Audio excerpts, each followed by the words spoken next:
Uchiha Akahana stood under the eaves of his own small courtyard, gazing at the crescent moon in the night sky, feeling a chill down his back. He had been transmigrated to this world for 3 months already. 3 months ago, he was an ordinary otaku on Earth returning home after work when he was hit by a runaway truck. When he opened his eyes again, he became a chunin of the Uchiha clan named Akahana in Kanahegakure, the village hidden in the leaves of the Land of Fire. The original owner was an orphan. Parents died early, grew up in the clan without relatives or friends, living alone in this remote courtyard. Akahana had felt a bit relieved at first. At least there was no awkwardness of pretending to be a relative. But when he thoroughly searched the original owner's memories and understood the timeline, that relief was like a flame doused with cold water, instantly extinguished. The night of the Uchiha clan annihilation. Less than a month away now. He cursed under his breath, of all places to transmigrate. Why this hellhole? Akahana murmured to himself. He knew all too well what would happen next. The Uchiha clan was suspected and monitored by the Konoha higher-ups due to the Ninetales incident. The elders plotted a coup, and to suppress them, the higher-ups sent that young man, Uchiha Itachi. In one night, the entire clan except for Uchiha Sasuke was annihilated. Behind the scenes, there was also the man with the orange mask, Uchiha Obito. Any one of them was a monster capable of sweeping the battlefield. And what about him, Akahana? He smiled bitterly, raised his hand, and channeled chakra. His dark pupils turned blood red, two tomos slowly rotating. Tutomo Sharingan Shunin level. That was all. In front of Itachi or Obito, I can't even last a single exchange. Akahana's voice was filled with deep helplessness. They can casually throw a fireball, and he'll be done for here. He had thought about escaping. But in these 3 months, he clearly felt operatives from the root of the Umbu monitoring the outskirts of the compound at all times. Any unusual move would only get him killed faster. Besides, he was an orphan, without power or connections, not even a way out. Akahana walked into the courtyard, looking at the lit windows of the clan houses, his heart heavy. During the day, he had accidentally overheard several elders conspiring in the shrine, mentioning uprising and seizing power.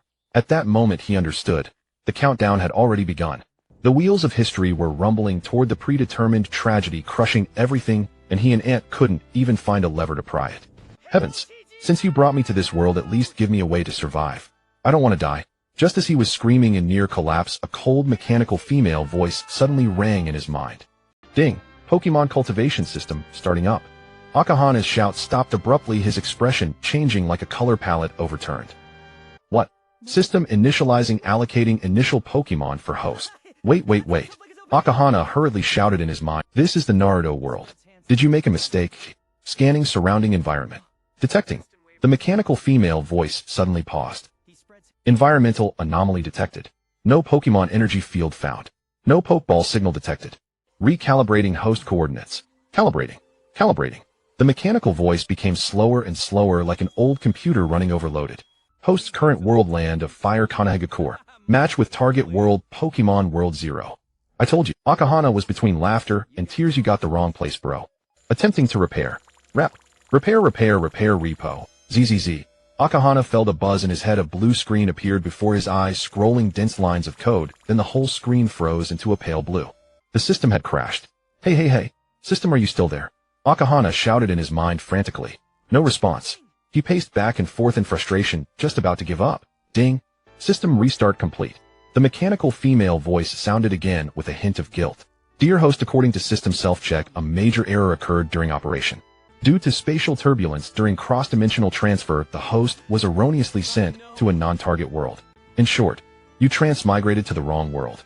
Akahana's mouth twitched. Thank you very much. In view of this accident being the system's responsibility, an emergency compensation protocol is now initiated. The Pokemon cultivation system cannot operate in this world. Reconfiguring functions. Reconfiguration complete. System officially renamed Pokemon Lottery System. To compensate for the host's loss, the newbie gift pack will be distributed with a 10-fold quality critical hit standard. Please check 1. Fire-type move Flamethrower adapted to this world's chakra system will be converted to the eponymous Fire Release Jutsu, can be learned immediately. 2. Electric-type move Thunderbolt adapted to this world's chakra system will be converted to the eponymous Lightning Release Jutsu, can be learned immediately. 3. Lottery Chance 1 10-fold quality critical. This draw quality increased 10-fold the moment he saw the gift pack contents. Akahana's breath quickened. Flamethrower, Thunderbolt. How could he not recognize these names? In his previous life, he had played Pokemon countless times, so he knew their way. Flamethrower, a powerful fire move, a big character-shaped flame that can engulf groups of enemies. A Thunderbolt, a famous electric move, a terrifying bolt of lightning that pierces through everything instantly. Now they were actually adapted by the system into jutsu that could be used in the Naruto world.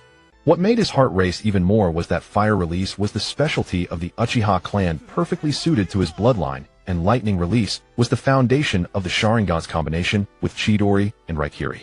Not to mention this was just the newbie gift pack, and there was even a tenfold quality critical lottery draw. Akahana suppressed his excitement system. I want to learn these two jutsu immediately. Confirming learning fire release flamethrower. Converting adapting to Uchiha bloodline. A scorching stream of information poured in. The chakra flow hand seals and flame shaping were as clear as if he had practiced them thousands of times. Learning complete. Confirming learning lightning release thunderbolt. Converting adapting to chakra nature transformation. Another stream of information cool and tingling, the formation compression and release of lightning release chakra, all etched into his mind. Learning complete. Akahana let out a long breath, raised his right hand, and tentatively channeled chakra. A cluster of orange-eared flame rose from his fingertips, scorching, then changing chakra nature. A few blue electric arcs coiled around his palm, crackling in the night. It worked. It really worked. At this moment, the boulder that had been pressing on him for 3 months quietly loosened. He was no longer the useless Chunin waiting to die. Akahana turned to look beyond the walls of the courtyard where the lights of the compound burned quietly, warm and peaceful. But he knew what undercurrents surged beneath this peace. In less than a month, every light here would go out. Those clan members whose memories were blurry but who had truly interacted with him. In the original story, they would all die on that bloody night. The night of the clan annihilation. Akahana murmured these 4 words, but his eyes no longer held any fear or despair, replaced by a nearly burning determination. Since the heavens have opened this door for me, then this time, I want to see whether this ending can be rewritten by me. He took a deep breath, suppressed the surging emotions, and turned his attention to the especially prominent prompt in his mind. You currently have lottery, draws 1 tenfold critical. Proceed with lottery draw. Akahana slowly raised his hands, rubbed his palms together, a smile he couldn't suppress curling at the corners of his mouth, a sharp light shining in his eyes. A tenfold critical draw. Then, let's begin. In his mind, he heavily pressed the lottery button. Chihong firmly pressed the draw button in his mind, and the blue light screen before him suddenly trembled violently. A cold mechanical female voice fell, and a huge roulette wheel materialized in his mind. The roulette wheel was divided into countless sectors, each embedded with a lifelike Pokémon silhouette. At this moment, Chihong keenly noticed there was not a single ordinary weakling on this wheel. After the tenfold critical strike, the entire prize pool's quality was elevated, every slot on the wheel starting with legendary Pokémon. The next moment, the wheel began to spin. A bird silhouette with 3 colored wings flashed by. Articuno Zapdos, then Raikus agile figure Ineos burning, main Suicune's flowing water passed by in succession. These, all legendary. All Pokémon on this wheel were at their final evolved forms. Chihong's breathing suddenly became rapid. In an ordinary pool, drawing a pseudo-legendary would be a blessing, but this wheel was full of legends. Since even the 3 legendary beasts are just the baseline. A greedy thought quietly rose. What about higher beings? As if responding to his rising expectations, the wheel sped up, flashing even more terrifying silhouettes. Mewtwo pure white, Rayquaza tearing through the sky, and the 2 ancient beasts ruling earth and sea, Groudon and Kyogre. Each silhouette that flashed by made his heart skip a beat. Mythical Pokémon. Even mythical ones are on the wheel. Chihong stared at the spinning halo, throat dry, unable to hold back. Mewtwo. Give me Mewtwo. No Rayquaza. Heavens, since you opened this door, go all the way. Give me a legendary. Amid his surging thoughts, the wheel finally began to slow down. Click, click. Each sound of the pointer tightened Chihong's heart. He held his breath, palms sweaty, nerves as taut as a drawn bowstring. The pointer slid past Mewtwo's sector, didn't stop. Then past Rayquaza, continued on. Chihong's heart soared and plummeted, 10 times more agonizing than waiting for a boss approval during overtime. Stop. Stop on those big shots. The wheel slowed down until he could almost see every pattern. CO? Ick. The pointer finally stopped. It was a massive creature covered in dark green shell with sharp bone spikes on its back, arms thick as pillars, and a pair of crimson eyes radiating crushing fire. It stood looking up to the sky as if the very ground trembled. Chihong's mind exploded. He recognized it. Congratulations, host. You have drawn the pseudo-legendary Pokémon, Tyranitar, Desert Tyrant Tyranitar. All 6 individual values maxed, effort values maxed. This is a fixed standard of the system, unrelated to the tenfold critical strike. Although he didn't get the legendary he longed for, there was a moment of disappointment, but the next moment Chihong threw his head back and burst into uncontrollable laughter. Ha ha ha, Tyranitar. It's Tyranitar. In the laughter, 3 months of fear, despair, and helplessness were finally released. Though 1 step below legendary, Tyranitar is a recognized pseudo-legendary in the Pokémon world. a top-tier combat power, second only to the legendary ones. The Rock Dark dual type grants it a terrifying physique. Its dark green shell is as hard as iron, and its thick skin makes ordinary attacks barely scratch. A swing of its thick arm can shatter a boulder into dust. Even more terrifying is its ability, Sandstream. Once it appears, it raises a blinding sandstorm, leaving nothing but desolation, a walking natural disaster. Not to mention, this is a perfect individual with max IVs and EVs with no weaknesses. Chi-Hong suppressed his ecstasy, his mind racing. Such size, such destructive power. His eyes shone. In the ninja world, this isn't a Pokemon, it's a mini-tailed beast. The sandstorm covering the battlefield provides excellent vision obstruction and continuous damage. Its steel-like body makes ordinary ninjutsu unable to even scratch its skin. Combined with his own Sharingan and the newly acquired Fire Release Great Fireball and Lightning Release 1.0 volts, a long-lost feeling called confidence took root firmly in his heart for the first time. System, where is this Tyranitar now, eh? He asked intently. If such a monster appeared out of nowhere, the root A and BU outside the settlement would notice immediately. Answering host. Since this world is based on chakra and Jinchuriki system, Tyranitar will fuse with the host as a Jinchuriki. From now on, the host is the Jinchuriki of Tyranitar, its power sealed within the host, invisible and undetectable to the outside world. Moreover, the host can not only use Tyranitar's power at will, but also summon Tyranitar's physical form directly into reality, coming and going as commanded. Chi-Hong's breath caught in his throat, a rush of blood surging to his head. Able to draw on pseudo-legendary power and summon its physical form for coordinated combat. This was no mere Pokemon, it was a tailed beast-level trump card at his command. The night of the clan massacre could really be saved. Chi-Hong couldn't wait to try it, immediately concentrating to envision the summoning. But just then his movement suddenly stopped. The sharp perception passively developed by his Sharingan over 3 months allowed him to clearly catch a faint anomaly. Beyond the courtyard wall in the thick night shadow came an almost imperceptible rustle of fabric. Someone was silently approaching his secluded courtyard. The ecstasy on Chi-Hong's face instantly froze, his muscles tensed. He slowly calmed his surging emotions, a faint red glow flickering in the depths of his dark eyes. At this critical moment, he thought coldly, who would sneak into an orphan's courtyard? Was it a patrolling ENBU, an elder of the clan who had sensed something? Or the boy who was about to unleash a bloodstorm arriving early? The night wind rustled the dry branches in the courtyard. Chi-Hong lowered his eyes and walked slowly toward the gate, seemingly casual, but the vast power of the desert tyrant newly awakened within him was already quietly gathering at his command. Chi-Hong stood on the steps before the door, clutching a kunai tightly in his hand. The air still faintly rippled with the violent energy of the desert tyrant. The energy was extremely faint, yet it lowered the surrounding temperature by several degrees and distorted the air. Suddenly, a nearly imperceptible sound of an object slicing through the air came from the utility pole not far away. The sound was so faint that an ordinary Chunin would never have noticed it. But Chi-Hong, now fused with the power of Banjalasi, had his senses elevated to an inconceivable level. He frowned and abruptly looked up. The clear moonlight bathed the earth. On the utility pole outside the small courtyard and on the mottled walls, several figures had appeared without warning. There were 3 of them, all clad in gray vests and wearing animal masks. The one crouching at the front wore a mask with a fox pattern. These were the Umbu of Konoha, more precisely elites directly under the 3rd Hokage or Danzo Shimura. They crouched on high ground, looking down at Chi-Hong below. Behind their masks, eyes were cold and scrutinizing.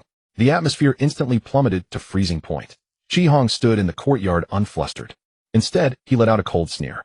These lackeys usually lurked in the shadows like flies, but today they dared to trespass directly into his yard. Did they really think he was a soft persimmon to be squeezed at will? The moment these Umbu appeared, the chakra within Chi-Hong was instantly ignited. The vast power of Banjalasi, which had just finished merging with his body, seemed to be provoked and exploded within him with a roar. A searing, unimaginable heat surged in his eyes, as if 2 streams of molten lava were violently churning in his sockets. It was the resonance of bloodline, the power of a tailed beast from another world forcibly catalyzing his Sharingan. Gritting his teeth, Chi-Hong fixed his gaze on the Umbu. In his vision, the blood-red 2-tomo Sharingan began to spin wildly faster and faster. Then, like ink droplets falling into clear water, the 2 black tomo instantly blurred in the scarlet. They deformed, split, and repositioned. A soft sound audible only to himself seemed to echo in his mind. The searing pain vanished, instantly replaced by an unprecedented coolness. In each eye, 3 black tomo now dominated, rotating slowly in a triangular formation within the scarlet pupils. The 3-tomo Sharingan was complete. Chi-Hong blinked.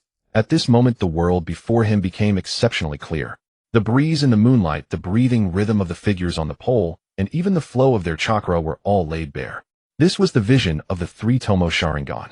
Simultaneously, an indescribable torrent of energy surged through his meridians like a flash flood, causing wild purification. That was Banjalace's chakra. Completely different from ordinary ninja chakra, it was violent, heavy, and carried a coarse, sandy texture. This energy was extremely brutal, filled with the rock and evil will to destroy everything. Chi-Hong felt as if his body were a ball about to burst. But soon the system-reconstructed physique began to take effect. Every cell greedily devoured this nourishment from the desert tyrant. His meridians were forcibly widened, transforming from narrow channels into broad rivers. The sense of power emanating from his marrow made him eager to find an opponent and fight. Chi-Hong looked inward silently. So much, an endless ocean of chakra. If his previous Chunin-level chakra was a small puddle, now his chakra volume had directly crossed the Jonin threshold and approached cage level. And this was with Banjalasi not exerting its full power. This terrifying capital was the foundation for him to rewrite his fate. Meanwhile, the Umbu captain on the pole was completely stunned. They had been patrolling this area and suddenly sensed a fleeting but heart-pounding chakra fluctuation from this remote courtyard. So they came to investigate. But to their surprise, upon landing, they witnessed this scene. Under the moonlight, the orphan who was supposed to be just an ordinary Uchiha Chunin in the intelligence reports was now glaring at them coldly with blood-red three-tomo Sharingan. Three-tomo. The captain under the fox mask had pupils contracted to pinprick size. Impossible. Every Uchiha who could awaken three-tomo was an elite of the clan, registered as an important combatant. This boy named Chi-Hong couldn't even use two-tomo proficiently 3 months ago. How could he have evolved to three-tomo silently tonight? What terrified the captain even more was that the youth's aura was skyrocketing at an unreasonable speed. Chi-Hong said nothing. He took a step forward. With that step, an extremely terrifying gray blast erupted from beneath his feet. Stones flew, soil churned. The air in the courtyard instantly became oppressively heavy. A feeling of gravity, or rather suffocation. The surrounding trees shook violently in the gale. Leaves before they could fall were shattered into powder by the dreadful pressure. Faint phantoms of yellow sand even appeared in the air. One of the Umbu ninja beside him suddenly sank, nearly falling from the wall. He barely managed to steady himself, but his legs were trembling. This chakra was too heavy, like a mountain pressing directly on his shoulders. "Captain, I can't move." Another Umbu's voice trembled with tears. He found his legs like lead, and even moving a finger consumed enormous effort. The surrounding air seemed to turn into viscous glue. Each breath felt like inhaling scorching sand, burning his lungs. What kind of ninjutsu was this? Or some terrifying jinjutsu? They had never heard of any Uchiha capable of releasing chakra with gravity and sand attributes. The fox-masked captain clenched his teeth, cold sweat soaking his forehead beneath the mask. He stared at Chi-Hong. This level of chakra fluctuation, if it was a prelude to a coup, would be a huge trouble. He had to report this information. With that thought, the captain took a deep breath, forced himself against the heavy pressure, and spoke. "Uchiha Chi-Hong, you Umbu ninja breaking into the Uchiha clan's compound late at night." Chi-Hong cut him off coldly. His voice was not loud, even somewhat flat, but to the Umbu it sounded like a thunderclap erupting in their ears. It made their eardrums ache. Chi-Hong stood amid the wind and sand his three-tomo Sharingan, emitting an eerie red light. He looked down at these men, his voice icy. "What exactly do you want?" As these words were spoken, the pressure in the air doubled again. The rock and evil attribute chakra imbued with the tyrant's will swept toward the three like a tangible force. The utility pole groaned under the strain, covered with fine cracks. The three Umbu ninja went completely rigid. The night wind rustled the leaves in the small courtyard. The chakra fluctuations on Chi-Hong's body had gradually subsided, yet the oppressive heaviness in the air, suffocating enough to choke one's breath, showed no sign of diminishing. Three Umbu ninjas remained standing on the wall and the utility pole. Under the gaze of the three-tomo Sharingan, they dared not even take a deep breath.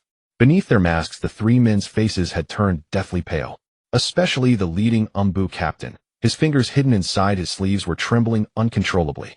This was the instinctive fear produced when the body encounters extreme danger. He stared intently at Chi-Hong's blood-red eyes. Could this really be the aura of an ordinary Chunin? Why did the chakra on his body feel as heavy as a mountain? Uchiha Chi-Hong. The Umbu captain took a deep breath, forcibly suppressing the tremor in his heart. He spoke in a tone as calm and matter-of-fact as possible. "This is just a misunderstanding. We were merely ordered to patrol the vicinity. We sensed an anomalous chakra fluctuation here and came to investigate. We absolutely have no intention of surveilling the Uchiha. I hope you won't misunderstand." These words sounded watertight, but coupled with their current positioning, they appeared utterly hypocritical and clumsy. Misunderstanding. Chi Hong let out a cold laugh. He didn't even have the interest to hear the other's explanation out, directly interrupting. In the dead of night, you come to patrol on the utility poles of our Uchiha clan grounds. Chi Hong's gaze was like a blade, instantly locking onto the three Umbu before him. A bitterly sarcastic smile curled at the corner of his mouth. It seems the third Hokage is truly busy with 1,000 affairs, so busy that he has to send you Umbu to personally watch how many times we Uchiha turn over in our sleep at night. The three Umbu said nothing. Their hands pressed harder on their ninja tool pouches. Chi Hong stepped forward, staring them down. What's the matter? Has Sarutobi Hiruzen become so wary and fearful of us Uchiha? Hearing Chi Hong directly address the third Hokage by name, the three Umbu's faces all changed drastically. In Konoha, the Hokage was absolute authority. Ordinary ninjas never mentioned the Hokage without full respect. Yet this youth before them carried nothing but coldness, with blatant contempt and disgust in his tone. Chi Hong, watch your words. The Umbu captain gritted his teeth, his voice coming from beneath the fox mask with a suppressed warning. Slandering the Hokage is a serious crime in the village. Slander? Chi Hong suddenly burst into loud laughter. There was no warmth in the laughter, instead it was filled with icy resentment. When Konoha was founded, it was the ancestors of the Uchiha and Senju clans who fought their way out of the warring states, period. In every great ninja war, who charged at the forefront and suffered the heaviest casualties? Which time was the Uchiha not there? Chi Hong pointed at the Uchiha clan crest on the back of his clothes, his voice stern and fierce. For the sake of this village, our ancestors gave their very lives. But now, after the Nine-Tails rampage, the higher-ups used the pretext of reconstruction to forcibly relocate our Uchiha clan grounds to this godforsaken edge of the village. And now it's even better. Even outside our own small courtyard, we have lackeys like you watching us at all times. We're like prisoners in a cage, always guarded, as if we were thieves. Chi Hong's voice spread through the silent night, every word like a blunt knife, cutting harshly into the Umbu ninjas. After the Nine-Tails rampage, the Uchiha were suspected, ostracized, and surveilled. This had long been an open secret. After the Nine-Tails rampage, the Uchiha were suspected, ostracized, and surveilled. This had long been an open secret among Konoha's higher-ups. But how could such matters be spoken so openly and blatantly? And to be questioned by an Uchiha elite with cage-level chakra and an awakened three-tomo Sharingan. If handled poorly, it could at any moment spark a direct conflict between the Uchiha and the village. Cold sweat began to drip from the Umbu ninjas' foreheads. They were both angry and terrified. Angry at Chi Hong's arrogance, terrified of his unfathomable strength and the political consequences represented by these words.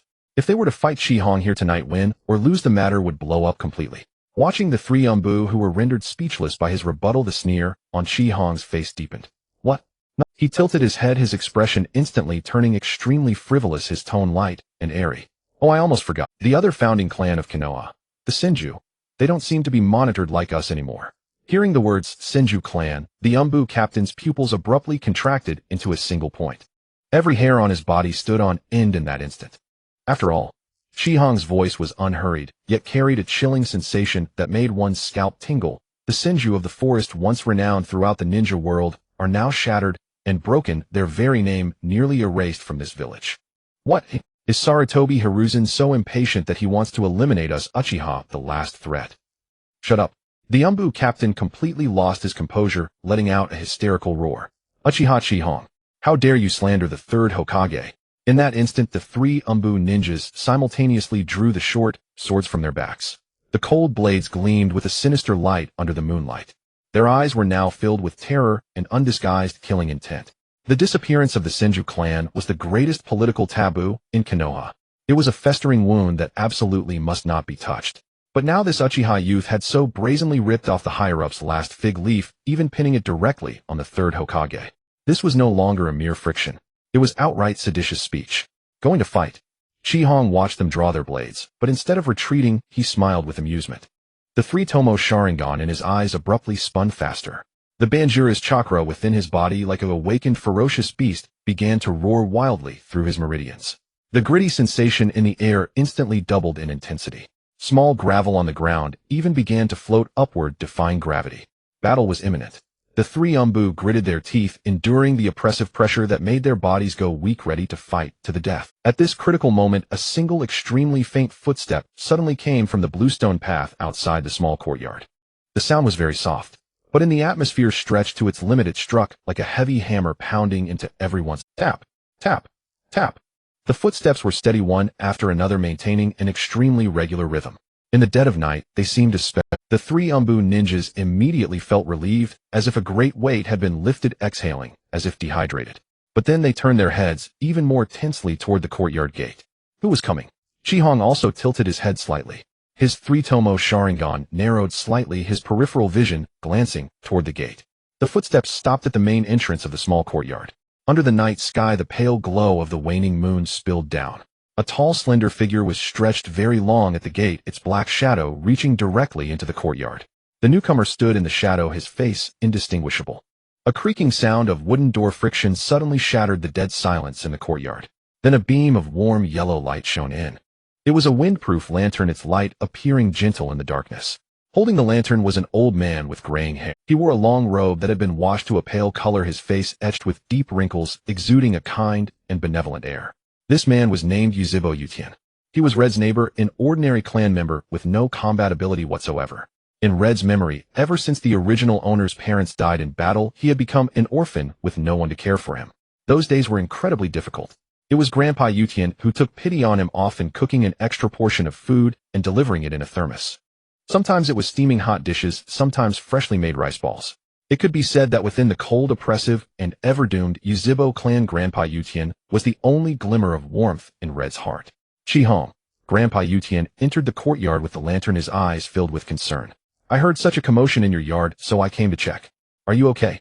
As he spoke, the old man turned his head and saw the three Umbu ninjas perched on the wall and the telephone pole. Seeing those cold masks and the gleaming short swords in their hands, the old man was startled and stepped back awkwardly.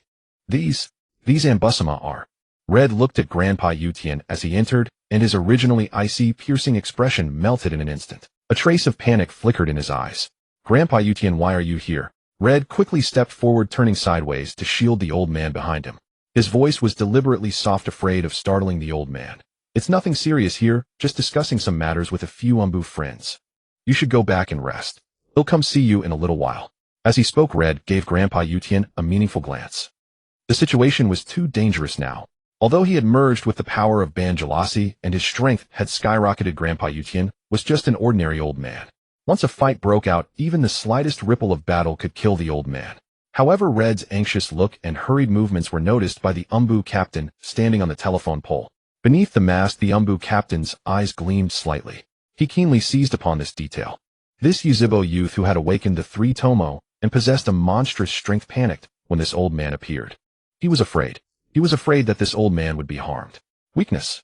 The Umbu captain sneered inwardly. Just now they had been pinned down by Red's overwhelming chakra, unable to move, and even their courage to fight was nearly drained. They knew that in a direct confrontation, none of the three would leave this small courtyard alive today. But now a turning point had arrived. If they could capture this defenseless old man as a hostage, then Uchiha Chihong, no matter how powerful, would have to withdraw his chakra obediently. At that point, the initiative would return to their hands. The Umbu captain slightly tilted his head and gave a signal to his two subordinates. They immediately understood.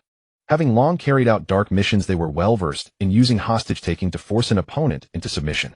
The three Umbu ninjas began to adjust their stances silently. Their center of gravity shifted slightly downward and chakra began to gather covertly beneath their feet. Although their movements were barely stirring the air, their gazes were already locked onto Grandpa Yutian, who stood at the gate. If Red was even slightly distracted, they would strike instantly, seizing the old man at the fastest speed possible. However, they underestimated the three Tomo Sharingan. In the vision of the three Tomo, the tension of the three Umbu's muscles and the flow of their chakra were as clear as searchlights in the dark night. When Red saw their chakra begin to gather in their legs, and their eyes were all fixed on Grandpa Yutian, the string of reason in his mind snapped with a sharp crack. A dragon has its scales. Touch them and you die. In Konoha, Grandpa Yutian was his only scale. These despicable Umbu dared to target the only person he cared about in this world, seeking death.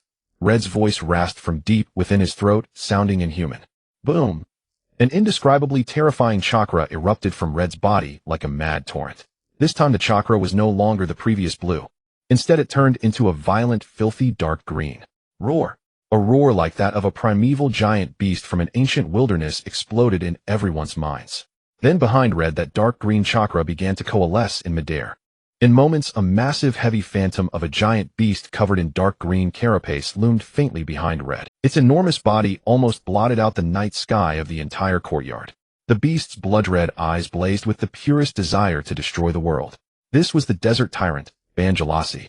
In that instant, the unique, evil-type power of Banjalasi was fully activated by Red's extreme killing intent. The temperature in the entire courtyard plummeted below freezing. The air became as heavy as mercury, thick and suffocating. This was not ordinary chakra pressure. It was the pure malice of the evil type. Brutal, mad, unspeakable. The three Umbu ninjas felt their minds buzz, and the scene before them instantly transformed. They seemed to be standing in a boundless desert. Blinding yellow sand obscured the sky, and at the center of the sandstorm a colossal being towering to the heavens fixed them with a cold, contemptuous gaze, as if they were mere ants. That malice turned into a tangible mental shock, violently hammering their cerebral cortex. One of the Umbu ninjas finally could not bear it, and let out a terrified scream. His short sword clattered to the ground. He collapsed weakly onto the rooftop, clutching his head with both hands, trembling violently all over. Tears and snot streamed uncontrollably down his face. He saw death. He saw himself being crushed in the jaws of that giant beast, his soul torn apart. The other two Umbu, including the captain, were not much better. Their bodies were stiff as wooden blocks. The so-called hostage plan evaporated into nothingness in that instant. Forget about grabbing the old man. Now they could barely lift a finger or even blink. Whenever a rebellious thought arose in their minds, that violent malice would surge like a tide, instantly drowning their consciousness. They were utterly paralyzed by fear. And this terrifyingly extreme chakra fluctuation, along with the brutal killing intent, could not be contained by a mere barrier. It was like a meteor crashing into a calm lake. Instantly, it swept across the entire Yuzibo compound. This night was destined to be deep within the Yuzibo compound. The originally silent night was shattered in an instant. What is this? What a terrifying pressure. Has a tailed beast invaded? No. This aura is from the edge of the clan grounds. It's near Chihong's house.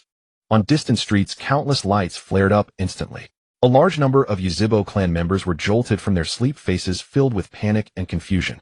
Thump, thump, thump, thump. Chaotic, hurried footsteps came from all directions.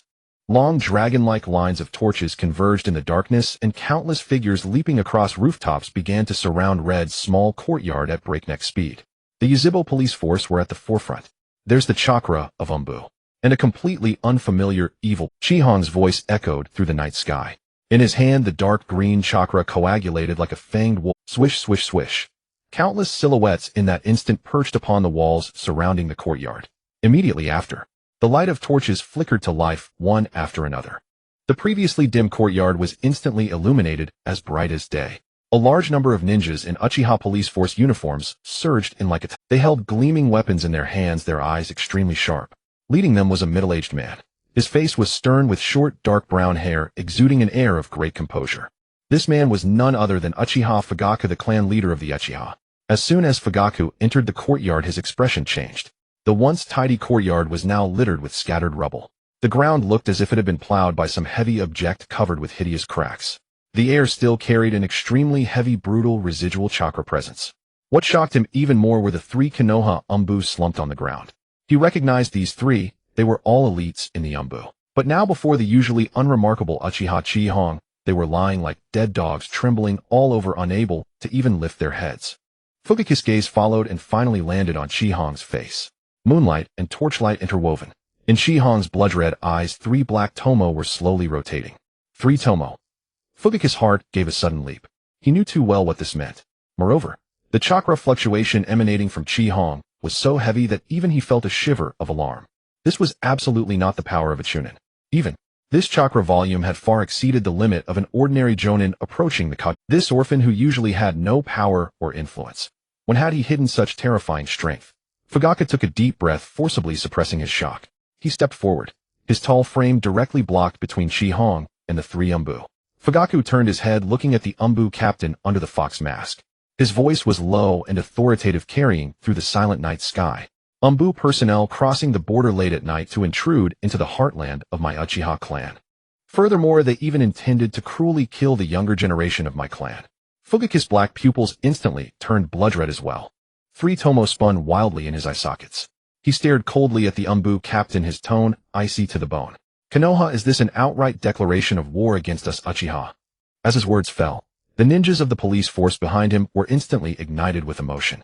In recent years, the Uchiha had been ostracized by the high-ranking officials, forcibly relocated to the edge of the village, and lived under Umbu surveillance every day. They had long harbored a belly full of rage. Today, the Umbu dared to directly strike at the homes of clan members, trampling their dignity into the ground. Whoosh! Dozens of Uchiha ninjas simultaneously drew the ninja swords from their backs. The cold blades gleamed with dazzling cold light under the torchlight. Pairs of blood-red Sharingan eyes were especially dazzling in the night. Kill them. These lackeys of the high-ranking officials, do they really think the Uchiha have no one? Breaking into the clan territory late at night. This is a provocation. Not one of them will leave today. The crowd was boiling with anger. The waves of voices rose higher and higher, as if even the night sky would be overturned by this fury. Long-term oppression had pushed these proud Uchiha people to the brink of eruption. Now, as long as Fugaku gave the order, they would absolutely tear these three Umbu to pieces without hesitation. Listening to the roars of the clansmen behind him, Fugaku's fingers clasped behind his back twitched slightly. He was also angry, but as the clan leader of the Uchiha, he had more to consider. The Uchiha were not yet ready to completely break with the village. If they really killed these three Umbu here today, that would be handing an excuse to Sarutobi Hiruzen and Shimura Danzo. Then the high-ranking officials would definitely use this as a pretext to launch a full-scale crackdown on the Uchiha. Thinking of this, Fugaku sighed inwardly. He turned around, raised his right hand, and pressed it downward in the air. Everyone quiet. Fugaku's voice was not loud, but carried an undeniable authority. The previously noisy courtyard gradually quieted down. Although the clansmen's faces were full of reluctance out of trust in their clan leader, they slowly sheathed their ninja swords. Fugaku turned back, coldly looking at the three Umbu. The matter tonight will not be let go by the Uchiha. I will personally escort you to the Hokage's office and hand you over to the Hokage for processing. But I will definitely make Sarutobi Hiruzen give the Uchiha a reasonable explanation. Hearing this, the Umbu captain under the fox mask, whose heart had been desperate, suddenly surged with ecstasy. They survived. They actually survived. As long as they could return to the Hokage's office, to Lord Third or Lord Danzo. Even if Uchiha Fugaku was furious, he wouldn't dare kill them in front of the Hokage. Moreover, the intelligence discovered here tonight was too important. Uchiha Chihong. This originally mediocre orphan had not only awakened 3 Tomo, but also possessed an extremely terrifying, unprecedented dark green chakra. That power was as heavy as a great mountain and could even condense into a huge, unfamiliar tailed beast phantom. All of this must be reported to the high-ranking officials immediately. Thinking of this, the Umbu captain secretly breathed a sigh of relief. He struggled to stand up, and even a faint trace of smugness flickered in his eyes. The Uchiha, after all, still didn't dare to completely break with the village. They were still afraid. Fugaku turned around, about to call the police force to bind the three Umbu. However, just at the moment he was about to speak, he suddenly felt a sharp sting on his back. That feeling was as if a stream of scorching, brutal magma was slowly flowing down his spine. Extremely dangerous. Fugaku shuddered all over. Astonished, he abruptly turned his head. In turning, he met Chihong's slowly rotating 3 Tomo Sharingan. In the blood-red eye sockets, 3 black Tomo rotated slowly, yet carried a suffocating pressure. Those eyes held none of the reverence an ordinary clan member should have for the clan leader. They held only endless coldness, and a kind of tyrannical arrogance that trampled everything beneath its feet. And behind Chihong, the dark green chakra belonging to Banjalasi actually began to ripple again, disobedient. The rubble on the ground trembled slightly once more. Chihong crossed his arms before his chest. A faint, cold, and mocking smile curled at the corner of his mouth. He looked at Fugaku and spoke softly. His voice was low, but every person present heard it clearly. Clan leader, no need for such trouble. Escorting them to the Hokage's office takes too much time. Fugaku frowned, a sense of foreboding rising in his heart. Chihong, what do you want to do? The bigger picture. Because... Chihong interrupted him with a cold smile. His gaze passed over Fugaku, landing coldly on the 3 Umbu. The entire small courtyard fell into a deathly silence. The Uchiha clansmen who had been excited all widened their eyes looking at this youth, and the entire small courtyard fell into a deathly silence. The Uchiha clansmen who had been excited all widened their eyes looking at this youth in disbelief. Fugaku's pupils abruptly contracted into pinpoints at this moment. He sensed the determination in Chihong's words. Was going to in front of the clan leader, in front of the elites of the entire Uchiha clan. Defy orders on the spot, and kill these 3 Konoha Umbu. Chihong's declaration, imbued with the absolute judgment of doom, reverberated through the deathly silent courtyard. They won't live to see that day.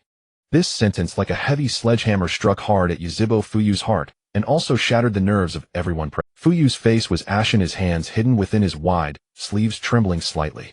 He stared at Chihong, his eyes flickering with a mixture of fury, As the clan leader, he was both enraged by the Umbu's shameless act of sneaking into a clan member's home in the dead of night and fearful that directly killing the Umbu would bring catastrophic disaster upon the Uzibo. He attempted to smooth things over using political means to maneuver with Yuanfei Risen. This was the greatest concession he could make. However, Qihong, a Chunin who had never shown his true colors before today, displayed an unreasonable level of toughness and brutality. He was about to forcibly execute the Mai Umbu right before the clan leader's eyes. Yet before Fuyue could even speak to reprimand the Uzibo clansmen of the police force around them, had their emotions ignited in an instant. Well said, Qihong. Kill these 3 lackeys. Let them know that the Uzibo are not clay to be kneaded at will. Clan leader, what more is there to discuss with the higher-ups? They've already put the knife to our throats. Are we supposed to just swallow the insult? Kill them. The Uzibo are not to be humiliated. The long-suppressed humiliation and rage of being marginalized and surveilled finally found an outlet at this moment. Those radical clan members who had been ruthlessly suppressed by Fuyue under the banner of the greater good now had bloodshot eyes fixed on the 3 Umbus sprawled on the ground. The ninja swords in their hands reflected a cold, bloodthirsty gleam under the firelight. The encirclement tightened inch by inch. The 3 Umbu ninjas looked in despair at the blood-red Sharingan surrounding them. They knew that if the blade fell today, not a single bone of theirs would remain. Yet at this critical moment, Schwat, a withered leaf was sliced in half by an invisible current of air in midair. A black shadow moving at a speed nearly imperceptible to the naked eye silently performed a body flicker and landed on the dilapidated wall of the courtyard. The figure wore a gray light battle armor of the Umbu, carried a short blade on his back, and wore a cat-faced mask. With his arrival, an extremely cold and oppressive chakra instantly spread out. Under the gaze of the crowd, the newcomer slowly extended his right hand, removed the cat-faced mask, revealing a slightly youthful, yet cold face, marked by 2 iconic deep tear troughs. Uzibo, Fuyue's eldest son, the recognized #1 genius of the Uzibo clan, and at the same time a squad leader of the Mai Umbu. You stood expressionlessly on high, looking down at the clansmen filling the courtyard, and finally fixed his gaze on Fuyue and Qihong. His voice was soft, yet carried an undeniable coldness and righteousness. Lord Huiying has ordered that tonight's incident is purely a misunderstanding.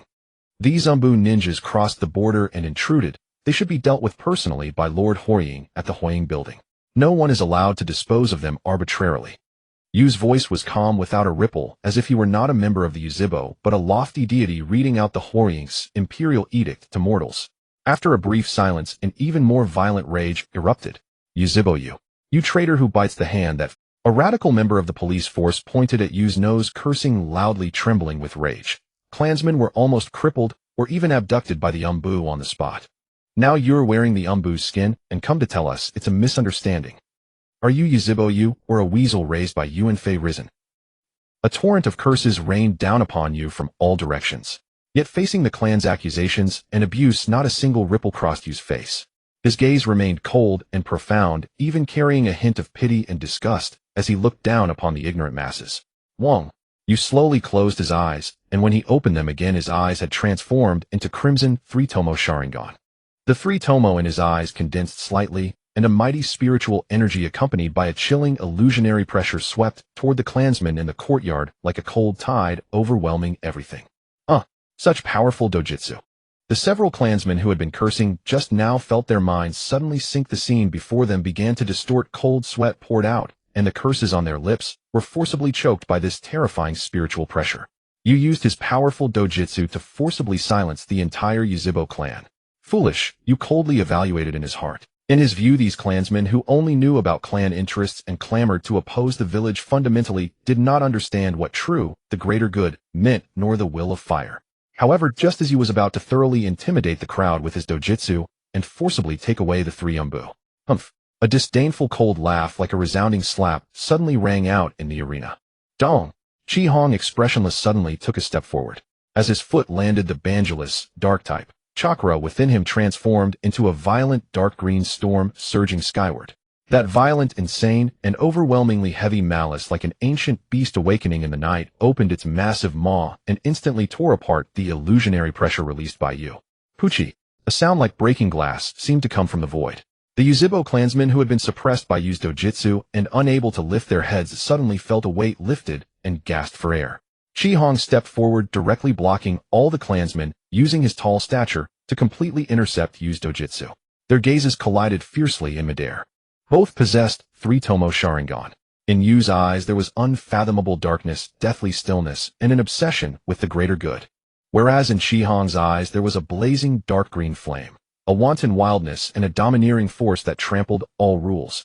Yuziboyu. Shihong, meeting Yu's condescending gaze, curled his lips into a highly mocking sneer. Using Yuanfei Rizen's feather as a command arrow, showing off your authority at home. Are you proud of yourself? Calling it a misunderstanding, saying the Huiying will handle it. Shihong tilted his head slightly, his three-tomo Sharingan emitting a brutal red light, and said word by word. What if I say no? Boom. The moment the words fell, the air between them seemed to be completely drained in an instant. Without any superfluous words, two torrents of chakra, violent to the extreme, collided fiercely in the center of the courtyard. Yu's chakra appeared as a cold, deathly dark blue, faintly accompanied by the cawing of countless black crows, while Shihong's chakra was a deep, brutal, and heavy dark green, like Mount Tai pressing down. Bang, bang, bang. At the center of the colliding auras, the stone slabs on the ground began to crack layer by layer with spiderweb-like fissures spreading wildly. The torches held by the surrounding clansmen shook violently in this terrifying chakra storm. Large patches of flames were blown out, and the entire courtyard flickered between light and dark. Yuziboyu, standing at the center of the collision, his stoic face finally showed a violent tremor at this moment. His pupils suddenly contracted. How is this possible?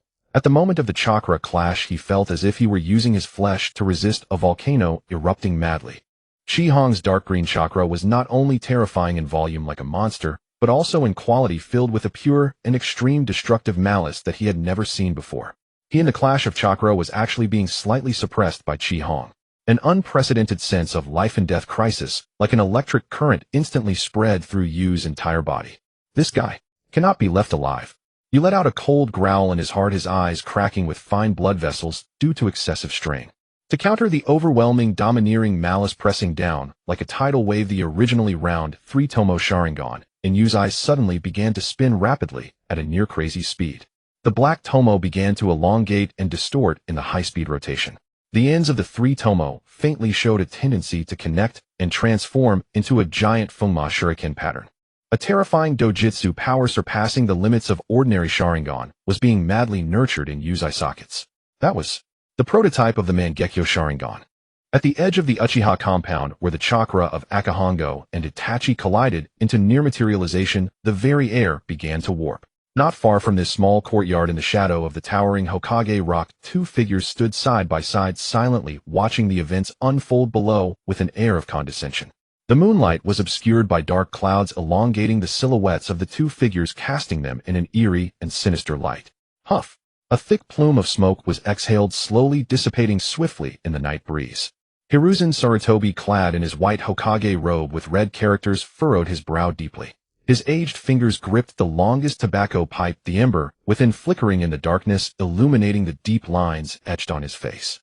This man hailed as the professor of ninjutsu, and the third Hokage of Konoha had shock written all over his face, almost overflowing. Tonight, the ANBU surveillance and provocation of Uchiha Akahongo was a routine, unauthorized operation tacitly approved by Danzo in the shadows. Hiruzen was well aware of this, and even silently condoned this pressure. But he never expected that this pressure would unleash a monster beyond rational explanation. This brat called Akahongo. Hiruzen frantically assessed the combat power Akahongo had displayed. How could an ordinary three-tomo Sharingan possibly suppress the innate talent of Uchiha Itachi, who had awakened his eyes so early in terms of dojutsu power? What unsettled him even more and sent a chill down his spine was the violent, heavy chakra emanating from Akahongo like the abyss. The volume of that chakra was immense. It was also unbearably heavy. Even I, at this age, no, even in my prime in terms of the density and purity of chakra, I would probably only be on par with him. Hiruzen marveled inwardly. This was not the chakra reserve of a teenage Uchiha boy, it was a tailed beast disguised in human skin. Inherently evil Uchiha brats. They are indeed a great threat to the village. A low, hoarse voice filled with malice and prejudice sounded beside Hiruzen. Shimura Danzo, with his exposed eye as cold as a lone wolf, shone with undisguised greed and fervor. He stared intently at the center of the battlefield. His gaze first fell upon Uchiha Itachi, watching the faint pattern of the Mangekyo Sharingan beginning to stretch and connect in Itachi's eyes. Danzo's breathing even quickened. That was the legendary divine power of the Uchiha clan.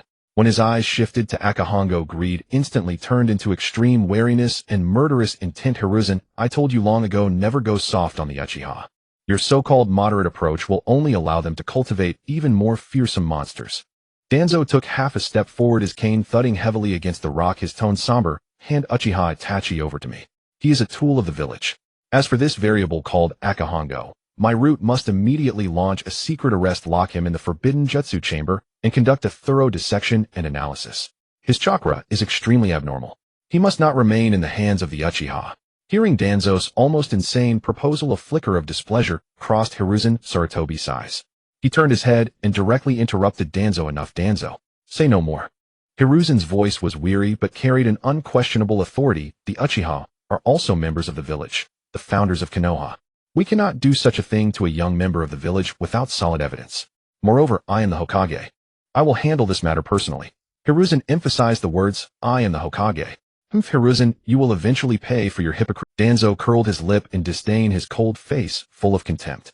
Yet he knew that once Hiruzen decided to intervene personally, he would have no chance to touch Akahongo openly tonight. Hiruzen ignored Danzo's sneer. He deeply understood that if Akahongo and Itachi continued their standoff, or even clashed, at the edge of the clan compound tonight, the already strained Uchiha clan could erupt into a full-scale riot. Then the situation would spiral completely out of the higher-ups' control. The decision was made. Hiruzen slowly raised his right hand and lightly tapped his pipe against the hard edge of the Hokage rock. Tap. A bit of spent ash fell from the pipe, carrying a faint spark that quickly extinguished in the night breeze, drifting into the endless darkness. This gesture signified that the ruler of Konoha had decided to step in and mediate personally. Sensing Hiruzen's resolve, Danzo snorted coldly. He cast a deep glance toward Akahongo's courtyard and mentally placed the name Uchiha Akahongo at the top of his. Then Danzo's figure flickered like a sinister ghostly shadow, instantly vanishing into the boundless darkness, leaving the stage to Hiruzen. Meanwhile, in Akahongo's small courtyard, the atmosphere had reached a freezing point. The clashing chakras of Akahongo and Itachi had shattered large sections of the stone pavement, and the air screamed with piercing howls. Itachi's eyes, the pattern of the Mangekyo Sharingan, were on the verge of taking shape, the immense dojutsu pressure crushing the air. At this critical moment, boom! A torrent of equally vast, but gentle, upright, and ocean-like chakra suddenly descended from the sky. This chakra was not as aggressive as Akahongo's, but it was immeasurably heavy, like a soft yet resilient barrier, forcibly inserting itself into the center of the nearly berserk chakra clash between Akahongo and Itachi. The auras of the two were slightly repelled by this vast chakra. Tap tap. Clear footsteps accompanied by the distinctive tar-like aroma of tobacco came slowly from outside the courtyard.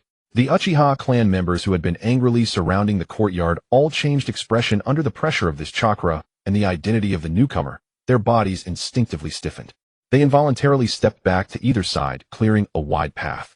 At the end of the path, draped in the Hokage cloak and holding his tobacco pipe, the third Hokage, Hiruzen Sarutobi, walked slowly into the chaotic courtyard, his face benevolent, yet carrying an unshakable authority. Stop this now, fellow Uchiha. Hiruzen's voice, gentle, yet with an indisputable authority, rang out clearly in the night. Seeing the Hokage himself appear, Fugaku Uchiha's pupils contracted sharply. He wasted no time stepping forward, bowing with a hand over his chest. Lord Hokage. Uchiha Itachi, standing on the wall, saw his three-demo Sharingan spin frantically for a moment before reverting to black pupils. He quickly retracted his surging chakra, leaped down from the wall, and knelt obediently on one knee behind Hiruzen, Lord Hokage. At once, all the Uchiha ninja in the courtyard bowed their heads. However, in this almost worshipful atmosphere, one person alone remained standing still. Uchiha Akahongo kept his hands in his pockets. Although the chakra of his Tyranitar had been restrained, his cold crimson, three-demo Sharingan looked up without any avoidance. Facing the night wind, he met the eyes of the strongest ruler of Konoha with a gaze so flat it was almost cold. No fear, no bow. The moonlight was like water gently spilling over the courtyard filled with rubble and cracks. Yet this cold moonlight could not calm the suffocating tension. Yuanfei, risen draped in the Hokage's imperial robe, stood quietly at the end of the corridor.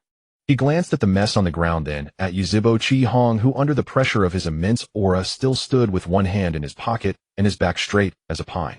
Who? Risen slowly exhaled a wisp of blue smoke. The next moment, his vast abyss-like chakra fluctuations receded silently like a tide. The heavy mountain that had been pressing on everyone's chests vanished instantly. In its place appeared Risen's signature kind smile, as warm and approachable as a neighborly grandfather. He sighed, took a step forward voluntarily, and bowed slightly to Yuzhibo. Fuyue, tonight's incident was due to my lax discipline. This renowned professor of ninjutsu in the ninja world, the supreme ruler of Konoha, now adopted a posture so low it was astonishing. These children in the ANBU, eager to earn merits, actually committed the foolish act of trespassing into the heart of the Uchiha clan late at night. This is not only an insult to comrades, but also a trampling on the dignity of the Uchiha clan. I here offer my sincerest apologies to you and to the entire Uchiha clan. As he spoke, Risen turned his head and looked at Chi Hong with a gentle gaze, his eyes full of the care and pity of an elder for a junior. Chi Hong, you have been wronged. Rest assured, as the Hokage, I will never let any meritorious contributor to the village shed blood and tears. Tonight's incident, I will definitely give you and the Uchiha a satisfactory explanation and generous compensation. These words were spoken with genuine emotion, even tinged with a hint of self-reproach. The Uchiha clan members, who had been filled with rage, saw that the usually aloof Hokage had actually lowered himself so much as to even bow and apologize. Much of the hostility and anger on many faces instantly dissipated. The third Hokage truly is as gentle and fair as the legends say. Yes, it seems tonight's incident was indeed the unauthorized act of subordinates. Whispers arose among the crowd, and the originally murderous encirclement showed signs of loosening. Fuyue also secretly breathed a sigh of relief, his tense body relaxing slightly. As long as the Hokage provided a way out, the crisis that could have sparked a clan extermination war tonight would be averted in the most dignified manner. However, Yuzhibo, standing behind Risen, had his eyes darkened slightly at this moment. He knew this Hokage too well. The Hokage's leniency and warmth were never without a price. Sure enough, after appeasing the restless Uchiha clan with a soft approach, Yuanfei, Risen took another puff of his pipe. The curling smoke blurred his eyes, which were hidden in the shadows. His tone remained gentle, but the gaze he cast on Chi Hong suddenly became deep and sharp, as if to dissect the youth's soul completely. However, Chi Hong, I am somewhat surprised. Risen chuckled lightly, his tone casual, but every word piercing. I didn't expect that at such a young age you possess such astonishing power. Even I am amazed. Before tonight in the village records, you seem to have always been just an ordinary chunin, right? Hiding so deeply. Is there some concern that you even need to hide it from me, the Hokage? Or do you have some unknown dissatisfaction with the village? Boom. This sentence, seemingly casual chat, was actually a poisoned soft knife thrust directly into Chi Hong's vital point. A peerless genius with cage-level chakra reserves deliberately hiding his strength, showing extreme disrespect to the Hokage. Once this label is firmly attached, it becomes a terrorist attempting to overthrow the village. The originally eased atmosphere fell into dead silence again in an instant. Yuzhibo Fuyu's face turned pale, and large beads of cold sweat instantly soaked his collar. He almost instinctively stepped forward, bowed, and said with an unmistakable tremor in his voice, "Lord Hokage, please see clearly. Chi Hong lost his parents at a young age, is withdrawn, and not good at socializing. He absolutely did not intentionally hide his strength. And he has no dissatisfaction with the village. The Uchiha clan is absolutely devoted to the village with no disloyalty." Hearing Fuyu's almost fawning defense, Risen narrowed his eyes and nodded with a smile. Fuyue, of course I believe you. However, in the moment of lowering his head, Risen's peripheral vision coldly swept over Yuzhibo, who stood silently. In his heart, a nail of suspicion had been driven. As the double agent he had planted in the Uchiha clan, had never reported even a single word about Yuzhibo, Chi Hong possessing such terrifying power. Was it Yu's lack of ability failing to discover?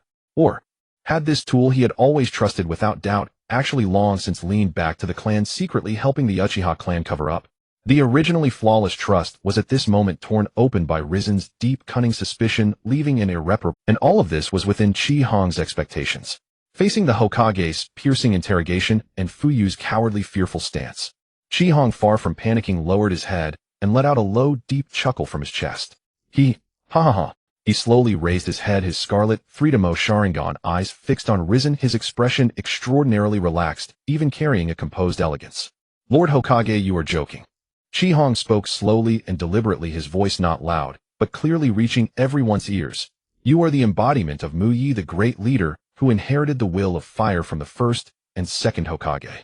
How could a great being like you, so just selfless and loving the people as your own children, possibly do such a shameless, despicable thing as sending your direct ANBU in the dead of night to sneak like thieves into the heart of the founding clan, the Uchiha, for vile surveillance? Isn't that right, Lord Hokage?" A sneering smile hung on Chi Hong's face, emphasizing the words great and vile surveillance heavily. This was a blatant open scheme and an even greater moral trap. Risen's face turned extremely stiff in an instant. Dozens of elite Uchiha ninja were watching him. As the Hokage, he absolutely could not admit publicly that the ANBU were monitoring the Uchiha, otherwise the fig leaf between the Muyi High Command and the Uchiha would be completely torn away and his hard-earned persona of gentle and just would completely collapse. Faced with Chi Hong's venomous moral blackmail, Risen could only steel himself, force a smile, and say dryly, "Of course. I would never do such a thing that hurts the feelings of comrades." Very well. The arc of Chi Hong's mouth suddenly widened, but the temperature in his eyes dropped to freezing point in an instant, turning into a tangible, brutal, murderous intent. Since you, Lord Hokage, absolutely could not have sent people to monitor the Uchiha, then these three fellows wearing ANBU clothes and masks absolutely cannot be your direct ANBU. What? Hearing this, Fuyue Yu's pupils contracted, and even Yuanfei Risen's hand holding the pipe trembled violently. Chi Hong pointed at the three ANBU on the ground, pale-faced and trembling, and spoke with firm, righteous words while looking straight at Risen. The only explanation: they are spies sent by other hostile ninja villages. They disguised themselves as ANBU attempting to assassinate and steal the Sharingan of our Uchiha clan late at night, and even sought to sow discord between the Uchiha and you, Lord Hokage. Their malicious intent is utterly outrageous. They disguised themselves as ANBU attempting to assassinate and steal the Sharingan of our Uchiha clan late at night, and even sought to sow discord between the Chi Hong took a deep breath, and the dark green Bangila's chakra all over his body exploded like a volcanic eruption at this moment. Boom! A violent sandstorm raged wildly in the courtyard, extinguishing most of the surrounding torches in an instant. In that terrifying dark green light, Chi Hong looked down upon the three desperate ANBU from above, his voice like a judge from the depths of hell, cold and merciless. For spies from other villages who dare to infiltrate our village, the Uchiha's attitude is only one: that is kill. Chi Hong's voice echoed through the night sky. In his hand, the dark green chakra coagulated like a fanged wolf, its gaze fixed fiercely on the three ANBU on the ground. The killing intent had reached its peak. The surrounding Uchiha clan members were boiling with excitement. Right? Kill the spies. Chi Hong is right. How dare they impersonate ANBU and come here to steal the Sharingan? They deserve to be burned alive as human torches. Please, Lord Hokage, give the order to slaughter these three beasts on the spot. The waves of voices rose one after another. Hundreds of crimson Sharingan eyes flickered in the firelight, all filled with murderous glares. Sarutobi Hiruzen, standing at the forefront, had his old face turn the color of pig liver. The hand holding his pipe was trembling slightly. His chest heaved violently, clearly enraged. Disgrace. He had never felt so humiliated in his life. That brat Chi Hong had simply thrown an unsolvable debt. If Hiruzen admitted these three were ANBU, that would mean he admitted sending people to spy on the founding heroes in the dead of night. Konoha's fig leaf would be torn off completely. But if he went along with Chi Hong and said they were spies, then these three fine heads would be neatly lined up in the Uchiha courtyard today. These were his elite death warriors trained for years. Admitting it was impossible, denying it was also impossible. Hiruzen at his advanced age was for the first time forced into a corner by a teenage brat suffering from both sides. The air was eerily silent, only the crackling of torches could be heard. Just as Hiruzen was about to crumble, "Shut up, Chi Hong!" A sharp shout suddenly broke the deadlock. Uchiha Itachi stepped forward, his face cold as ice. His three-tomo Sharingan stared fixedly at Chi Hong, eyes filled with warning and fury. "This is Konoha, and sitting before you is the third Hokage." Itachi's voice rose, carrying an unquestioning reprimand. "How to handle suspects is the Hokage's authority, not yours to shout about here. Don't make decisions on behalf of the Hokage." Itachi was also filled with anxiety inside. He thought Chi Hong pressuring the Hokage like this would only completely escalate the conflict between the village and the clan, which didn't align with the big picture in his mind. Itachi is right. Uchiha Fugaku also stepped forward at this moment. His face darkened, his words implicitly rebuking Chi Hong. Chi Hong, step back. This is not your place to make decisions. Don't overstep your bounds. As Fugaku spoke, he cast a subtle glance at Hiruzen. His back was already drenched in. Others might not know, but as the clan head, how could he be unaware? The high-level official's tolerance for the Uchiha was nearly at its limit. That Viper Danzo was watching from the shadows every day, just waiting for the Uchiha to make a mistake. The strength Chi Hong had displayed tonight was truly terrifying, even making Fugaku as the clan head feel alarmed. But the more so, the more fearful Fugaku became. Konoha would never allow the Uchiha to produce another figure like Uchiha Madara. If Chi Hong really pushed things to the extreme tonight, Sarutobi Hiruzen, in order to maintain the absolute authority of the Hokage, might very well mobilize all the village's ninja tonight to annihilate the Uchiha clan completely. Fugaku dared not gamble. For the survival of the entire clan, he would rather appear a bit cowardly and become a compliant vassal to the Hokage. Therefore he had to suppress Chi Hong's anger and give the Hokage a chance to back down gracefully. Hearing the father and son's echoing remarks, Sarutobi Hiruzen's taut old face finally relaxed a tiny bit. He took a drag of his pipe, and the look he gave Fugaku and his son carried a hint of appreciation. There were still sensible people. Hiruzen turned his head about to say a few formal words as the Hokage and take these three people away legitimately. But before he could speak, Chi Hong suddenly smiled. It was an extremely sinister, even slightly mad smile. He looked at the righteous Uchiha Itachi, then at the fearful Uchiha Fugaku, and finally fixed his gaze on the hypocritical Sarutobi Hiruzen. This was the so-called clan head. This was the so-called genius. For the sake of the so-called big picture, they would even smile with a blade at their throat. Since you want the big picture so badly, fine. They'll give you a sky-high big picture today.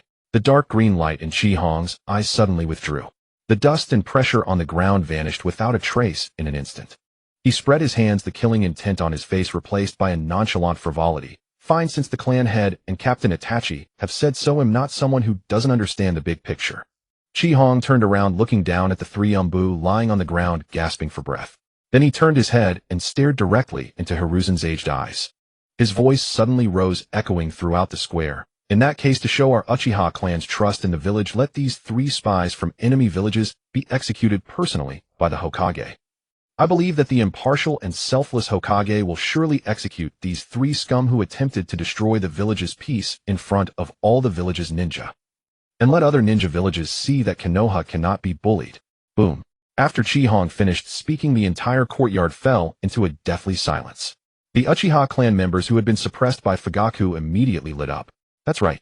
Handing the people over to the Hokage for execution not only saved face for the Hokage, but also made for a good show. Hundreds of Uchiha ninja turned their gaze in unison to Sarutobi Hiruzen, waiting for his response. At that moment, Uchiha Fugaku's face turned deathly pale in an instant. Uchiha Itachi's pupils also contracted into black dots. They had thought Chi Hong was backing down, but now they realized that the brat had directly poured a basin of scorching magma onto the Hokage's head. Hadn't the Hokage said they were a misunderstanding? Now Chi Hong, following the current, had fully confirmed the label of spies on the surface. If Hiruzen actually took them back and personally executed them, he would be killing his own most loyal Umbu elites with his own hands. And if these three died, how would other hostile ninja villages view it? If Konoha inexplicably executed three Umbu, outside speculation would run wild, and then diplomatic and external conflicts would instantly explode. But if Hiruzen took them back without executing them, or even secretly released them, then on the surface he would be confirming the charges of colluding with the enemy, harboring spies, and even weakness and incompetence. With so many Uchiha ninja present today, this news would spread throughout the entire Konoha grassroots by tomorrow. At that point, the Hokage's popular support and prestige would plummet into the gutter. Chi Hong appeared to be making a concession. In reality, he was using a pair of iron tongs to forcefully shove these three hot potatoes into Hiruzen's mouth. Swallow them, and they'd burn through his stomach. Spit them out, and they'd smash his own feet.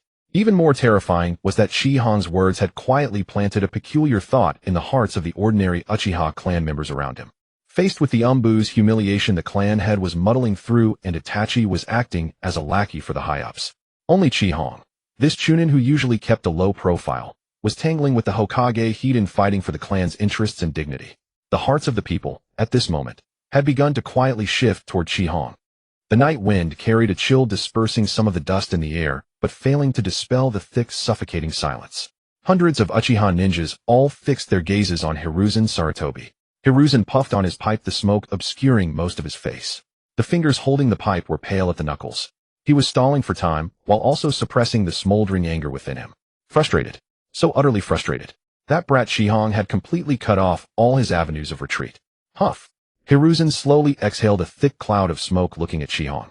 The wrinkles on his face shifted as he once again forced a kindly bitter smile. Chi Hong, things are not as simple as you think. Hiruzen shook his head, his tone filled with the helplessness and sigh of a village elder. Hearing the words spies from other villages, the three Ambu on the ground shuddered violently, the last glimmer. Hearing the words spies from other villages, the three Ambu on the ground shuddered violently, the last glimmer of light in their eyes extinguished completely. They knew that for the greater good the Hokage could only treat them as genuine spies. Hiruzen turned his head, looking at the Uchiha clan members with fervent eyes, and said with an air of righteousness, "Now that the ninja world has barely enjoyed a few years of peace, if we execute them publicly now, the villages behind them will certainly not let it go. It could very well trigger a new great ninja war." How many more will die then? He shifted the burden to the big picture. Hiruzen looked at Chihong again, his eyes carrying a hint of barely perceptible warning and blatant lure of gain. I will take them back to the interrogation unit for strict questioning. I guarantee that I will secure a very substantial benefit for our Konoha and for your Uchiha clan from the villages behind them. I promise that you and the Uchiha will not have to shed blood and tears. This was the final bottom line Hiruzen offered. It was also his compromise. He was waiting for Chihong to respond. If under these circumstances that brat Chihong remained stubborn and unyielding, then he would have no choice but to steel his heart, go back to consult Danzo, and put the final solution, plan for the Uchiha, on the agenda. A cage-level combatant who could not be controlled and knew how to use the big picture to pressure others must never remain in the Uchiha. A flicker of killing intent had already flashed in the old man's eyes. After hearing Hiruzen's lengthy speech, Chihong did not speak immediately. He simply tilted his head, looking at Hiruzen with leisurely composure, his gaze resembling that of someone watching a clown performing a monkey show. Dead silence fell over the entire scene. Uchiha Fugaku didn't dare to breathe, his palms slick with cold sweat. About half a minute passed. Chihong suddenly laughed. He shrugged, and the dark green chakra on his body seemed to have completely calmed down, making him appear very reasonable. Alright, since the Hokage-sama has put it in terms of the village's survival, how could I, an ordinary chunin, not understand the big picture? Upon hearing this, Fugaku and Itachi simultaneously breathed a sigh of relief. Hiruzen's expression also eased a bit. But before Hiruzen could speak to take the men away, Chihong suddenly took half a step forward, looking at Hiruzen with a half smile. However, Hokage-sama, what you just said only mentioned that they can't die. That's enough, right? As soon as these words were spoken, the atmosphere that had just relaxed a little instantly plunged back into an ice cave. Hiruzen's brow furrowed sharply, and his heart skipped a beat. Not good. Before he could make any move. Since they can't die to prevent these spies from escaping or taking poison to kill themselves. Chihong's voice in the dead of night was as cold as an iron block just pulled from an ice cellar. They'll help the Hokage-sama by removing their claws first. That's perfectly reasonable, isn't it? The words had barely fallen. Chihong didn't even bother to take his hands out of his pockets. He simply flicked his right thumb upward, without any hand signs. Boom. The dark green chakra within Chihong belonging to Banji Ras burst forth from his body, like a volcanic eruption carrying the purest destruction and malice. The air was instantly dyed an eerie dark green, thick as viscous ink. Shoo, shoo, shoo, without any warning. The gravel and soil on the ground were forcibly gathered and compressed by a terrifying force. 12 gray stone spikes, each over a meter long and sharp as knives at both ends, materialized out of thin air. Rock-type technique, stone edge. Thud. Oh. A dense series of sounds of flesh being pierced by blades accompanied by hysterical screams instantly tore through the night sky. Blood as if free splashed across the small courtyard with a swoosh. The 12 stone spikes turned into gray streaks, pinning the 3 ANBU's arms and legs firmly to the ground with deadly precision. The sound of bone shattering was so clear that it made the surrounding Uchiha ninjas wince. The 3 ANBU convulsed violently, their clothes soaked through with blood, in an instant large mouthfuls of bloody foam spurting from their mouths. Their limbs had been smashed into pulp by Chihong's brute force.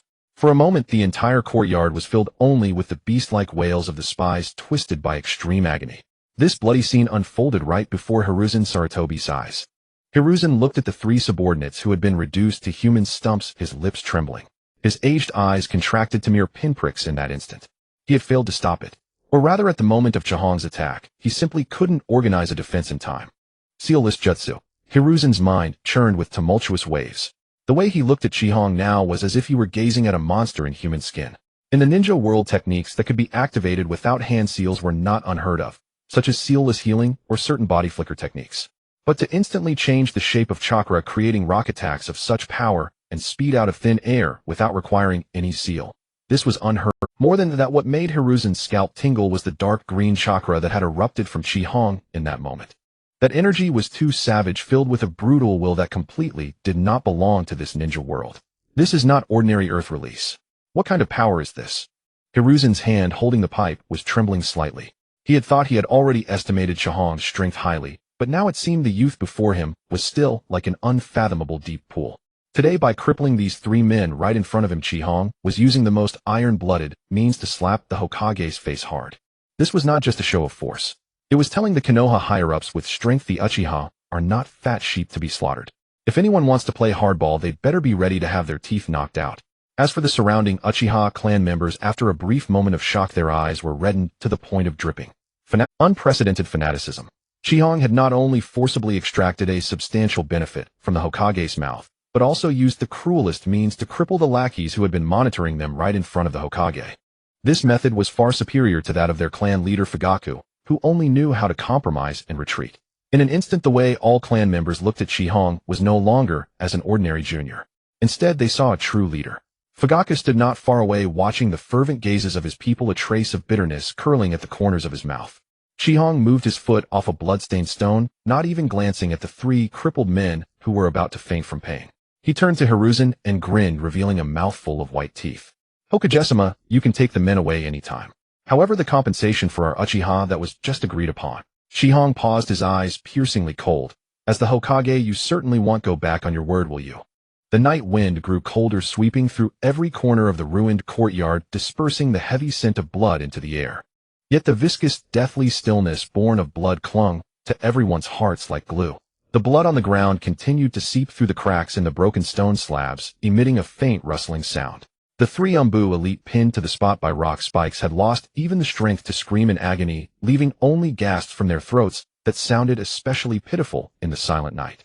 Wearing a white robe with red characters, the third Hokage of Konoha, Sarutobi Hiruzen, furrowed his brow deeply. He looked at the chaos on the ground, the old skin on his face twitching violently, 3 times his fingers gripping the smoking pipe, turning white from excessive force. This was a disgrace, the most humiliating night since he had taken charge of Konoha. But he was the professor of ninjutsu who had weathered countless storms. He took a deep breath and forcibly suppressed the lividity in his face and the murderous intent in his eyes. When he raised his head again, the trademark, kindly smile of a neighborhood grandfather was once again squeezed onto his face, albeit somewhat dryly. Chihong, you're right. Hiruzen spoke with double meaning, his voice low but heavy. When dealing with enemy ninjas, sparing their lives is enough. Facing Hiruzen's veiled threat, Chihong didn't even lift an eyelid.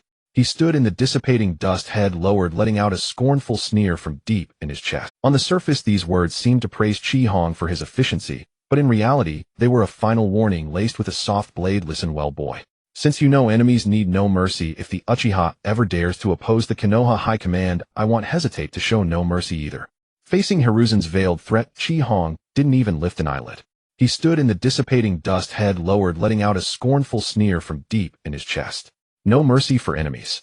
In Konoha today, anyone could say that.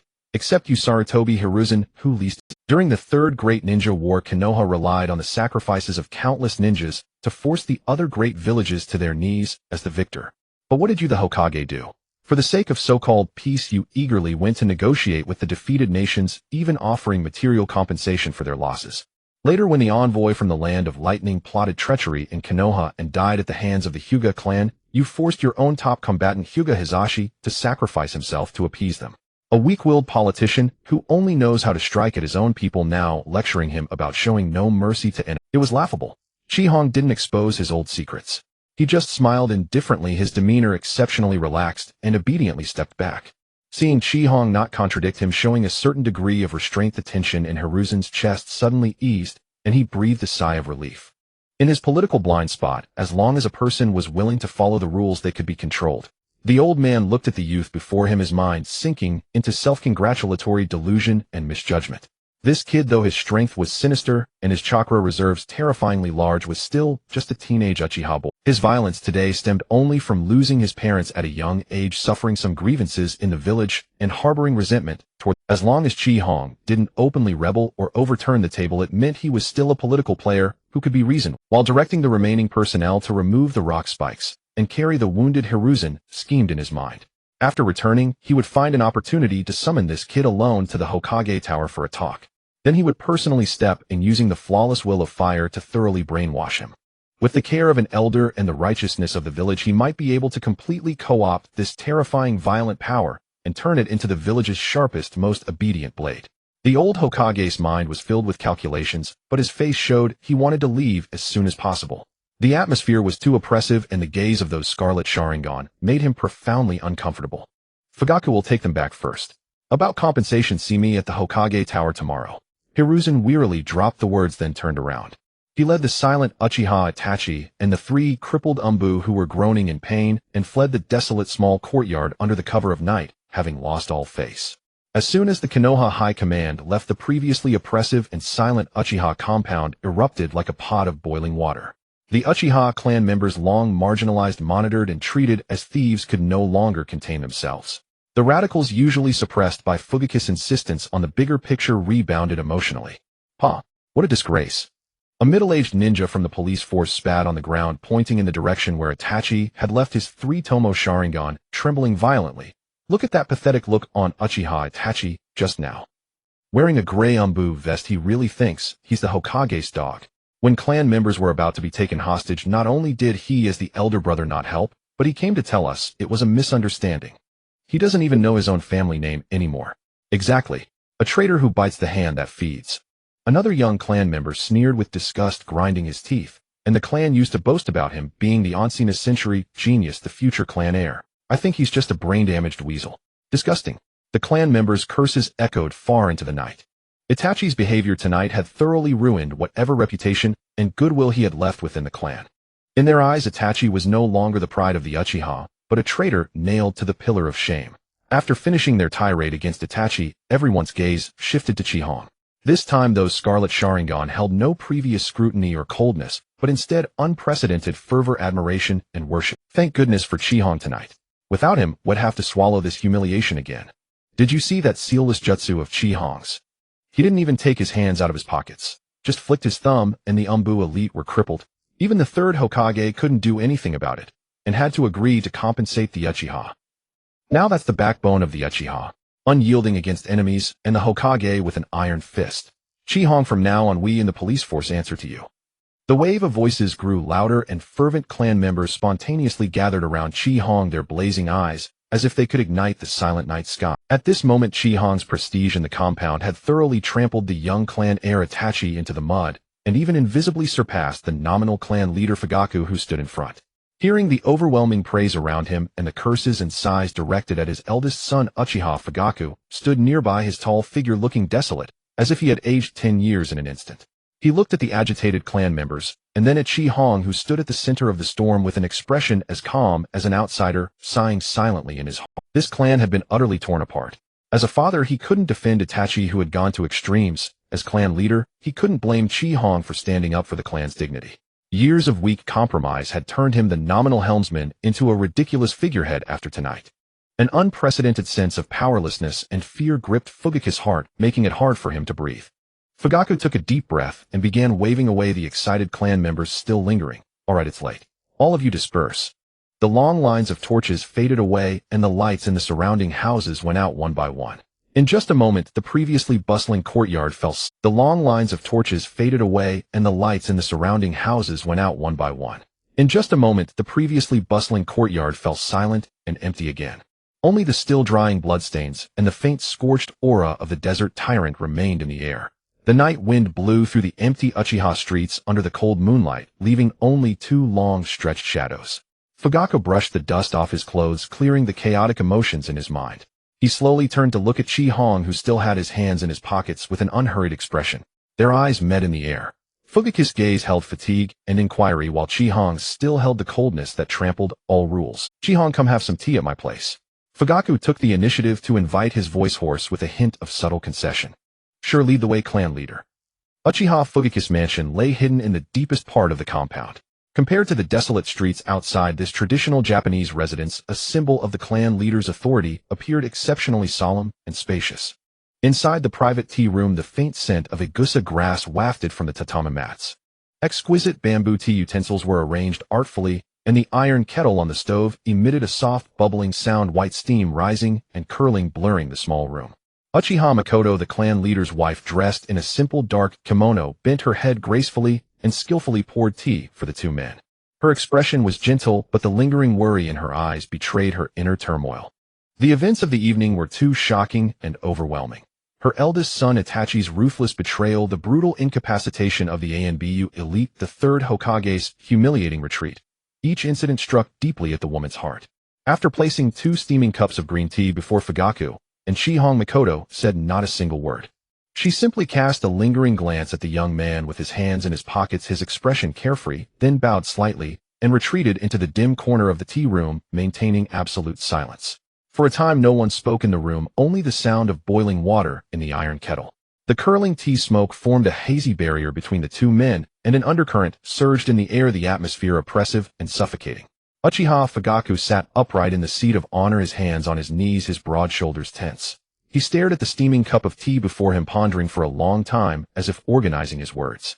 Finally, he broke the deathly silence, lifting his head, a complex glint flashing in his commanding eyes. "Chihong, what you did tonight was rash." Fugaku spoke in a deep voice, trying to assert his authority as clan leader and senior to pressure the young man. "You must be well aware of the awkward situation between the village and the clan right now. The higher-ups have always been wary of our police force. Today you acted so aggressively in front of the third Hokage, crippling those 3 A and BU.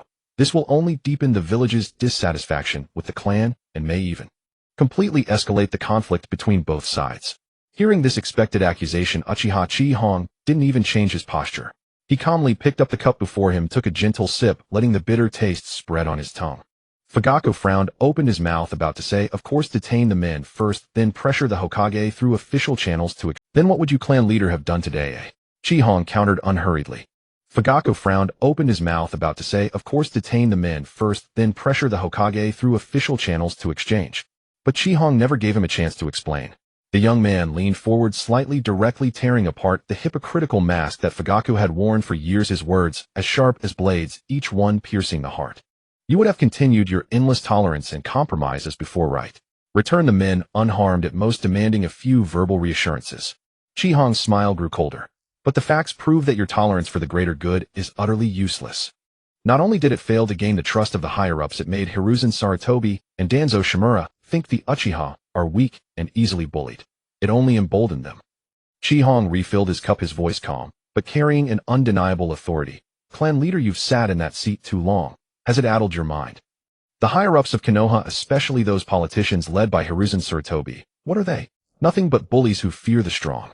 The more you act for the greater good and yield, the more they think your blade has dulled, and the more they will trample on you without restraint." Faced with Chihong's sharp, caustic, yet utterly true accusations, Uchiha Fugaku felt as if struck by lightning.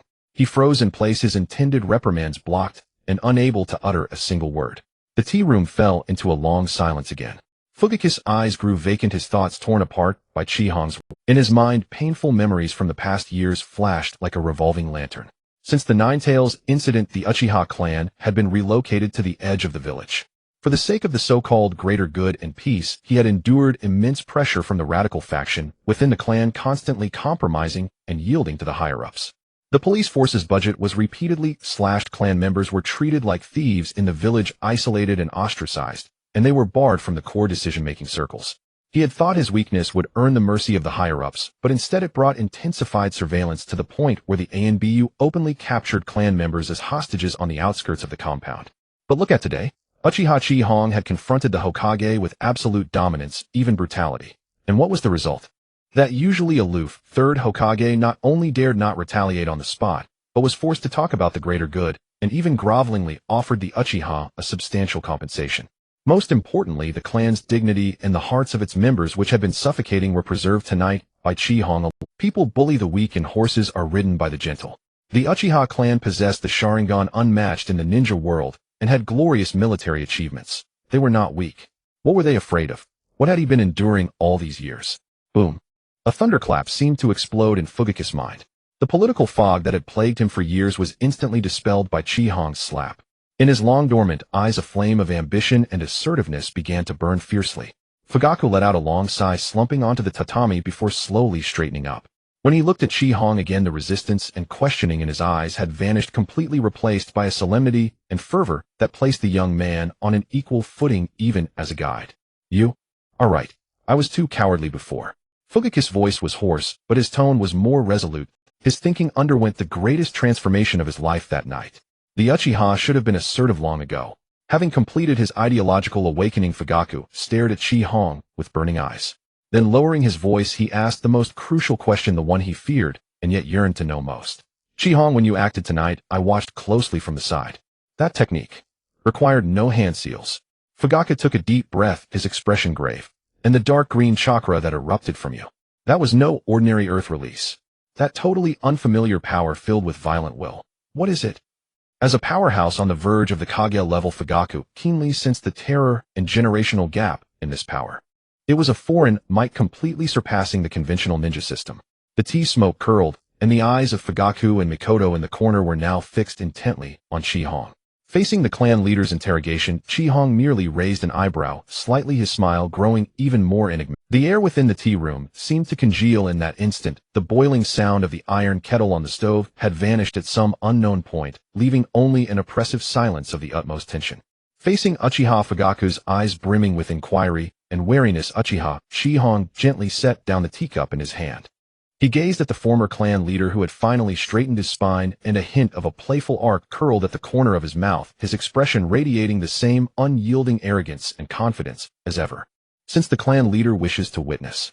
Chi-Hong unhurriedly withdrew his hands from his pockets, his tone casual, yet laced with a spine-chilling certainty. Then, as you desire, I shall grant you a glimpse. Bang! The moment his words fell, a terrifying phenomenon beyond description erupted instantly. Without any hand seals, without even the trace of conventional chakra flow within his meridians, of vast energy of a dark green hue reeking of unbridled destruction and malicious brutality surged outward from within Chi-Hong like a tsunami. It was not ordinary earth-natured chakra, but a new colossal power as heavy as a mountain and as hard as adamantine. In Fugaku and Mikoto's abruptly contracting pupils, a massive, ferocious phantom of an armored giant coalesced out of thin air behind Chi-Hong. The giant beast was clad in an indestructible green carapace, its abdomen shimmering with an eerie azure, and a pair of crimson beast eyes burned as if with the fires of hell. It stood proudly in the void, raising its head, bristling with grotesque horns, and unleashed a savage roar that had never before resounded in this world. Bangjalassi's phantom had descended. In that instant, violent air currents transformed into tangible shockwaves, tearing apart the tranquility that had reigned in the tea room. Gales howled, shattering the tea utensils on the tatami and blowing the delicate paper windows to pieces with a thunderous blast. The roar, laden with endless sand and malice, became a visible white wave of sound thundering into the sky. It not only spread across the entire Uchiha compound in an instant, but also radiated outward, shaking the distant Hokage building and the entire village of Konoha. Uchiha Fugaku and Uchiha Mikoto, standing mere inches away, were utterly stunned by the sight. Their minds went blank in a single moment. Mikoto, in particular, a kunoichi who had long retired from the front lines, found her face pale under the overwhelming pressure of this godlike, demonic presence. She nearly collapsed to the floor, barely managing to grip the ground as she stared in terror at the colossal phantom radiating endless malice. As for Uchiha Fugaku, a powerhouse on the threshold of the Kage level, his inner shock carried far more strategic significance. The proximity allowed him to clearly sense the boundless, seemingly inexhaustible energy surging within Chi-Hong. This was no ordinary human amount of chakra. The magnitude of this dense, vicious, and aggressively destructive energy was comparable to that of the legendary tailed beasts. For a moment, Fugaku's breath stopped entirely. He stared fixedly at the impassive Chi-Hong, a tempest of shock raging within his heart. The Uchiha clan in this turbulent era had given birth to a true humanoid walking tailed beast.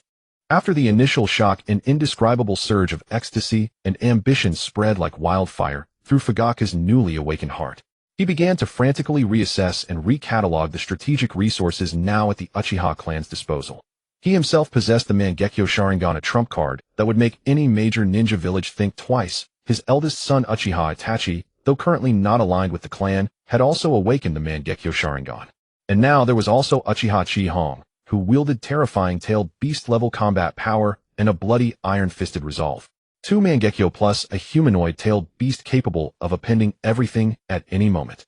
The sheer destructive potential displayed by the Uchiha clan at this moment had reached an unprecedented and terrifying height since the deaths of Hashirama Senju and Madara Uchiha. With such a configuration, even facing a combined assault from the entire Konoha High Command, the ANBU, and the Root Organization, they possessed the absolute confidence to overthrow Konoha and contend for supremacy in the ninja world. Good. Ha ha ha. Fugaku laughed wildly in his heart, his spine straightening. In that instant, the clouds of pessimism swept away. However, before Fugaku could recover from the strategic shock of this power disparity, the world outside the mansion had already descended into chaos because of Bangjalassi's roar. Bangjalassi's highly distinctive malicious chakra, an earth-shaking roar, struck the entire Uchiha compound like a heavy hammer. At that very moment, the elite Uchiha shinobi who had just returned home and had not yet lain down immediately recognized, "This is Lord Chi-Hong's power. Something's wrong. The point of eruption for this chakra is at the clan leader's mansion." In an instant, countless Uchiha shinobi, with the events of the day fresh in their minds, frantically concocted a highly plausible drama. That afternoon in the rubble square, the great hero Lord Chi-Hong, for the sake of the clan's dignity, had defied the Hokage, crippled the ANBU, and secured a large compensation for the clan. But that incompetent, weak, compromising clan leader Fugaku had privately summoned Lord Chi-Hong to his home for tea. This was no tea party. It was clearly that old fossil using his authority as clan leader to privately pressure and suppress Lord Chi-Hong, who had stood up for the clan. He might even lay hands on Lord Chi-Hong to offer his head as a token of appeasement to the Hokage. Lord Chi-Hong must have been forced to retaliate, erupting his power in the clan leader's home. Damn it! Has old man Fugaku lost his mind? To lay a hand on the village's own hero just to please the Konoha politicians? In an instant, all the Uchiha shinobi were furious to the core. These Sharingan wielders, already fiercely protective and extreme by nature, felt not a shred of fear toward that tailed beast-level power in their fervent adoration. Instead, their eyes burned red with rage, and their three tomos spun wildly. These Sharingan wielders, already fiercely protective and extreme by nature, felt not a shred of fear toward that tailed beast-level power in their fervent. A climactic scene unfolded on the Uchiha streets. Countless silhouettes leaped out from the houses in all directions. The clang of unsheathed blades, the clash of shuriken, and the roar of shinobi running at full speed over rooftops tore through the night sky.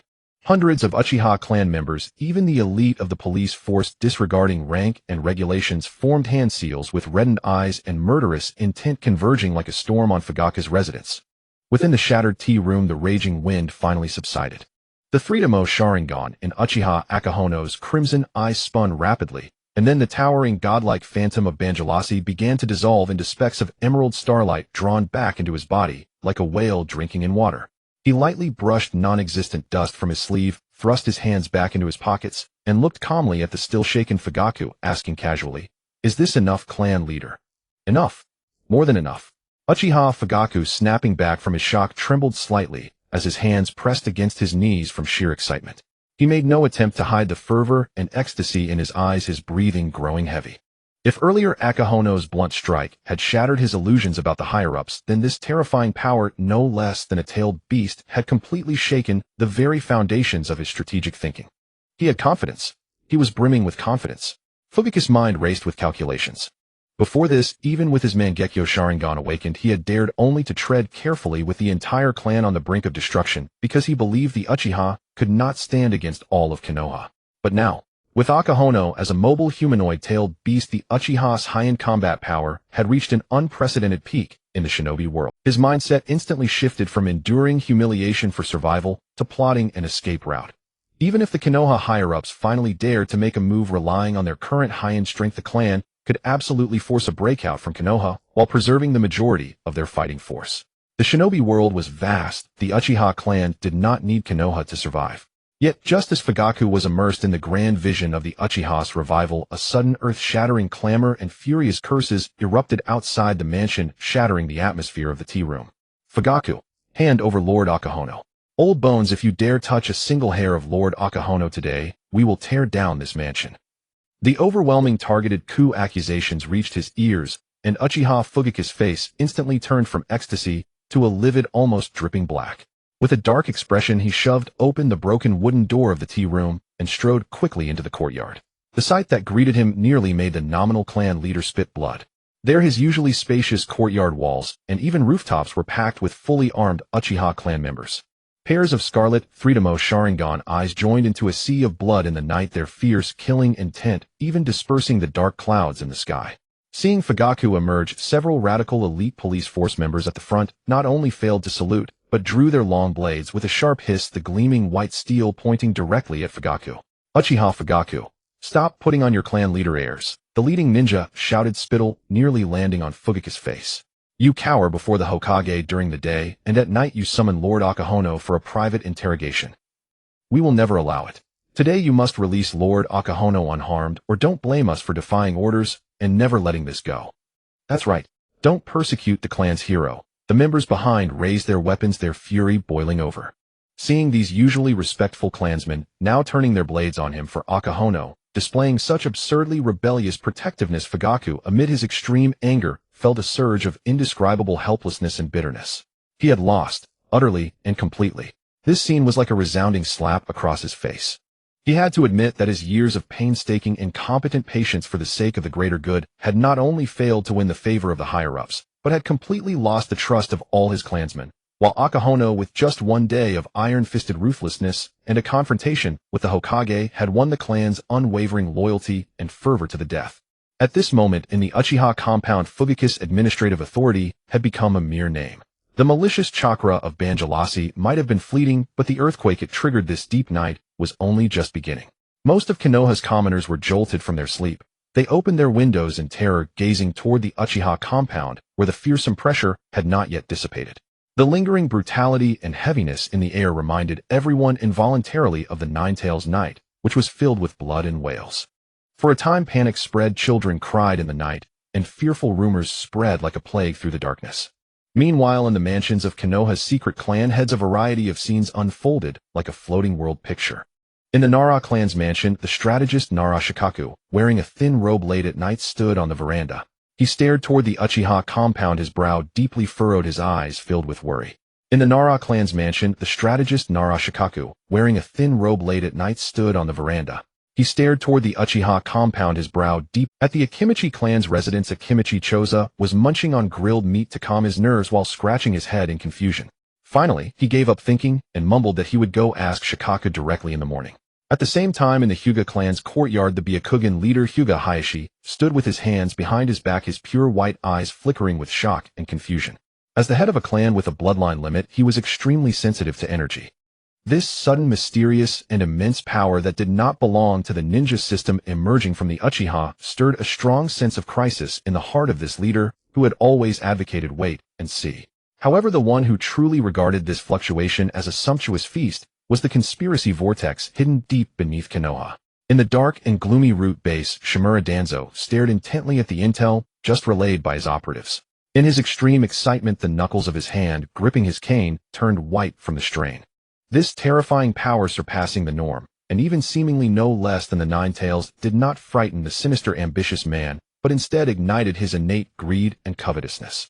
Danzo let out a hoarse, snake-like laugh in the darkness, his single eye burning with morbid desire. Danzo let out a hoarse, snake-like laugh in the darkness, his single eye burning with morbid desire.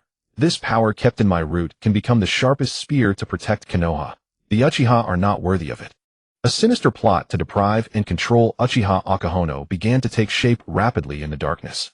At that moment in the Hokage's office, it was already brightly lit and tense. Hiruzen Sarutobi and Uchiha Itachi's faces were deathly pale. Especially Hiruzen, who pressed hard on his desk, the embers in his pipe flickering with his heavy breath. The pressure just now had made even the professor of ninjutsu tremble at the core of his soul. Itachi. Shaken, Hiruzen turned abruptly, his voice filled with undisguised panic and urgency. What was that power that erupted from the Uchiha compound? Hurry back to your clan to investigate. Use any means necessary to find out the source of that power. Yes, Hokage-sama. Uchiha Itachi bowed in acknowledgement, his heart equally heavy. Tonight in the clan grounds, he had stood against his family for the sake of so-called greater good, already earning a tarnished reputation. But for the peace of the village, he could only grit his teeth and vanish with a body flicker. Watching Itachi's retreating figure, the suspicious and panicked Hiruzen Sarutobi still could not calm down. He took a puff from his pipe, his eyes turning sinister and ruthless in the flickering light. He tilted his head slightly and gave a low command to the empty shadows. Kakashi, follow him. Slip into the night and tail behind Itachi. Don't alert him. I want you to bring back word for word everything Uchiha Itachi does tonight. Understood. A silver-haired masked figure flickered and disappeared into the shadows. Facing the densely packed clan members outside the door with their swords drawn and blades unsheathed, Uchiha Chihong stepped out of the shattered tea room with a calm demeanor under the stiff gaze of Uchiha Fuyu. He stood on the veranda looking down from a height at the sea of blood-red Sharingan eyes in the courtyard. Meeting the countless fervent and worried gazes, Chihong's lips curled into a playful smile. He casually stuffed his hands into his pockets and spoke in a lazy tone, everyone sheathe your swords. The commotion just now was nothing more than me on a whim dragging the clan leader into the courtyard for a little sparring session. The old bones are still sturdy, there's no way he could have done anything to me. Hearing Chihong's calm and composed explanation, the tense atmosphere instantly froze. The fully armed ninjas exchanged glances, and the biting, killing intent that had permeated the compound dissipated in an instant. Learning that it was all just a misunderstanding, everyone's anxious hearts finally settled. Then the fierce aggression that had been meant for the coup instantly transformed into uncontrollable worship and fervor when facing Chihong. Several elite members of the police force who were close to him sheathed their swords, stepped past the frozen Fu Yue, and gathered around Qihong. So it was a sparring match. Lord Qihong, that power just now was absolutely astonishing. Yet we thought the clan leader was going to hold some kind of private trial. Before leaving, a few radical clan members right in front of Fu Yu's darkening face grabbed Qihong's hand and patted their chests, loudly urging him, "Qihong, if you ever suffer any grievance in the clan, or if anyone dares to suppress you behind your back, just tell us. Whether it's the village or the clan, will always stand by your side." Amid the clamor of oaths of allegiance, the fervent clansmen gradually dispersed, retreating from the mansion like a tide. After the last clansman's figure disappeared into the night, Uchiha, Fu Yu looked at the empty, somewhat dilapidated courtyard and let out a deep sigh. The sense of defeat from being collectively rejected and overstepped by the entire clan made him seem several years older. How ironic. Fu Yu turned to look at the relaxed Qihong, his voice tinged with undisguised desolation and bitterness.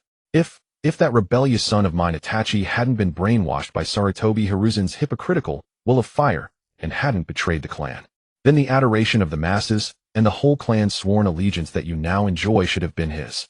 He was once the pride of the entire clan.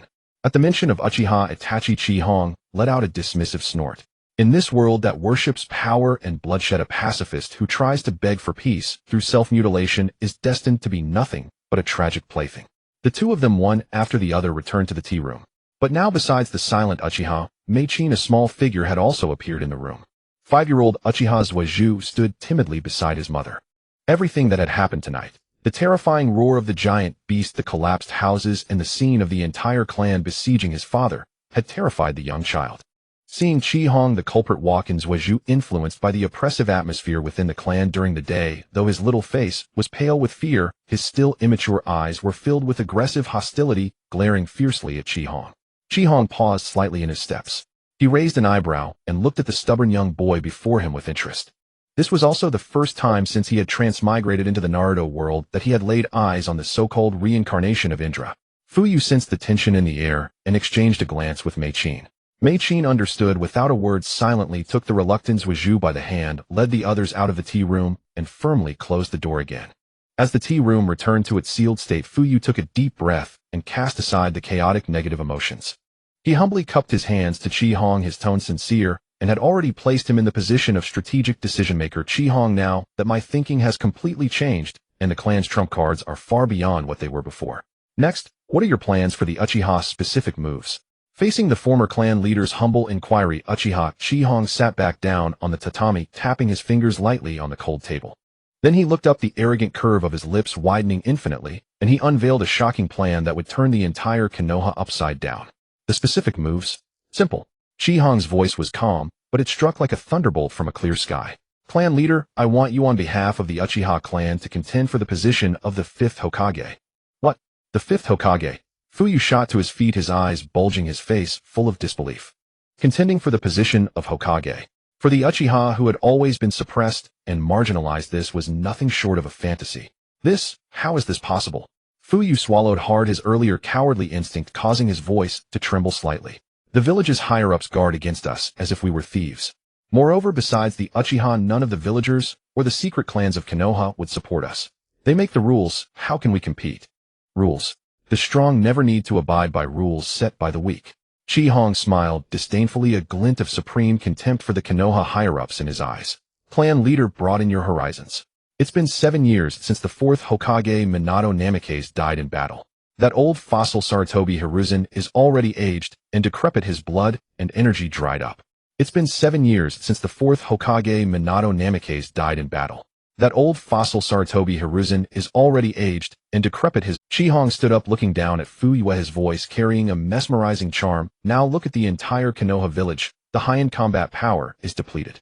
Jiraiya and Tsunade are wandering outside, and Hatake Kakashi is still too young. Now, aside from the Uchiha clan, which has intact resources, 2 Mangekyo Sharingan users, and a tail beast-level combatant like me, who else in Konoha is qualified and powerful enough to sit in the 5th Hokage's seat?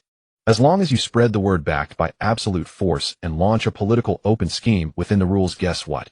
Will Sarutobi Hiruzen dare to start a full-scale war with us, or will he have no choice but to grit his teeth and accept the challenge?" Boom.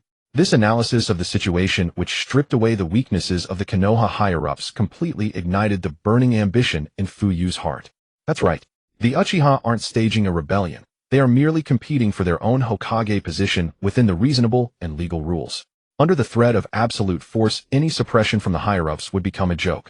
Just as Fu Yu was getting fired up by the audacious blueprint, Chi Hong had painted his ambitions swelling wildly. Bang! The tightly closed door of the tea room was suddenly forced open with a violent burst of chakra. Uchiha Itachi stood at the entrance covered in dust, his face dark enough to drip water, and his heaving chest betraying his extreme inner turmoil. Having been ordered by the third Hokage to rush back, he had suffered the clan members' contempt and spitting along the entire way back to the clan grounds. Those who had once respected him even spat in front of him, brazenly mocking him as the Hokage's dog and traitor to them. Bearing immense inner pressure and humiliation, Itachi stepped into the courtyard, and with his keen hearing overheard through the broken paper window the entire rash speech of Chi Hong instigating his father to seize the Hokage position. What truly broke him was that upon entering he saw his usually prudent and considerate father actually flushed with excitement and eyes burning with enthusiasm as he seriously considered this treasonous plan. At that moment Itachi's sense of justice and his worldview completely collapsed. Looking at Uchiha Chi Hong, who sat in the seat of honor like a rebel leader, Itachi could no longer contain his fury and shock.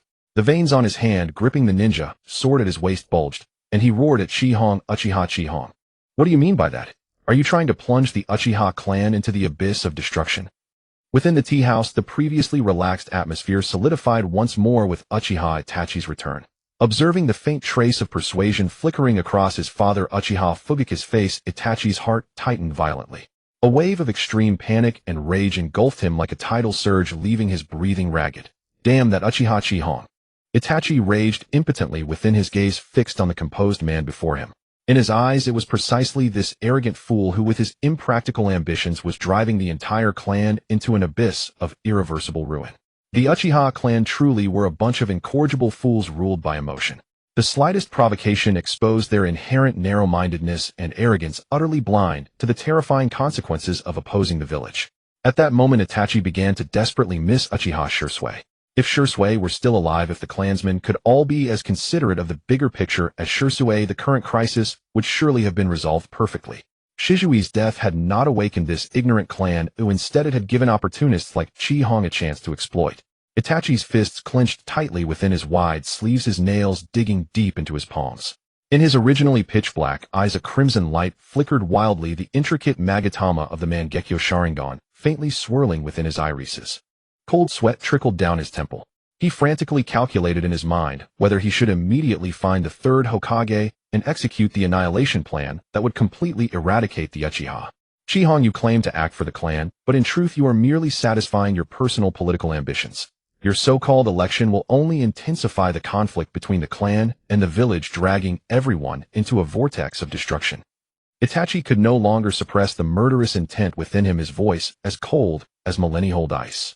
Facing Itachi's almost tangible killing intent and accusations, Uchiha Chi Hong showed no fear. Instead, he let out a contemptuous snort, as if he had heard the most absurd joke. He slowly rose to his feet, looking down at Itachi from a height, and stood on the moral high ground. Ambition. Destruction. Itachi, your words are too disheartening to the clan, and too ungrateful for my sincere efforts. A mocking smile curled at the corner of Chi Hong's lips as he clasped his hands behind his back. My proposal for the clan leader to run for the fifth Hokage stems entirely from righteousness, out of concern for the third Hokage's health. Upon hearing this, both Uchiha Fugaku and Itachi froze for a moment. Chi Hong cleared his throat, his tone growing exceedingly sincere, even tinged with a hint of compassion. Think about it. The third Hokage should have retired when the fourth took office. Now it's been nearly 10 years since he's been in action. The poor old man at his age should be enjoying his grandchildren and a life of ease. Yet due to the fourth's tragic sacrifice, he has to drag his frail body back to the front lines to toil for the village. At this point, Chi Hong abruptly turned his head, his gaze piercing like a blade into Uchiha Itachi, and pressed forward with a cold sneer. Uchiha Itachi, you oppose the Hokage transition, so vehemently insisting that a man in his 70s continue to suffer and labor for Konoha. What exactly is your intention? In your eyes, must the Hokage dedicate his life to the village, bent on serving until death, without even the right to a peaceful retirement? Is this the capacity you speak of? Is this your filial piety toward the Hokage? This barrage of sympathetic accusations struck like a thunderbolt, artfully transforming a power grab into an act of respecting the elderly and cherishing the young. Uchiha Itachi's ever-calm face flushed crimson. He could even hear his own teeth grinding together. He never imagined that Chi-Hong could package such a rebellious act so sanctimoniously. In the prolonged silence, Itachi's face burned, and he was left utterly speechless. Just as Itachi's mind was in turmoil and the atmosphere in the tea house reached its most oppressive, Chi-Hong suddenly raised an eyebrow. His gaze sharp as lightning shot toward the moonlit shadowy courtyard outside. "You out there, why bother hiding any longer at this point?" Chi-Hong's voice suddenly rose, dripping with undisguised. What a truly trusted Uchiha clan it is. The third Hokage personally swore this very day that he would never monitor the Uchiha compound. Yet before the night is even over, he has already broken his promise like a fart, regretting it so soon. Though his words were mercilessly sarcastic, a flicker of almost imperceptible puzzlement passed through Chi-Hong's eyes. As a time traveler intimately familiar with the plot, he couldn't help but feel a sense of strangeness. Logically, how could Sarutobi Hiruzen, that old fox who had manipulated politics his entire life, commit such a rookie mistake as sending Umbu into the Uchiha compound and getting caught red-handed? Bastard. With his secret abruptly exposed, Uchiha Fugaku, seated at the head, rose to his feet. The suppressed fury ignited completely in that instant. Fugaku's eyes spun wildly with 3-mo Sharingan, his chakra surging like a volcanic eruption, the intense pressure causing the wooden tea table to tremble violently. His stern face was etched with murderous resolve, already assuming a battle stance, ready to kill any intruder on sight. Seeing that concealment was no longer possible, the space in the courtyard shadows twisted faintly. An Umbu ninja with silver hair and a fox mask reluctantly emerged from the darkness. He removed his mask, revealing his trademark lazy eyes. It was Hatake Kakashi. Facing Fugaku's gaze that seemed ready to tear him apart, Kakashi explained in his usual flat, emotionless tone. "Please don't misunderstand, Lord Fugaku. It's not what you think. The Hokage only asked me to accompany Itachi back to check on the situation." Kakashi's explanation, rather than easing tensions, only made the temperature in the tea house plummet to freezing. Hearing his defense, Uchiha Chi-Hong, who had been somewhat puzzled, suddenly had a flash of insight. He understood instantly. It wasn't that Sarutobi Hiruzen, that old fox, had grown stupid. Rather, the old man sitting in the Hokage's office not only distrusted the Uchiha clan, but had also begun to distrust Uchiha Itachi, the double agent who had been feeding him information all along. The third Hokage had sent Kakashi not to assist Itachi, but as a supervisor to verify whether Itachi's intelligence. Understanding this layer of logic, Chi-Hong nearly laughed out loud. What an unexpected windfall.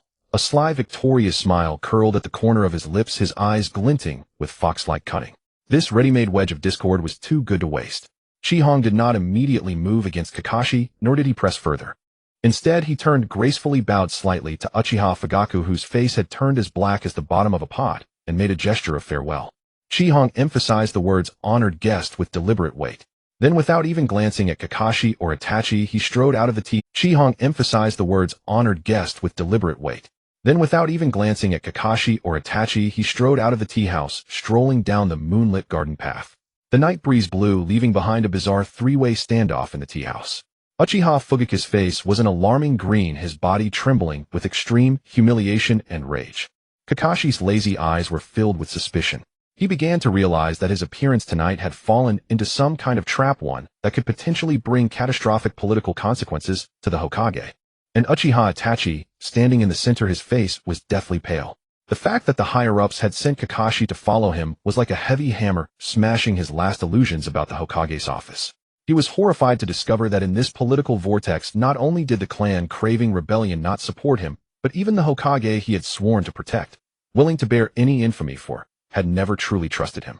This predicament of being caught between two sides guarded against by both factions was shattering his fragile psychological defenses and accelerating his descent toward extremism. Outside the courtyard, Uchiha Fugaku, staring at Kakashi, saw his last sentimental illusions about Sarutobi Hiruzen completely shattered. The slap was too loud, confirming that Chi-Hong's words were not false. Since the higher-ups had never trusted the Uchiha, there was no choice but to follow Chi-Hong wholeheartedly, using iron-blooded means to seize the fifth Hokage position that rightfully belonged to the Uchiha. Morning. Sunlight pierced through the thin mist, slanting softly onto the plaque of the Konoha Police Force headquarters. Uchiha Akai, as usual, stepped through the gate with a composed demeanor. As he was on patrol duty today, he changed into a sharp police force uniform. "Lord Akai." "Good morning." Lord Akai. The moment he entered the previously bustling office hall, fell silent instantly. Then a thunderous wave of greeting. All the Uchiha shinobi in the hall rose to their feet, in unison, their eyes fixed on Akai with burning reverence and adoration. The terrifying commotion that had erupted at the main clan compound last night had already spread like wildfire within the police force. though clan head Fugaku tried desperately to suppress the news walls have ears. The rumors that Akai had single-handedly suppressed the entire clan, even forcing the clan head and the Konoha High Command to reshuffle their ranks, had already deified him in the hearts of these grassroots shinobi.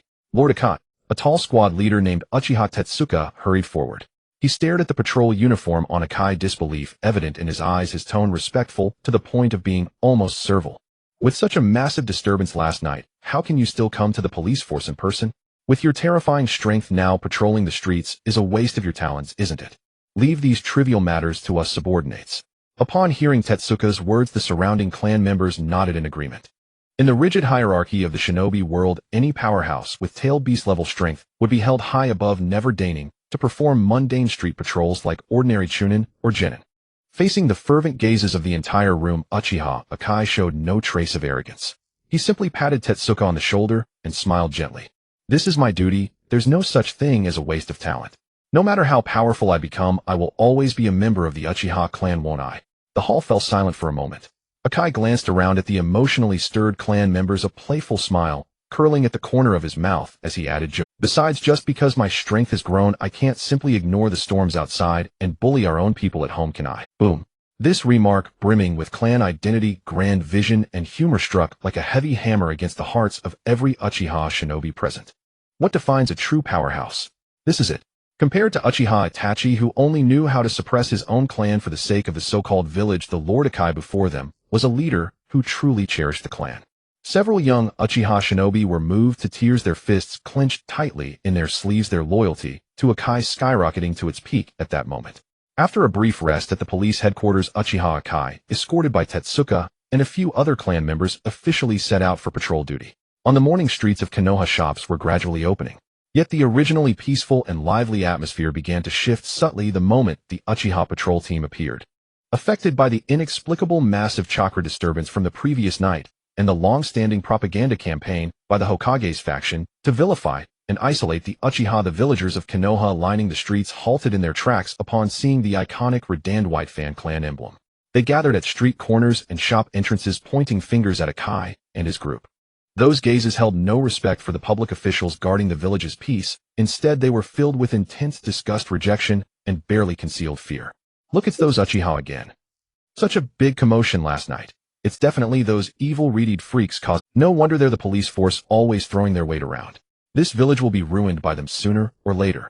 The harsh whispers reached the patrol team clearly. Tetsuka and the others' faces darkened instantly, their fingers gripping their kunai, whitening with anger. In the past, under such circumstances, for the sake of maintaining the bigger picture and avoiding trouble for the clan head, they would often have to swallow their resentment and settle for weak verbal warnings. This had earned the police force a terrible reputation outside, while making them suffer in silence within the village, a truly pathetic state. Escalation of conflict often only needed a foolish trigger. As they passed a market entrance, a portly, thuggish-looking vegetable vendor suddenly lost control. This man, named Oshima Kenta, was a fanatical civilian indoctrinated by the village's long-term propaganda to hold extreme prejudice against the Uchiha. Evil Uchiha scum, get out of our village. With a roar, Oshima Kenta grabbed a handful of rotten vegetable leaves covered in mud and foul water from his stall, hurling them directly at Uchiha Akai, who was leading the patrol. The leaves scattered in the air, carrying a nauseating stench of decay. All Uchiha should die. Konoha doesn't need you traitors. Watching the rotten leaves grow larger in his vision, and seeing the villagers on both sides not only failing to stop the attack, but even showing hints of gleeful anticipation, Uchiha Akai's mouth twitched involuntarily, and he sighed inwardly with a sense of helplessness. Truly worthy of the conqueror's hockey world of Naruto. They seemed to possess a bizarre courage to bully and provoke even gods and demons capable of moving mountains and draining seas, risking their lives for the They seemed to possess a bizarre courage to bully and provoke even gods and demons capable of moving mountains and draining seas, risking their lives for the thrill. In the original story, they dared to bully Naruto Uzumaki, the Nine-Tails Jinchuriki. Now they dared to throw rotten vegetables at the Uchiha police force. However, Akai was by no means a pushover who would take abuse without retaliation, nor was he the kind of person like Uchiha Itachi who would bow to civilians for the sake of the so-called will of fire. Slap. Akai didn't even take his hands out of his pockets. He simply sidestepped slightly, letting the rotten leaves brush past his clothes and fall uselessly to the ground with a wet thud. But in that instant, his expression turned utterly cold. His jet-black eyes flickered with a chill that could freeze anyone. Lord Akai, we Tetsuka gritted his teeth, closely looking at Akai with hesitation. According to past protocol, they should now deliver a verbal warning and then leave in humiliation. Tetsuka, Akai's cold voice cut him off, calm and devoid of any ripple, yet carrying an unyielding iron authority. What is the name of this uniform we wear? Konohagakure.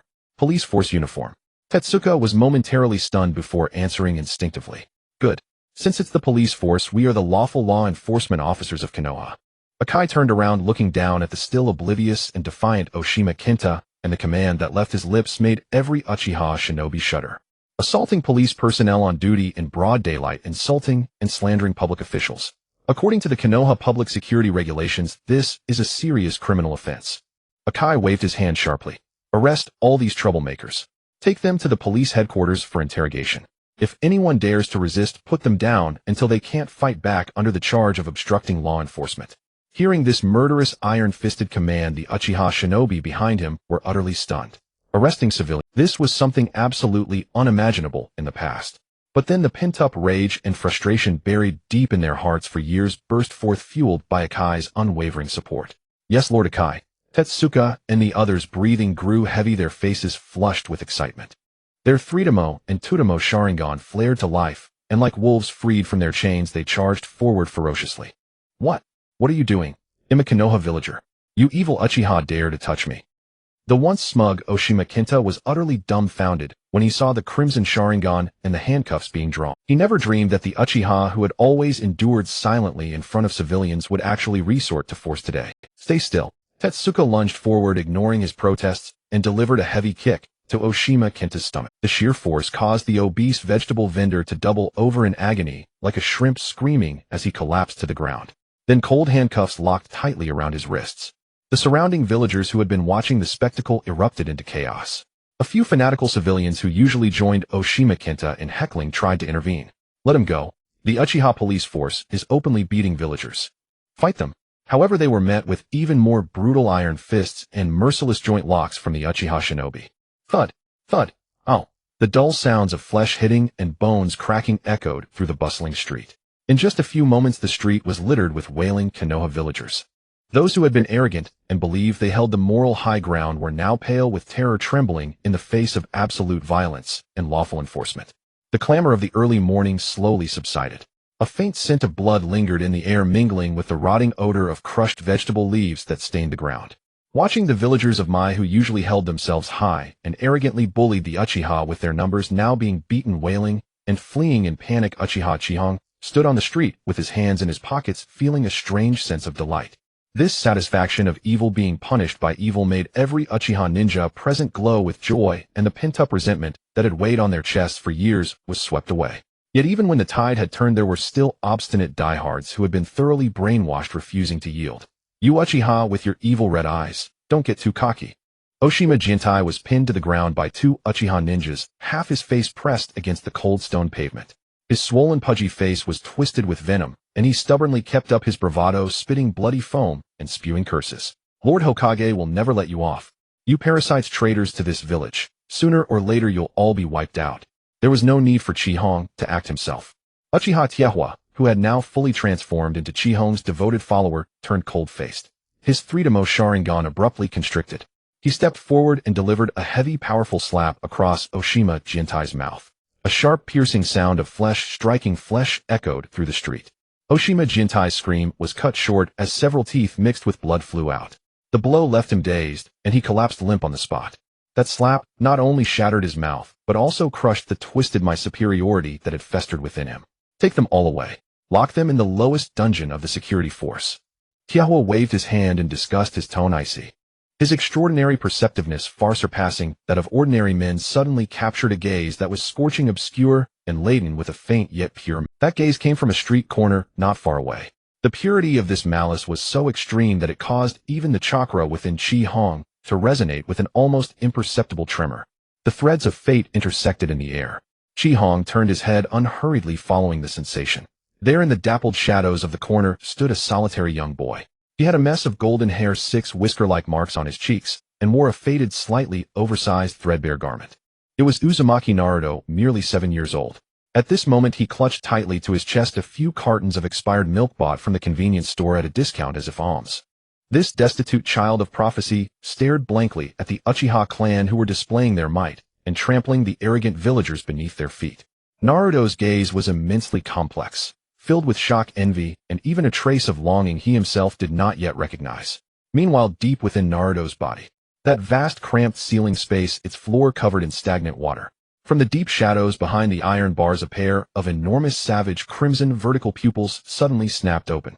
Its voice like muffled thunder echoed madly in the fragile depths of Naruto's soul, tempting him. Kid, did you see? See that arrogant Uchiha brat outside lording it over others and being worshipped?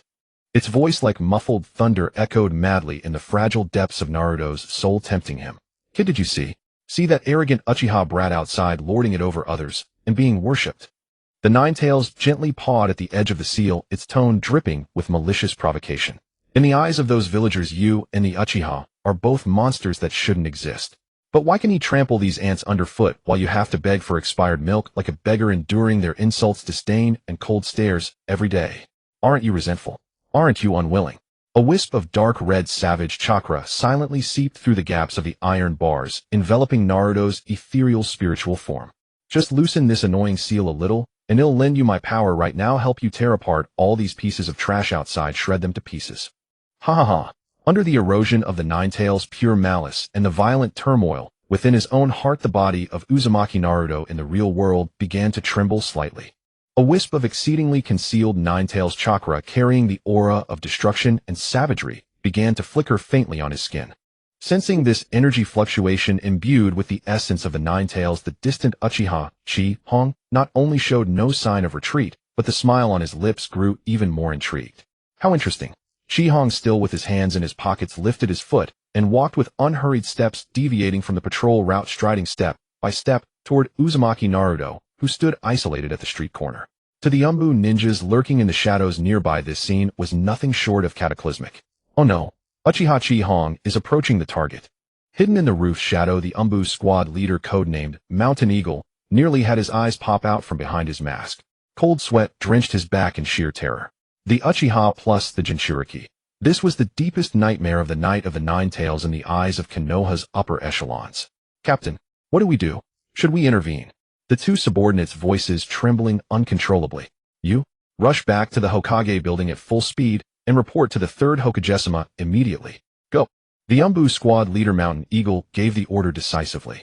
After sending his subordinate off, he gritted his teeth, forced himself to endure the cold sweat drenching his body, and burst through the air with sheer will. Shush! A blur streak passed.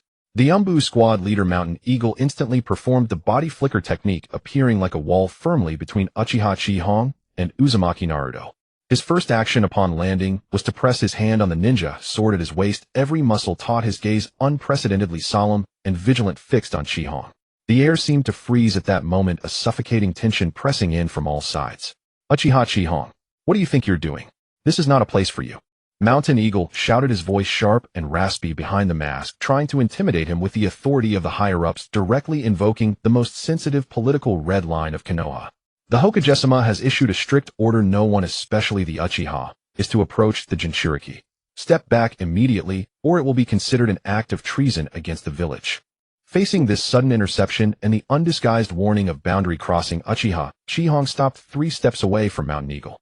He folded his arms, tilted his head, slightly glanced at the panicked, vigilant Umbu, then at the naive Naruto, clutching the expired milk behind him, and finally fixed his gaze on the slightly drawn ninja sword.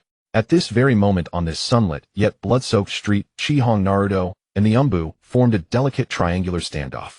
And through Naruto's crimson eyes, the Ninetales, peering from within, was also staring intently at Chi-Hong. Inside the Hokage building, the air in the ordinarily tranquil Hokage's office seemed to congeal into an unyielding stillness. The door was violently flung open, and an ANBU ninja tasked with surveillance transformed into a blurry phantom, charging in at breakneck speed. Bang! He dropped heavily to one knee, the floorboards groaning with a dull thud. Lord Hokage, an emergency. The ANBU's voice, distorted by sheer exertion and terror, rattled off a frantic report to the elderly man seated behind the desk. At the head of the table, Sarutobi Hiruzen sat with furrowed brows, puffing on his pipe. When he heard that the Uchiha police force had openly brutalized and forcibly arrested dozens of Konoha civilians in the streets, his hand, holding the pipe, only paused for a moment.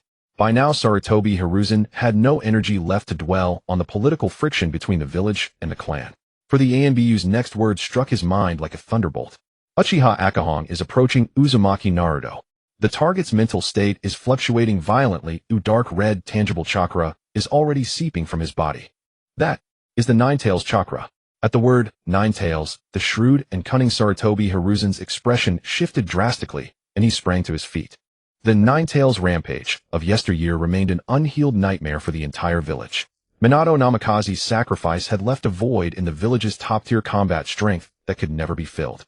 Based on the ANBU's description of the intense malevolence emanating from Naruto, Hiruzen instantly deduced that Uzumaki Naruto was on the verge of losing control of the Ninetales chakra. And at this very moment, the formidable and unfathomable Uchiha Akahong with his Sharingan was approaching him. The combination of the two painted the most terrifying picture in Sarutobi Hiruzen's mind. Konoha was now riddled with wounds, unable to endure a second night of the Ninetales. Boom. Without a moment's hesitation, not even a single order, Sarutobi Hiruzen's form dissolved into a thick puff of white smoke, vanishing instantly from the Hokage's office. Meanwhile, on the chaotic and bloody outside, tension was palpable. The ANBU's ninja swords were half drawn. Yet Uzumaki Naruto at the eye of the storm remained oblivious to the confrontation. Under the constant provocation and erosion of the Ninetales' violent chakra, his mind had plunged into extreme turmoil and agony. Dark memories flashed through the boy's mind like a kaleidoscope of cold, fragmented images. A childhood of utter. Every villager who passed by shot him icy, disdainful glances. Look, that demon fox kid. Stay away from him. What a nuisance. Everyone kept their distance as if he were a plague. Once young Naruto had finally found a playmate in the sandbox of Konoha Park. But before he could smile, the child's parents rushed over in terror, snatching their child away, leaving behind a cold, cutting remark. Don't play with that demon fox. Loneliness, despair, and the resentment of being abandoned by the world surged over him like a tidal wave. Naruto clung desperately to the expired milk carton in his arms, his nails digging into the cardboard with a creaking sound of despair. Darkness was slowly consuming his heart. Yet just as the dark red chakra was about to breach the bastion of his sanity, a different image flickered deep within his mind. It was the facade of Sarutobi Hiruzen, who during the Chunin exams or festivals would kindly hand him living expenses and pocket money. And the new teacher at the Ninja Academy, Yumino Irika, whose weary eyes held a tolerant gaze, the first without disgust or coldness. These meager charitable scraps of warmth became the only straw he could grasp in his drowning state. A classic self-hypnosis echoed in his mind. It's not that becoming Hokage earns you recognition, but that those who are recognized can become Hokage. That mantra, drilled into him countless times by Sarutobi Hiruzen, struck his mental walls like a hammer. I will become Hokage. I am the man who will surpass all previous Hokage. How could I yield to a fox here? Naruto bit his lip so hard that blood trickled out. With this twisted yet powerful obsession of the will of fire, his darkened heart anchored itself to a distorted line of ideals. In the dim ceiling space, Uzumaki Naruto's spiritual form opened his eyes, instantly regaining clarity. He wiped the blood from his mouth and roared at the colossal beast behind the iron bars. Stupid fox, I will never use your power. I am a ninja of Konoha, and my dream is to become Hokage.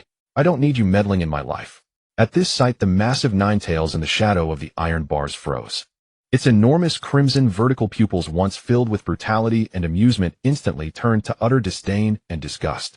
It never expected that the darkness it had painstakingly provoked would be extinguished by the hollow brainwashing of the will of fire from Konoha's higher-ups. This brat actually willingly forgave those who had wronged him. TCH, boring kid. The Ninetales spat out a cold mockery. Then it impatiently flicked its massive tail, and the dark red chakra that had seeped out receded like a tide. Its colossal body coiled back into the dark water, its huge eyes closing, and the ceiling space fell into dead silence. Outside, the Ninetales' malevolence that had prickled the skin of the surrounding ANBU suddenly dissipated. Naruto panted heavily, as if dehydrated, his eyes filled with exhaustion from his forced self-conviction. At the very moment the Ninetales' chakra subsided, and the congealed murderous intent in the air suddenly loosened. Shun? An aged yet powerful figure radiating immense chakra cut through the air and landed heavily beside Uzumaki Naruto. As the dust settled, the newcomer, clad in the iconic Hokage robe, was the third Hokage, Sarutobi Hiruzen, who had arrived breathless. In the first second after landing, this old fox, who had weathered countless storms, demonstrated his Oscar-worthy acting skill. He didn't even bother to cast a warning glance at Uchiha Akahong across from him. Instead, he rushed forward and firmly supported the tottering Naruto. Are you alright? Do you feel unwell anywhere? Sarutobi Hiruzen's face was full of kindness, his eyes brimming with anxiety and concern. His frantic demeanor made it seem as if the boy before him was his most beloved grandson. His large hand gently patted Naruto's back, portraying the persona of Konoha's only benevolent father to perfection. Third Hokage Grandpa. I'm fine. The shaken Naruto looked at the old man, brimming with concern, and his twisted sense of belonging and security was once again satisfied. He was completely unaware that it was this very old man who had allowed the village's bullying and surveillance of him. The shaken Naruto, the Hokage in full performance, the ANBU squad leader Shandiao with his hand on his sword, and the man standing with arms crossed opposite them. Uchiha Akahong stood in the sunlight. A wry, extremely mocking sneer curled at the corner of his mouth as he looked down upon this political charade of fatherly affection and filial piety with a spectator's gaze. After meticulously and repeatedly verifying Naruto Uzumaki's physical condition, and sensing that the dark crimson Ninetales chakra had indeed completely subsided, the stone that had been lodged in Hiruzen Sarutobi's throat finally settled firmly. This old politician standing at the pinnacle of power in Konoha allowed a faint self-satisfied smirk to curl at the corner of his mouth the moment he turned his back to the crowd. Fortunately, he was shrewd and calculating enough in his daily dealings. Had it not been for his unwavering year-long routine of showing care for Naruto, incessantly indoctrinating the boy with the will of fire, and confining him like a pet, the village's most formidable nuclear weapon might have spiraled out of control at this critical moment of the Ninetales temptation. This proved that his policy of appeasement was entirely correct. Grandpa Third, are you busy today? Naruto Uzumaki, having barely recovered from his terror, stared at Hiruzen Sarutobi with his blue eyes like a stray dog desperately craving its owner's company. He reached out his small hand, nervously clutching the hem of Hiruzen's haori, his gaze full of pleading as he muttered incessantly. Can you take some time to be with me today? He extended his withered hand, and in a routine manner gently patted Naruto's messy blonde hair a few times. His tone was exceedingly gentle, but the words he uttered were practiced and cold, carrying a formulaic dismissal that brooked no. He extended his withered hand, and in a routine manner gently patted Naruto's messy blonde hair a few times. His tone was exceedingly gentle, but the words he uttered were practiced and cold, carrying a formulaic dismissal that brooked no contradiction. Naruto, grandfather is terribly busy with work today. There's a mountain of important matters concerning the village's development waiting for me at the Hokage's office. The old man sighed deeply, his eyes filled with a righteous helplessness. You're a student at the Ninja Academy, now a man of honor. You must learn to be independent, understand. Grandfather will definitely come to see you another day. These lofty and righteous reasons effortlessly brushed aside Naruto's eager Hiruzen Sarutobi subtly withdrew his robe's hem, not sparing a glance at the young face that instantly crumpled with desolation. As the Jinchuriki of the Ninetales, Naruto lowered his head, a habitual shadow of gloom flickering in the depths of his eyes. The villagers called him a demon fox, but no one knew that he was born with an almost beast-like, extremely acute instinct. He could clearly perceive the negative emotions of those around him. Discrimination, fear, resentment, disgust. These things were like acrid poison in the air, assaulting him every day. Because of this beast-like intuition, Naruto's emotional circle of friends was pathetically small. Until today, he had been convinced that only 3 people in all of Konoha harbored no ill will toward him. The present Hokage grandfather Irika Yumino at the academy, and that perpetually aloof Uchiha Sasuke, who never deigned to look him in the eye at school. This was the fundamental reason why, despite constantly clashing with Sasuke on the surface and provoking him to the fullest, he couldn't help but want to linger near Sasuke in his heart. Because in Sasuke's cold eyes, Naruto Uzumaki was merely an annoying dead last, not the evil demon fox who had killed countless people and the Uchiha Chihon. Just as Naruto was lost in thought, Hiruzen Sarutobi, having pacified the Jinchuriki, suddenly turned around. The gentle warmth he had shown Naruto vanished in an instant, replaced by a somber, almost dripping authority. The old man's gaze was as sharp as a hawk's, fixed unwaveringly on the young man before him with arms crossed, as he suddenly released the terrifying chakra pressure unique to a ruler. In front of the surrounding villagers who were still writhing on the ground in pain and the vigilant Umbu, he demanded loudly, his voice booming like a bell. What exactly are you doing? Why are you publicly arresting so many Konoha villagers on the street, and even allowing your subordinates to beat defenseless civilians in broad daylight? Hiruzen Sarutobi slammed his pipe heavily into his palm, his tone laced with deep pain and moral condemnation. The police force is meant to protect the village, not to trample on comrades. Is this how the Uchiha clan practices the will of fire? This barrage of politically charged accusations, each word piercing the heart, instantly heaped all the pressure of public opinion and the shackles of morality onto the Uchiha. Seeing this, the vegetable vendor Kenta Oshima, lying not far away, struggled to cry out, attempting to further solidify the Uchiha's brutality. Hearing the Hokage's furious rebuke, Naruto Uzumaki, who had been in a low mood, instinctively followed the crowd's gaze and turned his attention to Uchiha Chi-Hong, who stood at the center of the storm. Young Naruto Uzumaki was struck as if by lightning. He stood frozen on the spot, his eyes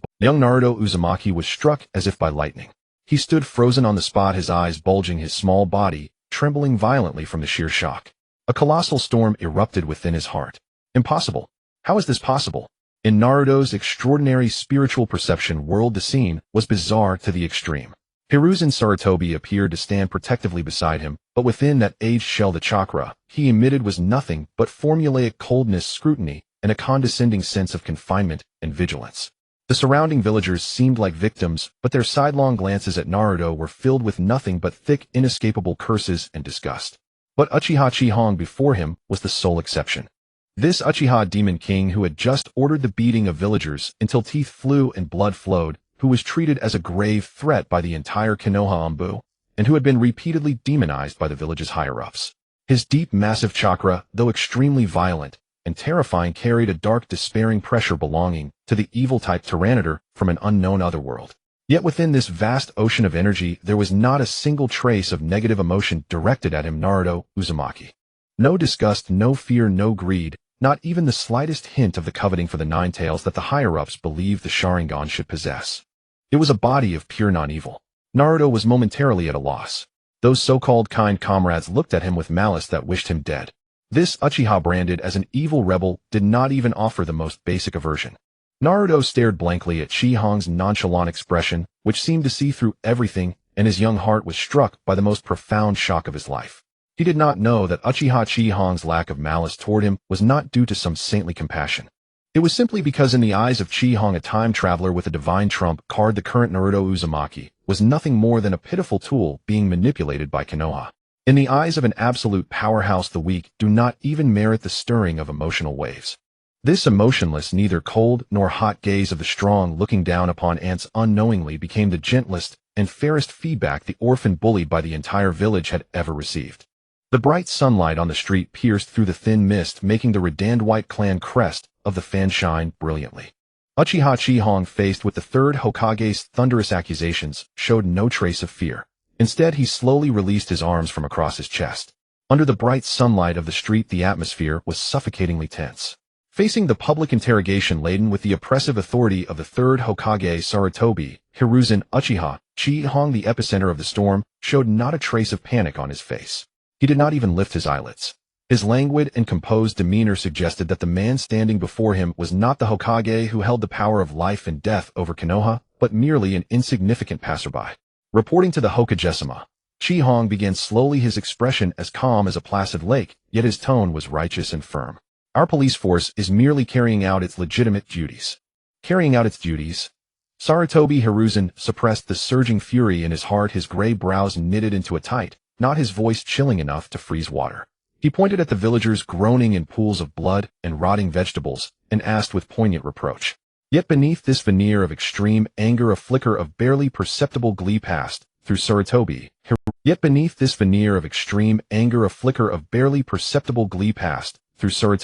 Hiruzen's deep eyes. Good. Uchiha Chi-Hong. This kid is still too young, too sharp, too impulsive. He has so quickly handed over the monumental leverage of violent law enforcement and assaulting civilians right into his hands. Now, with both witnesses and evidence present, the watching crowd served as the best mouthpieces. Perhaps he wouldn't even need to act personally as Hokage. The village's public opinion alone would be enough to drown the arrogant Uchiha police force.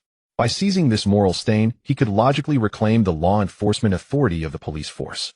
Hiruzen calculated swiftly in his mind, waiting for Chi-Hong to defend himself in panic, so that he could firmly land the blow of plain. But Chi-Hong did not jump to clear his name as Hiruzen had expected. Instead, he followed Hiruzen's lead and began to lay out his own logic step by step in a leisurely manner. Hokage-sama, how can you say that? Chi-Hong spread his hands, a hint of innocence on his face.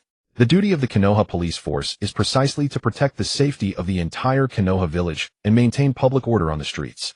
He looked around at the surrounding villagers, his tone shifting gently. Our police force patrols day and night guarding this peace. Even if these villagers do not appreciate our hard work and sacrifices, they should at least show some basic respect for the identities of the police force members enforcing the law, shouldn't they? Disaster. The Hokage knew better than anyone the discriminatory attitude of Konoha villagers toward the so-called sinful clan of the Uchiha. Disaster. The Hokage knew better than anyone the discriminatory attitude of Konoha villagers toward the so-called sinful clan of the Uchiha. Chi-Hong was clearly laying groundwork, digging a huge pit, just waiting for the Hokage to jump in. Chi-Hong's heart sank. He wanted to interrupt the other's rhythm preemptively, but Chi-Hong gave him no chance to interject. Suddenly Chi-Hong's tone took a sharp turn, revealing the dagger. A piercing sharpness flashed in his deep eyes. But Hokage-sama, Chi-Hong's voice suddenly rose, carrying a solemn pain.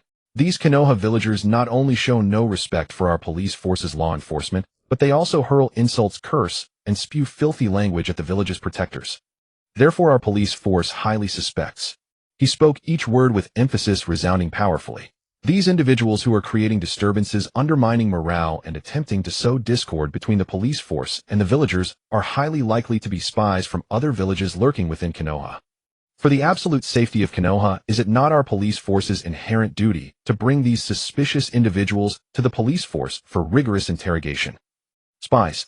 Hearing those two words, Sarutobi Hiruzen felt a surge of blood rushing to his head. The veins on his forehead bulged, instantly throbbing wildly. Just last night, it was this same Uchiha Chi-Hong who used this identical airtight spy theory to legitimately and legally disable and imprison 3 elite Umbu members he had meticulously sent to. Just last night, it was this same Uchiha Chi-Hong who used this identical airtight spy theory to legitimately and legally disable and imprison 3 elite Umbu members he had meticulously sent to monitor the Uchiha under the charge of suspicious behavior. Suspected spy. He had swallowed that bitter loss then, and now Chi-Hong had replicated the exact same procedure and applied it to these ordinary Konoha villagers. This boomerang hit Sarutobi Hiruzen squarely in the face. In an instant, Hiruzen realized he had fallen into a political dead end. If he forcibly blocked the police force and ordered the release of the villagers, he would be openly condoning spies from other villages and ignoring village security, a burden even he as Hokage could not bear. But if he acquiesced, the Uchiha could legitimately and openly arrest all these villagers. No matter which choice he made, he could not stop the Uchiha from using the rules to argue flawlessly. You are slandering us. The Konoha villagers bound tightly with ropes upon hearing themselves branded with the capital crime of treason and espionage were terrified out of their wits. This was a grave offense. The leading vegetable vendor Oshima Kinta struggled to crawl forward on his knees, tears and snot streaming down his face, trying to grasp the last straw of hope. He screamed out to the Hokage, trying to protest his innocence and cry out grievances. Hokage-sama, we are innocent. We are not spies. We are. However, the quick-eyed Uchiha Tetsuka gave them no chance to speak and turn the tide. Smack! A crisp and resounding slap exploded. Tetsuka lunged forward and slapped Oshima Kinta hard across the mouth, forcibly cutting off the second half of his sentence along with a few traces of blood foam. Shut up. Uchiha Tetsuka looked down expressionlessly at the trembling villagers on the ground, his voice cold and devoid of any warmth. Save your grievances and words for the interrogation room of the police force. Take your time to speak there. Physical silence was far more intimidating than any words. The villagers, seeing Tetsuka's crimson and icy Sharingan, dared not make a sound, only staring at the Hokage in despair. Meanwhile, Naruto Uzumaki, standing at the edge of the crowd, took in this absurd game of power. He stared dumbfounded at Chi-Hong, who had rendered the Hokage speechless with the village's own rules, and then at the third Hokage, who had been outmaneuvered by the spy theory, and stood there with a livid face, unable to retaliate. 7-year-old Naruto could not understand the intricate political maneuvering, but his beast-like instincts clearly sensed that the Hokage, the one who had always been omnipotent in Konoha and revered as a deity by the villagers, had just suffered a tremendous, humiliating loss at the hands of this Uchiha, who bore him no malice. Yuan Fei Risen stared intently at the young face with an air of serene indifference, his chest heaving violently. The pipe, a symbol of supreme authority, was now clenched in his hand so tightly that it creaked audibly. Faced with Chi-Hong's impenetrable and airtight spy theory, the third Hokage, Sarutobi Hiruzen, a man who had governed Konoha for decades and was known for his eloquence, found himself trapped in an unusually prolonged and awkward silence. It wasn't that he didn't want to rebut, it was that he had no grounds for rebuttal whatsoever. What could he possibly say? Was he supposed to admit in front of all the gathered villagers that these bound individuals were not spies from other villages at all, but merely villagers who, out of disdain for the Uchiha clan, had gathered to hurl insults and abuse at the Uchiha ninjas on duty? Those words Sarutobi Hiruzen could never bring himself to utter. Because once he spoke that truth aloud, it would be tantamount to publicly acknowledging that he as Hokage had failed in governance and discipline, allowing and even fostering discrimination against the clan that had founded the village, ultimately leading to today's open street conflict. This was a burden that could shake the very foundation of his rule, a burden Sarutobi Hiruzen could never bear. The old man's withered fingers clenched his pipe tightly, a complex and bitter taste rising in his heart. The Uchiha clan, who had followed the first Hokage Senju Hashirama in building this village and had made undeniable contributions and meritorious deeds in its founding. Now in the eyes and words of these common villagers, they had become synonymous with heinous crimes and were universally reviled. This in itself was the greatest irony and tragedy beneath Konoha's proud will of fire. Seeing the Hokage rendered speechless and unable to respond, a flicker of mockery crossed Chihong's face. He did not dwell on the topic further, but casually waved his hand. Tiawa, take these suspects who disrupted public order and are suspected of being spies, and escort them all back to the police force. Yes, Lord Chihong. Uchiha Tiawa respectfully accepted the order and immediately directed his subordinates to drag the ashen-faced villagers away. Just as the farce seemed to be drawing to a close, Chihong turned to leave. But then, as if suddenly remembering something, he paused mid-step and turned back. At this moment, Uchiha Chihong wore an expression of utmost consideration and respect, smiling at Sarutobi Hiruzen with a tone as warm as a junior reminding an elder. At this moment, Uchiha Chihong wore an expression of utmost consideration and respect, smiling at Sarutobi Hiruzen. You are busy with a myriad of state affairs, but please don't forget the supplies and compensation you promised to grant our Uchiha clan today. Do remember to send someone to deliver them to the clan compound on time. These words, like a soft knife coated in honey, struck Sarutobi Hiruzen precisely in the heart. Sarutobi Hiruzen felt a surge of bitterness rush to his throat, his vision darkening as he nearly spat out 3 pints of old blood on the spot. Having lived through 3 great ninja wars and countless battles of wits, he had never in his entire life suffered such a naked, humiliating affront. First, the young man had used the spy theory to shut him up in public, and now he had the audacity to smile and demand payment. Yet countless eyes were still watching.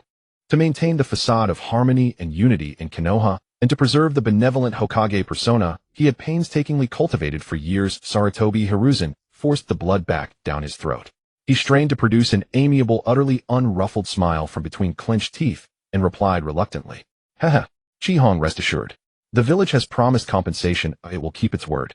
I will dispatch someone to deliver the full amount to the Uchiha clan compound on time. Then I thank the Lord Hokage for his consideration.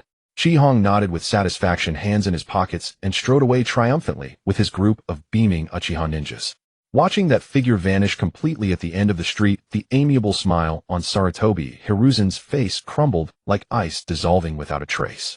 He could no longer maintain the dignified bearing of the lofty Hokage. Almost stumbling, he fled back into the Hokage tower. Inside the Hokage's office, Sarutobi Hiruzen slumped heavily into the wide chair, his frame hunched, as if he had aged another decade in an instant. He silently took out his pipe, inhaling deeply one puff after another, trying to use the choking smoke to calm the surging, uncontrollable frustration in his chest. Wreaths of white smoke curled upward, obscuring the old man's inscrutable expression. After a long period of smoking, a glimmer of resolve finally gathered in Sarutobi Hiruzen's clouded eyes. This could not go on. He resolved inwardly that he must find an opportunity to summon Uchiha Chihong alone to the Hokage's office for a proper heart-to-heart talk. In Sarutobi Hiruzen's stubborn perception, he still refused to believe that Chihong was inherently so. He naively convinced himself that the boy was not bad at heart, and that his antagonism and hostility toward the Hokage were purely the result of being misled and influenced by the stubborn elements within the Uchiha clan, creating a deep misunderstanding of him and the village. If he showed enough sincerity, appealed to emotion and reason, and supplemented it with some compensation, he could surely reform this stray young man. If this continued, Chihong's hostility toward him and the village would only deepen. Sarutobi, are you still dreaming? Just as Sarutobi Hiruzen was immersed in this wishful fantasy of pacification, a meaningful, sarcastic sneer suddenly echoed from the darkest corner of the Hokage's office. A stooped figure leaning on a cane, and with half his body wrapped in bandages, slowly paced out from the shadows. It was his lifelong friend, and also his nemesis, Shimura Danzo. Unknown to anyone, this man of darkness had been lurking there like a specter, having witnessed the entire ugly street scene and Hiruzen's current predicament. Sarutobi, I warned you repeatedly before.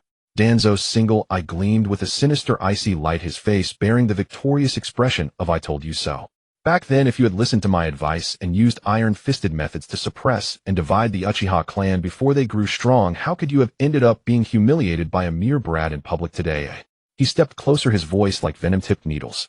I've always said that your hypocritical policy of gentle persuasion would one day make you regret it. Now you've tasted the bitter fruit, haven't you? Facing this relentless provocation and mockery from his old friend and rival Sarutobi, Hiruzen, already simmering with rage, narrowed his turbid eyes abruptly. He spun his head, sharply glaring at Danzo. In that instant, his weary, aged gaze erupted with the unique, undeniable authority and sharpness of a shadow of fire. Danzo. Sarutobi Hiruzen rose slowly, each word measured and weighty, his voice low but carrying immense force. Don't forget the one sitting in this seat is me. I am the Hokage of Konoha. Inside the smoke-filled office, two elderly men stood facing each other in a tense. A heavy, thunderous slam of the door exploded violently within the Hokage's office. Shimura Danzo rendered utterly speechless and unable to find any flaw in Sarutobi Hiruzen's resolute declaration. I am the Hokage, stormed out, with a face ashen beneath his bandages, leaning on his cane, without looking back. At the door of the Hokage's office, Danzo, storming out in anger, collided with two elderly figures who had hurried over upon hearing the news. They were none other than the two Hokage advisors of Konohagakure, Mitokado Hamura and Uchiha Koharu. The three aging elders of Konoha met unexpectedly at the doorway. Though their positions held subtle differences, Danzo was in no mood for words at this moment. He merely cast a deep, meaningful glance with his solitary eye, gave a cold snort, and then swept away, leaving the yet unsettled battlefield to the two complainants who followed. Mitokado Hamura and Uchiha Koharu exchanged a glance, seeing the barely restrained fury in each other's eyes, and strode straight through the door. Lord Hokage. The moment the two elders stepped into the office, they could no longer contain the surging rage within them. Almost simultaneously, they pointed toward the direction of the Uchiha clan grounds outside the window and began to thunder with fury. The Uchiha clan is far too arrogant and insolent. Uchiha Koharu trembled with anger, her shrill voice echoing through the office. Especially that newly appointed Uchiha Akahime. He is utterly lawless. Does he even have any regard for you, the Lord Hokage? Exactly. Mitokado Hamura also lamented, stamping his cane heavily. He openly arrests our Konoha villagers on the streets and has injured so many. Does he have any respect for the rules that have governed Konoha for decades? Does he care about the dignity of us two Hokage advisors? If this continues, where will the authority of us old men, and you Lord Hokage, be? Sarutobi Hiruzen sat behind his desk, quietly listening to this impassioned accusation, but his cloudy eyes held a clear understanding. He saw through it all like a mirror. These two old men reacted so fiercely and rushed over so quickly today. It was by no means purely for the sake of the village's justice. Because just moments ago, in the list presented by the umbu of those arrested by Akahime on charges of espionage, there was conspicuously a member of the Uchiha clan's collateral branch. With their own interests touched and their sore spots trampled, these two elders, who usually put on airs, now rushed over in a flurry, disregarding their dignity, to seek the Hokage's support and demand justice. Facing the two elders' endless rapid-fire complaints and pressure, Sarutobi Hiruzen displayed the top-tier composure and political finesse honed over his decades of political career. He did not get angry, nor did he explain. No matter how vehemently Mitokado Hamura and Uchiha Koharu delivered their impassioned speeches, how they spat and wept in agitation, Sarutobi Hiruzen merely lowered his head slightly, taking one slow, unhurried puff after another from his pipe. Wispy white smoke slowly curled from his mouth and nose, blurring his expression and building a silent firewall that stood unshaken against any storm. Let them speak 1,000 words, he remained silent as gold. Not until the two elders had complained until their mouths were dry, their throats burning, and their energy waning, did the office finally fall silent. Only then did Sarutobi Hiruzen slowly raise his head and exhale a deep, thick cloud of smoke. In an extremely vague, ambiguous, yet somewhat inscrutable, steady tone, he began to speak. Regarding Uchiha Akahime, I have long had plans in mind. You two need not complain any further. It was a reassurance so hollow and devoid of substance. Yet Mitokado Hamura and Uchiha Koharu acted as if they had swallowed a potent pill, their tense expressions instantly relaxed. They exchanged a glance, seeing relief and anticipation in each other's eyes. In their imaginative interpretation, the Hokage's words, long had plans, clearly hinted that he was ready with a strategy to discipline or even completely eradicate the Uchiha, the long-standing thorn in their side. Since the Lord Hokage has a good plan in mind, we are relieved. Having obtained this false satisfaction, the two elders contentedly bowed and took their leave, walking briskly out of the office. Leaving Sarutobi Hiruzen alone, sitting in the swirling smoke, his gaze growing ever more weary and complicated. Meanwhile, the scene cuts back to the Konoha street, where the clamor had long since dissipated, leaving only debris scattered everywhere. With the successive departures of the two titans, Hokage Sarutobi Hiruzen and Uchiha Akahime, The originally tense, suffocating confrontation site now held only a bewildered, utterly forgotten Uzumaki Naruto and a group of Konoha villagers who had just recovered from the fear of death. Moments ago, under the absolute pressure of the two great figures, these villagers had been as silent as cicadas in winter, not daring to breathe deeply. But when they looked around and saw that the thin, helpless demon fox brat was still standing there foolishly, their long-suppressed, unvented fear and hatred instantly found a perfect outlet. "It's all your fault. All your fault, you little monster." Someone let out a scream, and then, as if gaining a backbone, the villagers grabbed rotten vegetables and stinking eggs scattered on the ground and hurled them viciously toward Naruto. Foul vegetable leaves slapped against Naruto's body and face. It must be because this demon fox has been lurking here, giving off that evil, terrifying chakra. A plump Annie shouted in the most venomous tone, while throwing violently, rationalizing her absurd brutality. "It's him. He corrupted and bewitched the minds of those Uchiha ninja. That's why they went mad and indiscriminately arrested us good people. It's all because of this cursed little monster. Right? It's all his fault. Kill the demon fox." The absurd and malicious scapegoating spread and fermented wildly among the crowd. Facing the raining filth of vegetables and the malicious insults that could kill a soul, young Uzumaki Naruto wore an expression of grievance and helplessness. His large blue eyes brimmed with tears, but he stubbornly refused to let them fall. He neither understood what he had done wrong, nor had the strength to resist the surging tide of people. He could only helplessly curl up his small body, clutching his head tightly with both hands, silently enduring this heavy malice that should never have been his. Cold, lonely, despairing. Just as Naruto thought that today would end tragically like countless days before in this suffocating isolation and bullying. Tap, tap, tap. Amidst the torrent of obscenities and chaotic insults, Naruto's abnormally sharp, beast-like ears suddenly caught a distinct sound. It was a steady, clear, unhurried footstep. Stepping over the debris on the ground, step by step, it resolutely approached this corner of the world that had abandoned him, slowly coming closer. The steady and clear footsteps finally came to a stop before Naruto. Xuanhua Mingren timidly lifted his small face, still stained with vegetable scraps and fresh tear streaks. What met his eyes was a tall and stern figure. It was none other than the captain of the Yuzebo police force, who had just stirred up a storm in the streets and struck fear into the hearts of the entire village, Yuzebo Chihong. Chihong looked down from his height upon the scene before him. The ground was littered with rotten vegetable leaves, a child curling up with his head in his arms, and the reddened, twisted faces of those who had been bullying the weak. The corner of his mouth couldn't help but twitch slightly.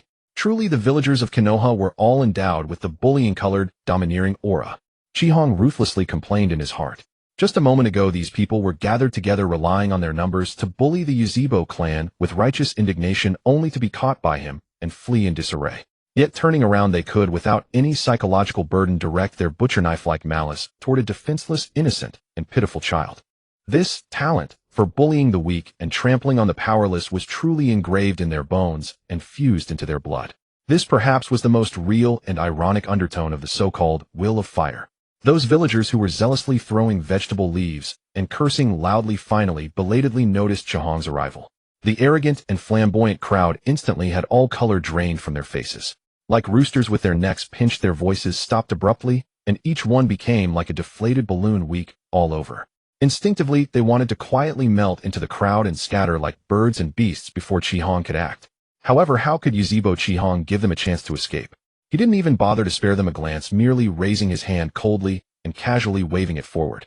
"Don't let a single one escape." "Yes." Yuzebo Tiawa, who had been ready and waiting, led the police force members behind him and surged forward like wolves and tigers.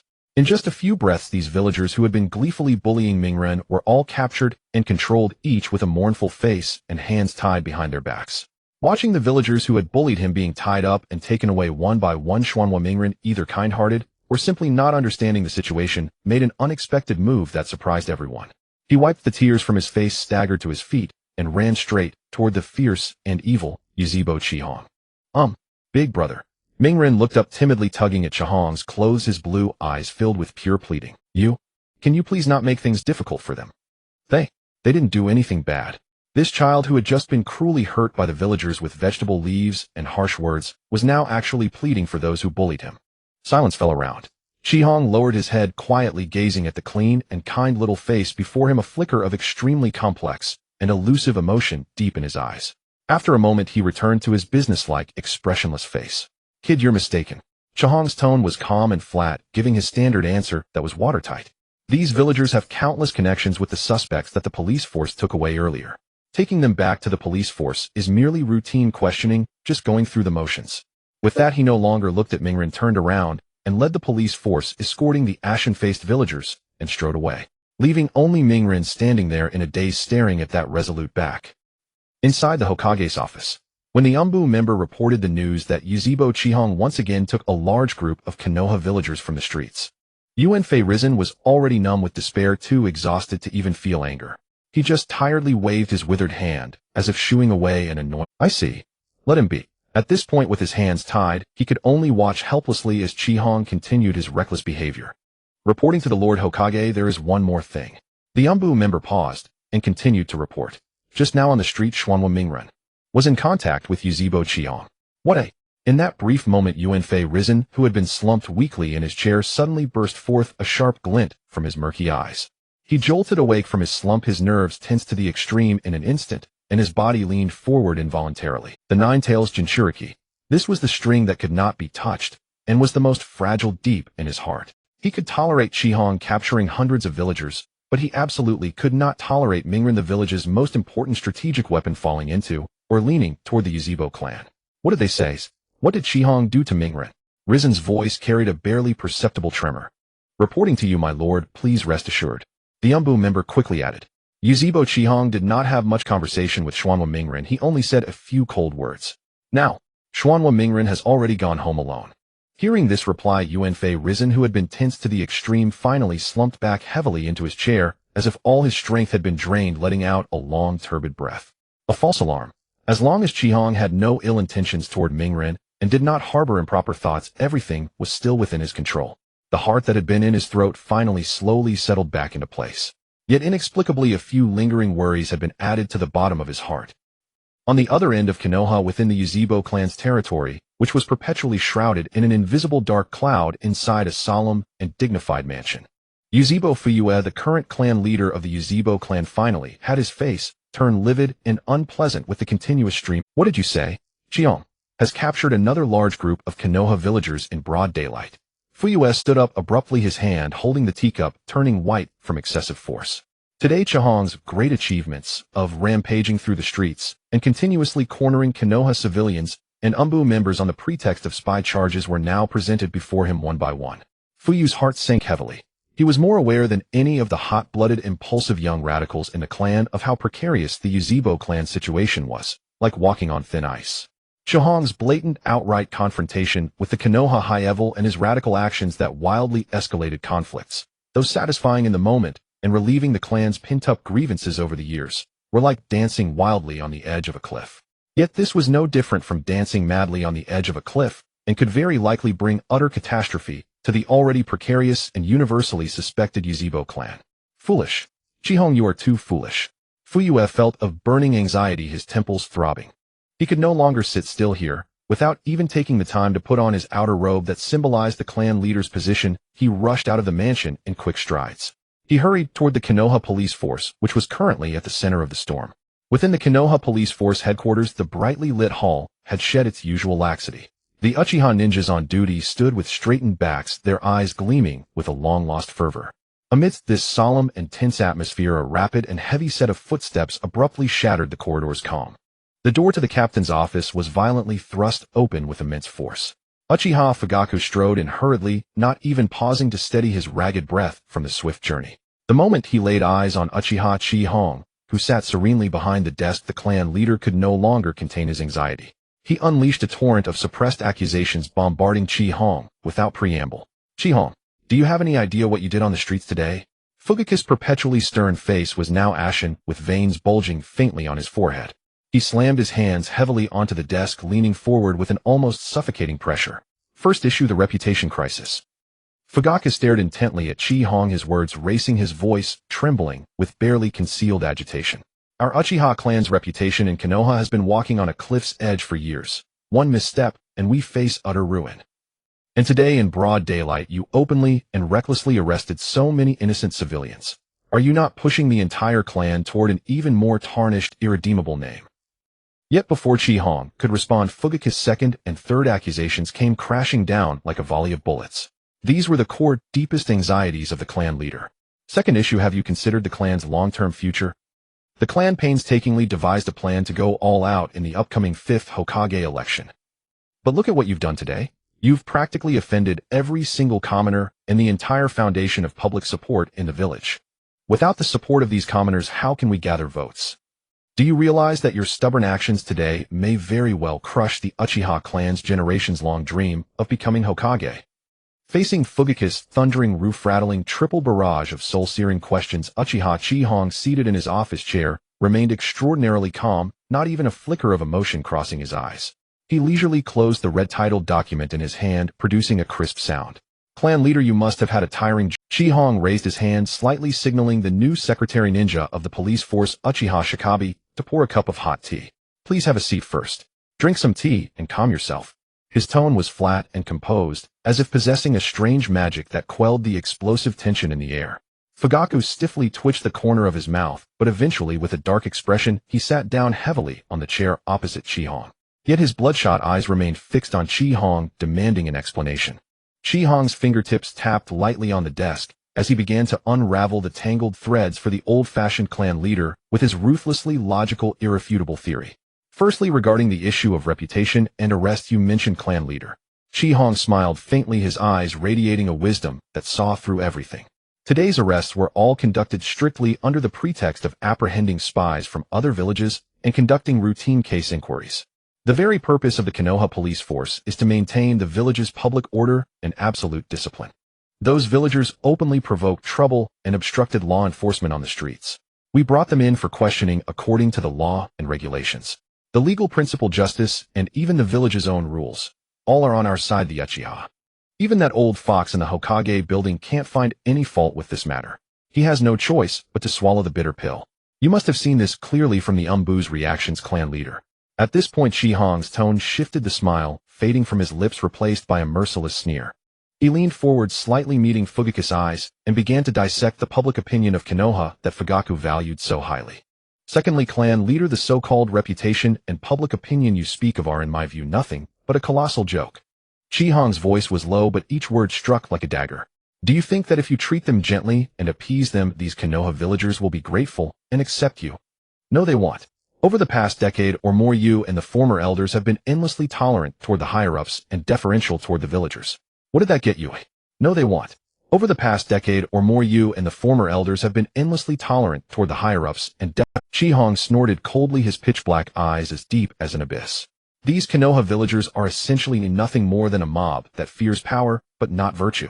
When you reason with them and show false kindness, they only see the Uchiha as weak and easy to bully, and they will push further, stepping on your head. On the contrary, when you display thunderous methods using absolute iron-fisted force to intimidate them, they will feel fear from the depths of their bones, which then transforms into awe and respect. Fugaku's expression flickered slightly. He opened his mouth, but found he could not refute. Moreover, from a political standpoint, this is actually a marvelous reversal.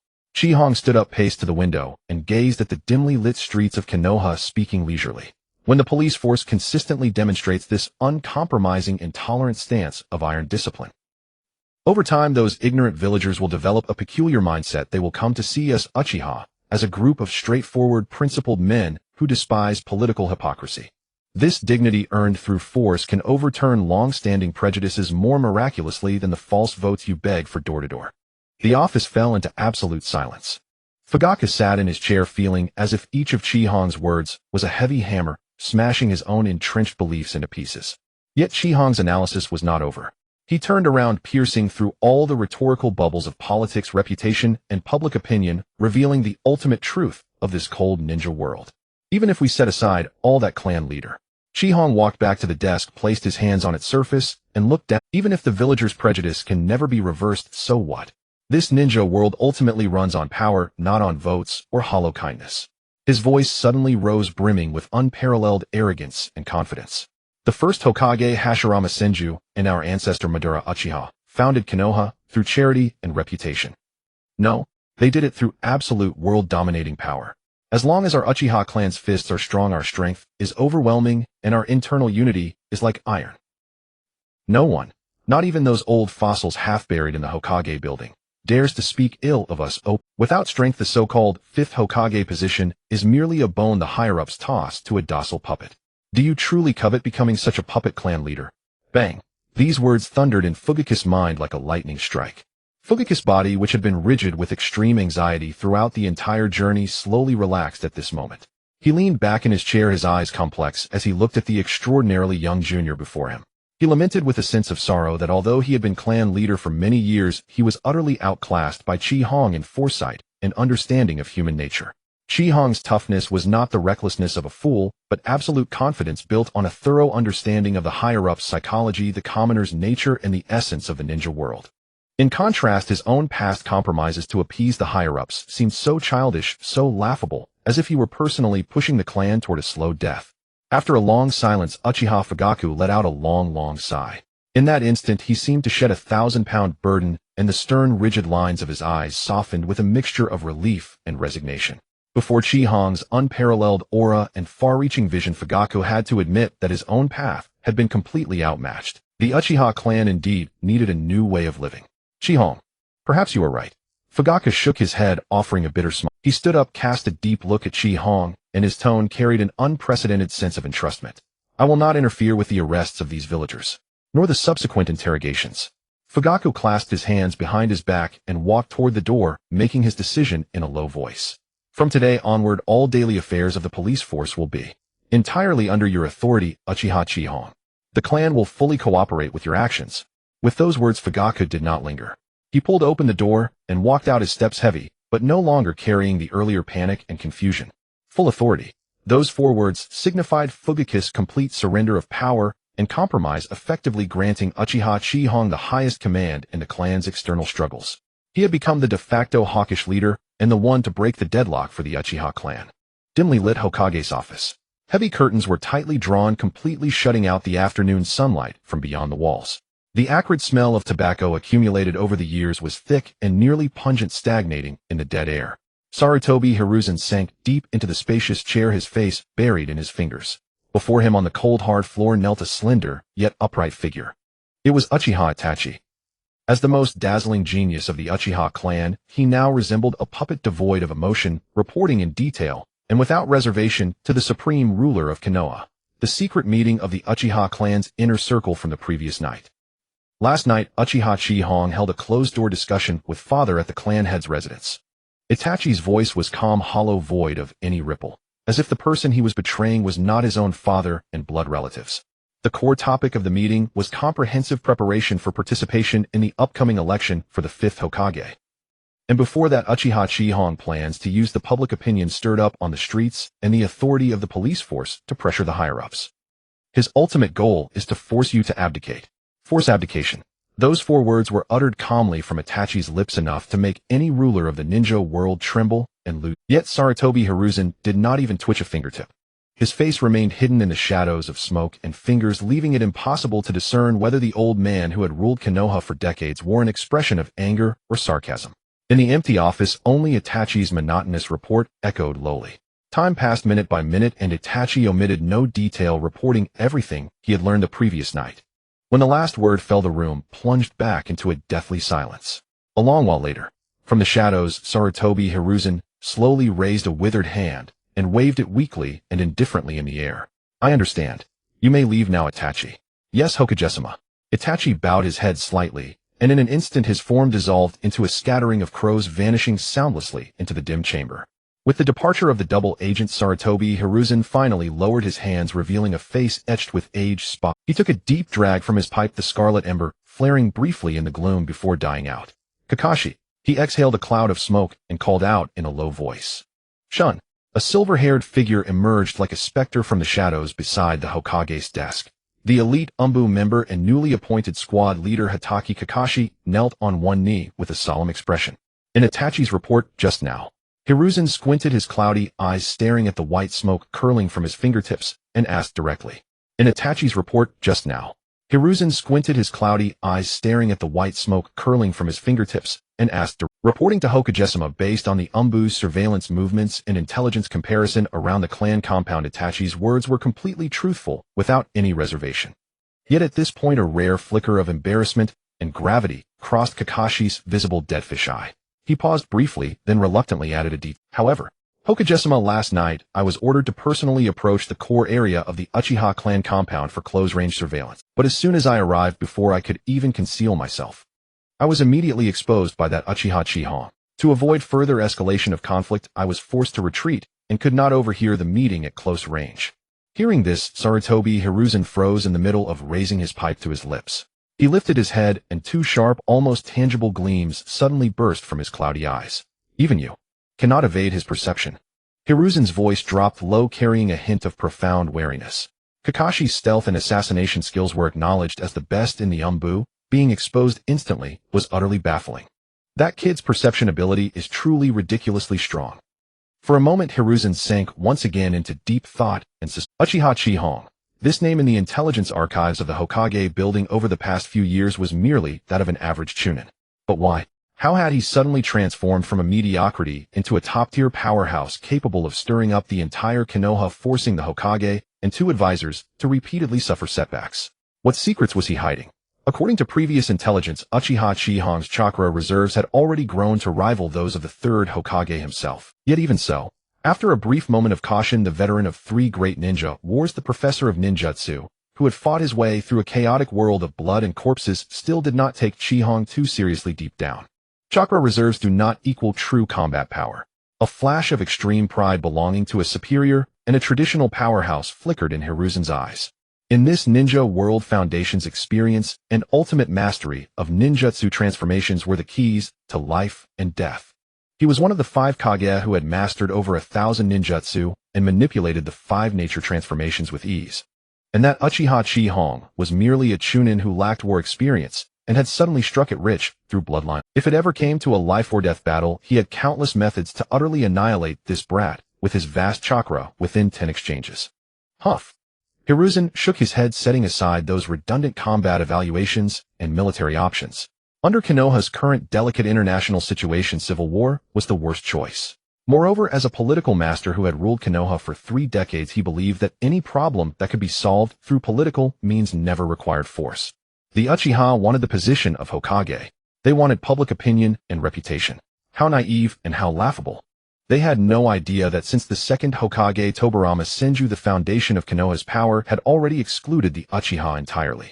As long as the Hokage building still controlled the academy mission assignments and the village's finances, the Uchiha could never succeed in any conventional election. However, this suddenly awakened beast Chihong had indeed become a considerable nuisance. He needed to find a way to put a new leash around its neck.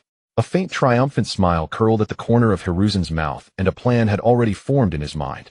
It seemed time to find an opportunity to teach this arrogant, power-obsessed Uchiha Chihong a lesson about the very foundation of Konoha's founding, the will of. After all, Uchiha Kagami of the past, later Uchiha Shisui, and now Uchiha Itachi, all had obediently become cornerstones of the village under this flawless right. After all, Uchiha Kagami of the past, later Uchiha Shisui, and now Uchiha Itachi, all had obediently become cornerstones of the village under this flawless righteousness. He didn't believe this Uchiha Chihong would be an exception. Thus, this afternoon was the perfect opportunity. Kakashi notified the logistics department to prepare the compensation supplies and pensions promised to the Uchiha clan today. Hiruzen stood up, walked to the window, and pulled open the heavy curtains. The glaring sunlight instantly spilled onto his old face, which was etched with a look of benevolence and magnanimity. As he adjusted his Hokage robes and donned the hat, symbolizing supreme authority, his eyes gleamed with the shrewd calculations of a seasoned politician. Since the Uchiha clan members are now in a state of agitation, this afternoon's appeasement and compensation, it seems I as Hokage must personally deliver it to the Uchiha compound. He would go in person. He would appear before all Uchiha civilians and ninjas, displaying the most magnanimous, forgiving, and saintly demeanor of a Hokage. He would use this heavy blessing to impose an unbreakable shackle on Uchiha Chihong and Fugaku from the moral high ground. Let's go. With his hands clasped behind his back, Hiruzen walked slowly out of the office, following the Umbu's acknowledgement. Sunlight slanted gently onto the main thoroughfare of Konoha. A large contingent of Umbu and logistics ninjas carried heavy chests, marching in a grand procession down the street. At the forefront of this procession strode the third Hokage, Sarutobi Hiruzen, wearing his Hokage hat and with his robe billowing in the wind. He was deploying the political maneuver he had mastered over decades of ruling Konoha, creating a spectacle. This time Hiruzen did not choose to conduct the appeasement and material compensation in secret. Instead, he made a grand display so that the entire village could see everything clearly. Before he even reached the Uchiha clan grounds, the news of his high-profile tour had already spread like wings throughout. On both sides of the street, countless deceived Konoha villagers stopped to gaze at the long line of supplies, their eyes filled with fervor and admiration. The Hokage is so merciful, dedicating himself to the stability of the village. Exactly, those Uchiha swagger around the streets every day, even assaulting and arresting civilians in broad daylight. Yet the Hokage treats them equally, giving them such generous supplies and compensation. Amidst this nearly boiling sea of praise, a small number of villagers who were accustomed to looking down on the Uchiha could not help but speak out indignantly. In my opinion, that vile and heinous Uchiha clan does not deserve the Hokage to stoop so low for them. The Umbu should just arrest them all. However, before the villager could finish his sentence, he was cut off. With a smack, a companion beside him, pale-faced, clamped a hand over his mouth, forcibly choking the remaining words back into his throat. "Are you insane? Shut up. Shut up now." The villager who covered his mouth looked around in terror, lowering his voice, his body trembling violently from sheer fear. "Haven't you heard about what the police force did on the street this morning?" The man gritted his teeth in warning, his voice so low that only the two of them could hear. That group of dozens, including Oshima Kenta, was directly charged with the capital crime of treason, spies from other villages, just for saying a few bad words about the Uchiha in public. They're still being flayed and disemboweled in the police interrogation room right now. And you still dare to badmouth the Uchiha behind their backs. Aren't you afraid that tomorrow that Uchiha Akahono will find an excuse to label you a spy and drag you away in broad daylight? These words, like a bucket of icy water, drenched the indignant villager from head to toe. He shuddered, and the anger in his eyes was instantly replaced by boundless horror and lingering fear. Fear spread like a plague through the crowd, fermenting wildly. The power of the spy theory spear was revealed at this moment without any doubt. The villagers who had once habitually spat on the Uchiha and rolled their eyes now fell silent, pale-faced, as if their throats had been seized. All the whispers and venomous curses against the Uchiha in the crowd dissipated in an extremely short time. Without the slander against the Uchiha, the long street was left only with the mechanical praises and cheers for the third Hokage, which the villagers uttered to men. This scene was a bizarre and grotesque political satire. Meanwhile, inside the Uchiha clan grounds, which had long been shrouded in the shadow of ostracism, in the secret chamber of the main building, Uchiha Fugaku quietly listened to a series of reports from his subordinate ninja. Clan head the Hyuga Inoshikacho and other major clans currently show no unusual movements. They remain watchful and subtly silent. In the secret chamber of the main building, Uchiha Fugaku quietly listened to a series of reports from his subordinate ninja. Clan head the Hyuga Inoshikacho and other major. However, when Shika delivered the next piece of intelligence, Fugaku, who had been sitting calmly, suddenly stiffened. Furthermore, according to the latest developments, Shika's eyes flashed with boundless shock and fervor. The Konoha civilians who used to shout the loudest against our clan lingering around the police station gate to spit. Now they have all shut their mouths. Even when the Hokage passed by in grand procession, no one dared to say a single bad word about the Uchiha in public. Everyone is afraid of being arrested by us on charges of being a spy. Hearing this news, Uchiha Fugaku slowly rose from his seat, his chest heaving violently, his eyes filled with incredulous shock. At this moment, he felt his scalp tingling. Could it be that Akahono had predicted everything exactly? The underlying logic of fearing authority rather than virtue had been miraculously and perfectly vindicated. The reputation improvement he had painstakingly sought, even suppressing his own clansmen to appease the villagers, had been crushed in less than half a day under Akahono's iron fist, with the villagers kneeling in servile awe. In this invisible battle of public opinion, Akahono had not even set foot outside the police station, yet he had completely cut off the High Evil's path to using the mob to smear the Uchiha. Fugaku let out a long sigh, finally bowing in admiration to Akahono's wisdom and farsightedness. However, before he could dwell on his shock, the clamor of the approaching procession reached the gates of the Uchiha clan grounds. Sarutobi Hiruzen, with his long line of supplies, had finally arrived in a grand manner.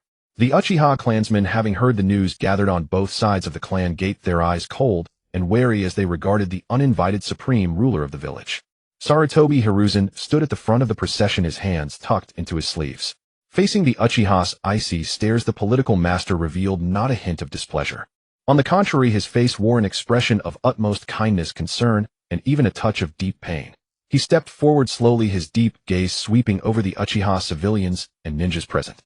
Then, clearing his throat, Hiruzen delivered a long-prepared speech in public. Fellow Uchiha clansmen, comrades of Hiruzen's voice was low and gentle, with a special penetrating power that moistened everything silently. Wherever leaves dance, fire burns. The light of fire illuminates the village and allows new leaves to sprout.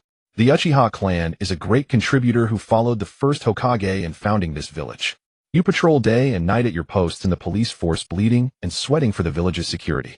The village has never forgotten your efforts.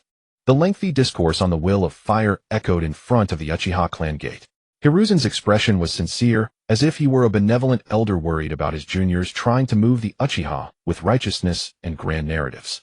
However, at the end of this long speech, a flash of extreme malice gleamed in the eyes of the lofty political master hidden beneath his Hokage hat. He turned, raised his hand to point at the dozens of chests of compensation supplies behind him, and raised his voice so that it clearly reached everyone. A few days ago, due to some minor misunderstandings regarding mission assignments and material transfers, the Uchiha were wronged. Hiruzen chuckled, his benevolent demeanor magnified in the sunlight. So today, as Hokage, I have specially ordered the logistics department to procure this batch of generous supplies and compensation. This is the village's recognition of the Uchiha clan's daily hardships and the particularly arduous work of the police force. It is specially given to the Uchiha clan. Silence. The already quiet front of the Uchiha gate instantly fell into a deathly stillness. With this extremely skillful rhetoric, Hiruzen, leveraging his identity as Hokage and the kidnapping of public opinion, transformed the forced compensation representing the High Evil's mistake, which Uchiha Akahono had fought tooth and nail to extract, into a benevolent grant from the village High Evil to the lowly Uchiha, all in a light and casual manner. He intended to use this honey-coated soft knife to force the Uchiha to swallow the humiliating charity whole, thereby reclaiming the moral high ground and refastening the chains around the Uchiha's neck. As the sun set, Sarutobi Hiruzen's shadow cast upon the gate of the Uchiha clan's compound stretched extraordinarily long and tall. He smiled quietly, awaiting the emergence of the Uchiha high-ranking members, waiting for the young Uchiha Akahana to be forced under the gaze of the entire village to bow his head and reluctantly accept this lofty blessing. Uchiha clan compound ancestral hall. The doors were tightly shut, dim candlelight flickering violently in the cold draft, casting grotesque and twisted shadows of the densely packed ancestral tablets on the walls. Outside the doors, the sanctimonious, honey-coated voice of the third Hokage, Sarutobi Hiruzen, could be heard preaching the will of fire. Inside the doors, however, a fierce internal conflict that could tear the roof off had already erupted like a volcano. Disgrace. Utter disgrace. Below the main seat, an elite officer of the security force, exuding a fierce aura, slammed his fist heavily onto the thick tatami, producing a dull explosive sound. He was the captain of the second squad of the security force, Uchiha Tyawa.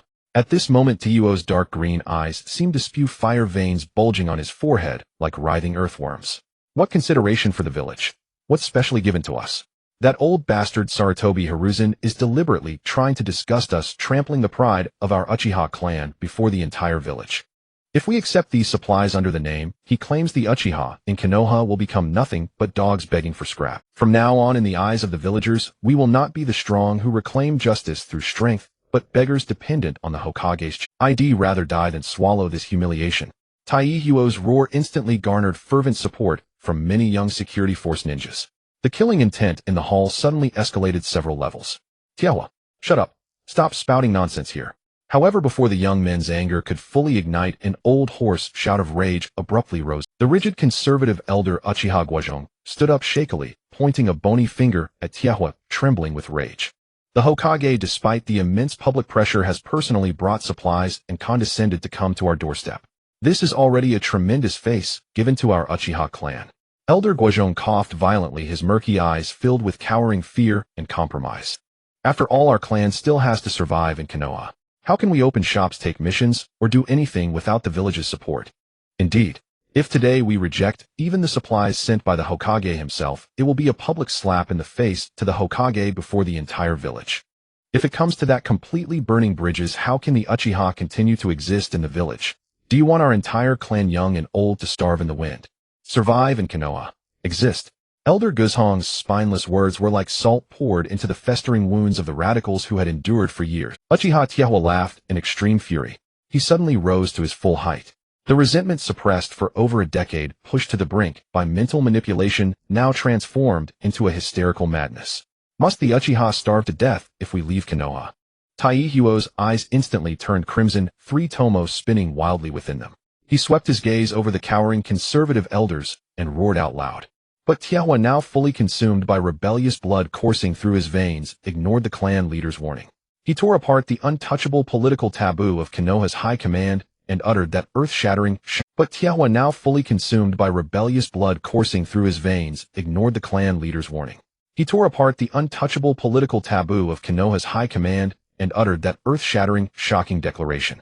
As long as our Uchiha clan leaves Konoha and joins another village, be it Kirigakure, Kumogakure, or Iwagakure, any of them would worship our Sharingan like a god.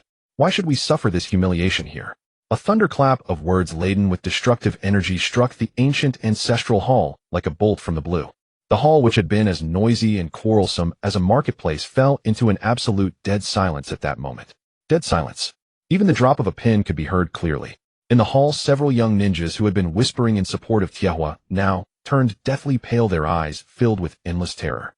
This was the Uchiha Ancestral Hall. In front of the clan leader and the tablets of past generations openly discussing defecting from the village and defecting to other great nations. This was the Uchiha Ancestral Hall.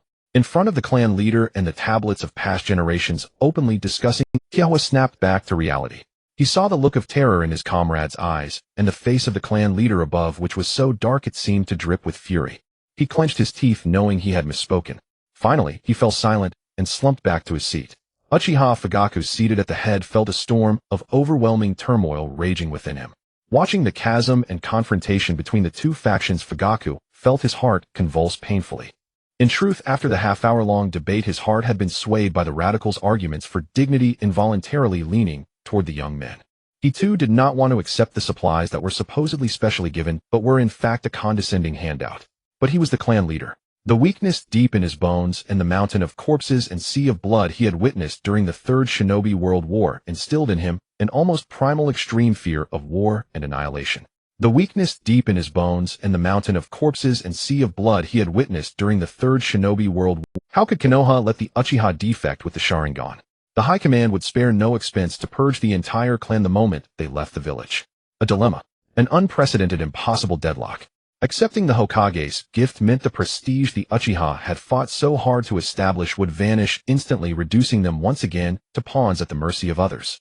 Refusing the Hokage's gift, or even resisting aggressively, would invite the thunderous wrath of the village's high command, leading to irreparable armed conflict. Listening to the cheerful laughter of Sarutobi Hiruzen outside the door like a death knell, and seeing the completely divided rebellious thoughts sprouting among his clan inside, Uchiha Fugaku closed his eyes in agony. He realized with sorrow and despair that he, the nominal clan leader, lacked the ability to navigate such a terrifying political vortex where honor and survival clashed.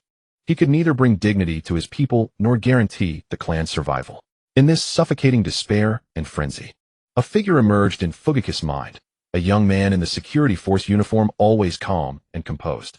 Uchiha Chihong, the man who half a day earlier had used the theory of fear of power, not virtue, to overwhelm the clan leader with a crushing If Chihong were sitting here, Fugaku's breath quickened. He felt a nearly insane sense of dependence and longing. If that all-seeing, decisive, and ruthless Chihong were here, he would surely find the perfect way to slap the face of the hypocritical old fox outside and shut up all those scheming, divided members inside. That kid must have a way. Chihong, where are you? Please come. Fugaku called out in his heart, tormented and desperate. At this moment, the great clan leader had placed all his hope for breaking the deadlock entirely on that young man who had not yet arrived. Before the gates of the Yuzhibo clan compound, the setting sun hung like blood. The air was thick with an oppressive, suffocating tension. Inside the high-level hall behind the gates, they were still locked in a fierce debate over dignity and survival, but at the clan's entrance, which drew the gaze of the multitude, a figure had already taken the lead and made a decision on his own accord. It was Yuzhibo. He wore a neat Muyi ninja uniform, his face pale and calm, his eyes hollow and devoid of any ripple of emotion. Under the watchful eyes of countless Muyi villagers and the incredulous gazes of the Yuzhibo guards on either side, the clan leader's son, the nominal heir of the Yuzhibo clan, actually lifted his feet and walked step by step toward the third Hokage, Yuanfei, risen, who stood at the bottom of the long staircase. He deeply lowered his proud head, which was usually hailed as the brightest genius of the Yuzhibo clan, and his clear, hollow voice devoid of any emotional fluctuation. He deeply lowered his proud head, which was usually hailed as the brightest genius of the Yuzhibo clan, and his clear, hollow voice devoid of any emotional fluctuation. He deeply lowered his proud head, which was usually hailed as the brightest genius of the Yuzhibo clan, and his clear, hollow voice devoid of any emotional fluctuation rang out clearly across the entire scene. The Yuzhibo clan thanks the Hokage-sama for his magnanimity and grace. At that moment, dignity shattered into pieces on the ground. Watching Yuzhibo Yu, who knelt at his feet like a soulless puppet Yuanfei risen hidden beneath the shadow of his Hokage hat, finally allowed the corners of his mouth to curl upward uncontrollably. A profound sense of pleasure and control welled up from the depths of his heart. Politics was after all a game of thoroughly understanding human nature. Risen took a deep drag from his pipe, and a flash of complacency flickered in his eyes. He had long seen through the strengths and weaknesses within the Yuzhibo clan, and even more so, he had seen through Yuzhibo Yu. This perfect tool whose heart was entirely with Mu Yi, whose vision transcended narrow clan interests. In Risen's view, no matter how tough or radical the suddenly emerged Yuzhibo Chi-Hong might be on the inside, as long as the clan heir, Yuzhibo Yu knelt first in front of the entire village and accepted the pretense of a reward, the Yuzhibo clan would have no choice but to accept it. The chains of righteousness would once again be tightly fastened around the neck of this arrogant clan. More importantly, this was also Risen's final test of trust for you. After such a massive upheaval last night, if you showed even a hint of hesitation during this afternoon's performance, for the sake of clan pride, it would indicate that he had already developed disloyalty in his heart. Then Risen's first act upon returning to the Hokage building would be to deploy the Umbu and Root forces with thunderous measures. But now Yu's performance was flawless. He remained Mu Ye's most obedient and sharpest blade. Haha, get up, you. Risen dismissed the coldness in his eyes, his face full of compassion and kindness as he extended his withered hand and personally helped you to his feet. He let out a long sigh, his tone filled with the care of an elder for a junior shamelessly putting on a show before the entire village. The Yuzhibo clan has contributed so much to Mu Yi, and indeed, they have suffered grievances over the years. As the Hokage, it is only right for me to do these reassuring things. As long as the village is stable, what does a little hardship matter to me? Yu rose with the force of Risen's hand like a lifeless puppet, responding mechanically with his head bowed and eyes lowered. Hokage-sama, you flatter us. The Yuzhibo are an inseparable part of the village. Serving the village is simply our duty. This touching scene of will of fire harmony between ruler and subjects instantly took on a different flavor in the eyes of the Mu Yi villagers who had gathered to. Originally, the villagers who had been terrified of the security forces' espionage charges due to the arrest of Dadao Jiantai, and others now saw the young clan leader of the Yuzhibo groveling so submissively, and their confidence surged. Fear vanished in an instant. In its place came the ugliest, most despicable contempt and mockery of the lowly mob. TCH, after all this fuss, I thought these reedy Yuzhibo were really going to rebel. In the crowd, a coarse villager named Chang Guchuan Tua spat contemptuously and sneered with disdain. In the end, when the Hokage-sama arrives, they still have to kneel on the ground and wag their tails like dogs. It seems this so-called Yuzhibo Chi-Hong is just a bully who only dares to act arrogant in front of us commoners. Exactly. Aren't they still cowering before the Hokage-sama? If they have the guts, go bully outsiders. Huh. A bunch of ungrateful wolves, how disgusting. The surrounding villagers burst into laughter, and the cold mockery and vicious curses against the Yuzhibo once again spread like a tide through the noisy street.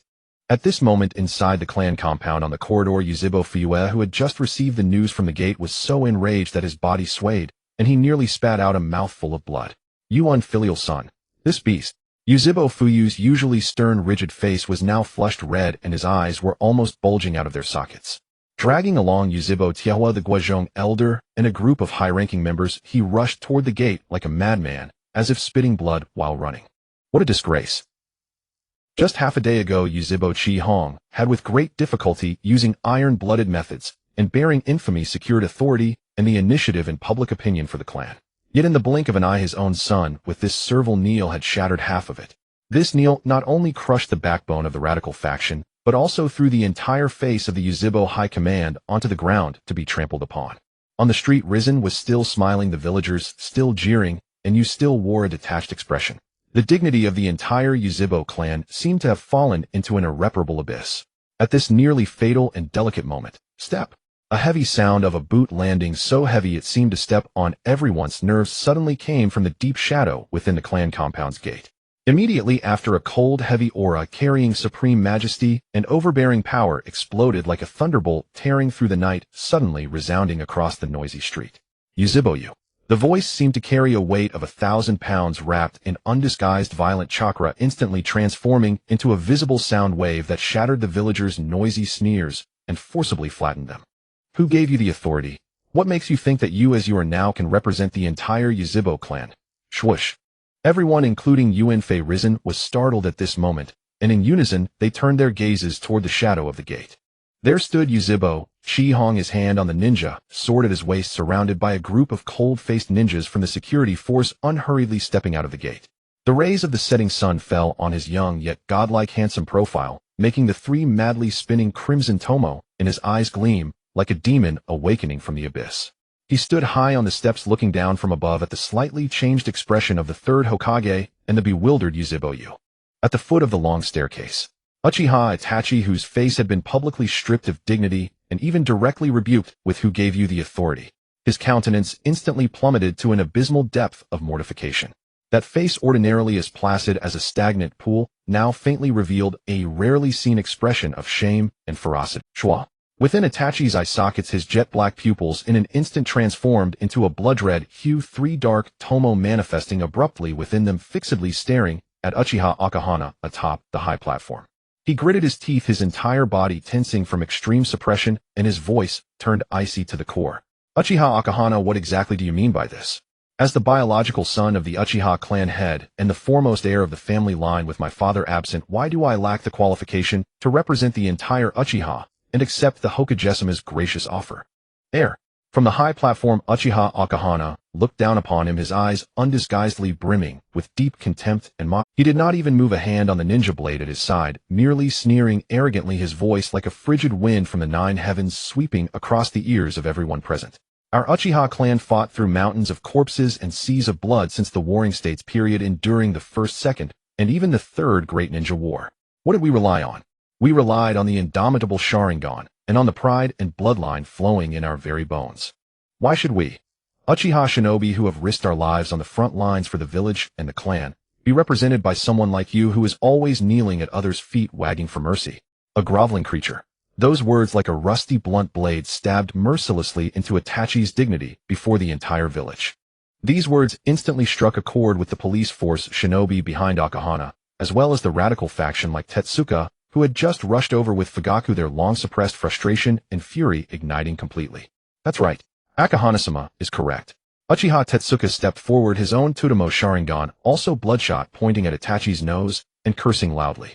The Uchiha clan does not want spineless cowards. Even less do we want cowards who only know how to kneel. You are not worthy to represent us. You are not worthy to represent us. In an instant, dozens of elite Uchiha shinobi roared in unison, the violent waves of sound and surging killing intent converging into a single force, startling the birds in the sky into scattering in all directions.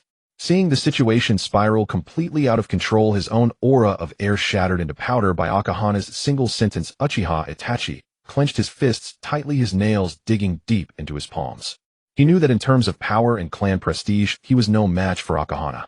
His only chance to turn the tables now was to leverage the supreme legal principle of Konoha, reclaiming ground through the grand narrative of politics. The Hokagesama is of noble status, the supreme leader of Konoha, and represents the absolute justice of the village. Itachi took a deep breath, suddenly raising his voice, carrying a nearly obsessive accusation, and counterattacked with righteous indignation. As a subordinate of Konoha, what is wrong with kneeling before the village's supreme leader and accepting the village's appeasement? Could it be that you Uchiha Akahana are dissatisfied with the Hokagesama's governance, intending to openly defy Konoha or even betray the village? Betraying Konoha.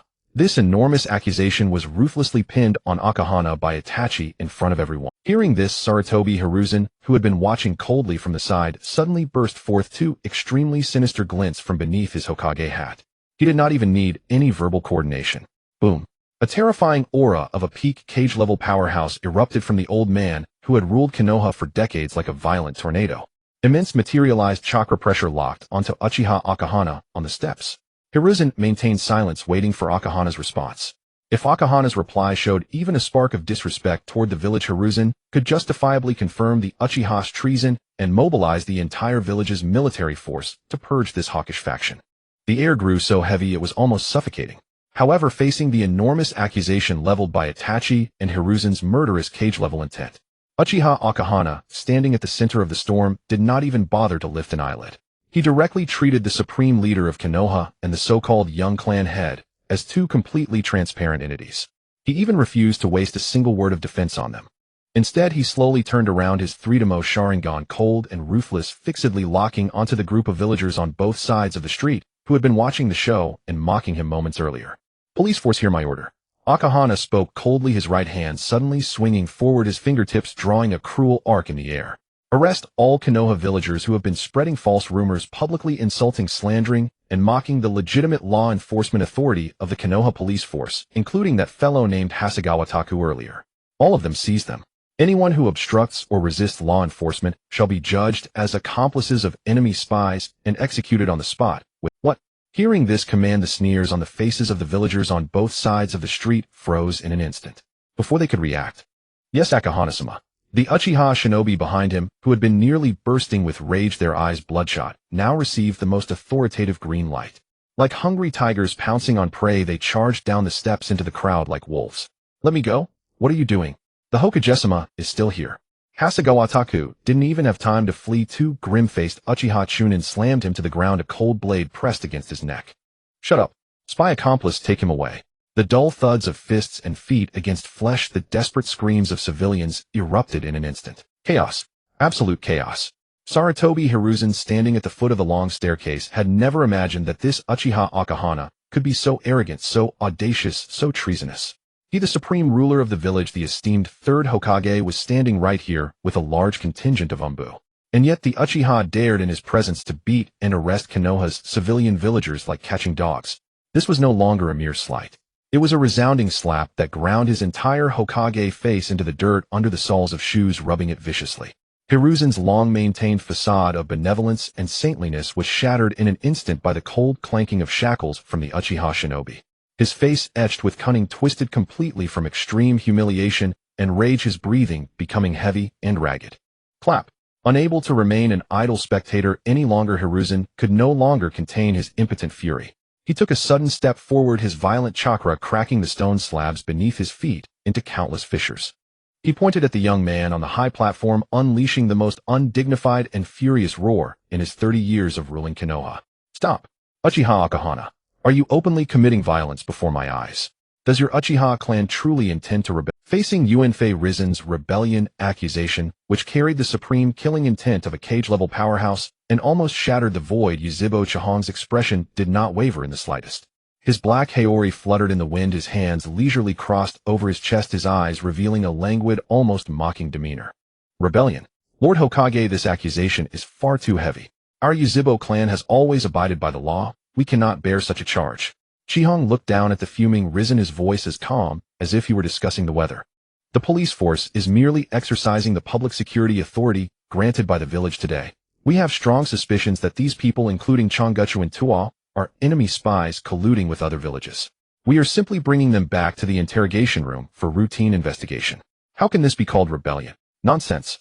Risen laughed, in anger, veins bulging on his forehead as he barely suppressed his fury, shouting, "The police force was established to protect the villagers, not to be a tool for your exploitation. You cannot arbitrarily arrest innocent villagers based on such groundless, absurd reasons. What you are doing tramples the legal principles of Mai, and will only cause everyone in Mai to lose heart." Hearing this righteous denunciation that occupied the absolute moral high ground, Yuzhibo Chihong, instead of arguing, as usual, let out a sneer, his eyes filled with the utmost disdain and mockery at that moment. He spread his hands, and going with the flow, uttered words that no one present could have ever dreamed of. "Ah, yes, Lord Hokage is absolutely right." Chihong sighed, carelessly, his tone light, filled with utter boredom. "Anyway, for all these years our Yuzhibo clan has been working hard in the police force, doing all the thankless dirty work that inevitably offends the entire village's civilians. In the end, we not only get no good reputation, but also are constantly accused of being arrogant and domineering and wanting to rebel." At this point, Chihong's tone suddenly shifted, his eyes mockingly fixed on Rizen's frozen old face.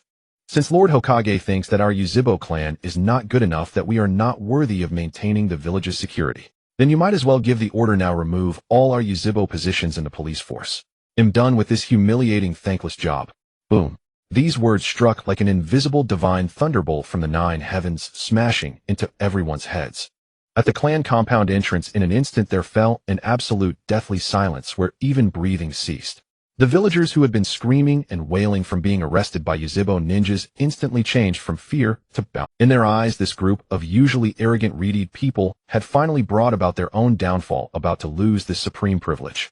As for Uenfei Risen, his pupils, once full of anger, suddenly contracted to pinprick size. His mind, weathered by countless political storms, went briefly blank.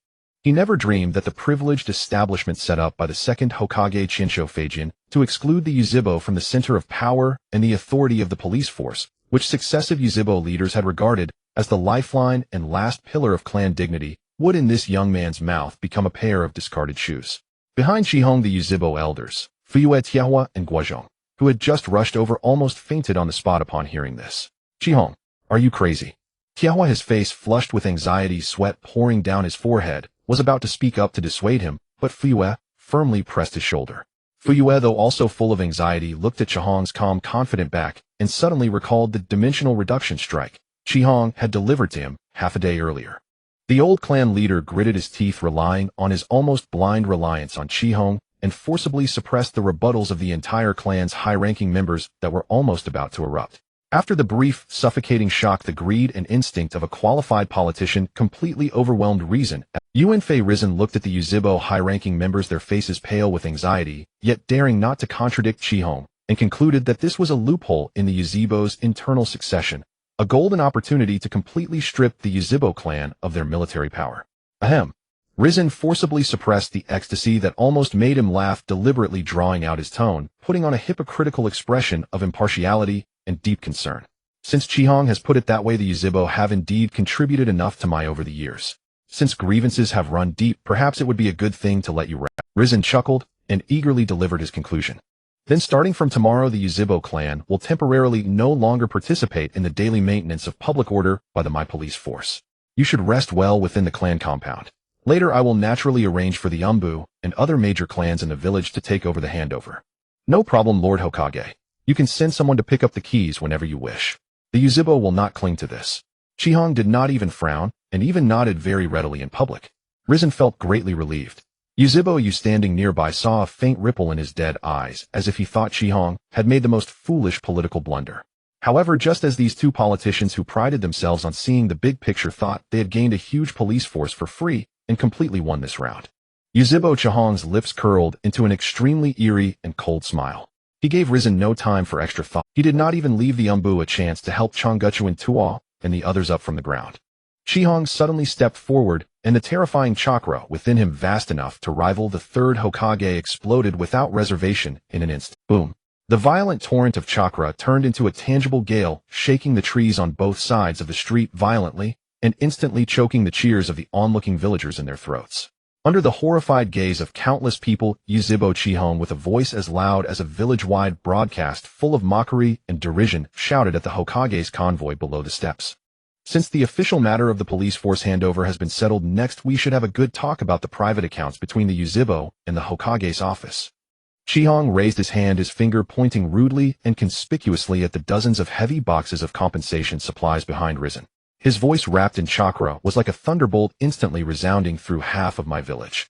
Lord Hokage, these supplies behind you are the compensation promised to our Yuzhibo clan yesterday, within our clan compound, aren't they? Upon hearing the thunderous questioning from Yuzhibo Chihong, which was amplified by chakra and instantly echoed across most of my Yuanfei Risen, who had been immersed in the immense joy of regaining control of the police force with no effort, suddenly had his expression freeze. He never expected that Chihong would deliver such a fatal backstab at this critical juncture right in front of the entire village. However, the words had already been spoken and the situation had already been set. Under the astonished gazes of countless villagers and Umbu operatives, if Risen denied the nature of these supplies on the spot, it would be akin to slapping his own face, or even exposing his earlier weakness and compromise toward the Yuzhibo clan. Cough. Indeed, Risen clenched his molars tightly and forced out these two words from between his teeth. He could only jump into the deep pit Chihong had dug for him, pretending to be magnanimous, and straightforwardly nod in acknowledgement of the supplies. Since the Hoing-sama is so forthright, our Yuzhibo clan will not stand on ceremony. A malicious smile curved at the corner of Chihong's mouth as he waved his hand abruptly. Uncle Fuyue, lead the men. Move all of the war reparations personally delivered by the Hoing-sama into the clan's territory. Yes. Standing behind, Yuzhibo Fuyue suppressed the turmoil within his heart, and immediately led Yuzhibo, Tiahua Elder Guozhong, and dozens of elite police force members openly walking toward the long line of supply carriages without any courtesy. Box after box of heavy ninja tools, medicinal herbs, large quantities of explosive tags, and funds were roughly lifted by the Yuzhibo ninjas and transported to the clan's inner grounds in a conspicuously ostentatious manner. During the process of moving the supplies, an extremely bizarre and ironic scene unfolded in the middle of the street. Yuzhibo Itachi stood like a lifeless stone statue alone in the dying light of the setting sun, utterly incongruous with the bustling transport team around him. Every Yuzhibo ninja who passed by him, whether young radicals of the hawkish faction or elder family members who had once favored him. In that instant, each of them with tacit understanding turned their heads aside, their eyes as cold as ice, and let out a loud, undisguised snort of contempt. Those snorts interwove, forming an invisible wall that completely isolated and exiled the former young clan leader. However, facing the clans, almost severing scorn and ostracism, a morbid aloofness and coldness gradually emerged on Itachi's pale face. He lowered his eyes slightly, looking at the clansmen who were excited for moving the supplies, and inwardly, he also let out a disdainful snort. Fools. Truly a bunch of brainless, ignorant brutes who only see the petty gains before their eyes. Itachi thought silently, his self-righteousness reaching its peak. If it weren't for me as a subordinate of the Hoying-sama humbling myself and mediating with difficulty, exchanging my own dignity for the Hoying-sama's forgiveness and the stability of the overall situation, the entire Mai and Yuzhibo clan would have been thrown into chaos and bloodshed by you radicals long ago. I am saving you, and yet you blame me. What a bunch of hopelessly narrow-minded people. He was deeply immersed in the saintly fantasy and sense of nobility of bearing humiliation to bring peace to the village, unable to extricate himself. In the end, when the last box of supplies was carried into the Yuzhibo clan's territory under the envious and complex gazes of the village, Yuanfei Risen, who felt that despite losing face today he had achieved the historic feat of reclaiming military power, finally decided not to linger any longer. He forcibly pulled out a smug yet ugly earthen-cream fake smile, and with a grin bid farewell to Chi Hong and Fuyue. The back view as he turned around carried a lightness of having avenged a great wrong. Bang! The heavy gates of the Yuzhibo clan's territory slammed shut firmly after the Hoying's convoy departed. As soon as the gates closed, the Yuzhibo high-ranking members, Fuyue Tiahua and Elder Guozhou, who had barely managed to maintain composure outside, could no longer suppress the anxiety and fear within them. Like a tide, they eagerly surrounded Chi Hong, following him all the way into the slightly dim, solemnly tense core meeting hall. Chi Hong, what were you thinking just now? Why did you voluntarily give up the police force? Yuzhibo Tiahua was so anxious that his Sharingan nearly popped out. He pressed his hands on the table and shouted in extreme agitation. Yes, Chi Hong. Fuyue, seated in the main seat, was also drenched in cold sweat, his voice filled with unprecedented urgency. And that is the foundation left to us by the second Hokage, Qian Shoufei Jian. It is our only privilege and pillar of power in Mai. Once we let go, our Yuzhibo clan will be completely pushed out of Mui's political center, becoming a marginalized family at the mercy of others. Looking at these high-ranking Yuzhibo members who were usually imposing, but now frantic with anxiety, Yuzhibo Chi Hong leisurely walked to his seat, sat down, took a sip of the warm tea, and then let out a cold laugh of disappointment. Bang! He slammed the teacup heavily onto the table. Marginalized. Pushed aside. You overestimate the so-called political center and underestimate our own fists. Chi Hong looked around, his words sharp as knives piercing through the veil of false truth that had blinded the Yuzhibo clan. For in this ninja world where entire families are killed at the slightest provocation, who can push us aside? Its strength, it's the Sharingan, not some damn my police force. Without the constraints of the police force position, our Yuzhibo clan is now truly barefoot and unafraid of those wearing shoes. Do you really think the police force was a good job? Chi Hong tapped the table, his cold voice echoing through the meeting hall. The Yuzhibo clan has been in that position for so many years, enduring wind and rain day in and day out. Apart from doing the dirty and tiring work for the Hoying building that offends ordinary people and earning countless arrogant and violent labels in the villagers' eyes, what substantial benefits have we actually gained? Ninjutsu, resources, or the trust of the Hoying building? Nothing at all. These words struck like a heavy hammer, landing squarely on the hearts of Fuyue and the elders. They stood there stunned, opening their mouths, but found themselves unable to utter a single word of rebuttal. Chi Hong, sitting opposite, looked at these clansmen, whose expressions gradually shifted from panic to sudden enlightenment, and couldn't help but roll his eyes inwardly. Although the Yuzhibo's past unpopular treatment was indeed caused by your own negative emotional intelligence, if the Nara clan had been in charge of the police force, they would have had the entire village well managed and built good connections long ago. But not you lot. Each one of you with those red eyes, constantly wearing in the best in the world scowling face, unable to get along with people, and then blaming others for ostracizing you. Despite his inner grumbling, Chi Hong still held the reins of the overall situation. Seeing that the high-ranking members' emotions had finally been calmed, and their eyes even flickered with excitement, Chi Hong's gaze gradually turned deep and icy. He slowly rose from his seat. In an instant, the overbearing aura that had once dominated the world was revived, and in the dimly lit meeting hall, it seemed as if two balls of crimson flames suddenly ignited. He looked at the core Yuzhibo combatants filling the room and coldly issued the first formal order after the clan's transformation. Spread the word from today onward, all clansmen are to completely remove the armbands of the My Police force. Let it rot in the hands of the Huiying building. Chi Hong turned his head, looking out the door at the My Village gradually sinking into darkness, a cruel smile hanging at the corner of his mouth. From now on, no one needs to be as cautious and restrained as before, caring about the damned image of the police force or the villagers' opinions. Since the village believes it no longer needs our protection from now on, we will live only for ourselves. Whoever dares to provoke us again, directly activate the Sharingan and beat them until they know their place. The Hokage's office in Konoha. The once spacious and dignified room was now shrouded in an oppressive, stifling atmosphere thick with avarice and scheming. Hiruzen Sarutobi had just removed his Hokage hat and sat back down in his chair, not yet having time to take a puff of his tobacco pipe. Bang! The side door of the office was violently shoved open with a brute force. Hiruzen, you were too weak today. Shimura Danzo, shrouded in coldness and malevolence, strode in with his cane, his exposed single eye gleaming with frantic greed and fervor. He gave Hiruzen no breathing room, baring his sharp fangs the moment he spoke.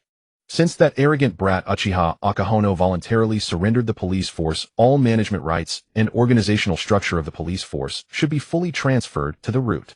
Only Root's iron-fisted methods can thoroughly cleanse the poison left by the Uchiha and truly stabilize the village. Impossible. Hiruzen Sarutobi's face was extremely stern as he slammed the table, resolutely refusing. Danzo, it took me no small effort to reclaim this power from the Uchiha through political means. From now on, no single clan or department will ever monopolize the police force again. Hiruzen stared hard at Danzo, his voice low and full of warning. The police force belongs to the village, not to your private army of Root. Hiruzen, you are coddling the enemy. Danzo argued vehemently, his face dark as if about to drip water, wildly extolling the superiority of Root. The two faced off in the office like wolves squabbling over spoils deadlocked. In the end, Danzo, knowing Hiruzen's limits, grudgingly yielded a step, speaking in a sinister tone.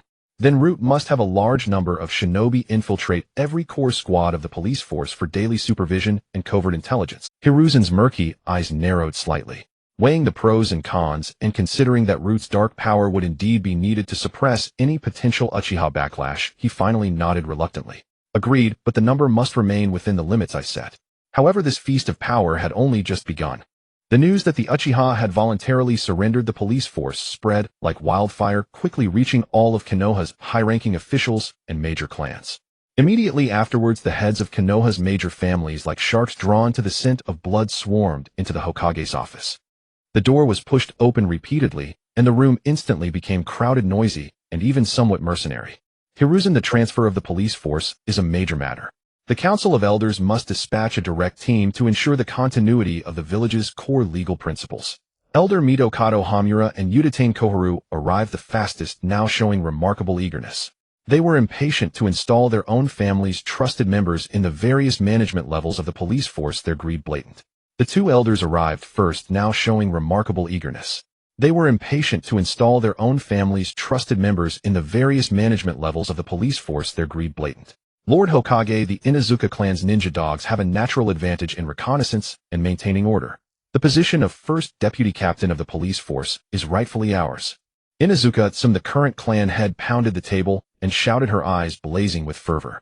Inuzuka-tsum, the current clan head, pounded the table and shouted, her eyes blazing with fervor. The Aburame clan's parasitic insects are equally suited for covert intelligence. And the Hyuga clan, though we are the branch family, the Byakugan. In an instant, the entire Hokage's office turned into a chaotic marketplace. A pack of wolves tearing apart a carcass. The usually lofty clan leaders, each vying to sink their teeth into the massive cake that the Uchiha had monopolized for decades, argued with flushed faces, their clamor and disputes endless. In the midst of this near-frenzied feast of power division, standing at the back of the crowd, three clan leaders appeared conspicuously out of place amid the surrounding uproar. They were the representatives of the Ino Shikacho triad. Yamanaka and Noichi, watching the clan leaders in front fighting over a few patrol captain slots, a flicker of eagerness crossed his eyes. He was about to step forward to secure some benefits for the Yamanaka clan when a broad, steady hand suddenly reached out and firmly grasped his wrist. Akimichi Chose, sitting nearby stuffing snacks into his mouth, was baffled. He lowered his thunderous voice and leaned close to Shikaku's ear. Shikaka, why aren't our clans joining the police force? Akimichi Chose, sitting nearby stuffing snacks into his mouth, was baffled. He lowered his thunderous voice and leaned close to Shikaku's ear. Shikaka, why aren't our clans joining the police force? This is a once-in-a-lifetime opportunity. After driving out the Uchiha, this is the department with the most perks and privileges in the village. Nara Shikaku merely shook his head gently, a faint bitter smile on his lips. He replied in a low voice, let's talk after we leave the Hokage's office. For now, don't fight for anything. Inoichi and Choza exchanged glances. Though full of doubt, their absolute trust in the #1 strategist of Konoha built over years compelled them to suppress their thoughts and remain silent. The clamor went on for an unknown duration. The spoils-sharing assembly finally settled amid compromises and balances. Except for the deliberate silence of the Ino Shikicho clans, almost every other family present had successfully placed members in the police. The structure of the police force, once dominated solely by the Uchiha, instantly transformed into a chaotic mix of root, the elders' confidants, and members from various families. The clan leaders departed with satisfied smiles. The once crowded office fell silent again. The last remnants of the sunset had fully sunk. Hiruzen Sarutobi, seated steadily on the Hokage's chair, slowly raised his head. He did not look at those leaving but fixed his murky, yet razor-sharp eyes radiating the deep authority of a ruler on Nara Shikaku, who was at the back and about to turn and leave. Hiruzen took a puff of his pipe. White smoke blurred his face. His voice was old and slow, cutting through the deathly silence of the room. Shikaku, everyone got a share. Why didn't your 3 clans come forward? I've reserved a few of the most lucrative positions in the police force for the Nara clan. Nara Shikaku took a deep breath, looked at Hiruzen Sarutobi, and bowed respectfully. Lord Hokage, I appreciate your favor. However, the Nara clan is small in number and lacks the manpower to take on additional duties in the police force. Hearing Nai Liang Lugio's flawlessly humble refusal, citing insufficient personnel and too many tasks, the murky eyes of Yuan Fei Rijan, seated in the Hokage's chair, narrowed almost imperceptibly.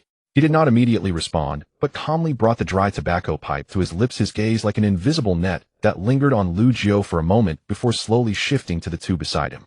Oh. Rijan's aged voice betrayed no emotion as he turned to look at Shanzhong Hai-E and Xiao Dao Dingzhua. Then what about you 2, Hai-E and Dingzhua? Are you also tied up like Lugio? This seemingly casual rhetorical question in fact placed the 3 Zhu Lu Dai clans squarely on the fire. Xiao Dao Dingzhua, whose name was called, was now wearing a blank expression. To be honest, even now he could not understand why his shrewd old partner Lugio would refuse such a juicy piece of meat as the security force. But although Xiao Dao Dingzhua's mind was slow, he believed in a rule etched into his bones. Follow the Nai Liang, and so with almost no hesitation Dingzhua waved his hand, thrust his burly frame forward, and spoke in a simple voice before Rijan could speak. Lord Hokage, don't even mention it. The Xiao Dao clan has been so busy with the clan's dietary logistics and pill rations that were swamped and truly cannot be spared. Having said this, the honest fat man, fearing an awkward atmosphere, quickly grinned and played the peacemaker. But everyone, the brothers of the security force, will work hard standing guard for the village. Whenever we have a celebratory feast, there will be plenty of grilled meat and drinks, all on the Xiao Dao clan's tab. This straightforward and generous statement immediately drew laughter from the other clan representatives in the office. No one cared to investigate why the Nai Liang and Xiao Dao clans would cut off their own source of riches. Instead, they secretly rejoiced. With these 2 powerful rivals out of the way to share the pie, the remaining plum positions in the security force would naturally have a greater chance of falling to their own clans. However, in stark contrast to Xiao Dao Ding's decisive withdrawal, Shanzhong Hai-E, standing aside, was experiencing a fierce inner conflict. He gazed at the tempting security force positions that represented real power and profit, then glanced at his old partner, Lugio's unruffled face, his brow knotted into a tight knot. Hesitation. Repeated hesitation. In the end, the greed of a clan had overpowered that faint trace of unease. Shanzhong Hai-E gritted his teeth, unable to resist the temptation, stepped forward, and respectfully cupped his hands to Rijan. Lord Hokage, the Shanzhong clan may not boast of other skills, but we have some expertise in intelligence gathering and spirit-type ninja. If the Lord Hokage does not disdain, our clan is willing to dispatch a few elite ninjas to the security force to contribute our modest efforts to the village's peace. As soon as these words were spoken, Yuan Fei Rijan, who had been sitting securely like a fisherman, revealed a most satisfied smile on his crafty face, as if a long-suspended heart had finally settled into place. As long as one of the 3 Zhu Lu Dai clans was willing to enter the game, it was for him a silent submission and control. And Nai Liang Lugio, standing beside Hai-E, watching his old partner of a lifetime, who ultimately could not resist the temptation of that petty profit, plunging headlong into that bottomless pit of fire. A deep trace of helplessness flashed in the depths of Lugio's eyes, eventually turning into a long, low sigh. But constrained by the Hokage's presence, he could not say more, and could only watch helplessly as he firmly stepped one foot into the enormous trap meticulously designed by Chi-Hong. Seeing that the Nai Liang and Xiao Dao clans were determined to leave Rijan did not force the issue. He waved his hand with the flow, a hypocritical warmth on his face. Since the Nai Liang and Xiao Dao clans are busy with clan affairs, go back and attend to your duties. The village's safety will still rely on you all in the future. With this assurance, Nai Liang Lugio and Xiao Dao Dingzhua exchanged a glance, bowed, and retreated as if pardoned, and quickly left the suffocating Hokage's office. Outside the Hokage building, bright sunlight spilled down a world apart from the oppressive atmosphere inside. As soon as they stepped out of the building's shadow, the bewildered Xiao Dao Dingzhua, who had been holding back for a long time, could no longer restrain himself and grabbed Lugio's arm. Lugio, you have to explain this to me. Dingzhua's honest fat face was full of confusion and pain. We let such a big piece of meat go, giving it away to others for nothing. What's the point? My heart feels like a cat is scratching it. Faced with his old friend's questioning, Nai Liang Lugio slowly stopped. He did not answer immediately, but turned his head, his deep, wise eyes gazing meaningfully toward the distant Uchiha clan compound enveloped in the blood-red set. Dingzhua, do you really think the security force is such a good job? Lugio shook his head, his voice lowered to an extreme, carrying a solemn insight into the world. Think carefully. That position which that Uchiha Chi-Hong, now at the peak of his power, shrewd to the bone and playing the Hokage for a fool, is willing to give up willingly, even eagerly. How could it possibly be a real sweet potato? Lugio withdrew his gaze and let out a long sigh. This water is deep. The Uchiha clan is smilingly stuffing a hot Riadato explode powder keg into everyone's arms. Forget it. Let those who are readied with greed deal with this hot potato. Our Nai Liang family can't afford to provoke it, but we can afford to avoid it. Xiao Dao Dingzhua followed Lugio's gaze, looking at the Uchiha clan compound, frowning and seriously thought for a long time while counting on his fingers. However, the intricate political maneuvers within were ultimately beyond the comprehension of this barbecue enthusiast. In the end, Xiao Dao Dingzhua slapped his forehead heavily, shook his intelligent head, and completely gave up thinking. Forget it, too complicated. My thick head just can't understand. He clicked his tongue, and a relaxed smile returned. Who cares about all these twists and turns? Better to go home and roast 2 pounds of good pork belly. Come on, Lugio. Seeing his old friend's carefree demeanor, Lugio couldn't help but smile and shake his head, then walked away side by side with him. Inside the Hokage's office, as the last few substantive positions in the security force were completely allocated, the clan representatives, who had successfully grabbed the plums, all beaming with joy and satisfaction, bowed and took their leave. The room that had been noisy for an entire afternoon finally regained its usual tranquility. Yuan Fei Rijan leaned back in his spacious chair, contentedly holding the pipe that had accompanied him for decades, and slowly exhaled a thick cloud of white smoke. He had successfully taken the vast security force power left by the Uchiha clan and distributed and balanced it among the various factions in the village with the most balanced methods, preventing any one side from dominating. At this moment, he should have been complacent. However, as a Hokage who had ruled Muyi for decades, Rijan was not blinded by the joy of this great victory. Amid the swirling smoke, his sharp eyes narrowed slightly, but his thoughts once again uncontrollably drifted to the core figure who had been stirring up the entire Muyi from beginning to end. Chi-Hong had yielded too readily. So readily that it left a thorn in the old man's heart, aching faintly. He was silent for a long time. Yuan Fei Rijan finally slowly raised his eyelids to look at the figure standing in the shadows by the door, a lifeless form, like a puppet. He removed the pipe from his lips and spoke slowly in a tone so flat it stirred no ripples, yet laden with endless hidden implications. You, go summon Uchiha Chi-Hong for me. Inside the Hokage's office, Sarutobi Hiruzen leaned back in his chair, the swirling smoke obscuring his aged, furrowed face. After dispatching Itachi to deliver the order, the old man who had ruled Konoha for decades found his mind uncontrollably sketching a beautiful blueprint that captivated his imagination. In Hiruzen's view, the reason why this young man, Uchiha Akagami, was so stubborn, so unruly, and so lacking in broad perspective, constantly opposing the Hokage's office. At its root, it was entirely because this child had been suppressed in the oppressive Uchiha clan compound, never receiving the proper care, cultivation, and warmth from himself as Hokage. Alas, after all, he is still a good seedling lacking discipline and affection. Hiruzen shook his head, deeply satisfied with his own judgment of discerning talent. He firmly believed that as long as he was willing to put aside the Hokage's pride today, bring out the will of fire, passed down through generations, and then reason with emotion and logic gently guiding. With Akagami's intelligence, he would instantly understand how much unknown toil and painstaking effort this old man had expended to maintain the peace and stability of the entire Konoha village. At that time, Akagami would surely feel ashamed of his youthful arrogance and reckless impulses, and then completely align himself with Hiruzen, becoming the sharpest blade in the Hokage's office. Thinking of this, Hiruzen couldn't help but curl his lips into a confident smile, happily scheming. As long as he secured Akagami this newly risen pillar of stability. Then the two strongest young powerhouses of the Uchiha clan, the faithful hound, Uchiha Itachi, already won over and subdued, and Uchiha Akagami about to be pocketed, would both be firmly in the palm of his hand as Hokage. By then, even if the Uchiha clan had heaven-defying methods, without these two strongest pillars, what else would there be for him to worry about? Excellent, truly a brilliant move. Hiruzen puffed his pipe with satisfaction, as if he could already see Uchiha Akagami bowing obediently to him. This was simply a masterstroke that could both appease those unruly Red Uchiha and recruit a supreme powerhouse without bloodshed. Meanwhile, within the Uchiha compound, Uchiha Itachi, having received the task of delivering the order, was walking with steady steps to the courtyard where Uchiha Akagami was resting with his eyes closed. On Itachi's pale and bloodless face hung an expression of extreme indifference, yet tinged with a sense of superiority. He looked down at Akagami as if gazing upon a lost lamb about to be saved by him, and slowly spoke. The Hokage wants to see you. In just a few words, the condescension and superiority in his tone were almost overflowing. And in Itachi's mind, which prided itself on seeing through everything, a perfect script long preset and rehearsed countless times was now playing out clearly. Akagami, you are still too young, too naive. Itachi lowered his eyelids, thinking silently, his gaze toward Akagami, filled with a sense of superiority, verging on pity. When you stand before the Hokage and receive teachings from that great man who truly devotes himself to the village, you will have a sudden awakening. You will understand how foolish and laughable your actions are, leading the entire clan to oppose the village like a mantis trying to stop a chariot. At that time you will surely weep, bitterly regret your past, and then like me kneel before the great will of fire.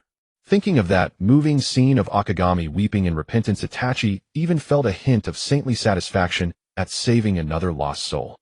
However, facing this inexplicable and eerie summons, Uchiha Akagami, sitting cross-legged on the ground, slowly opened his eyes. In those pitch-black pupils, there was not a trace of fluctuation, only a calm to the extreme suspicion. Strange.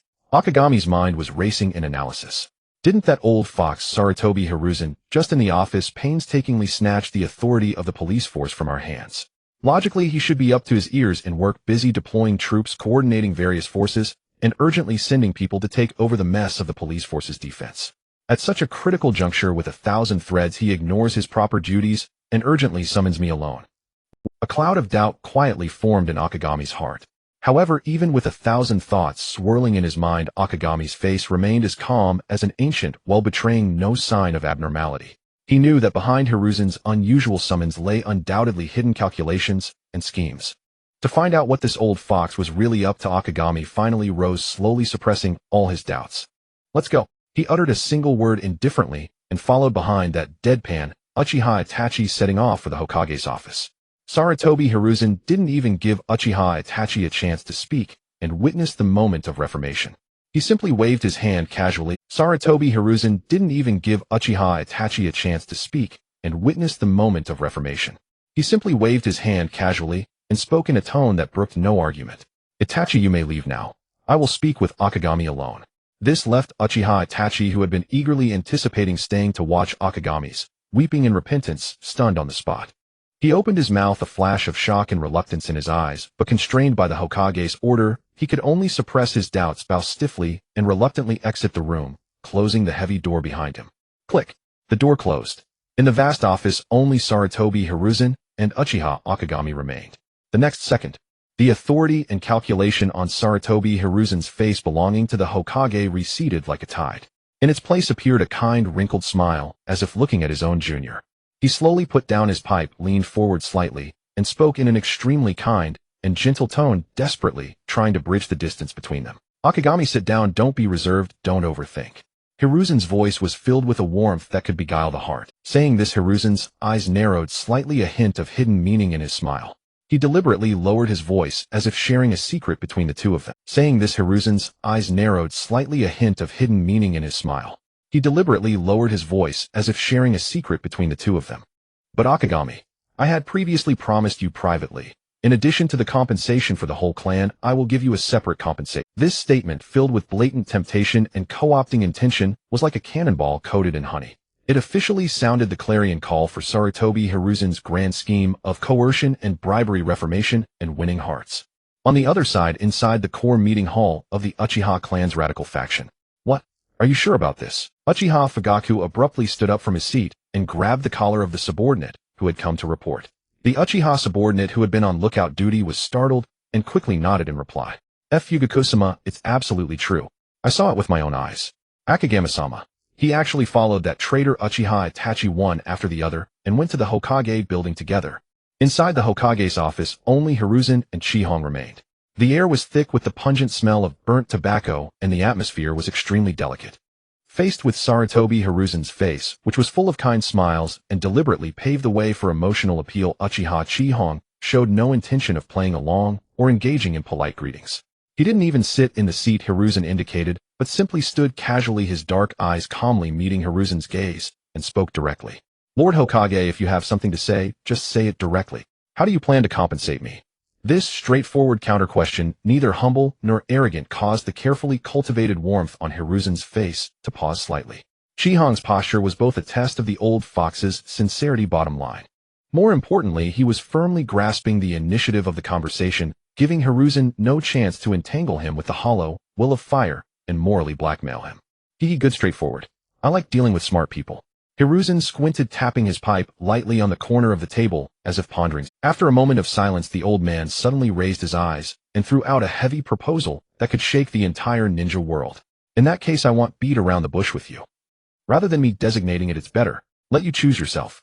I can, as an exception, open our village's treasure, the Scroll of Seals. Hiruzen said word by word. At that time, you can freely choose any jutsu you like from the Scroll of Seals. Hiss. Even for someone as deep-minded and impassive as Uchiha Chihong, upon hearing the 4 words Scroll of Seals, his placid face uncontrollably revealed a trace of genuine surprise. His pupils contracted almost imperceptibly. Scroll of Seals. A ripple stirred in Chihong's heart as he silently. This old man to buy me an Uchiha has really spared no expense. Chihong knew better than anyone the weight of this scroll. The ninjutsu recorded and sealed within were all created by the second Hokage Chincho Feijin. Each technique is a tab-level existence that defies the heavens. The most typical and widely known example is the renowned 4th Hokage, Wolfing Shuemin. Back then, the obscure Shuemin, relying on the time-space ninjutsu Flying Thunder God technique, learned from this, achieved legendary status in the brutal Third Ninja World War, transforming into uncatchable yellow afterimages on the battlefield, taking enemy commanders' heads as easily as reaching into a bag. Ultimately, he earned the fearsome title that made the entire ninja world tremble and lose sleep, Yellow Flag. Moreover, relying on the terrifying combat power of the Flying Thunder God that could turn the tide of war, Shuemin became the first exception in ninja war history. Even if he abandoned a given mission, it was not considered a failure, and he would never face any punishment. For his soul strength was enough to match an entire army, enough to determine the outcome of a whole battle. This overpowering, heaven-defying ninjutsu and military achievement were also one of the crucial foundations for Shuemin's later ability to surpass others and succeed to the position of the 4th Hokage. Thus, it was evident. The compensation that Raizen offered today was so heavy in weight that it could be described as a torrent of immense wealth. Watching the fleeting expression of surprise on Uchiha Chihong's face, one he had precisely captured, the firmly seated Hokage Yuanfei Raizen felt immensely smug, almost grinning from ear to ear.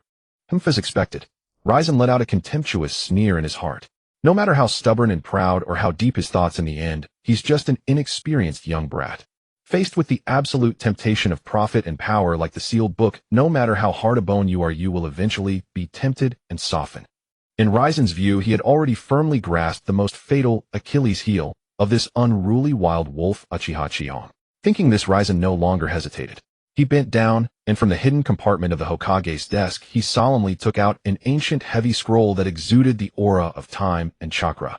With a rustle, he gently pushed the legendary sealed book to the other end of the desk, placing it before Chihong with a magnanimous air of "Take your pick. Come, Chihong, don't be polite. Pick any technique from this book." However, the next scene made the confident old Hokage's smile freeze instantly. Facing the peerless ninjutsu within easy reach, enough to drive the entire ninja world into a frenzy of conflict, Uchiha Chihong's hand hanging at his side never moved an inch. He lacked even the interest to glance down at the sealed book. For no one knew. Beneath Chihong's calm exterior lay the Pokémon lottery system, one that could crush the entire ninja world system. Flying Thunder God technique. Truly overpowered. Chihong's heart was clear and indifferent. But compared to the bizarre and wondrous Pokémon moves in my system, whether it's the attribute tricks that ignore speed and always hit, or the unpredictable transformation techniques that strengthen oneself, or even those heaven-defying racial abilities, which one of them is inferior to this mere Flying Thunder God? Some even surpass it, precisely because he possessed the system, a golden finger that could guarantee everything. Chihong's perspective on this transaction had long transcended the most superficial crude reward of ninjutsu strength. What he truly cared about from beginning to end was only one thing: the true political scheme hidden behind this torrential compensation by the old fox Ryzen. Desireless one is unyielding. This was the greatest confidence that allowed Chihong to face this temptation and treat it as nothing. The next second, Uchiha Chihong slowly raised his head. He looked at the old face across the desk, which was written with "determined to win," and a faint, meaningful smile of understanding curled at the corner of his mouth. He did not touch the scroll, but in a lazy and calm tone, he slowly spoke a single sentence, piercing through Ryzen's warm and affectionate disguise. "Lord Hokage, your compensation truly overwhelms this junior." Chihong paused, a sharp glint flashing in his pitch-black eyes, piercing straight into the depths of Ryzen's heart. "However, Lord Hokage, you have made such an exception, even resorting to the village's treasure. Is there perhaps something else you need me to do?" Faced with Uchiha Chihong's sharp retort, "Is there something you need from me?" The frozen smile on Sarutobi Hiruzen's face barely faltered for an instant before relaxing again. Far from showing any irritation, a glint of approval, "This one is teachable," flickered in his murky old eyes. In the old fox's view, Uchiha Chihong's current wariness and every word tinged with suspicion of ulterior motives were only natural. After all, the Uchiha clan and the Hokage's office had been at odds for decades. If Chihong, a young man, had immediately shown gratitude and bared his heart, that would have been truly suspicious and hypocritical. Cautious, steady, unwilling to commit without seeing the prize. Excellent. A temperament suited for great deeds. Hiruzen nodded to himself, increasingly convinced that this Uchiha Chihong was a raw gem worth investing considerable effort to polish. Thus he decided to completely abandon the lofty posture of a Hokage and use the most warm, most earnest rhetoric to gradually melt the thick ice around this young man's heart. "Chihong, your words, they make us strangers." Hiruzen chuckled slowly, shaking his head, projecting the benevolent image of a man misunderstood. "The compensation I have given you today is not meant to ask anything of you. It was something I promised you long ago. A promise is a promise. How could I go back on it?" First, he subtly fed Chihong a reassurance that there were absolutely no strings attached. Moreover, Hiruzen shifted his tone, leaning forward slightly, his voice growing more intimate. "The stronger you become, the greater the benefit to our Konoha village. I wish for your success, for your strength. How could that be a bad thing?" He paused, as if sinking into a memory, a perfectly timed expression of sorrow for the nation's fate appearing on his face. He let out a long sigh, steering the conversation toward a grander theme.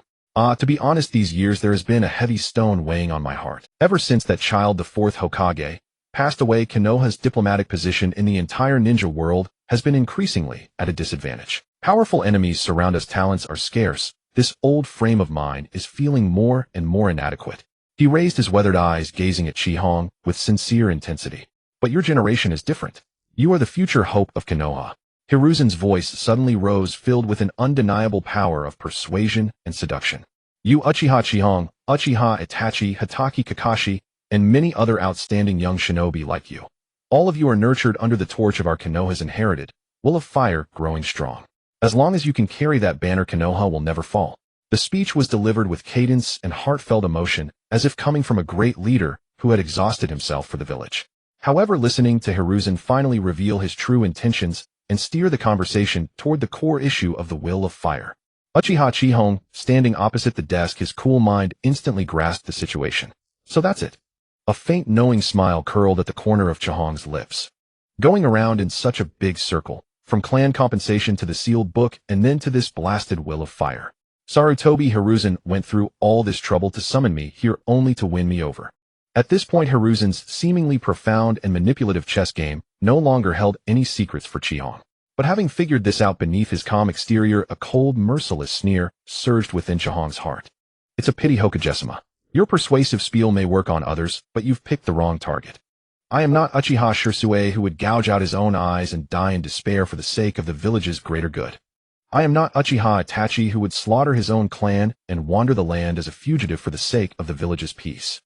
Your easy promises and manipulation may fool those two poor souls blinded by idealism, but they will never. In the eyes of Chihong, a transmigrator, the lofty, generationally transmitted will of fire that Hiruzen spoke, stripped of its warm cloak, was nothing but a spiritual shackle used by the ruling class to demand that those below them sacrifice for the village, give selflessly, and move themselves. Nevertheless, it must be said that when the moment came for Sarutobi Hiruzen himself to sacrifice, he would likely burn himself without hesitation, becoming the foundation and nourishment for the next generation. Thinking of this, a wave of complex, self-mocking bitterness, one that even baffled him, rose uncontrollably in Chihong's heart. From a standpoint perspective, Sarutobi Hiruzen's actions were not terribly wrong. Ironically, if I were not a member of the Uchiha clan, if I were just an ordinary Konoha shinobi, seeing that Hiruzen's actions benefit me, I would also support him. But as fate would have it, I transmigrated into the Uchiha clan. Against his will. His position was set from the moment he opened his eyes. Unlike Uchiha Itachi, he was an egoist incapable of sacrificing himself for others' gain. Chihong's gaze turned cold as he lowered his eyes. He knew better than anyone else in this world that the core of supreme power, mockingly called Konoha's F4. Sarutobi Hiruzen at the helm, the lurking war merchant Shimura Danzo, and the two stubborn conservative advisors Mito Kato Hamura and Udatane Koharu. These four old men were the masterminds who had driven the Uchiha clan step by step to the brink and ultimately orchestrated the massacre. They were the Uchiha clan's irreconcilable true enemies. Blood debt of genocide, mortal enemies by position. This bloody chasm between them could never be covered up or filled by a mere will of fire. Different paths, no common goals. Yet immersed in self-gratification, Sarutobi Hiruzen remained utterly oblivious to the seismic shift in Chihong's mind, that he had already sentenced him to death and placed him in the enemy camp. He was still smugly congratulating himself on this brilliant speech of appealing to reason and emotion. In his view, Chihong's current silence and thoughtful expression were the best proof that he had been deeply moved by the grand concept of the will of fire. What do you think, Chihong? Hiruzen asked with a smile, feeling the moment was ripe.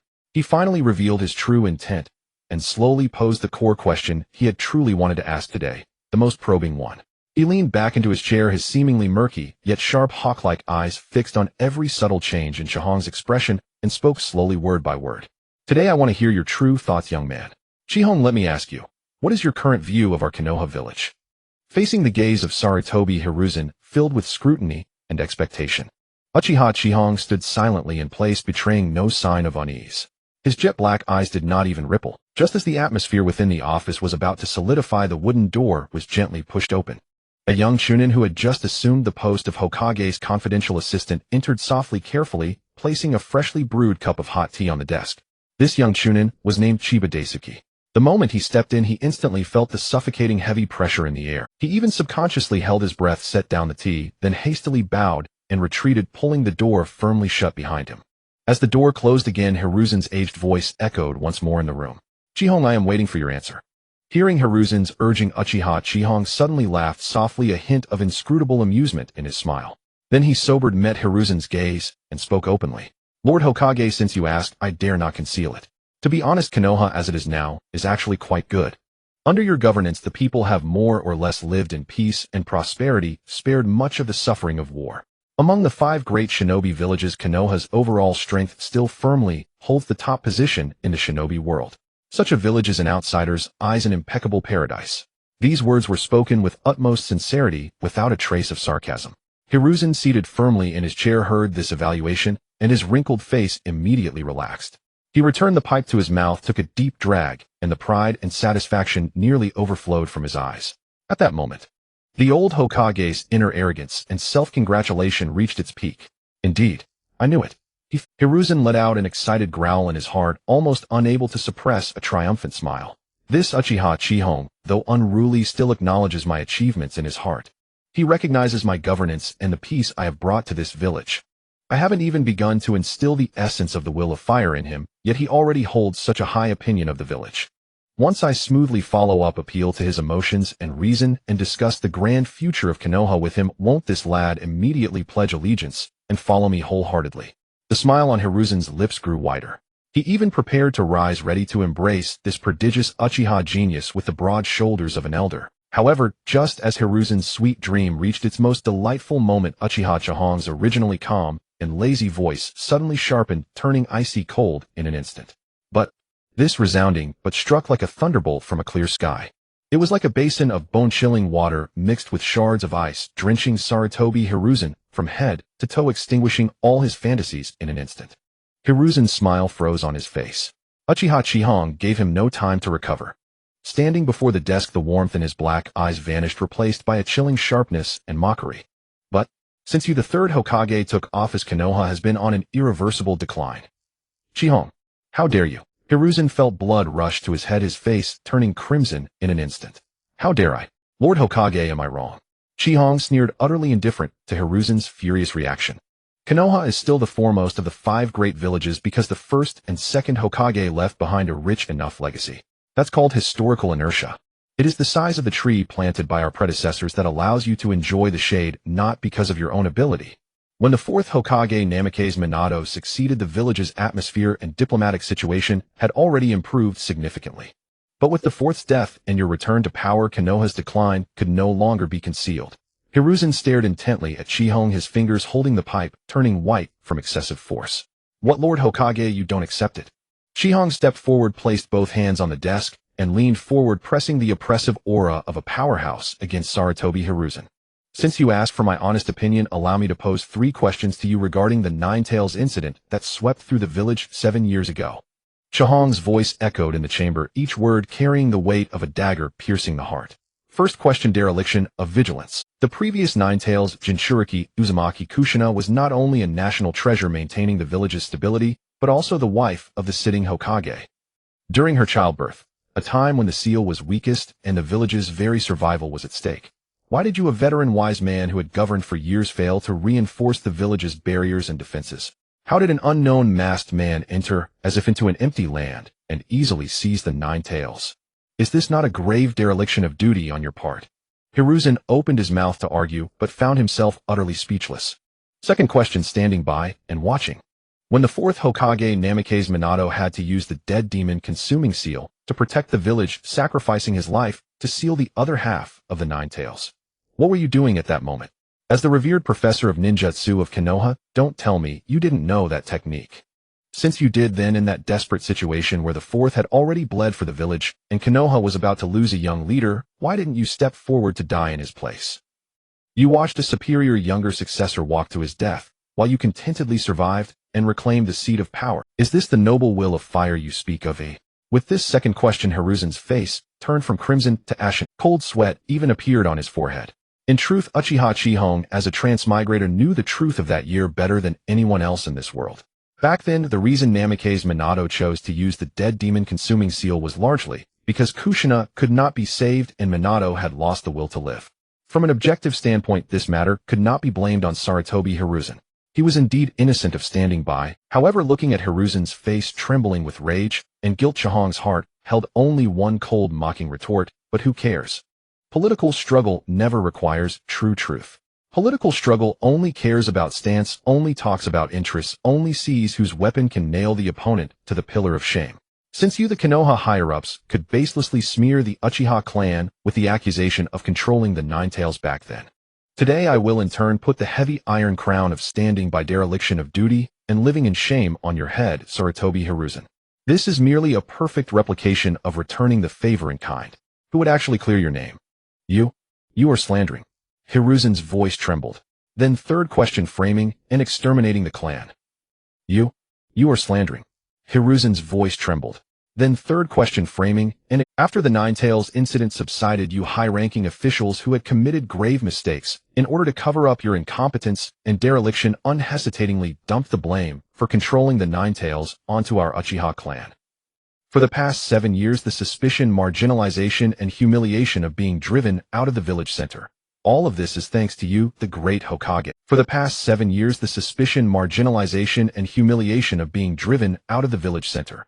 All of this is thanks to you, the great Hokage. After the 3 questions, the office fell into a deathly silence. Hiruzen's chest heaved violently as he glared at Chihong, a strange gurgling sound in his throat, yet he could not utter a single word of rebuttal.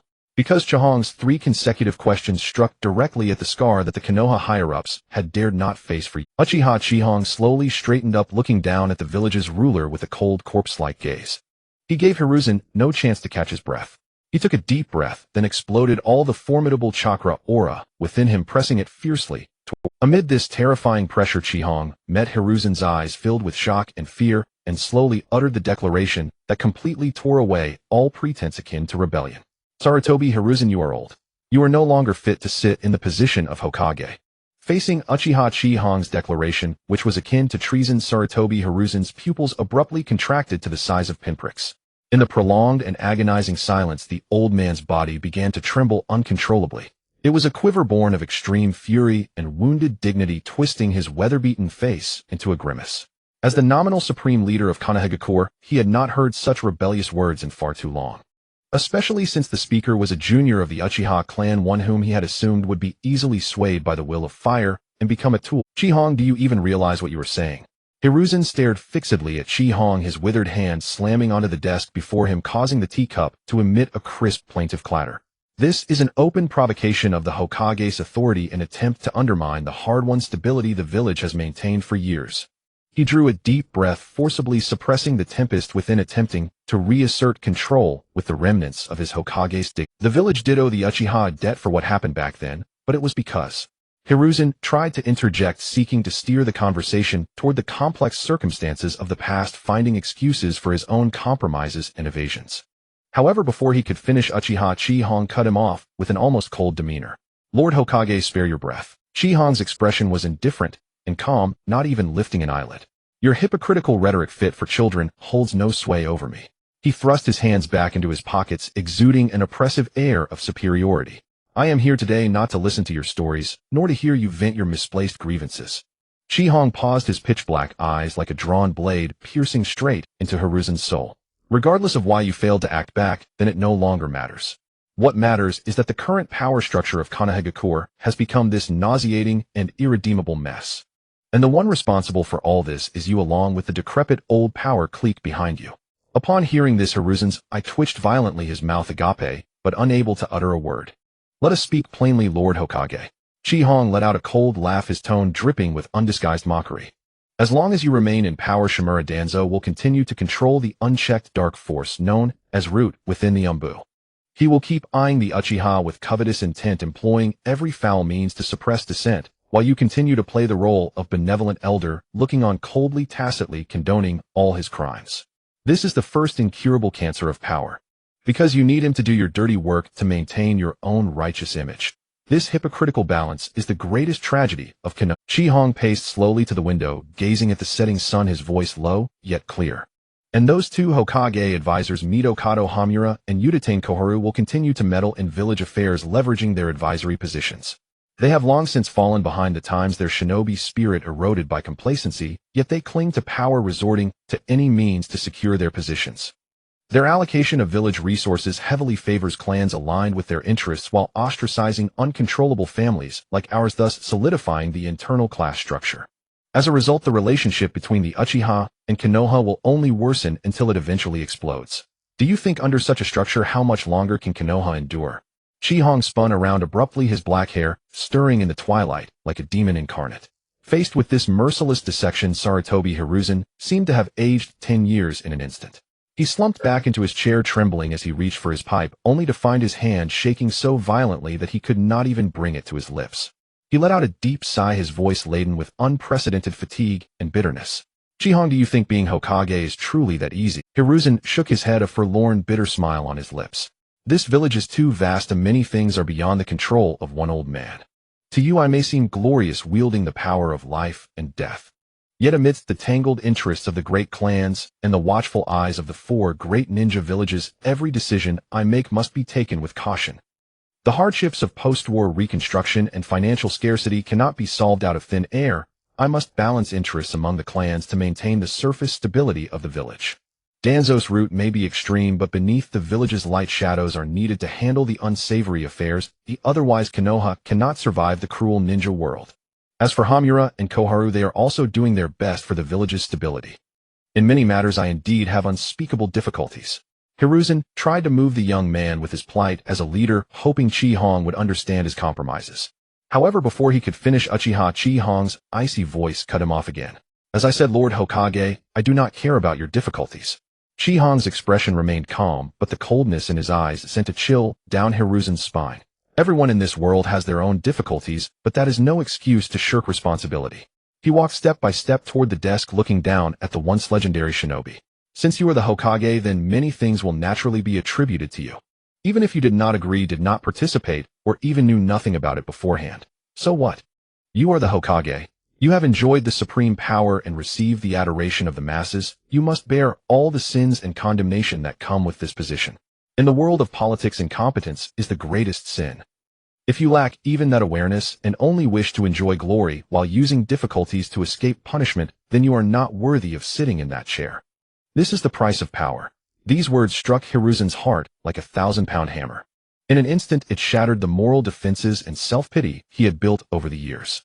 Hiruzen's mouth hung open, his face ashen and bloodless, slumped in the Hokage's chair, unable to say another word. He finally realized that the person standing before him was not a rebellious youth to be swayed by the will of fire, but a terrifying opponent cold to the bone in politics. Chihong cast one last cold glance at Hiruzen, then turned expressionlessly and strode toward the office door. Lord Hokage, soon I will personally drag you down from that seat. Click. The heavy wooden door was thrust open. Outside the Hokage's office stood Morishita Ingshu, the Umbu squad leader on duty, and Uchiha Itachi, who had been dismissed by Sarutobi Hiruzen.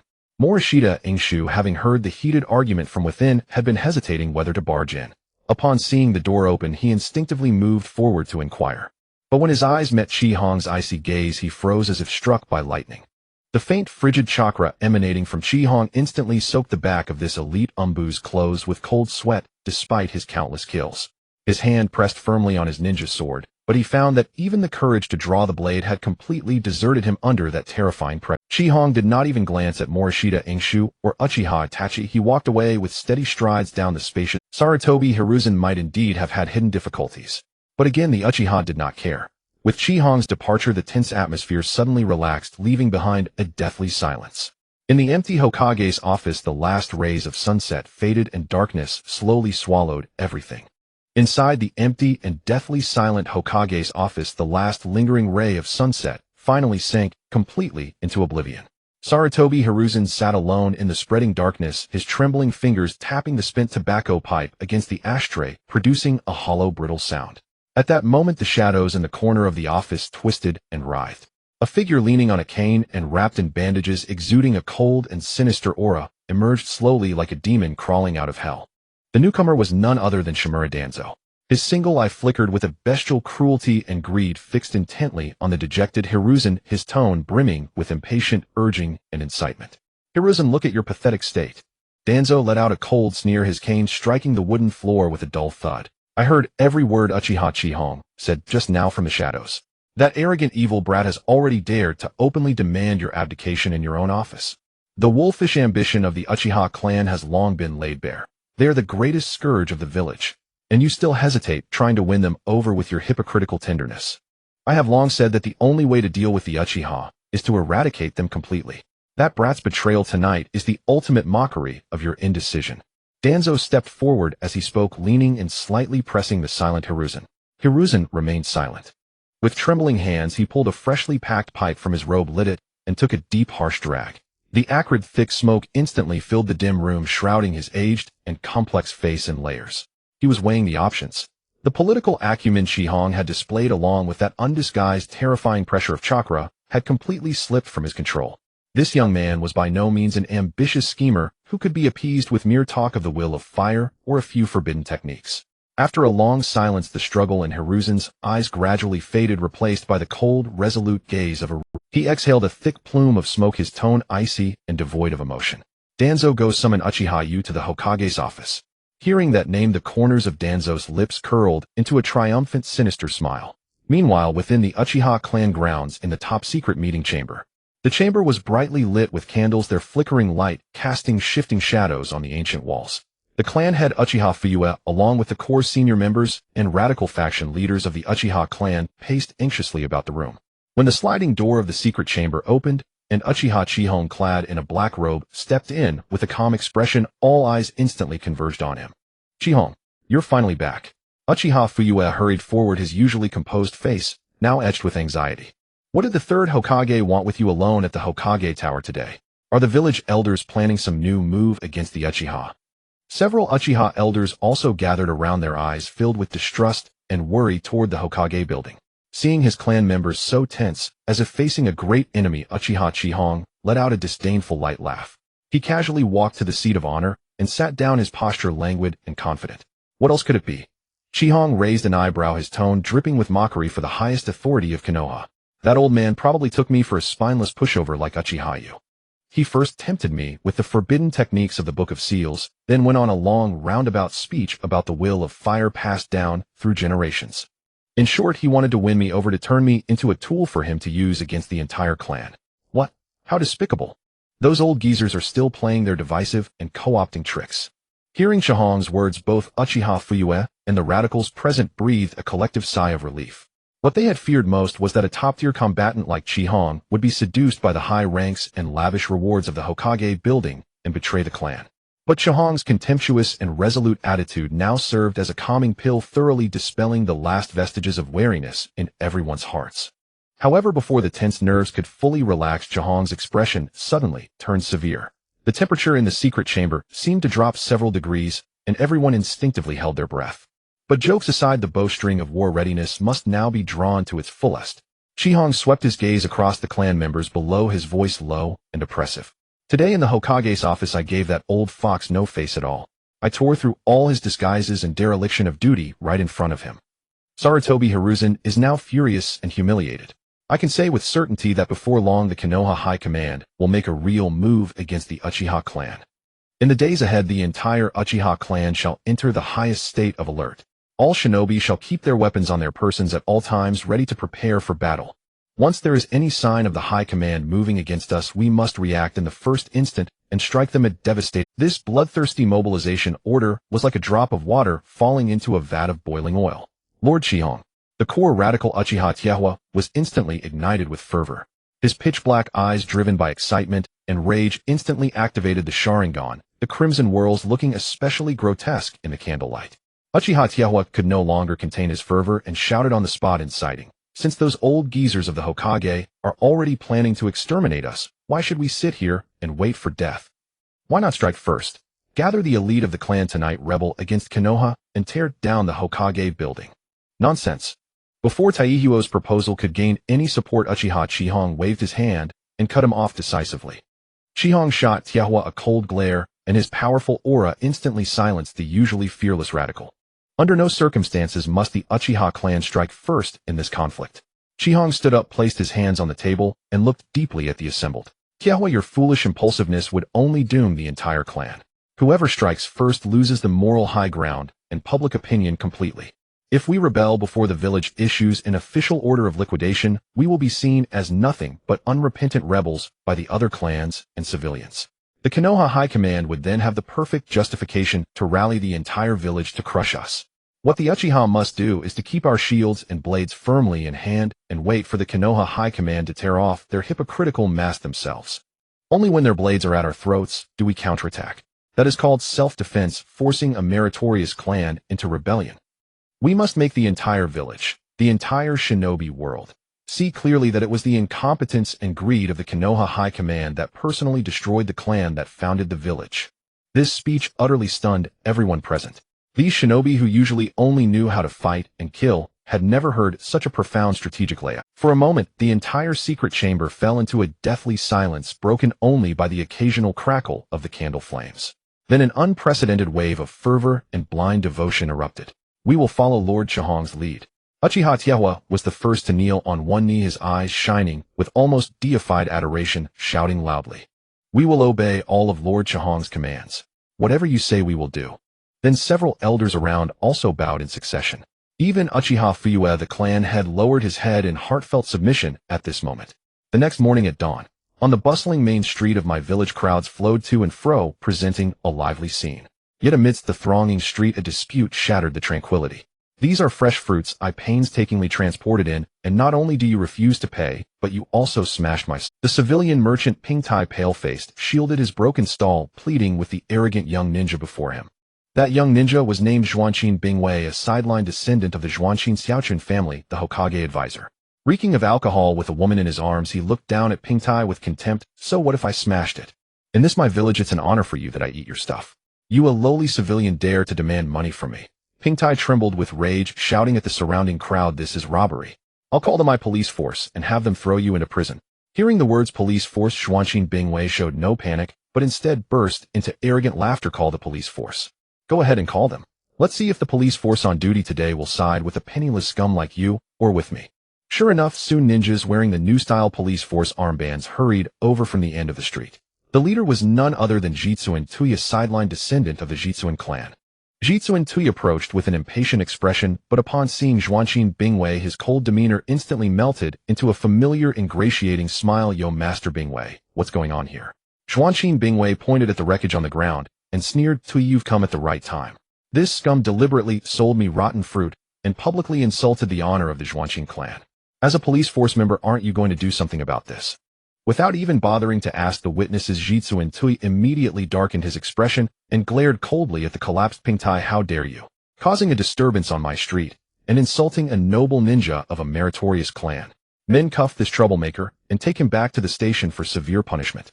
Without a word, the two subordinates produced iron cuffs and forcibly pinned the despairing Pingtai to the ground, the cold shackles instantly locking his hands. Let me go, you thugs. Turning black into white, Pingtai screamed in despair. The surrounding civilian onlookers, though gritting their teeth, could only lower their heads in silent rage. For a moment the market fell into a deathly silence, broken only by Pingtai's miserable cries. What kind of police force is this? They're just lackeys of the powerful clans. An elderly man in the crowd couldn't help but murmur quietly. Exactly. In the past, though the Yuzhibo were cold, at least they truly adhered to the rules. Whether civilian or noble, anyone who broke the law was arrested without discrimination by the Yuzhibo. When did we ever suffer such humiliation? Alas, these new enforcers are nowhere near as good as when the Yuzhibo were in charge. This sigh instantly resonated with all the civilians, and whispers of nostalgia for the Yuzhibo era of justice quietly spread through the crowd. Amidst the murmurs of discontent, a strikingly sharp and synchronized burst of applause suddenly came from the second floor of a tea house by the street. Clap, clap, clap. Instinctively the crowd looked up and saw several Yuzhibo ninjas in dark blue high-collared clan robes leaning against the railing on the second floor. Leading them was the young elite of the Yuzhibo clan, Yuzhibo Jingjia. Clapping his hands, Yuzhibo Jingjia looked down at Jitsuin Tui and Xuanqin Bingwei with a mocking, amused gaze. Oh my, how absolutely. So this is how the my police force operates now. It seems we Yuzhibo were too conservative and honest, clinging to the my code, unlike you who can bully people on the street with impunity just because you have elders backing you up. That's truly impressive. The Yuzhibo ninjas behind him burst into unrestrained laughter, dripping with undisguised contempt. This merciless taunt stung the guilty new police force members, filling them with rage and humiliation. Already drunk and proud of his noble status, Xuanqin Bingwei could not bear being humiliated by the declining Yuzhibo. Yuzhibo Jingjia, stop your sarcastic remarks. Xuanqin Bingwei roared, pointing at the second floor. The police force is no longer your hunting ground. You're a pack of stray dogs who lost their privileges. What right? If you know what's good for you, come down and kowtow an apology. Otherwise, I'll make you regret it today. With that, relying on the armed police force members behind him, Xuanqin Bingwei rallied a few cronies and charged fiercely into the tea house. Make us regret it. Yuzhibo Jingjia stood at the top of the stairs on the second floor, his eyes shifting from cold mockery to icy killing intent. He didn't even bother drawing the ninja's sword at his back. Just as Xuanqin Bingwei's fist was about to strike his face, Yuzhibo Jingjia's black eyes instantly turned crimson, two black tomos spinning wildly within them, radiating the terrifying pressure of the Sharingan. A bunch of wastes who haven't even set foot on a battlefield. How dare you bark in front of us? With the enhanced dynamic vision of the Sharingan, he merely sidestepped, slightly evading the punch with ease. Then Jingjia's right foot shot out like lightning, slamming heavily into Xuanqin Bingwei's abdomen. Bang! Xuanqin Bingwei flew backward like a cannonball, smashing through a tea table behind him with a miserable bastard. How dare you attack the police force? You're rebels. Jitsuin Tui, enraged, drew his ninja sword and led the police force members to charge up and surround them. However, the absolute gap in strength could not be bridged by numbers. Facing these flashy newcomers, Yuzhibo Jingjia moved like a black phantom, weaving through the crowd. Every strike was accompanied by the crisp sound of breaking bones and agonized screams. In mere moments, these clan scions were beaten black and blue, pinned to the ground like dead dogs by the Yuzhibo ninjas. Brother Jingjia, what do we do with these idiots? Lock them in our basement, asked a Yuzhibo ninja, wiping blood from his fist. In the past, the Yuzhibo would indeed have taken them back to their own territory for punishment. But Yuzhibo Jingjia recalled the instructions from Lord Qihong: before departure, political struggle requires political savvy, seize the moral high ground, and make the matter as big as possible. A cold, meaningful smile curled at the corner of Jingjia's mouth. What's the point of locking them up at home? Take these scum, who abducted a woman, publicly violated discipline, and attacked us, the commoners of Mai, and march them out. We'll take them to the Hokage building, and let the great third Hokage deliver justice to the entire village. The Yuzhibo ninjas understood immediately. They swiftly handcuffed Zhuanxin, Bingwei, Jitsu, and Tui, and the others, dragging them onto the street like dead dogs.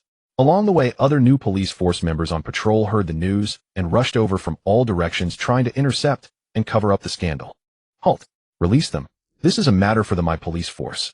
A squad of new police force members composed of Rixiang collateral blocked the road. But Yuzhibo Jingjia didn't waste a word. He charged straight ahead with his men. Under the crushing taijutsu powered by the Sharingan, those who tried to intercept were subdued in mere exchanges, becoming new prisoners handcuffed to the parade. Seeing the high and mighty bullies and the corrupt new police force beaten and paraded by the Yuzhibo, the civilians who had long endured their oppression finally erupted with pent-up fury. Well done! Someone in the crowd shouted first. Then the suppressed emotion burst like a flood, sweeping through the streets of these damned parasites. They've needed a lesson for a long time. Lord Yuzhibo, take us with you. We'll demand justice from the civilians spontaneously followed the Yuzhibo ninjas, and the original group of dozens quickly swelled to hundreds. The massive crowd, tightly following the bright fan-shaped clan crest of the Yuzhibo, shouted in anger, "Please, Lord Hokage, deliver justice for the commoners. Punish the privileged bullies. Restore fairness to Mai." On the vast square before the Hokage building, the area was already packed with an oppressive tide of humanity, leaving no space unoccupied. Over 1,000 civilians of Konoha seethed with indignation, their roaring cries merging into a terrifying wave of sound that pierced the heavens. Amid the furious shouts of "Lord Hokage, deliver justice," the heavy doors of the Hokage building finally creaked open. Clad in the white Hokage Haori and donning a conical hat, Sarutobi Hiruzen stepped onto the platform, flanked by several elite. His expression. Hiruzen stood at the height, gazing down at the surging tide of public sentiment and the leading figures who had brought the captives. Uchiha Kyukai and his cohort, their faces cold and proud. Hiruzen stood at the height, gazing down at the surging tide of public sentiment and the leading figures who had brought the captives. Uchiha Kyukai and his cohort. On the surface, the old man still wore a deeply moved and pained expression of benevolence. Yet beneath the shadow of his hat, Hiruzen's hands were clenched into fists within his sleeves, and a flash of undisguised coldness glinted in his eyes. At that moment, beholding the near-chaotic turmoil before him, a certain bottom line in Hiruzen's heart was utterly shattered, and a resolute, killing intent quietly crystallized. He finally made up his mind. He must hasten the clan extermination operation with Shimura Danzo and Uchiha Itachi. No further delay could be tolerated. This village of Konoha, guided by him alone, should have but one voice.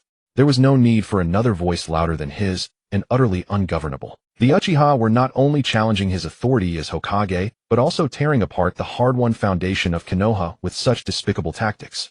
In Hiruzen's mind, the Uchiha clan's shinobi had already been thoroughly inscribed on his kill list.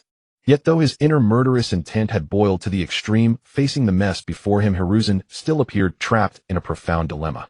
Standing on the platform, he looked at the furious civilians, his head aching, and for a moment, he did not know how to speak. It was a political deadlock of having it both ways. If he did not publicly punish these troublemaking scions of the major clans, he would thoroughly chill the hearts of Konoha's commoners. After all, Konoha's population base was overwhelmingly composed of civilians. Once he lost the broadest public support, the legitimacy and glorious image of his rule as Hokage would be utterly shaken. But if he truly punished these major clans publicly, he would also chill the hearts of the various ninja clans. Konoha's high-end combat power and backbone still came from these ancient, deeply rooted clans. Offending them would be like cutting off the village's arms. Hiruzen was firmly caught between the surging public will and the privileged class, unable to advance or retreat. The scene fell into a long and awkward standoff. Just as the situation froze completely and Hiruzen was in extreme embarrassment under countless gazes, a stir suddenly arose among the observing high-ranking clan members. Then a man with long golden hair and a pained expression strode forward. It was the current head of the Yamanaka clan, Yamanaka Inoichi. Ignoring the astonished looks of others, Inoichi walked straight to the base of the platform. Before the entire village's thousands of civilians and the third Hokage, he bent one knee and bowed deeply, shouting loudly, "Lord Third, it is my failure in discipline that allowed the branch family members to cause trouble outside, bringing shame to the Hokage and the village. This sudden kneel and shout from Inoichi instantly broke the deadly deadlock on the square, and the fury of countless civilians paused for a moment. But it did not end there.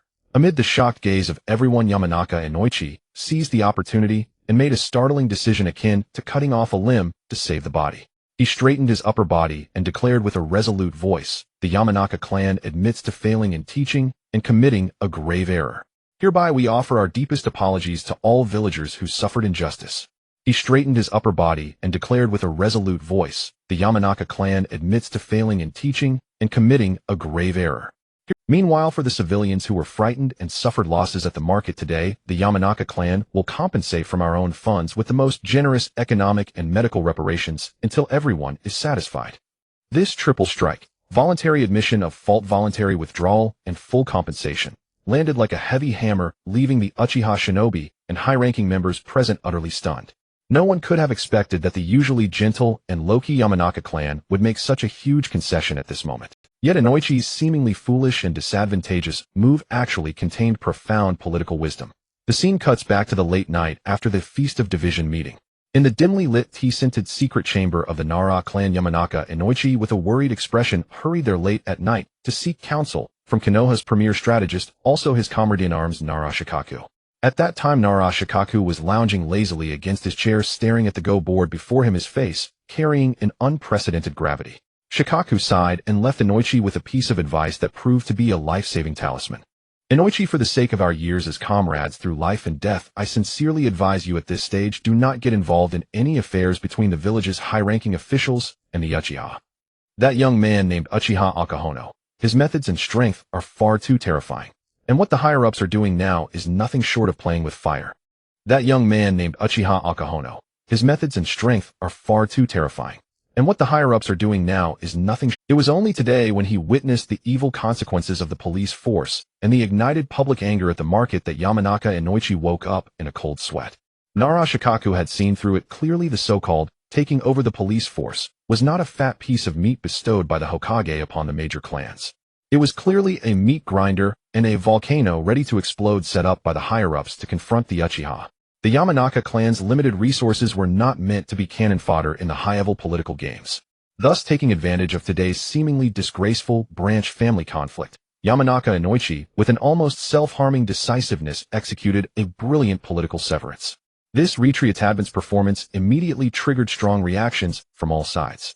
Seeing the clan head personally admit fault, not only obtaining justice, but also receiving generous economic and medical compensation, the civilians' anger largely dissipated and the chanting gradually subsided. On the platform, Sarutobi Hiruzen felt an immense relief. Inoichi's voluntary scapegoating provided him with a perfect escape from the endless embarrassment of being caught in the middle.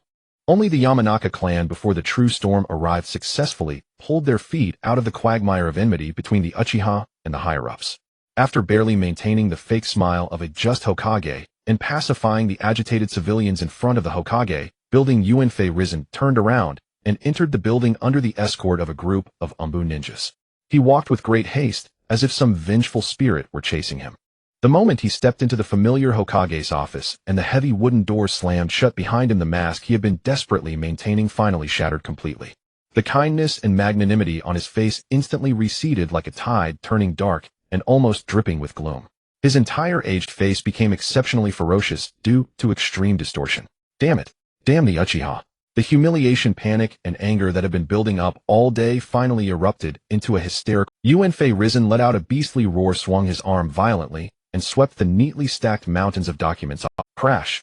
Countless official documents and reports scattered like snowflakes, covering the entire floor. But this could not quell the raging fire within him. He went mad, lunged forward, grabbed the edge of the mahogany desk, and with a surge of chakra flipped the entire heavy desk over. The arrogant, provocative, and contemptuous gaze of Uchiha Jinja cut like blades, trampling his dignity as Hokage before thousands of villagers. The once tidy and solemn Hokage's office was now in a complete mess. This supreme ruler of Konoha, who had been in power for decades, was now panting heavily. His usually immaculate silver hair was disheveled, and his reason had been completely consumed by the fury in his chest. "Have you smashed enough, Risen?" With a cold, even sarcastic, grating voice, the twisted darkness in the corner of the office writhed again. Jitsuin Tuankang walked out of the darkness with his cane, unhurried. Tuankang's single eye coldly swept over the mess on the floor, looking at this fellow disciple who usually put on a righteous and noble front before him. A flash of undisguised mockery flickered in his eyes. You've played the saint in front of the villagers for so long, swallowing your pride for that hypocritical will of fire. In the end, you're still being driven by a brat from the Uchiha clan to rage helplessly here like a stray dog. I've said it long ago, politics can never be resolved through compromise and smiles. Against those inherently evil reedy bastards, only a thorough bloodbath will do. Risen ignored Tuankang's mockery, not even bothering to scold him for entering the Hokage's office without permission as he usually would. He stared fixedly at that cold face hidden beneath the mask and bandages, and with a voice hoarse and vicious, he asked his first question, Tuankang, I ask you, are you ready? Hearing this, Tuankang paused slightly, then a cruel, sinister, and triumphant grin slowly curled at the corner. Do you think I'm like you, unable to make a decision until you have a blade at your throat? Tuankang gave a cold snort, tapping his cane heavily on a piece of broken porcelain, producing a crisp crack. Everything is ready. Root's elite forces have already silently encircled the Uchiha clan grounds. Tonight is the death knell for the Uchiha clan. After tonight, I will wipe that damned family symbol of evil and rebellion completely from Konoha. No, from this ninja world. Hearing Tuankang's utterly ruthless plan of extermination, Risen's agitated body froze for a rare moment. With trembling hands, he picked up the fallen tobacco pipe from the debris-like floor, stiffly refilled it, lit it shakily, and took a deep drag. The pungent, thick smoke spread in layers, once again shrouding his aged, weary, and complicated face. After a long silence, he spoke slowly from behind the smoke, his voice carrying a deliberately maintained, hypocritical bottom line, unique to a ruler. They must survive. That is the only condition I promised Itachi, and the prerequisite for tonight's operation. They must survive. That is the only condition I promised Itachi, and the prerequisite for tonight's operation. Risen, are you still clinging to your tiresome womanish mercy at a time like this? Upon hearing this decision, Tuankang's face instantly darkened, his tone full of strong dissatisfaction and objection. Uchiha Itachi is a qualified, useful tool. I have no objection to him surviving and continuing to be a wanted criminal in the ninja world, serving the village in the shadows. But keeping that brat Uchiha Sasuke alive is ultimately a huge disaster. Don't you understand the principle of cutting the grass and pulling out the roots? If we slaughter the entire Uchiha clan tonight, once that brat Sasuke learns the truth in the future, he will surely become a demon madly seeking revenge on the village. Moreover, after the Uchiha clan's annihilation, their centuries-old massive inheritance, the recovery of the Sharingan, and the vacant assets left by the police force all require a rational, perfect handling. Leaving a survivor will only bring endless trouble for subsequent acquisitions. Enough, Tuankang. Risen slammed the armrest, sharply interrupting Tuankang, his eyes flashing with a politician's particular shrewdness, coldness, and warning. Sasuke must live in the village and be raised by Konoha. He is not only the perfect chain to restrain the blade of Uchiha Itachi. As long as Sasuke lives, Itachi can never betray the village. He will obediently collect intelligence and carry out dark missions for us outside. More importantly, Sasuke is a living testament to my benevolence and justice towards other ninja clans. If we cannot even protect the only bloodline of Itachi, the hero who sacrificed his family for the village, and leave no one alive, then from now on no one in Konoha, no clan, will be willing to risk their lives for me, Yuanfei Risen. Do you understand? As for the remaining Uchiha inheritance and Sharingan you mentioned, Root can take 40%, but the remaining 60% must go to the Hokage's direct ANBU to fill the village's finances disrupted by the Uchiha. That is my bottom line. If you dare cross it, don't blame me for turning against you completely, Tuankang. Looking at Risen's almost man-eating crazy eyes, Tuankang, though extremely unwilling, knew that his old friend had reached his limit. He could only snort coldly and turn his head away. Nightfall finally descended quietly amidst countless scheming, blood-filled calculations. Tonight in Konoha village, a blood moon with a faint red halo hung eerily in the night sky.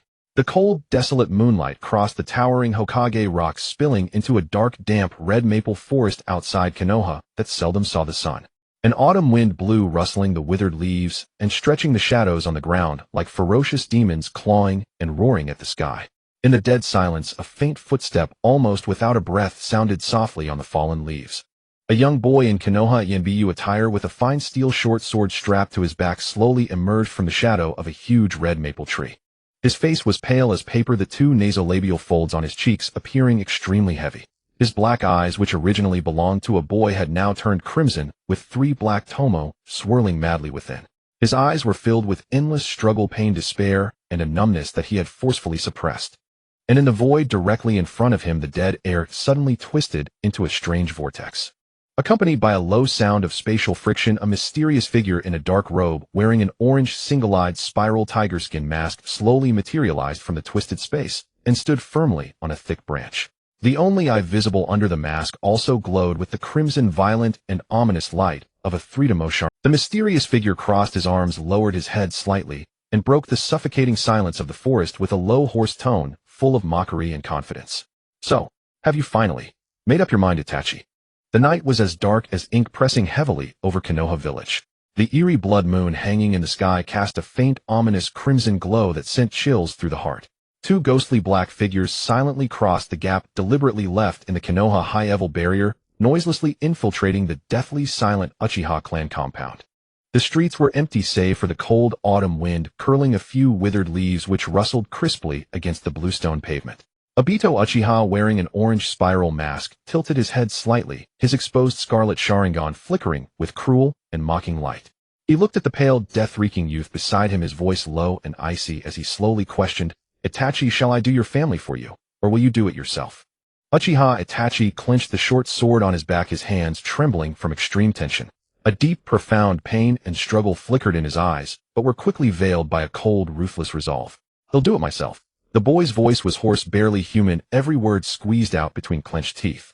Before the words faded, his figure blurred into a residual shadow, charging, with full determination and deathly aura, toward the central mansion where his home lay. Obito watched Itachi's departing direction, a cold, indifferent laugh escaping beneath his mask.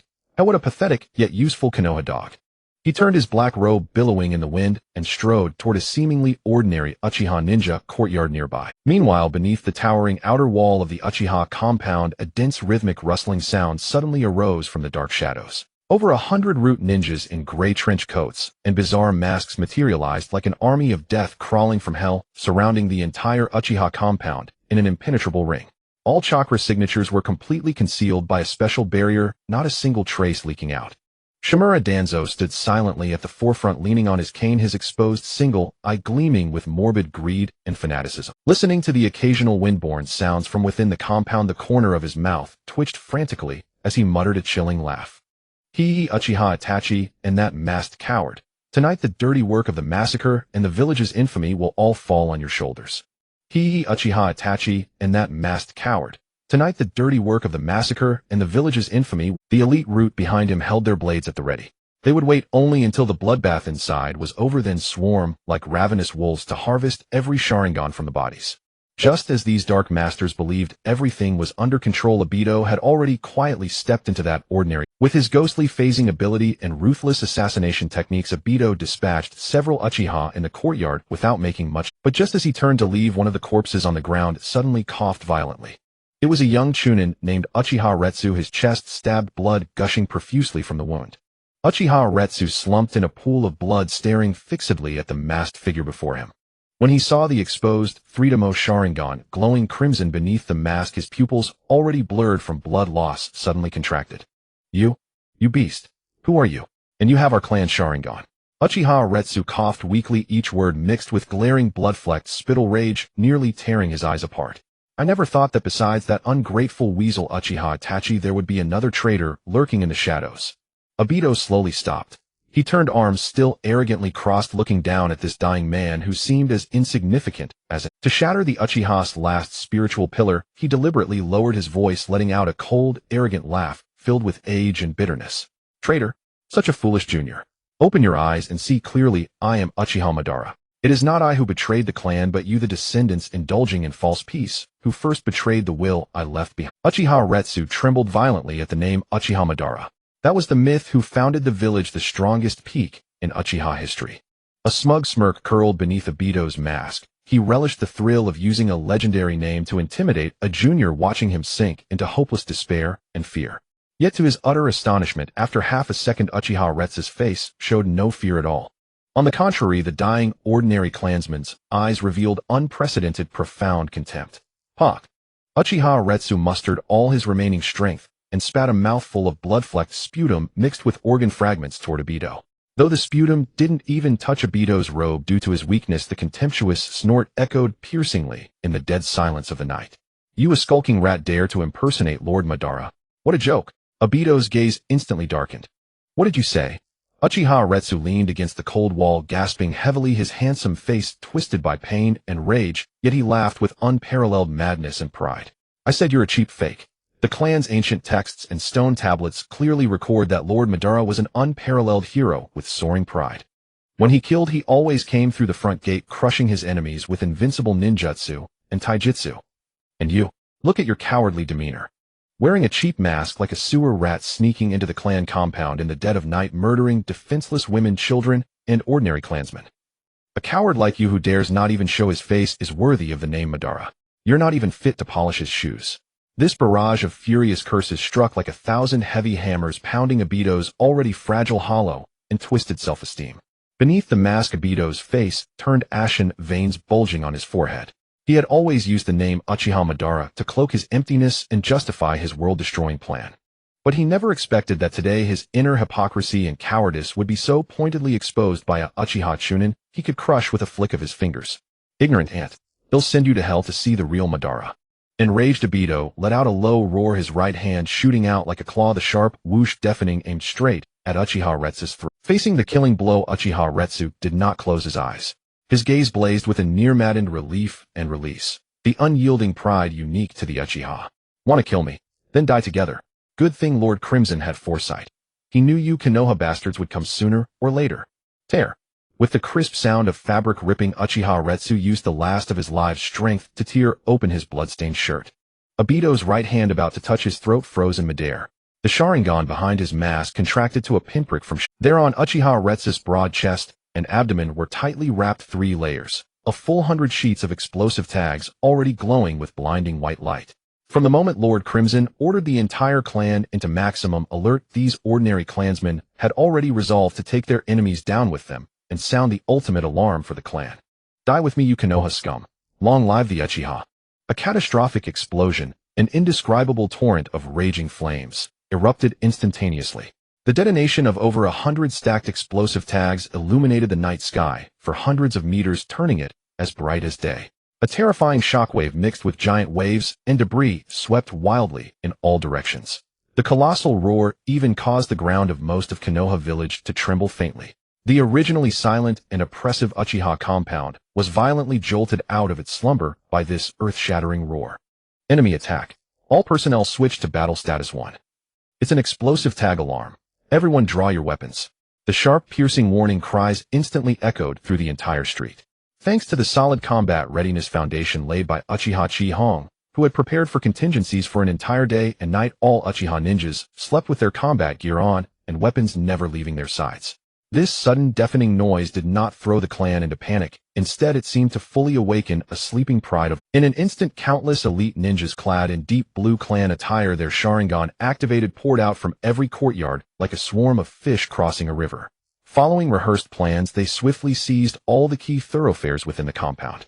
On the other side of the street, logistics squads composed of the clan's core ninjas had already methodically pushed open doors and began urgently guiding the non-combatant Uchiha civilians, women, and children to evacuate deep underground shelters.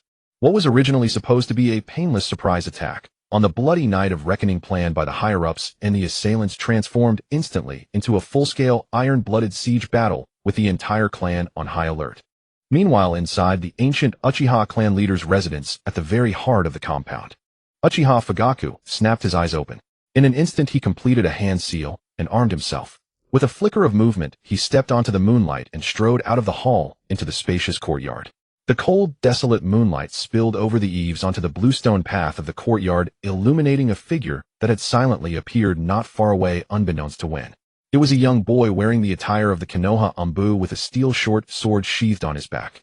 The long, deep nasolabial folds on his face seemed especially cold and heavy under the moonlight.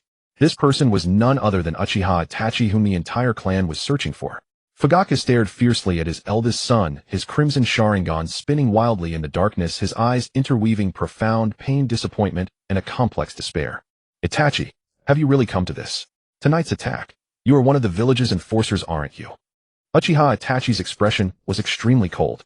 In his eyes, which had also become Freedomo Sharingan, there was not even a trace of emotional fluctuation. He slowly raised his right hand and inch by inch drew the steel short sword from behind his back. The sharp blade gleamed with a cold, eerie light under the blood-red moonlight. Father, stop this. lead the clan to abandon this futile resistance. Making enemies of the village is extremely unwise. The narrow-mindedness of the Uchiha clan will only plunge the entire Konoha and countless innocent civilians into the cruel flames of Ninja World War once again. My capacity has already surpassed this decaying family. Shut up, you hopeless treasonous son. Fugaku's eyes were wide with fury. The humiliation, anguish, and towering rage that had been suppressed in his chest all day erupted completely upon hearing these words. His iron fists clenched tightly, his whole body trembling violently with extreme anger. So, for the sake of your so-called grand capacity, for those innocent villagers outside are the lives of over 1,000 Uchiha clan members. Living, breathing souls. Not lives at all. The higher-ups have pushed us into a corner with no escape, and now they have brought their butcher knives into our homes. Is it a crime for the Uchiha to even defend ourselves? You traitor, feeding your false righteousness with the blood of the entire clan. Facing his biological father's thunderous blood-soaked roar of accusation, Uchiha Itachi merely lowered his eyes slowly. His face, pale as paper, remained utterly still. Without a ripple of emotion, he spoke in a cold voice, offering what he thought was his greatest concession. I will spare one life. After tonight, the Hokage has promised me to spare Sasuke's life. Hearing Itachi speak of Sasuke's survival as a condescending, cold political bargaining chip, Uchiha Fugaku's raging heart suddenly it was a bone-chilling coldness that made him seem to have aged 10 years in an instant. In his mind, the conversation with Uchiha Chi-Hong in the clan's secret chamber earlier that day flashed before him. Clan leader, if Itachi ultimately chooses the side of the higher-ups. In the daytime scene, Chi-Hong's gaze was piercing, even carrying a hint of indifference that saw through everything. If you can't bring yourself to kill your own son, then let me deal with Uchiha Itachi for you. How about that? At that time, Fugaku had also closed his eyes in pain, just like now. But in the final moment when he opened them, he gave a resolute answer. No need. If he truly betrays the bloodline of the clan, then Itachi, I as his father, will personally cleanse the family name. The memory froze in his mind. Fugaku snapped his eyes open, and the weakness and reluctance in his gaze vanished completely in that moment.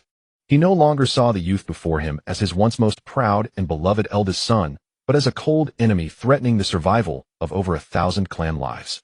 Itachi, you have disappointed me greatly. Fugaku let out a slow, heavy breath. His right hand finally grasped the hilt of his sword without any hesitation. With a crisp ring, the long blade was drawn in an instant. Tonight, the Uchiha clan will march toward a new life under Chi-Hong's leadership. As for you, I will personally bury you on this sinful. Just as the fated father and son were about to engage in a decisive battle of separation in the courtyard on the other side at the epicenter of the explosion's ruins, Uchiha Obito's body shifted from intangible to corporeal. Even though he had relied on the intangibility of Kimui to avoid the most lethal physical explosion at the last moment, the searing heat that instantly sucked the air dry and the violent chakra fluctuations still left his breathing heavy. He looked down at his slightly damaged dark robe, and the Sharingan behind his mask brimmed with furious savage rage. However, before he could even brush off the dust and smoke from his clothes, the air ahead seemed to be completely locked onto by some terrifyingly colossal presence. Tap, tap, tap.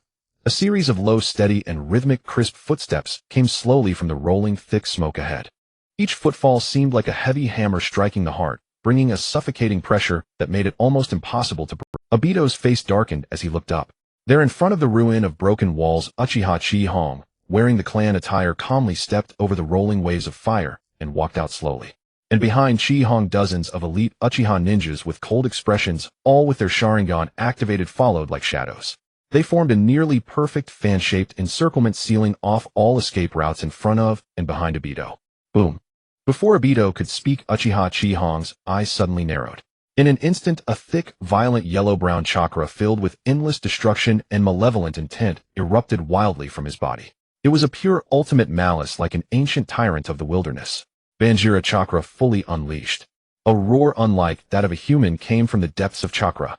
The chakra behind Uchiha Chi-Hong began to reassemble, and in an instant it transformed into a massive phantom nearly 10 meters tall. A thick emerald green carapace covered the monster's entire body. Its robust tail dragged through the ruins, sweeping large sections of broken walls into rubble. Its enormous eyes slowly opened, coldly locking onto Uchiha Daitu ahead. At that moment, Daitu's heart suddenly stopped beating. Even though he possessed the Mangekyo Sharingan, had experienced the Nine Tails incident, and had crossed blades with the most elite powerhouses of the ninja world, when he met those eyes, his body still felt a long-lost sense of crisis. Daitu quickly suppressed this discomfort, but his expression beneath the mask turned completely grim. What the hell is this thing? No one answered him. The next moment, the phantom of Bangila behind Chi-Hong raised its head and let out another earth-shattering roar. Boom! A fierce wind erupted without warning from the center of the Uchiha clan grounds. Fine gravel rose from the cracked ground, and the bricks and stones in the ruins disintegrated at a visible rate, turning into vast swaths of yellow sand that were swept into the wind. In just a few breaths, the entire Uchiha clan grounds were engulfed by a sandstorm. The blood moon hanging high in the sky quickly grew blurry, and the streets, houses, and walls within the grounds all vanished into the yellow sand. The sandstorm continued to expand outward. The trees on the outskirts of the Uchiha clan grounds were blown askew, thick trunks snapped one after another, and the yellow sand swept over the walls, surging toward the center of Muyi. In the Hokage building, the compounds of various ninja clans and the civilian districts, countless ninjas who had been asleep woke up simultaneously.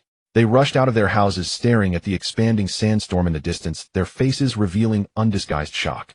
If this sandstorm were allowed to continue expanding the entire Mu, he could be buried by it.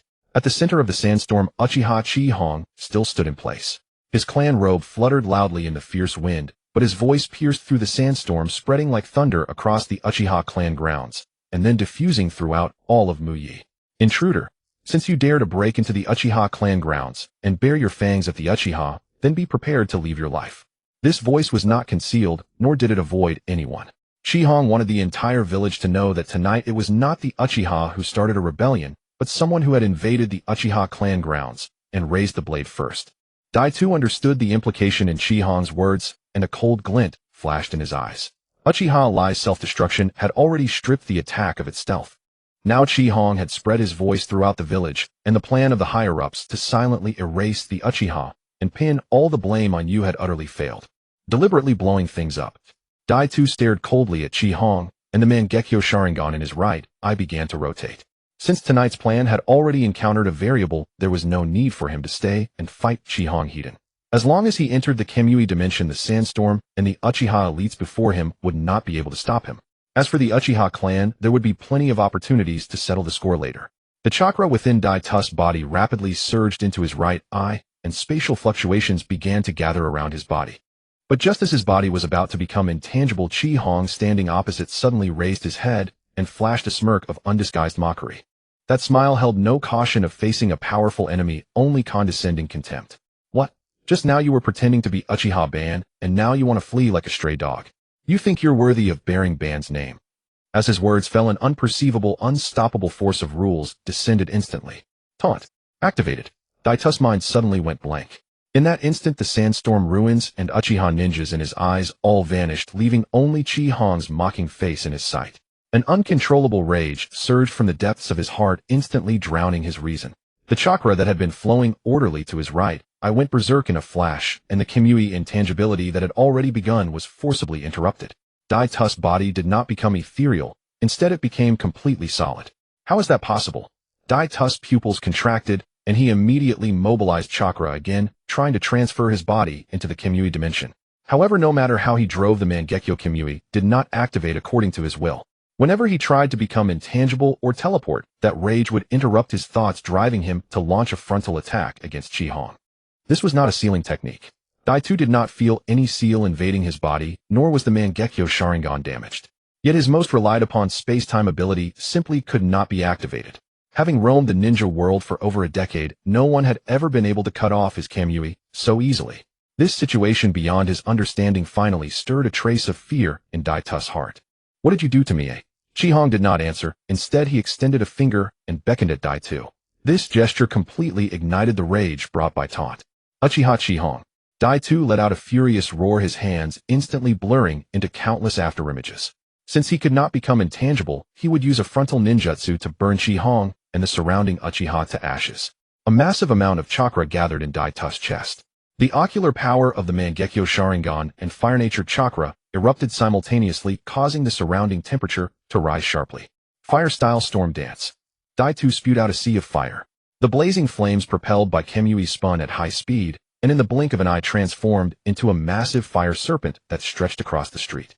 The fire serpent tore through the sandstorm, raising a whirlwind of flames hundreds of meters high. The broken walls and houses along its path were incinerated the moment they came into contact with the fire. The ground was scorched red by the high temperature, and the air visibly distorted. The Uchiha elites guarding behind Chi-Hong all changed color.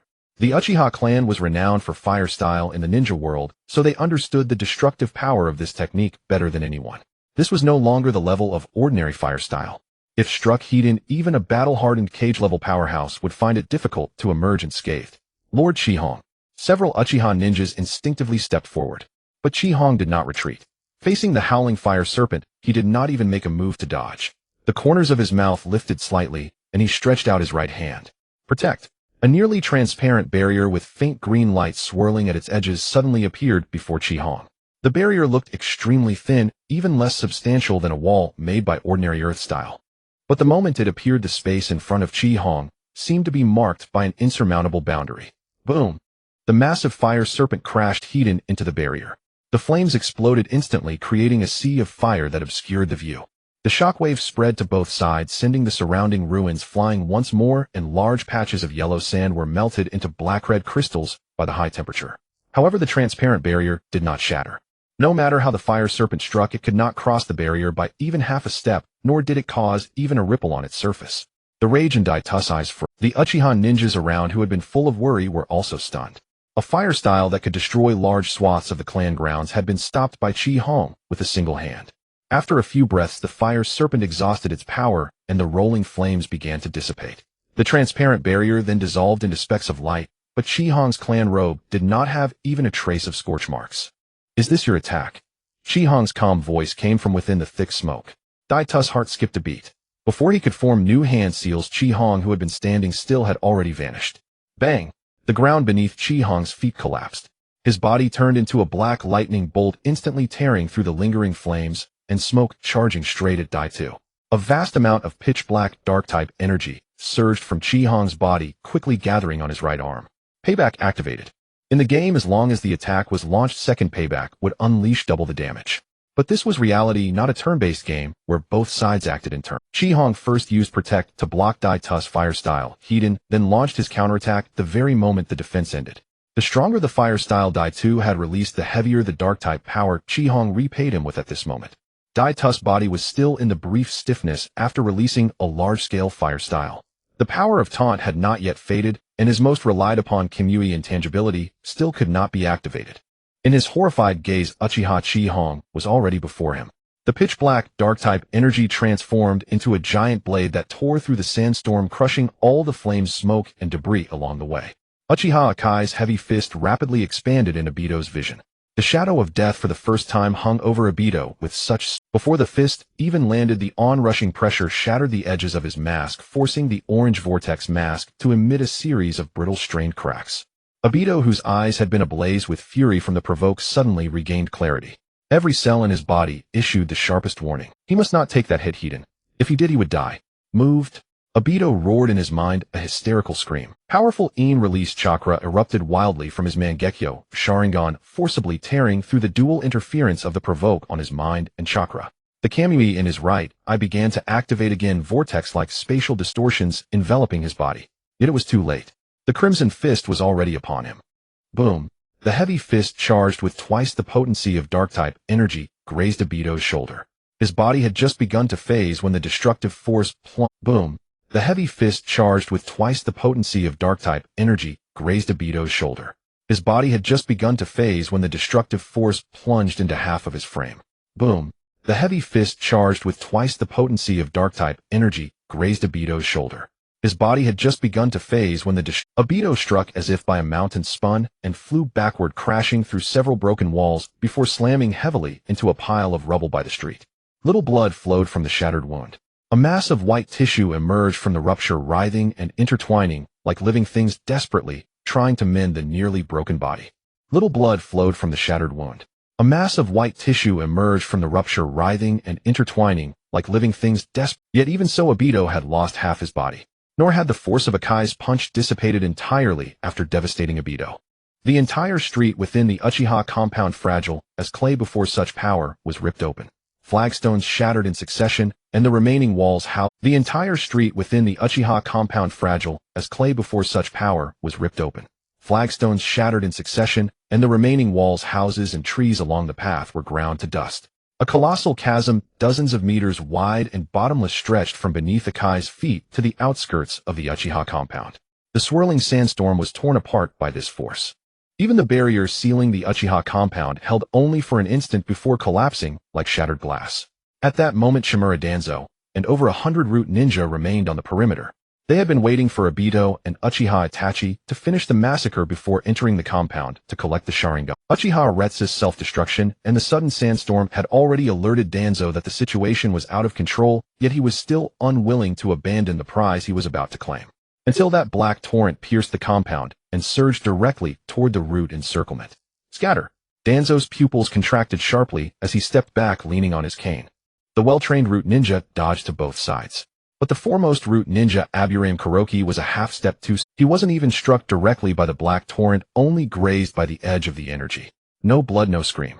Aburame Kuroki's body began to disintegrate upon contact with the dark-type energy, as if erased from the world by an invisible giant maw.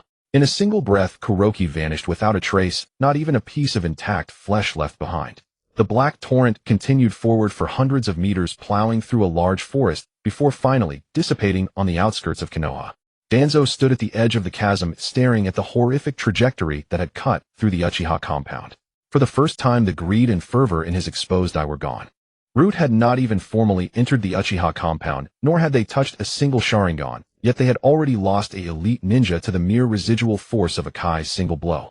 If that punch had been aimed directly at them, how many of Root would have survived? Danzo gripped his cane, veins bulging on the back. Withdrawing meant the complete failure of tonight's plan against the Uchiha. But staying meant that the root elites he had brought could be buried along with him by that monster at any moment.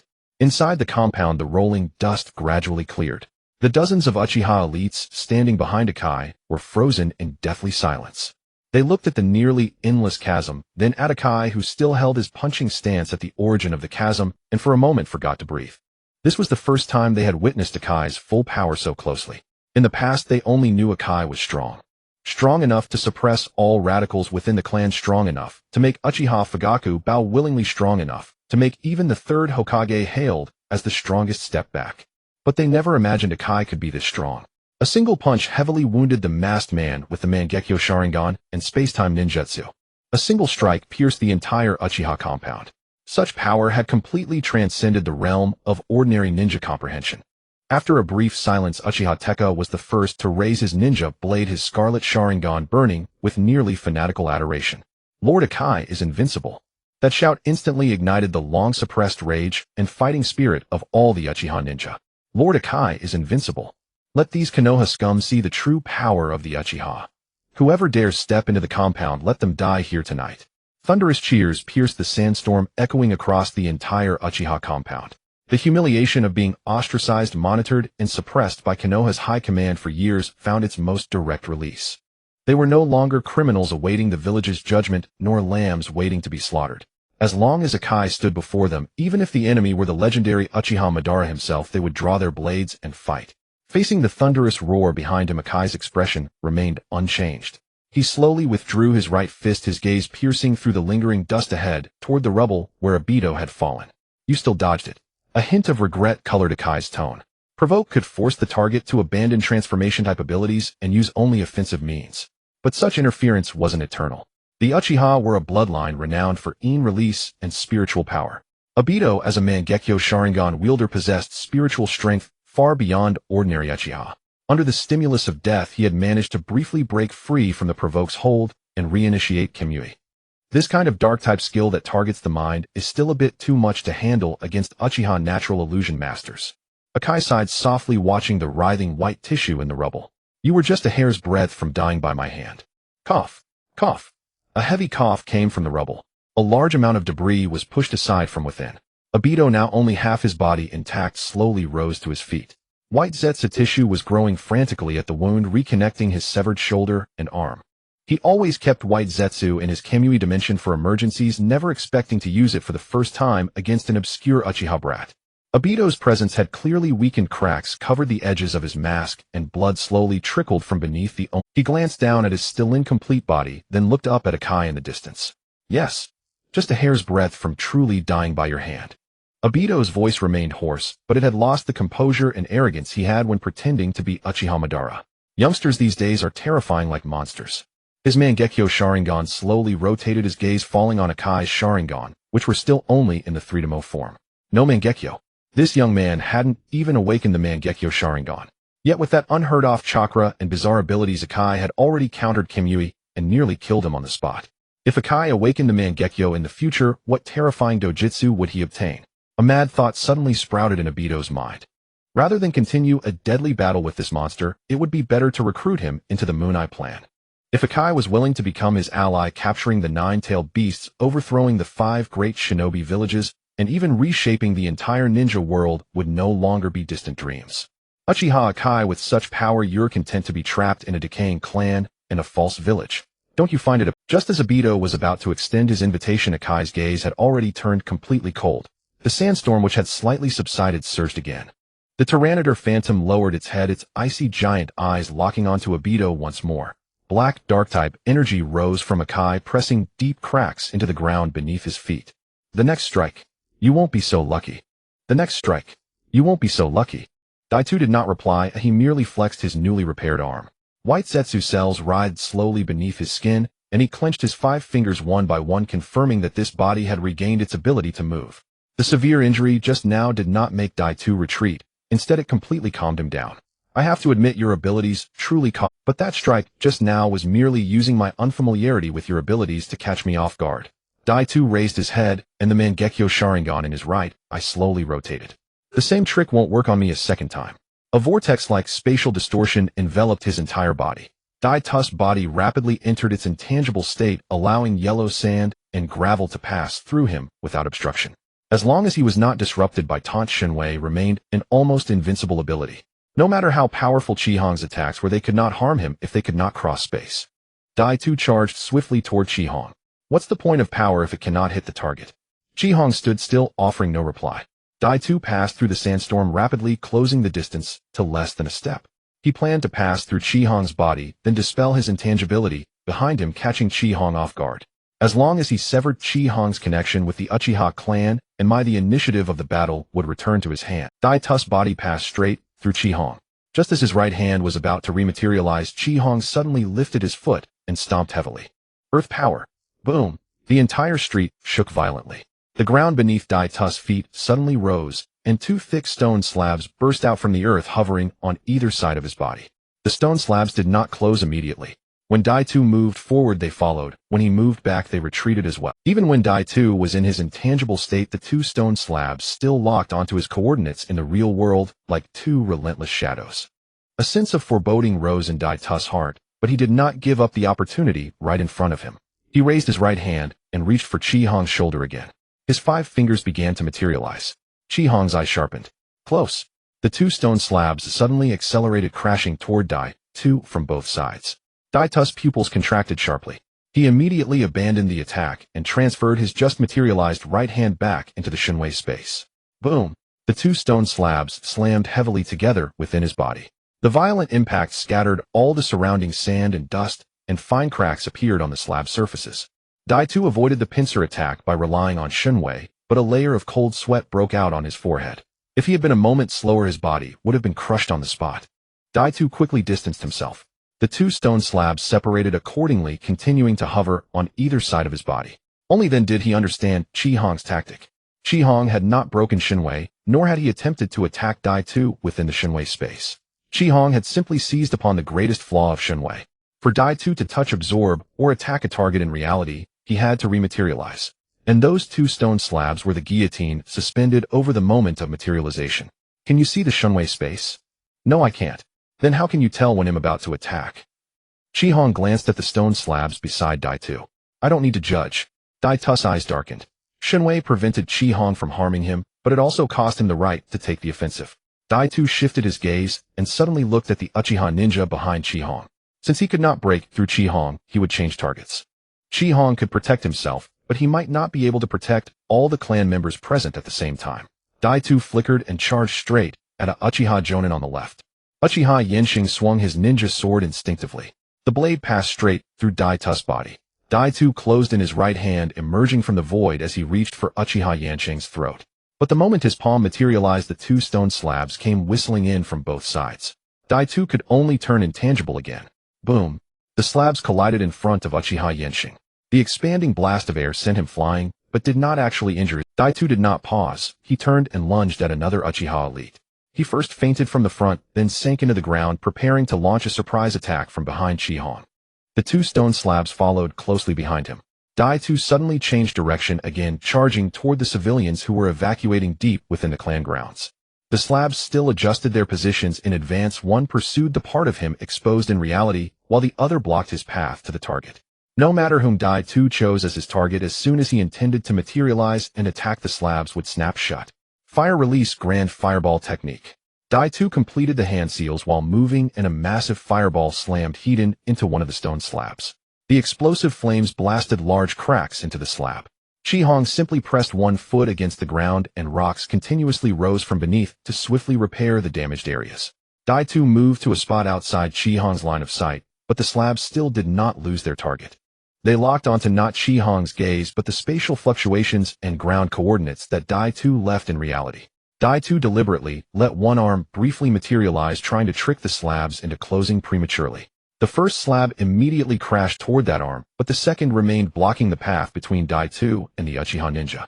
Daitu abandoned the feint and re-entered his intangible state.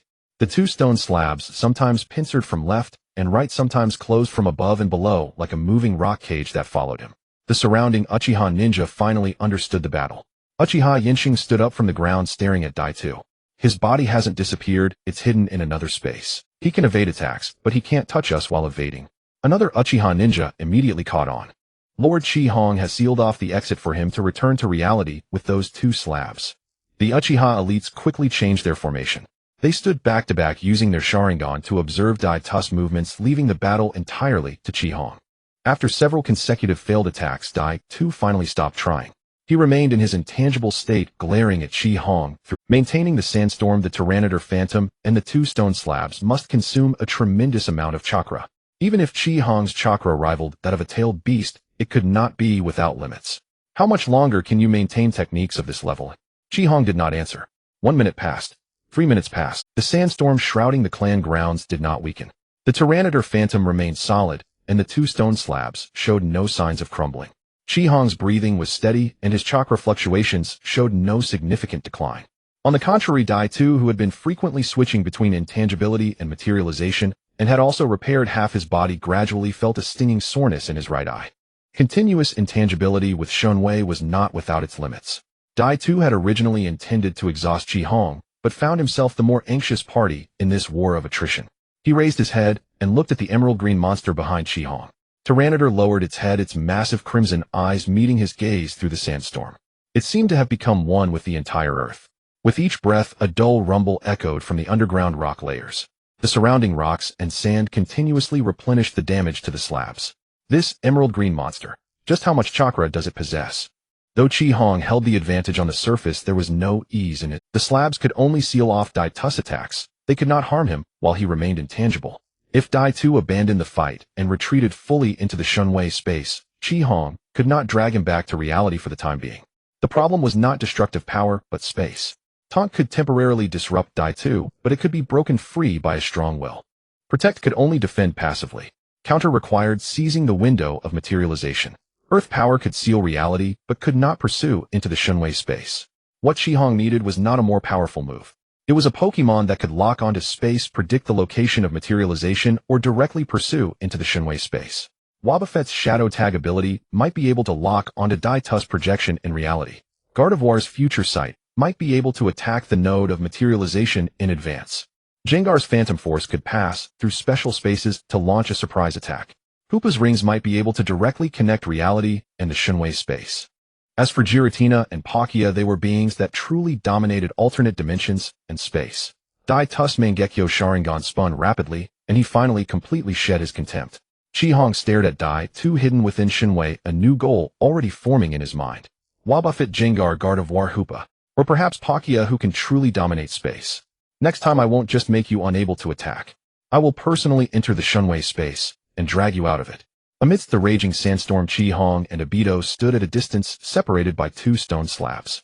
Obito maintained his intangible state, refraining from any further attempts to attack. Kamui still ensured his safety, yet it also sealed off any chance of his interacting with reality. Moreover, the abilities Chi-Hong had displayed far exceeded just earth power. Whether it was taunt that forcibly disrupted one's will or protect that blocked the storm dance, both surpassed Obito's understanding of ninjutsu. For a clan extermination plan that had already failed, probing Chi-Hong's trump cards further held no meaning. Chi-Hong too lost interest in prolonging the entanglement. Obito straightened his body, attempting to regain his former composure. Uchiha Chi-Hong, I admit you are worthy of making me remember that name. But protecting the Uchiha today does not mean you can protect them forever. The true darkness of the ninja world is far beyond what you have seen. Chi-Hong looked at him calmly. Before we meet again, you'd better prepare your last words. Because once I find a way into that space, you will have nowhere to run. Obito's eyes darkened slightly. He could tell that Chi-Hong was not merely threatening him. This young man had already begun to seriously contemplate methods to invade the Kamui dimension. A spatial vortex appeared around Obito, rapidly drawing his body into it. Before leaving, Obito cast a deep glance at the phantom of Tyranitar behind Chi-Hong, then vanished completely from the Uchiha clan grounds. The spatial fluctuations dissipated. The two stone slabs, having lost their target, slowly descended and merged back into the shattered earth. A brief silence fell over the surroundings. The next moment, deafening cheers erupted across the clan grounds. Lord Chi-Hong is invincible. That masked man fled. Even space-time ninjutsu is no match for Lord Chi-Hong. With Lord Chi-Hong here, no one can destroy the Uchiha. Many young clan members excitedly activated their Sharingan, Crimson Tomo spinning rapidly in their eyes. They had witnessed with their own eyes as Chi-Hong blasted away half of Obito's body, then sealed Kamui with two stone slabs, forcing him to retreat. The despair that had shrouded everyone's hearts was completely dispelled at that moment. Chi-Hong, however, did not bask in the cheers. He turned his gaze toward the center of the clan grounds. Thunderous explosions continued to sound, and flames intermittently lit up the night sky. Even across most of the clan grounds, Chi-Hong could sense the chakra fluctuations from the clash between Fugaku and Itachi. Then he looked toward the outskirts of the clan grounds. Through the connection between Tyranitar and the earth, Chi-Hong could perceive groups of ninja lurking at the edge of the sandstorm. Those men wore no Konoha headbands, and their chakra was cold and lifeless. Those were the root under Danzo's command. Although Obito had left, those who truly wished for the Uchiha's annihilation were still waiting outside. It's still too early to celebrate. Chi-Hong's voice silenced all the cheers. The Uchiha ninja quickly quieted down, awaiting his orders. Chi-Hong raised his hand and pointed toward the outskirts of the clan grounds. The enemy has not been fully eliminated. Some have invaded the clan grounds, some are lying in ambush on the periphery, and others are waiting for us to be mutually weakened with the invaders. Follow me. Sweep away all threats to the Uchiha. The Uchiha ninja present simultaneously activated. Uchiha Ueo drew his ninja sword and stepped out of the crowd first. Lord Chi-Hong has already dealt with the most dangerous enemy. Leave the remaining scum to us. Uchiha Tekka stepped forward, three tomos slowly rotating in his eyes. The Uchiha have never been a clan that merely hides behind the strong. The crowd roared in acknowledgement.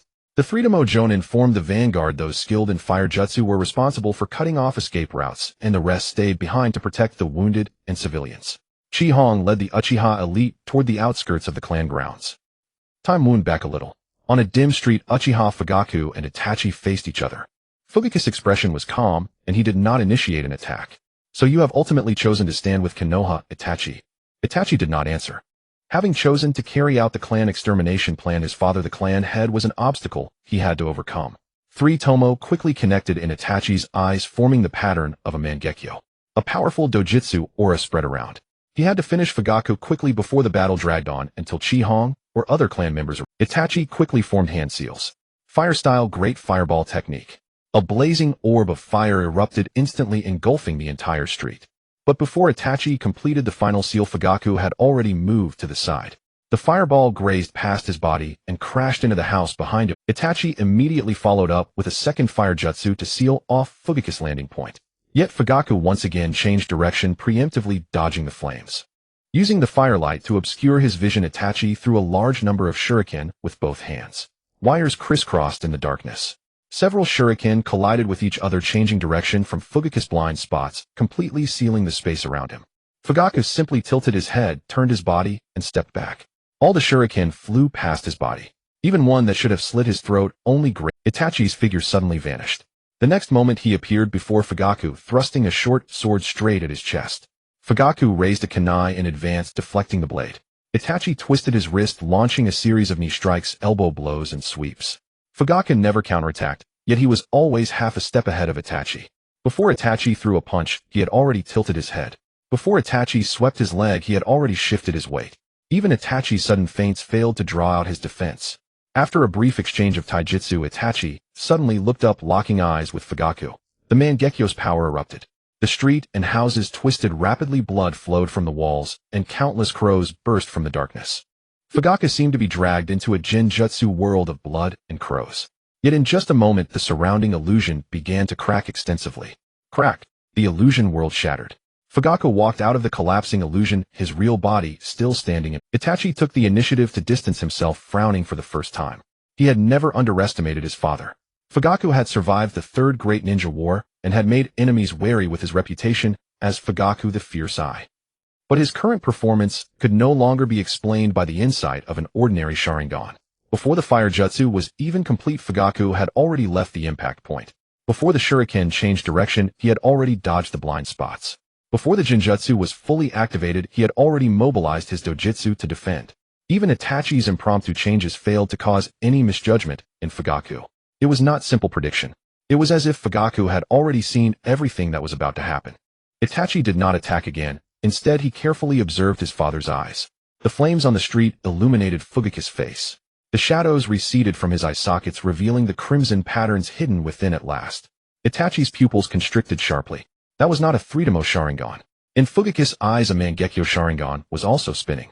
A deep and steady dojutsu power emanated from those eyes, even making Itachi feel a palpable pressure. "Father, your eyes." Fugaku gazed at him calmly. "You seem surprised. Did you believe that only you and Shursui were worthy of awakening the Mangekyo?" Itachi's expression turned completely grave. The intelligence held by Konoha's high command had been wrong from the start. With Fugaku possessing an unknown Mangekyo ability and the unfathomably powerful Chi Hong, the Uchiha were far from the easy target the high command had imagined. "You joined the Umbu, accepted the Hokage's orders, and spied on your own clan," Fugaku said slowly. "You and Shursui possessed the Mangekyo and believed you stood at the forefront of the Uchiha. But have you truly understood this clan? Have you truly understood me, your father?" Itachi remained silent, but the Mangekyo in his left eye spun faster and faster. Since all ordinary means were ineffective, he had to resort to his true Mangekyo ability. A vast amount of dojutsu power converged into his left eye, and a trickle of blood flowed from the corner.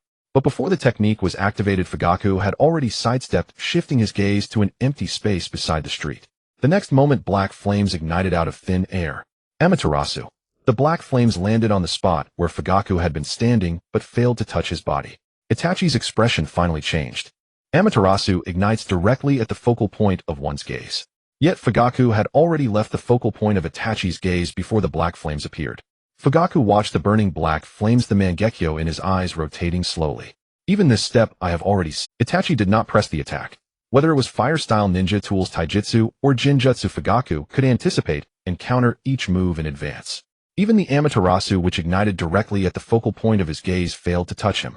This was no longer the insight an ordinary Sharingan could possess. Facing Itachi's wary gaze, Fugaku ceased to conceal his power. "My Mangekyo ability is called Shurkai?" Itachi frowned slightly. "Both eyes share the same name like Shizui's." "Correct." Fugaku raised a finger pointing to his left eye. "Both see the future, but the futures they perceive are different. This eye allows me to glimpse the distant future." The Mangekyo in his left eye rotated slowly. Fragmented images flickered once more before Fugaku's vision.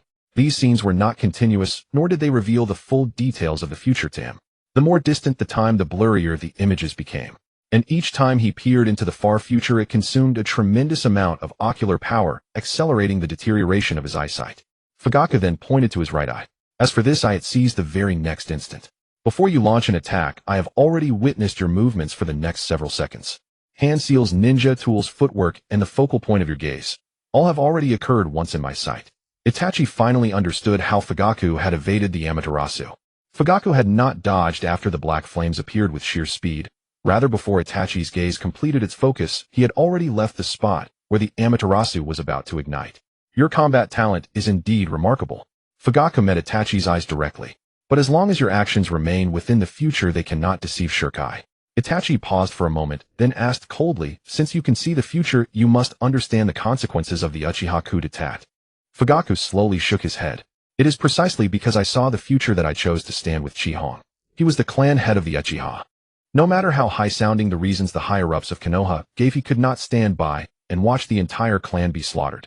Moreover, Shirkai had already revealed to him the choices of Konoha's leadership. Hiruzen Sarutobi's so-called soft approach was merely a delay. Danzo Shimura's so-called compromise was nothing but a facade. The moment they decided to use Itachi and Obito to annihilate the Uchiha, the path to a peaceful solution was severed by their own hands. Hiruzen Sarutobi thought he could maintain the village's stability, and Danzo thought he could claim the Uchiha size. They believed that after tonight the Uchiha would become history. But their schemes will not succeed.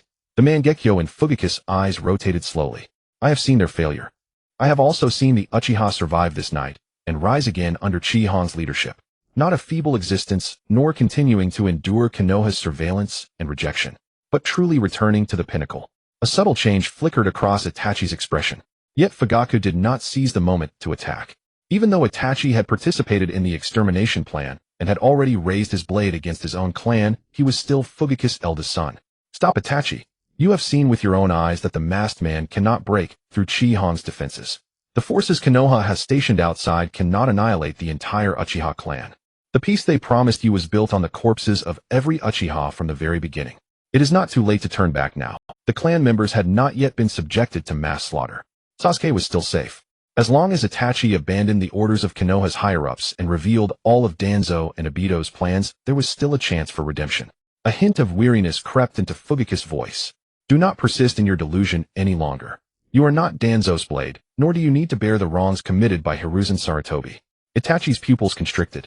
Obito had been thwarted, the extermination plan had failed, and Fugaku had personally spoken of the future he had seen. All of this was shaking Itachi's original judgment. Yet he could not accept Fugaku's words. His so-called sacrifice of the clan for the village might merely be a means to eliminate dissidents for Danzo. No, father. Itachi forced his voice to regain. His so-called sacrifice of the clan for the village might merely be a means to eliminate dissidents for Danzo. No, father. Itachi forced his voice to regain calm. The future you see may not be correct. What truly pushed the situation to this point is the Uchiha themselves. The radicals within the clan kept pushing for a coup, attempting to seize power in the village by force. It was the Uchiha who first threatened Konoha, forcing the village to resort to extreme measures. Itachi raised his head, his Mangekyo locked firmly on. Even if you defeat the Hokage and Danzo, the villagers of Konoha will never acknowledge the Uchiha. They will only see the Uchiha as having launched a rebellion and seized control of the village. The hatred will not fade, it will only spread throughout the entire Konoha. The Uchiha will not save the village, they will only drag all the villagers into a deeper quagmire. Fugaku listened quietly and finally let out a disappointed sigh. Itachi, who spoke of the village at every turn, had never truly regarded the Uchiha as part of the village. The oppression from Konoha's higher-ups could be called maintaining stability. Danzo taking Shizui's eye could be called preventing a coup. The massacre of Uchiha's elderly women and children could also be called avoiding war. But as long as the Uchiha resisted, they would be blamed for all conflict. Are the Uchiha not villagers of Konoha? Fugaku stared at his eldest son. When Danzo prepared to kill your mother, your brother, and all the innocent clan members, where were the Konoha villagers you speak of? Why must the peace of Konoha be bought with the annihilation of the Uchiha? Itachi did not answer.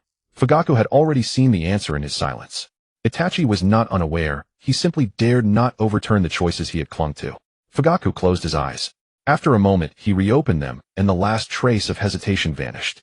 Then there is nothing more to say. The Mangekyo suddenly spun faster. A vast surge of ocular power erupted from Fugaku's eyes, and deep crimson chakra rose like a blazing inferno.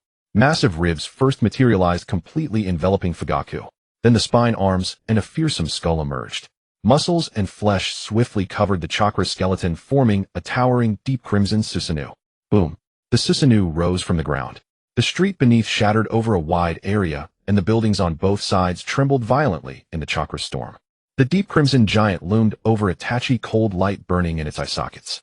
Both its size and density far exceeded Itachi's expectations. Fugaku had not only awakened his Mangekyo long ago, but had also mastered the Susanoo to a profound level. Itachi dared not be careless. His own Mangekyo spun rapidly, and dark red, slightly orange chakra enveloped his body. A skeletal Susanoo rose swiftly, blocking the pressure emitted by the deep crimson giant. The two Susanoos faced each other across the ruined street. The colliding chakra caused the surrounding flames to flicker violently, but the disparity between them was evident. Fugaku's Susanoo was taller, its chakra denser, and its form more complete. Although Itachi's Susanoo had formed very quickly, it appeared far more fragile.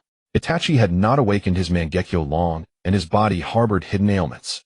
Fugaku, however, might have awakened his Mangekyo as early as the Third Great Ninja War and concealed this power ever since. In a direct contest of ocular power and chakra, I have no advantage. What truly troubled Itachi was not the Susanoo itself. The eye that could see the near future could anticipate his evasive maneuvers and counterattacks in advance. Once Shirkai was combined with the Susanoo, every attack from Fugaku could block Itachi's movement routes for the next several seconds. If he defended Hiden, he would be overpowered. If he chose to evade, Fugaku could see where he intended to move. Amaterasu could not lock onto Fugaku. Tsukuyomi might not be able to suppress a father who also possessed the Mangekyo. Standing inside his Susanoo, Itachi's mind raced. He had prepared several contingencies for tonight. The most important trump card was the Mangekyo Sharingan that Shursui had entrusted to him before his death. Itachi had originally intended to keep it for Sasuke. If Sasuke, upon learning the truth, chose to take revenge on Konoha Kotoeme Tsukumi, would become the final safeguard to alter Sasuke's will and make him continue protecting the village. If Chi-Hong completely disrupted the extermination plan, this could also be used to change Chi-Hong's, while making the most dangerous Uchiha powerhouse voluntarily abandon resistance. Itachi had not anticipated that he would be pushed to such a point by Fugaku before even facing Chi-Hong. Shirkai could see the future, but that did not mean it could infinitely alter it. Even if Fugaku foresaw the activation of Kotoeme Tsukumi, he might not possess the ability to resist it. As long as an opportunity was created where Fugaku could not avoid meeting his gaze Shizui's, I could still succeed. It seems. Shizui's eye must be used earlier than planned. The deep crimson Susanoo slowly raised its arm, and a massive chakra weapon coalesced in its palm. Itachi's Susanoo also assumed a defensive stance. Before the two giants even clashed, the entire street began to tremble violently. Itachi secretly channeled a strand of chakra into his sleeve. A black crow darted out from under his sleeve. Beneath the black feathers, Shizui's Mangekyo Sharingan slowly opened. This I originally intended to leave for Sasuke. If Chi-Hong blocked the plan, it could also serve as a last resort against him. I never expected. It would be used on father first. The deep crimson Susanoo slowly raised its arm. A colossal chakra weapon materialized in its palm, then came crashing down toward Itachi. Itachi's vermilion Susanoo swung its arm in response. The two chakra weapons collided. Hiden. A thunderous blast erupted. The terrifying shockwave radiated from the Uchiha clan grounds, spreading across the stone tiles on the streets leaped in succession. Doors and windows of nearby houses rattled violently, and roof tiles fell in cascades. The clouds above the Uchiha clan grounds were forcibly torn apart. The night sky was illuminated by two hues of deep crimson and vermilion. The disparity between the two became evident in their first direct clash. Itachi's Susanoo slid backward dozens of meters, its feet gouging two deep furrows into the street. The deep crimson Susanoo swung its weapon again. Itachi chose not to meet it, Hiden immediately maneuvering his Susanoo to the side to evade. The chakra weapon slammed heavily into the ground. A massive expanse of the ground shattered instantly, and several houses were obliterated in the strike. Ceaseless roars echoed from the Uchiha clan grounds as if two-tailed beasts were battling within Konoha. Many Konoha civilians who had already fallen asleep were jolted awake by the thunderous noise. They threw on clothes and rushed out of their houses, staring in terror toward the Uchiha clan grounds. Even from a great distance, they could clearly see the two chakra giants towering above the buildings. What is that? Has Konoha been attacked by an enemy nation? Why are they appearing in the Uchiha clan grounds?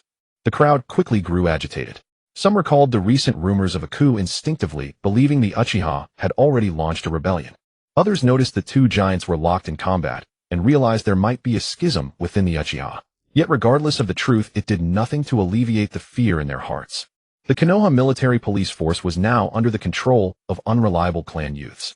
With such a fierce battle erupting in the Uchiha clan grounds, ordinary villagers did not even know whom to turn to for protection. Unlike the bewildered civilians, the major ninja clans of Konoha quickly recognized the origin of the two giants. The leaders of the Hyuga, Nara, Akimichi, Yamanaka, Inuzuka, and Aburame clans gathered on rooftops, observing the Uchiha clan grounds from afar. Hayashi Hyuga activated his Byakugan, veins bulging on his forehead. Two immensely vast chakras. Shikaku Nara's expression was grim. That's Susanoo. The ultimate Uchiha ocular jutsu, only attainable by those who have developed the Mangekyo Sharingan to an extreme degree. What truly shocked them was not Susanoo itself, but the fact that two appeared simultaneously. The Uchiha clan has at least two Mangekyo Sharingan wielders. The clan leaders all fell silent. Shursui had once possessed a Mangekyo. Itachi had a Mangekyo. Now another Mangekyo wielder, concealed until now, had emerged. Soon someone noticed that the two Susanoo were locked in a life-or-death struggle. The deep crimson Susanoo's attacks were steady and powerful. The Vermilion Susanoo, however, was fierce and unrelenting, its killing intent undisguised. Fortunately, they are not on the same side. The Uchiha are already divided. The Vermilion Susanoo likely belongs to Itachi of the Umbu.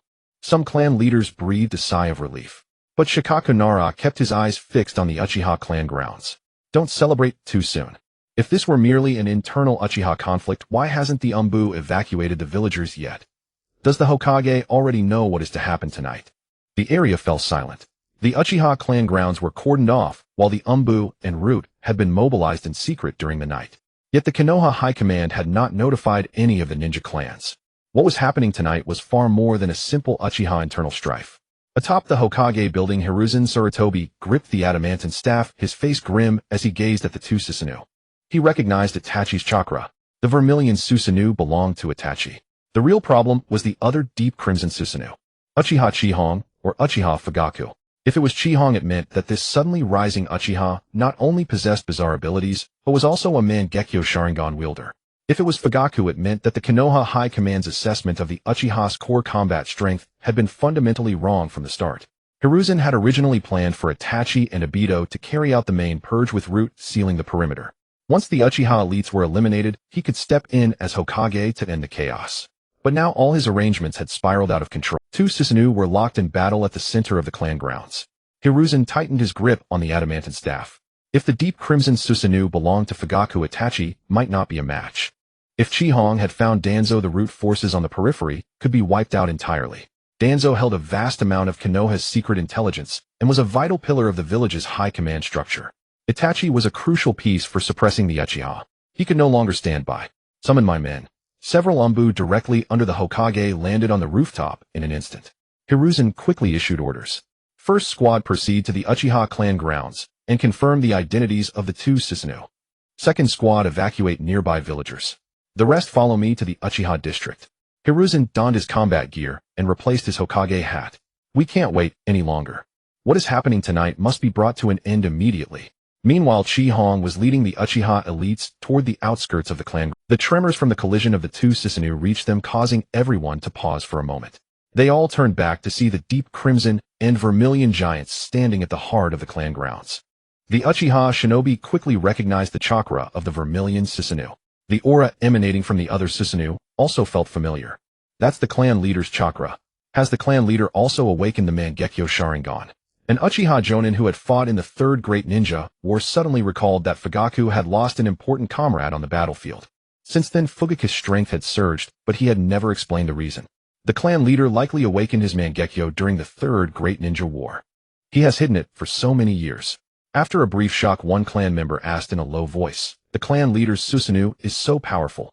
Who is stronger, him or Lord Chihong? Everyone instinctively looked at Chihong. They had just witnessed Obito's ability. That masked man also possessed a Mangekyo, and his ocular jutsu was an almost invincible space-time ninjutsu.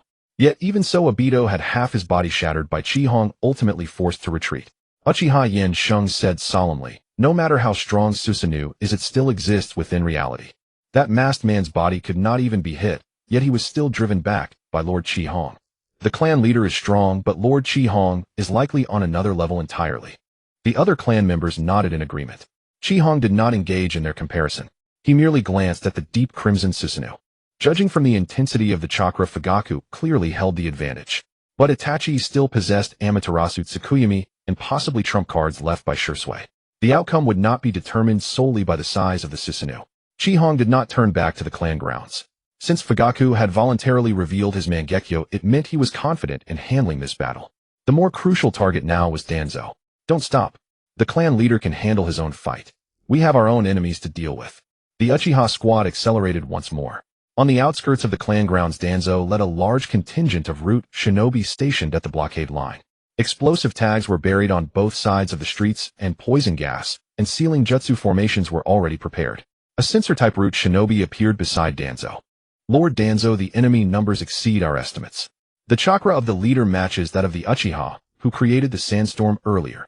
Danzo gripped his cane. Prepare for battle. The Uchiha clan has launched a rebellion. Anyone who attempts to break through the blockade is to be killed without mercy. The Root shinobi drew their weapons simultaneously and swiftly formed formations. Danzo did not choose to retreat. If Root withdrew from the perimeter, it would be tantamount to admitting that the Konoha High Command was involved in tonight's operation. He had to hold out until Hiruzen arrived. In the night, the wind grew heavier. At first, only a few grains of sand swept across the street. Then a torrent of gravel and dust surged from the direction of the Uchiha clan grounds. The Root shinobi's vision was quickly impaired. The ground beneath their feet began to tremble. Figures emerged from the sandstorm one after another. Crimson Sharingan eyes formed a line in the darkness. Unlike the defeated remnants, the Root had expected this Uchiha squad was well-formed and radiated concentrated killing intent. Walking at the forefront was Chi-Hong. The Phantom of Banjira loomed behind him. The Root had originally been the hunters targeting the Uchiha. But now facing the Uchiha elites emerging from the sandstorm, they felt as though they were the prey. The dust slowly dispersed between the Chi-Hong immediately locked onto Danzo, who stood at the center of the Root forces. Danzo also looked at Chi-Hong. Uchiha Chi-Hong leading your clan to assault Konoha shinobi lines constitutes a rebellion.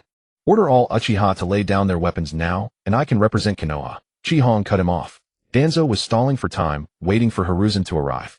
Chi-Hong raised his right hand, pointing at Danzo over the neatly arranged Root shinobi in front. The Uchiha elites behind him simultaneously activated their Sharingan. Ninja swords and kunai were drawn in succession. Streams of fire-natured chakra gathered within their bodies. Chi-Hong did not announce a charge, nor did he give Danzo a chance to continue his explanation. Kill them all. The Crimson Command descended, shattering the stalemate between the two sides. The Uchiha ninja who had been suppressed to the extreme simultaneously formed hand seals. Fire release Great Fireball Technique. Fire release Phoenix Sage Fire Technique. Fire release Dragon Fire Technique. Blazing flames erupted from the front of the formation. Countless great fireballs converged. Phoenix flames wrapped around Shuriken as they pierced in from both flanks, while several serpentine dragon flames carved through the Root formation along the steel wires. The firelight dispelled the darkness, illuminating the animal masks with a crimson glow. Root Ninja immediately employed water and earth release. Water currents and earthen walls rose in succession, deflecting the incoming fire techniques. The rear ninja hurled poisoned Senbon shuriken and explosive tags, a dense rain of weapons passing through the flames and cascading down upon the Uchiha elites. The Tomo in the Uchiha ninja's eyes spun rapidly, preemptively, tracking the trajectories of the weapons. Ninjutsu and weapons collided, hidden, and violent explosions rose one after another. The blockades that Root had meticulously laid began to waver from the very first clash. They had expected to face a band of stragglers fleeing in panic after, yet what appeared before them was a fully formed Uchiha elite unit, every Sharingan activated. Root fought for order, but the Uchiha fought for their families and their clan. Danzo stood at the rear of the formation, his face dark. According to the original plan, Root only needed to seal off the outer perimeter of the clan grounds and kill a few stragglers. When the battle concluded, they would enter the grounds to recover the Sharingan and pin all the blame on Itachi. Yet the two most crucial blades in the plan had simultaneously failed. Obito had failed to take down Chi-Hong, and instead withdrew directly from the clan grounds. Itachi too was stalled by Fugaku, who possessed the Mangekyo. Danzo gazed at the deep crimson Susanoo at the center of the clan grounds, fury surging within him. All useless. That masked man couldn't even hold off Chi-Hong. Itachi lived in the clan for years, and didn't even know Fugaku had the Mangekyo. Yet no matter how furious Danzo was, he could not change the situation before him. Chi-Hong had already crossed through the fighting crowd, walking straight toward him. The power of Banjira surged within Chi-Hong. With every step, he took the ground cracked like a spiderweb. Sand and rubble swirled around him, and from a distance, he looked more like a tailed beast clad in human form. Several Root ninja rushed out from the side. Chi-Hong didn't turn his head. Rocks erupted from the ground, sending them all. A Root sensory ninja shouted an urgent warning, "Lord, he's targeting you." Danzo could see that clearly. Chi-Hong had been staring at him the entire time. Those scarlet eyes held no intention of negotiation, only undisguised killing intent. Team A, Team B, stop him. At all costs, do not let Uchiha Chi-Hong get close. Over a dozen Root elites immediately broke formation. Two took the frontal diversion, while the rest launched flank attacks, and several ninjas submerged into the ground, preparing to strike at Chi-Hong's landing points. Chi-Hong did not slow his pace, merely waving a hand forward. Stone edged. The earth let out a deep rumble. Countless sharp rock pillars shot out from the ground like enormous spears, precisely locking onto the charging Root ninja. The two in front couldn't form seals in time, and their bodies were impaled by the pillars. More spires converged from both sides. The bodies of several Root ninja twisted and shattered in the collision of rock. Those attempting to flank had barely changed direction when spires rose ahead of them. Some were pierced through the chest, others crushed between boulders, and the ninja, who had burrowed underground, were forced out of the earth by the rock pillars. In a single exchange, the Root elites sent to intercept Chi-Hong were nearly annihilated. Blood and shredded flesh lay scattered among the sharp stone forest. The Root ninja in the rear instinctively halted. Even though they had been trained to suppress emotion, their bodies still issued the most primal. Approaching Chi-Hong meant death. Root Captain Aburame Shisuke immediately changed the order. Maintain distance. Use long-range jutsu. Don't let him near Lord Danzo. The remaining Root ninja quickly dispersed to rooftops and alleyways. Wind blades, fireballs, poison needles, and explosive tags rained down on Chi-Hong from all directions. A cloud of Kakachu insects formed, and several chains inscribed with seals also emerged from underground. Layers of hard rock rapidly covered Chi-Hong's body, forming a thick armor. Wind blades and weapons struck the stone armor, leaving only shallow cracks. The Kakachu were swept away by a sandstorm as soon as they drew near. Explosive tags detonated in succession, momentarily engulfing Chi-Hong in flames. The next moment, Chi-Hong emerged from the smoke unscathed. The damaged rock layers fell away, and new stone armor quickly covered his body. Root's long-range attacks could not stop him at all. Seeing the first line of defense easily torn apart, Danzo prepared to retreat. As long as he survived, the lost Root ninja could be rebuilt at any time. The commotion from the Uchiha clan grounds had already spread throughout Konoha. If he could delay long enough, Hiruzen Sarutobi would surely arrive with the Hokage's direct umbu. The commotion from the Uchiha clan grounds had already spread throughout Konoha. If he could delay long enough, Hiruzen Sarutobi would surely arrive with the Hokage. Rock tomb. The ground behind Danzo rumbled upward. Thick stone walls rose from the earth, connecting with the buildings on both sides, completely sealing off the street behind. Several explosive tags detonated simultaneously, but only managed to knock off a few fragments of rock. The rock layers underground continued to grow, and freshly formed gaps were quickly sealed. Chi-Hong stared coldly at Danzo. Did I say you could leave? Danzo immediately attempted to break out from the side, but the moment he moved, the hard ground beneath him rapidly turned soft. Countless grains of sand spread outward, covering the entire battlefield in an instant. Quicksand hell. The street collapsed, swiftly transforming into a swirling, sinking quicksand. Danzo's foot sank into it. He immediately concentrated chakra at the soles of his feet, trying to stay on the surface of the sand. But the quicksand formed whirlpools, constantly devouring his footholds.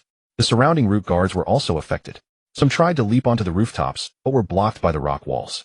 Others used earth release to stabilize the ground, only to have the newly solidified soil torn apart by the quicksand. Danzo could only thrust his cane into the sand to steady himself. The rock tomb sealed his escape route. The quicksand hell completely cut off any breakthrough. Seeing Danzo trapped, the nearby Root ninja abandoned their original opponents and concentrated their attacks on Chi-Hong. Wind release, vacuum sphere. Fire release, great flame technique. Lightning release, ground run. Dense ninjutsu came from all directions. The Yamanaka ninja, hidden in the rear, also formed hand seals, locking their mental energy onto Chi-Hong. Chi-Hong stopped. Tiny arcs of electricity danced on the surface of his stone armor. Wild lightning chakra exploded outward. Blinding golden lightning spread outward from Chi-Hong's center. The electricity raced along the ground rock walls and metal weapons, transforming the entire area into a vast lightning domain. The Root ninja wielding kunai and ninja blades were the first to be struck. The current traveled through the metal into their bodies, instantly destroying their muscles and internal organs. The ninja hiding on rooftops and underground also failed to escape. The water left by previous water release techniques allowed the lightning to spread rapidly. The Yamanaka ninja, about to unleash their mental secret technique, had just locked onto Chi-Hong when they were engulfed by the light. Screams rang out one after another. In a matter of seconds, the Root ninja encircling Chi-Hong fell in droves. When the lightning glow faded, not a single Root ninja remained standing around Chi-Hong. Danzo barely managed to block the lightning with wind release and chakra defense, but his arm gripping the cane still trembled. He stared at the charred corpses around him and barked, "Everyone return immediately. Protect me at all costs." His voice carried across the battlefield, but no Root ninja rushed to his aid. Danzo turned to look at the Uchiha elites had already completely split the Root forces. 3-mo Sharingan spun rapidly in the darkness. Every hand seal, throw, and ambush by the Root ninja was caught in advance by the Uchiha. A Root ninja attempted to use the body flicker technique to support Danzo, but was intercepted by Uchiha Yin Sheng, who ran him through the throat. Two Root members combined water release only to have the Uchiha counter with fire release hidden. After the steam obscured their vision, the Uchiha ninja used their Sharingan to see through the mist and swiftly completed the counterkill. Uchiha Yin Sheng swung his blade and took the enemy's head. "Lord Chi-Hong, leave the perimeter to us. Not a single one will get through." Other clan members replied in unison. "Eliminate Root. Protect the clan. No one will ever harm the Uchiha again. It was only at this moment that Danzo truly realized his predicament. His retreat was sealed by stone walls. His legs were trapped in quicksand. His personal guards had all fallen to the thunderbolt. The remaining root members were firmly held back by the Uchiha elites. There were no disposable subordinates. No Itachi to manipulate. No Obito to deal with Chi-Hong. Chi-Hong stepped through the lingering arcs of lightning, walking toward Danzo one step at a time. The phantom of Banjira appeared behind him, casting a shadow that completely covered Danzo. Danzo forced himself to stay calm. Uchiha Chi-Hong, do you know what it means to kill me? I am the Hokage's advisor and the leader of Root. If you dare kill me, there will be no possibility of reconciliation between the Uchiha and Konoha. Chi-Hong's expression did not change. Reconciliation? You surrounded the Uchiha clan grounds with Root, had Itachi and Obito slaughter my people, and planned to collect the Sharingan in the end. Now that you find you can't win, you want to talk about reconciliation? Everything I did was for Konoha. Chi-Hong laughed. The laugh held only icy mockery. Then let your Konoha save you. The quicksand suddenly tightened, swallowing Danzo's legs completely. Several rocks rose from both sides, sealing off his evasive space. Danzo quietly channeled chakra, his right hand reaching toward the arm hidden under his sleeve and bandages. Chi-Hong stopped at the edge of the quicksand, slowly raising his right hand. Shimura Danzo, today you will die. At the center of the Uchiha clan's compound, the battle between two Susanoo continued. The deep crimson Susanoo swung, its blades slashing down directly toward Itachi. The immense pressure caused the street to cave in. Itachi immediately commanded his orange-eared Susanoo to dodge to the right.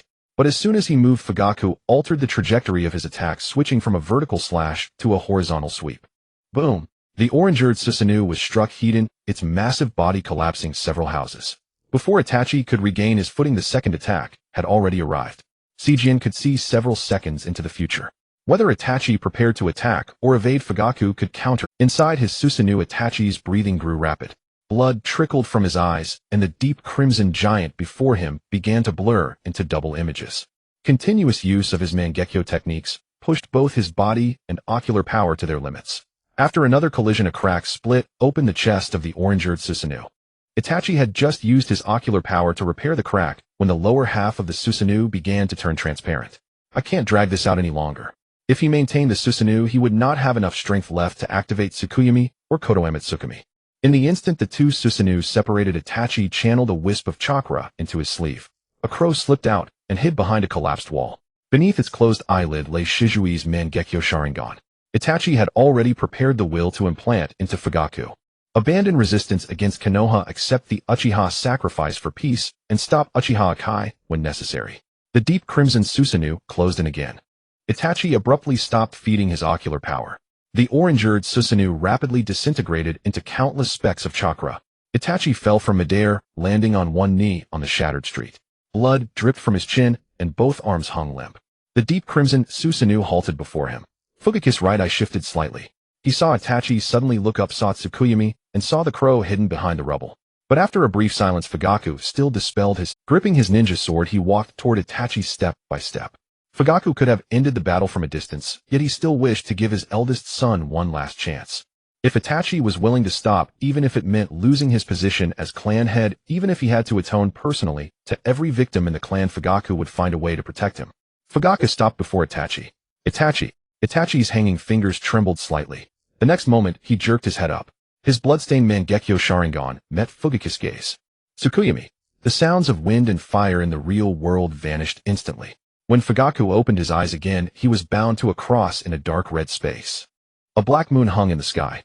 Itachi stood before him wielding a long blade. Father, it's over. Time, space, and matter here are all under my control. You cannot stop me. Fugaku did not struggle, he only looked at Itachi with disappointment. I was still going to give you one last chance. If you were willing to admit your mistake, even if the entire clan demanded your execution, I would have saved your life. You have done unforgivable things, but you are still my son. Itachi tightened his grip on the blade. This is the necessary price for Konoha and to avoid war. Fugaku slowly closed his eyes. Even now, Itachi still called the death of the entire clan a necessary price. And those who bore the cost had never been Danzo or Hiruzen Sarutobi. I see. Fugaku opened his eyes again, his Mangekyo spinning rapidly. It seems you have made your final choice. A surge of immense ocular power erupted.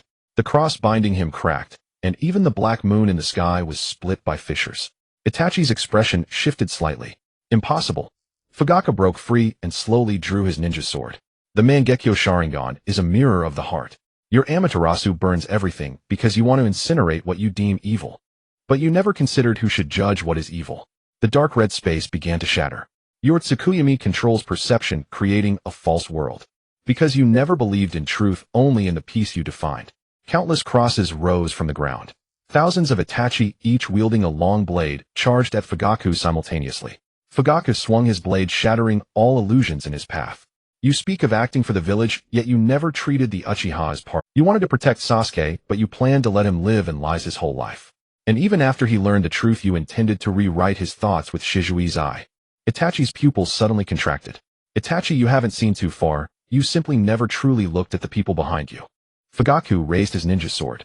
You mistook suspicion of your clan for rationality and raising your blade against your own kin for righteousness. And even now you refuse to wake up. The blade fell. The entire Tsukuyami space was split in two. Crack. The black moon, the sky, and the earth all shattered into fragments. Reality returned. Fugaku still stood before Itachi. But Itachi, as if struck by a heavy blow, trembled violently as blood gushed from his eyes and mouth. Tsukuyami had been shattered by a stronger ocular power, and the backlash left him barely able to stay upright. At that moment, the crow behind the rubble suddenly spread its wings. Black feathers drifted down behind Fugaku. The crow's tightly shut eye burst open, revealing Shizui's Mangekyo pattern. But Fugaku had already taken half a step to the left the instant Tsukuyami broke, and he closed the eye nearest to the crow. The crow's gaze swept past his face. Koto Amatsukami failed to lock on. The calm on Itachi's face finally vanished. You? Fugaku did not turn around. I told you I would give you one last chance. That chance included Tsukuyami and Shizui's eye. Fugaku had already seen everything through Seijian. He had walked forward deliberately, only waiting to see if Itachi would stop. But in the end, Itachi had still treated his father as an obstacle to be controlled. Fugaku swung his blade backhand. The cold steel severed one of the crow's wings, but avoided its eye. Rock then rose from the ground, sealing the falling crow inside. Itachi bit his tongue, and the Mangekyo in his right eye. Amaterasu. A wisp of black flame touched the ground. Fugaku had already avoided the focal point of the gaze, and appeared at Itachi's side. Itachi drew a kunai, and stabbed at Fugaku's chest. Fugaku raised his blade to block the attack, then twisted the blade, disarming Itachi's strength. The kunai spun, and fell to the ground. Itachi lost his balance, and dropped to his knees again. This time he had no more tricks left. Fugaku stood before his eldest son, the hand gripping his sword, trembling slightly. The man before him was not an enemy ninja from another village, nor a rude assassin. He was the eldest son he had once held high hopes for, and personally trained. Fugaku desperately wanted to ask once more if Itachi would turn back. But Seijian had already shown him the answer. As long as Itachi lived, he would continue to walk the path he believed in. Letting him go would only endanger more clan members. Fugaku closed his eyes for a moment. When he opened them again, the hesitation of a father had been replaced by the resolve of a clan head. It's over, Itachi. Itachi's lips moved slightly. Fugaku did not give him the chance to launch another jutsu. The ninja's sword traced a cold arc. Itachi's body suddenly stiffened, and the light in his Mangekyo rapidly dimmed. Fugaku reached out to catch his falling eldest son, gently laying him on the ground. Blood spread across the broken street. Fugaku paused for a moment, then reached out to close Itachi's eyes. If I had noticed your change earlier, perhaps things would not have come to this. This blade had killed the enemy of the clan. It had also severed the part of Fugaku that was a father. Just as he was about to rise, a young voice came from behind. Fugaku froze. He turned slowly. Not far away by a broken wall stood Sasuke, his face pale as death. He had not seen Tsukuyami, nor Shizui's eye, nor the final choice between father and son. He had only seen his father swing down the ninja's sword, and his brother fall into their father's arms. Sasuke stared at the blood spreading beneath Itachi, his body trembling uncontrollably. The resolute determination in Fu Yu's eyes vanished instantly. He sprang to his feet, not even bothering to wipe the blood from his blade. Zuizhu, why are you here? He had explicitly ordered the clan members to escort Zuizhu to a safe area. Before the battle ended, Zuizhu must not be allowed near the clan's central grounds. Yet Zuizhu had come, and he had witnessed the very scene he was never meant to see. Fu Yu took a step forward, but Zuizhu, as if startled, immediately retreated. This motion made Fu Yu freeze in place. He looked down at himself, covered in blood, holding a ninja blade with the body of his eldest son lying at his feet. At this moment, in Zuizhu's eyes, he probably did not resemble a father at all. Zuizhu, things are not as they appear. The words had barely left his mouth when Fu Yu realized how hollow this explanation sounded. You had indeed died by his blade. No matter what had transpired before, the one who had swung the final blow was him. Zuizhu did not answer. His gaze swept past Fu Yu and remained fixed on you. That elder brother whom he had always chased after, admired, and who occasionally tapped his forehead with a finger, now lay motionless in a pool of blood. Why did his brother fight his father? Why did his father kill his brother? Why had the clan grounds become like this? Countless questions flooded his mind, yet Zhuozhu could not utter a single word. Brother. Brother. The moment the young trembling voice sounded, rapid footsteps approached from afar. Zhuozhu. Yuzhibo Mei-chin rushed out from the other end of the street. She had been staying in the evacuation area caring for the clan's elderly and children, only to discover that Zhuozhu had taken advantage of the chaos and run alone toward the clan's central grounds. Mei-chin hurried to Zhuozhu's side, grabbing his shoulders to examine him. Are you hurt? Why did you come here alone? Zhuozhu still did not respond. Following his gaze, Mei-chin's entire body stiffened. The firelight illuminated Yu's pallid face. Fu Yu stood beside the corpse, his clothes and face stained with blood, his ninja blade still unsheathed. Mei-chin's eyes moved from Yu to the bloodied blade, then back to her eldest son's face. You? She staggered forward 2 steps, as if wanting to confirm that this was merely an illusion. But as a former Yuzhibo Jonin, she could not possibly fail to recognize that Yu was dead. Mei-chin raised a hand to cover her mouth, and tears instantly streamed down. How could you? Uncontrollable sobs echoed among the ruins. No matter what you had done, he was still a child she had raised with her own hands. Facing an enemy, Fu Yu could maintain the dignity of a clan leader. Facing Tsukuyami and Koto Amatsukami, he could also make decisive judgments. But facing his wife, who was weeping uncontrollably, he did not know how to be. Fu Yu instinctively sheathed his blade. Mei-chin. The plan to exterminate the clan Danzo's orders and Yu's attempt to rewrite his will with Koto Amatsukami. All of it stuck in his throat. Fu Yu instinctively sheathed his blade. Mei-chin. The plan to exterminate the clan Danzo's orders and Yu's attempt to rewrite his will with Koto Amatsukami. All of it stuck in his... Mei-chin's sobbing paused slightly. You chose to side with Danzo and the Mu Yi High Command. His mission tonight was to annihilate the Yuzhibo clan. I gave him a chance, but he did not turn back. Mei-chin looked at her husband, then at her eldest son on the ground, her eyes filled with nothing but unbearable grief. She believed that Fu Yu would not kill you without reason. But rational understanding could not ease a mother's pain at losing her child. Their parents' conversation reached Zhuozhu's ears. Danzo, the Mu Yi High Command, killing the Yuzhibo, did not turn back. These words were too foreign and too heavy for the young Zhuozhu. He could not connect his gentle brother with someone who planned to massacre the entire clan, let alone accept the reality that his father had killed his brother. Zhuozhu's breathing suddenly became rapid. The image of Yu falling played over and over in his mind, and Fu Yu's bloodstained blade grew increasingly clear. Zhuozhu raised his hand to cover his eyes.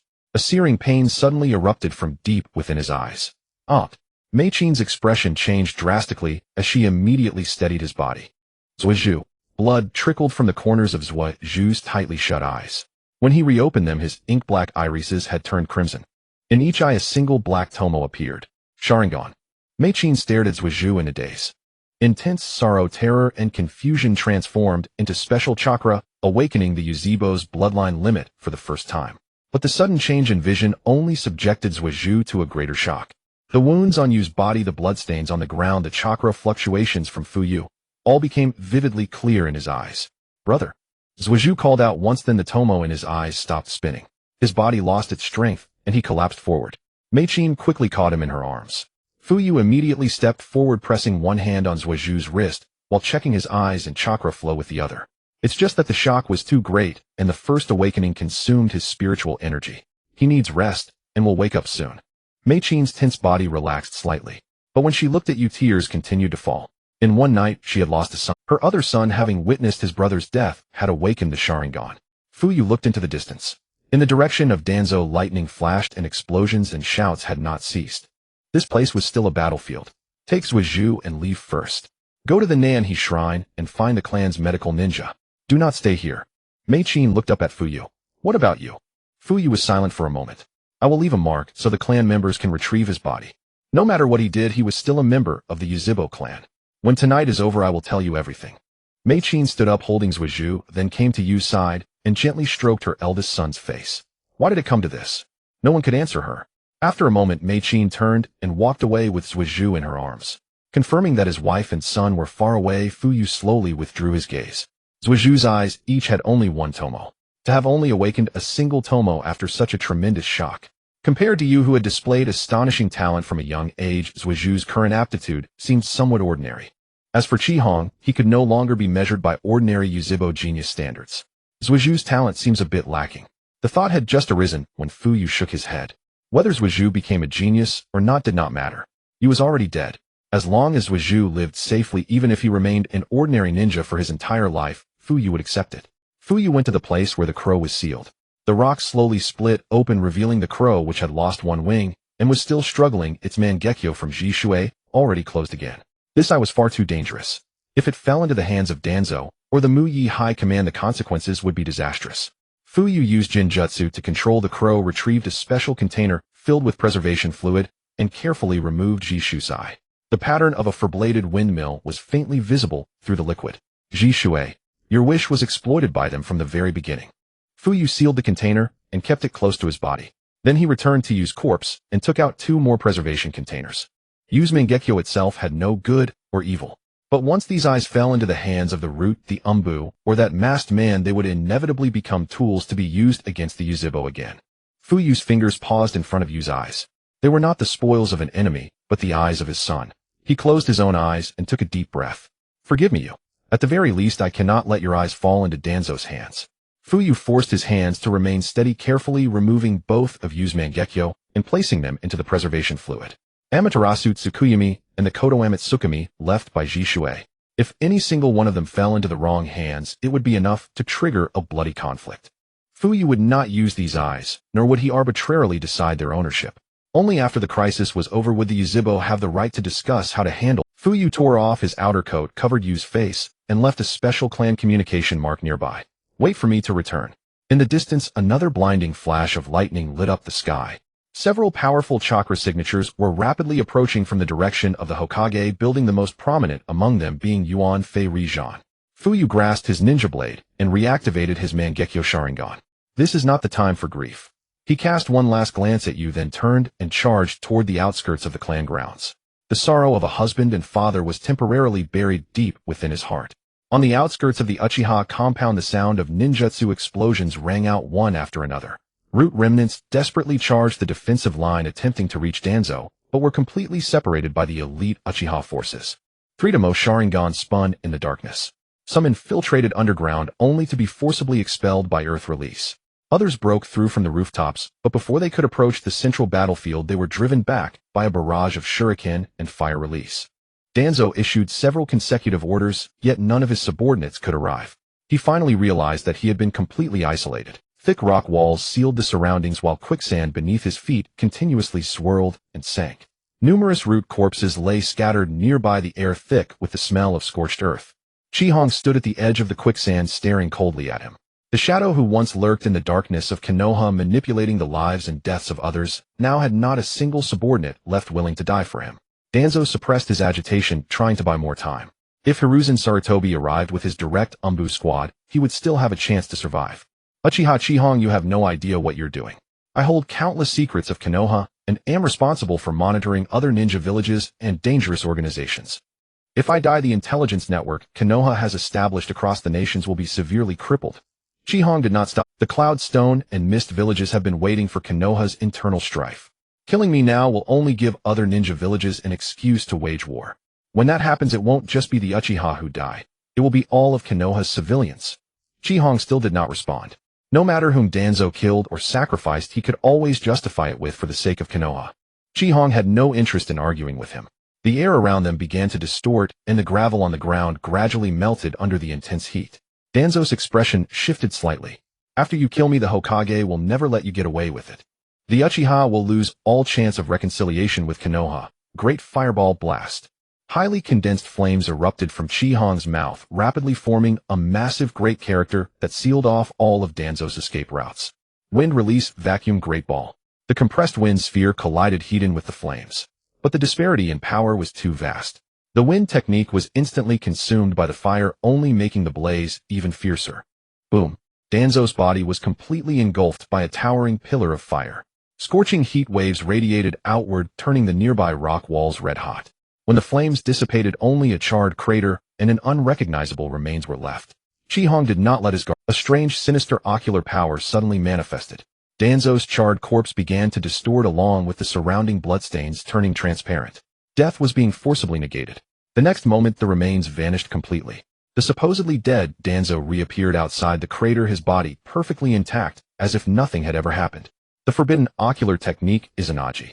At the cost of permanently losing the light in one Sharingan, it turns the unfavorable reality suffered by the caster into an illusion. As Danzo reappeared, the metal buckle securing the bandages on his right arm fell to the ground. The white bandages loosened layer by layer, revealing a pale, bloodless arm. Embedded in the back of his hand, wrist, and various parts of the arm were Sharingan after Sharingan.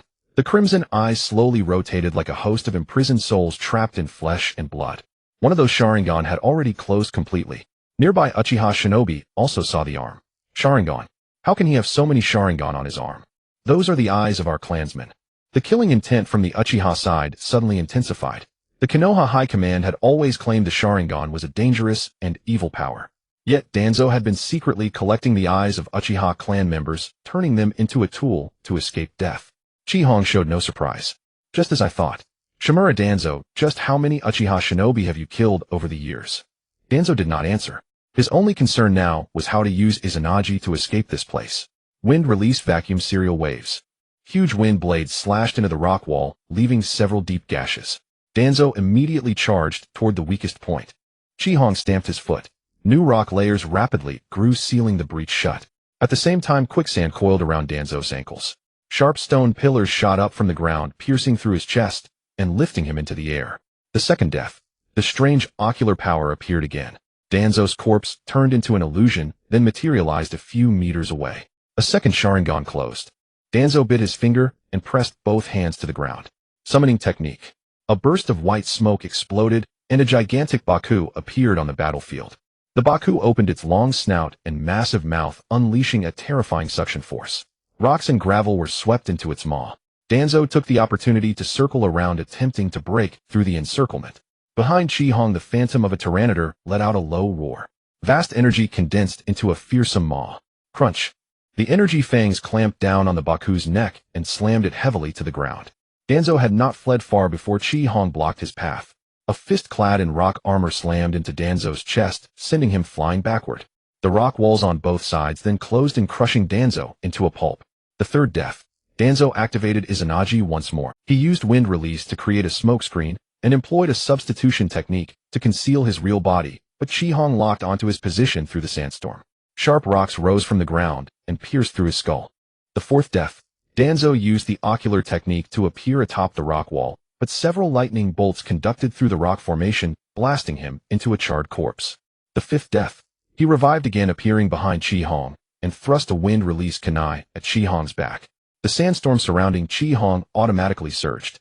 Before the kunai could even touch the rock armor, Danzo was perforated by sand and gravel. Rock blades followed, immediately severing his body. The sixth death. The Sharingan on his right arm closed one after another. The eyes Danzo had stolen did not bring him victory, they only made his death more prolonged. After reviving again, Danzo stood there panting heavily.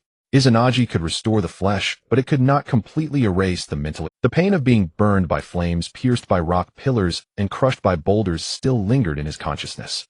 But Chihong remained calm. Every time Danzo revived, he killed him again. Danzo looked at the few remaining Sharingan on his right arm, and finally gave up on direct escape. He had to control Chihong. By recording two identical sensory experiences and connecting the two moments, he could trap the target in an infinite loop. Danzo changed his tactics and began to actively approach Chihong. He charged straight from the front, thrusting a wind-release kunai at Chihong's arm. The quicksand suddenly collapsed, and rising stone spikes forced him back. Danzo created a shadow clone approaching from both front and rear simultaneously. The sandstorm around Chihong abruptly expanded. The shadow clone was shredded by the sand, and his real body was also pierced through the shoulder by gravel. Danzo reached out a third time, but could never cross the rapidly spinning sand. As soon as his skin was torn, a rock smashed into his arm, breaking it.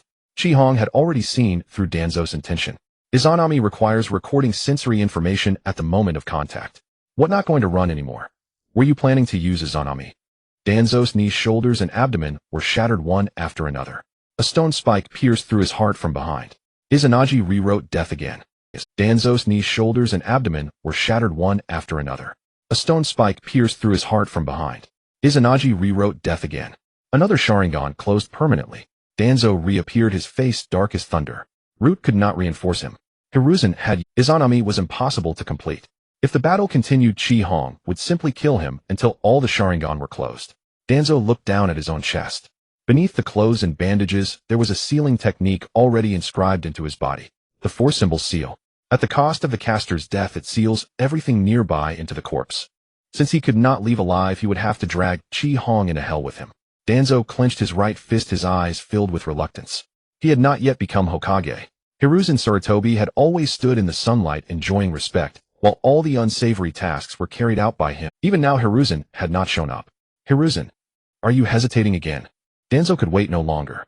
Chi Hong stood in the center of the sandstorm, sensing that Danzo's chakra was converging toward his chest and limbs.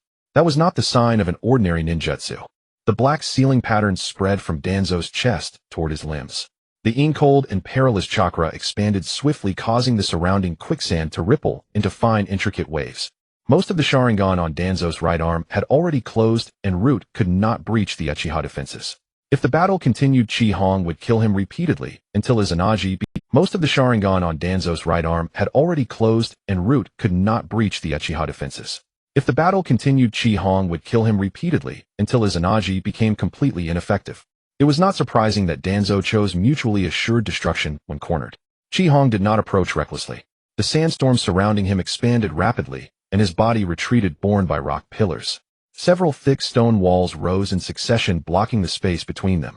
Everyone fall back. Move away from Danzo. The Uchiha ninja responsible for sealing off Root immediately shifted to the perimeter. Danzo lowered his head, observing everything. His hand still pressed against the seal's core, but a slow smile crept across his lips. Chi Hong had taken the bait. The patterns on his chest appeared to be activating, but in reality, they had not been triggered. The four-symbol seal was indeed Danzo's last resort, but it was not his only option now. He would never give up his life easily unless truly left with no way out. He deliberately provoked the sealing technique to force Chi Hong to retreat and focus his attention on the seal. This brief window was enough. Still too young after all. Danzo removed his hand from his chest. The glowing seal patterns quickly dimmed. Chi Hong immediately sensed the anomaly. But Danzo had already lifted his head abruptly and tore off the bandage covering his right eye. Uchiha Chi Hong. The white bandage unraveled in the night. The crimson pupil in Danzo's right eye was fully exposed. It was not an ordinary three-dimensional. Black patterns like a four-bladed shuriken rapidly formed and then spun wildly. Shursui Uchiha's Mangekyo Sharingan. Several Uchiha ninja who looked at Danzo froze. The Sharingan on Danzo's right arm was already infuriating enough. But Shizui's eye in his socket instantly made them recall Shizui's disappearance. However, there was no time to question the origin of this eye. A hidden dojutsu power crossed the stone walls and sandstorm, instantly invading Chi Hong's consciousness. Kodo Amitsukami. No flames, no lightning. The sandstorm around Chi Hong was not attacked, nor were the stone walls damaged. Yet his body abruptly halted in place. The constantly rotating sandstorm briefly stalled, and the suspended rocks fell one after another. Thud. Chi Hong hung his head motionless. The Uchiha ninja sealing off Root soon noticed the anomaly. Lord Chi Hong. Uchiha Tetsu activated his three-demo Sharingan, trying to observe Chi Hong's chakra, but found no obvious disturbance. No traces of Jinjutsu. Lord Chi Hong's chakra remained stable. Danzo stared fixedly at Chi Hong. A trickle of blood ran from his right eye. Even with Hashirama cells activating Kodo Amitsukami, exacted a heavy toll. But Danzo did not care because the dojutsu power had successfully entered Chi Hong's consciousness. Ordinary Jinjutsu required disrupting the target's chakra and controlling the five senses. Kodo Amitsukami could directly alter the targets while making the victim regard the implanted command as their own true thoughts. The target would not even realize they had been caught in a Jinjutsu. Danzo had originally planned to use Shizui's eye at a more critical moment, to control the leaf's top brass and eliminate obstacles to becoming Hokage. But Chi Hong's displayed strength far exceeded expectations. If he did not use Kodo Amitsukami, he would never leave this place alive tonight. As long as he could control Chi Hong, sacrificing this trump card was entirely worthwhile. Huh. Danzo laughed loudly. All the Sharingan on his right arm had closed and Root had suffered heavy losses. But as long as he gained Chi Hong, these costs were insignificant. Uchiha Chi Hong, you are still too young after all. Do you think I was really going to use the four-symbol seal? I merely activated the sealing formula, and you voluntarily pulled back, focusing all your attention on the seal. Danzo raised his hand to wipe the blood from the corner of his eye. No matter how strong your power, battle has never been merely a contest of ninjutsu. The Uchiha ninja glared at Danzo, but no one dared approach Chi Hong. Chi Hong remained rooted in place, showing no reaction. The smile on Danzo's face grew more pronounced. From now on, your power will serve me. He looked at Chi Hong and issued an order in an unquestionable tone. Uchiha Chi Hong, obey my command. The Uchiha clan are rebels who endanger the leaf. For the sake of the leaf, you must eliminate all Uchiha ninja involved in the rebellion. Danzo did not order Chi Hong to kill himself. Chi Hong's power was too formidable to simply discard. The Uchiha ninja present had already seen the Sharingan on his right arm and Shizui's eye. These people had to be silenced. Kill every Uchiha ninja here. Leave none alive. The battlefield fell into deathly silence. All eyes were fixed on Chi Hong. He still hung his head, his expression unreadable. Lord Chi Hong, don't listen to Danzo's command. Uchiha Tetsu gripped his kunai, sweat beading on his forehead. Everyone spread out. Don't cluster together. The group immediately widened their distance. They had just witnessed Chi Hong killing Danzo repeatedly. If Chi Hong truly attacked, few present could withstand him. Yet they could not bring themselves to point their weapons at Chi Hong without hesitation. Just as they were caught between a rock and a hard place, a figure dashed over from a distance, leaping over the broken roof and landing at the edge of the battlefield. It was Uchiha Fugaku, who had just finished his battle with Itachi. His clothes were stained with blood, and traces of blood from using his Mangekyo remained at the corners of his eyes. Fugaku first saw Danzo's arm covered in Sharingan, and his face instantly darkened. Then he noticed the Mangekyo in Danzo's right eye. The pattern of that eye was identical to the one he had taken from the crow, Shizui's other eye. What happened? Uchiha Tetsu quickly approached Fugaku. Clan head Danzo feigned using a suicidal seal to force Lord Chi Hong to retreat. Then he used Shizui's Mangekyo to activate a dojutsu. Lord Chi Hong has been unresponsive since being hit. Danzo just ordered him to kill every Uchiha here. Fugaku's heart sank. Kodo Amatsukami. Just earlier, Itachi had tried to use the same dojutsu on him with Shizui's eye and the crow. He had relied on Mikoto's foresight to see the attack trajectory and avert his gaze before the dojutsu locked on. But Chi Hong had not avoided it. If Chi Hong's will had truly been overwritten, the situation would reverse instantly. Even if Fugaku expended all his Susanoo might, he might not be able to stop Chi Hong. Moreover, he had just fought a life-or-death battle, his dojutsu and chakra severely depleted. Fugaku placed his hand on the hilt of his ninja sword and stepped forward. Chi Hong, you've been hit by Shizui's Kodo Amatsukami. The thoughts you are having now may not be your true will. Do not believe Danzo's command. The other Uchiha ninja also called out. Lord Chi Hong, wake up. Danzo is the one who wants to destroy the Uchiha. Chi Hong still did not respond. Fugaku's heart grew heavier. Kodo Amatsukami altered thought itself. Once the victim regarded Danzo's implanted command as their own, while outside reminders would hardly work. Danzo saw Fugaku arrive, and his smile widened. Uchiha Fugaku, you come just in time. Haven't you always regarded Chi Hong as the clan's hope? Now he will personally kill you and all the Uchiha who follow you. Fugaku stared coldly at Danzo. You are not worthy to use Shizui's eyes. The Sharingan is merely a power. Danzo was unconcerned. Only in the right hands can it realize its true value. Shursui was too weak and Itachi was not decisive enough. Only I can use this eye to protect the leaf. Fugaku's killing intent surged, but he did not attack rashly. Chi Hong's condition was still unclear, and the four-symbol seal on Danzo's chest remained. After several breaths, Chi Hong still did not act. The smile on Danzo's face faded. Uchiha Chi Hong, kill them all. Chi Hong was completely unresponsive. Danzo frowned and barked again. Kill Uchiha Fugaku first. Then eliminate everyone around with Sharingan.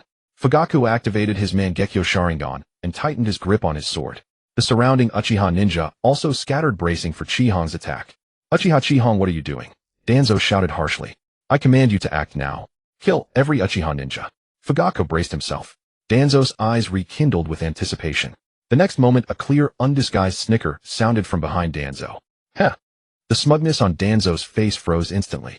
The Uchiha ninjas present were also stunned for a moment. Chi Hong was clearly standing ahead, so why did the voice come from behind Danzo? The real Chi Hong had already arrived behind him. Time slipped back to a few breaths ago. Just as Danzo unraveled the bandages revealing Shizui's Mangekyo, a familiar mechanical, the real Chi Hong had already arrived behind him. Time slipped back to a few breaths ago. Just as Danzo unraveled the bandages revealing Shizui's Mangekyo, a familiar mechanical voice echoed in Chi Hong's mind. Detected that the host is engaging in battle with a trainer of equal caliber. Special conditions have been met. Awarded one chance to draw. Draw now? Chi Hong's expression turned somewhat peculiar. Without Shizui's Mangekyo Sharingan, Danzo was not worthy of being called an equal opponent. However, the Mangekyo pattern in Shizui's eye had already begun to spin. A dangerous surge of ocular power locked onto Chi Hong swiftly. Chi Hong had no time to ponder the system's judgment. Draw. Drawing begins. Congratulations, host, you have drawn the skill, teleportation. Now learning the skill teleportation for the host. Anomaly detected in the current world's rules. Target world has no Pokémon Center coordinates. Unable to execute the skill's original effect. System error. Chi Hong's eye twitched slightly, but the system soon issued another prompt. Performing localization adaptation. Skill reward has been changed. Reward changed to a ninjutsu adapted to the current ninja world rules. Teleportation. Ninjutsu loaded successfully. A vast amount of information about space and coordinates flooded into Chi-Hong's mind. This ninjutsu was not a body flicker technique created by high-speed movement. It allowed the user to vanish from the spot and instantly appear at another coordinate that could be locked with chakra. No need to leave a technique formula or set a marker in advance. As long as the target was within perception range, Chi-Hong could directly traverse the distance between 2 points. A true space-time ninjutsu. At the same time, Danzo activated Kodoeme Tsukumi. The subtle ocular power crossed the rock wall and wind-blown sand heading straight for Chi-Hong's consciousness. Teleportation. Chi-Hong's figure vanished silently. Only a lingering afterimage remained at the spot. Danzo did not notice the anomaly. When the power of Kodoeme Tsukumi landed on the afterimage, the real Chi-Hong had already appeared behind him. Danzo, believing the ocular technique had hit, laughed loudly and ordered Chi-Hong to kill all the Uchiha ninjas. He did not notice that the figure ahead was gradually dissipating. Danzo spun around abruptly. Chi-Hong's left hand had already pressed down on his shoulder. Tremendous force locked Danzo in place. Danzo's pupils contracted sharply, and he instinctively tried to dodge backward. But his right arm no longer had any Sharingan to activate his Anaji. The exhaustion from consecutive deaths also dulled his reflexes. Chi-Hong's right hand directly gripped Danzo's eye socket. Danzo immediately understood his intention. STO splat. Blood splattered. The Mangekyo Sharingan belonging to Uchiha Shursui was plucked from Danzo's eye socket by Chi-Hong. Danzo covered his empty right eye socket and stumbled backward. Blood gushed from between his fingers, quickly staining half his face red. More than the physical pain, he could not accept that Kodoeme Tsukumi had failed. Impossible. I clearly hit you. Chi-Hong did not answer. He looked down at the Mangekyo Sharingan in his palm. The crimson eyeball was intact, but the pattern of four-bladed shuriken had stopped spinning. Kodoeme Tsukumi had just been activated and could not be used again for a short time. Danzo turned his head to look at where Chi-Hong had been. The blurry figure was gradually becoming transparent. The shoulders, arms, and body dissipated one after another, finally vanishing completely into the air. An afterimage. Danzo's face turned ashen. Even the fastest body flicker technique could not vanish before the Mangekyo Sharingan, let alone leave an afterimage that lasted several breaths. Danzo quickly thought of the only possibility. Space-time ninjutsu. A hint of fear crept into his voice. The power Chi-Hong possessed had surpassed his understanding. Rock, quicksand, lightning, fire, and that powerful Tyranitar phantom. Now there was also a space-time ninjutsu. The surrounding Uchiha ninjas finally understood what had happened. Chi-Hong had not been controlled by Kodoeme Tsukumi at all. After a brief silence, long-suppressed cheers erupted suddenly. Lord Chi-Hong was not hit. Danzo's Kodoeme Tsukumi missed. Great.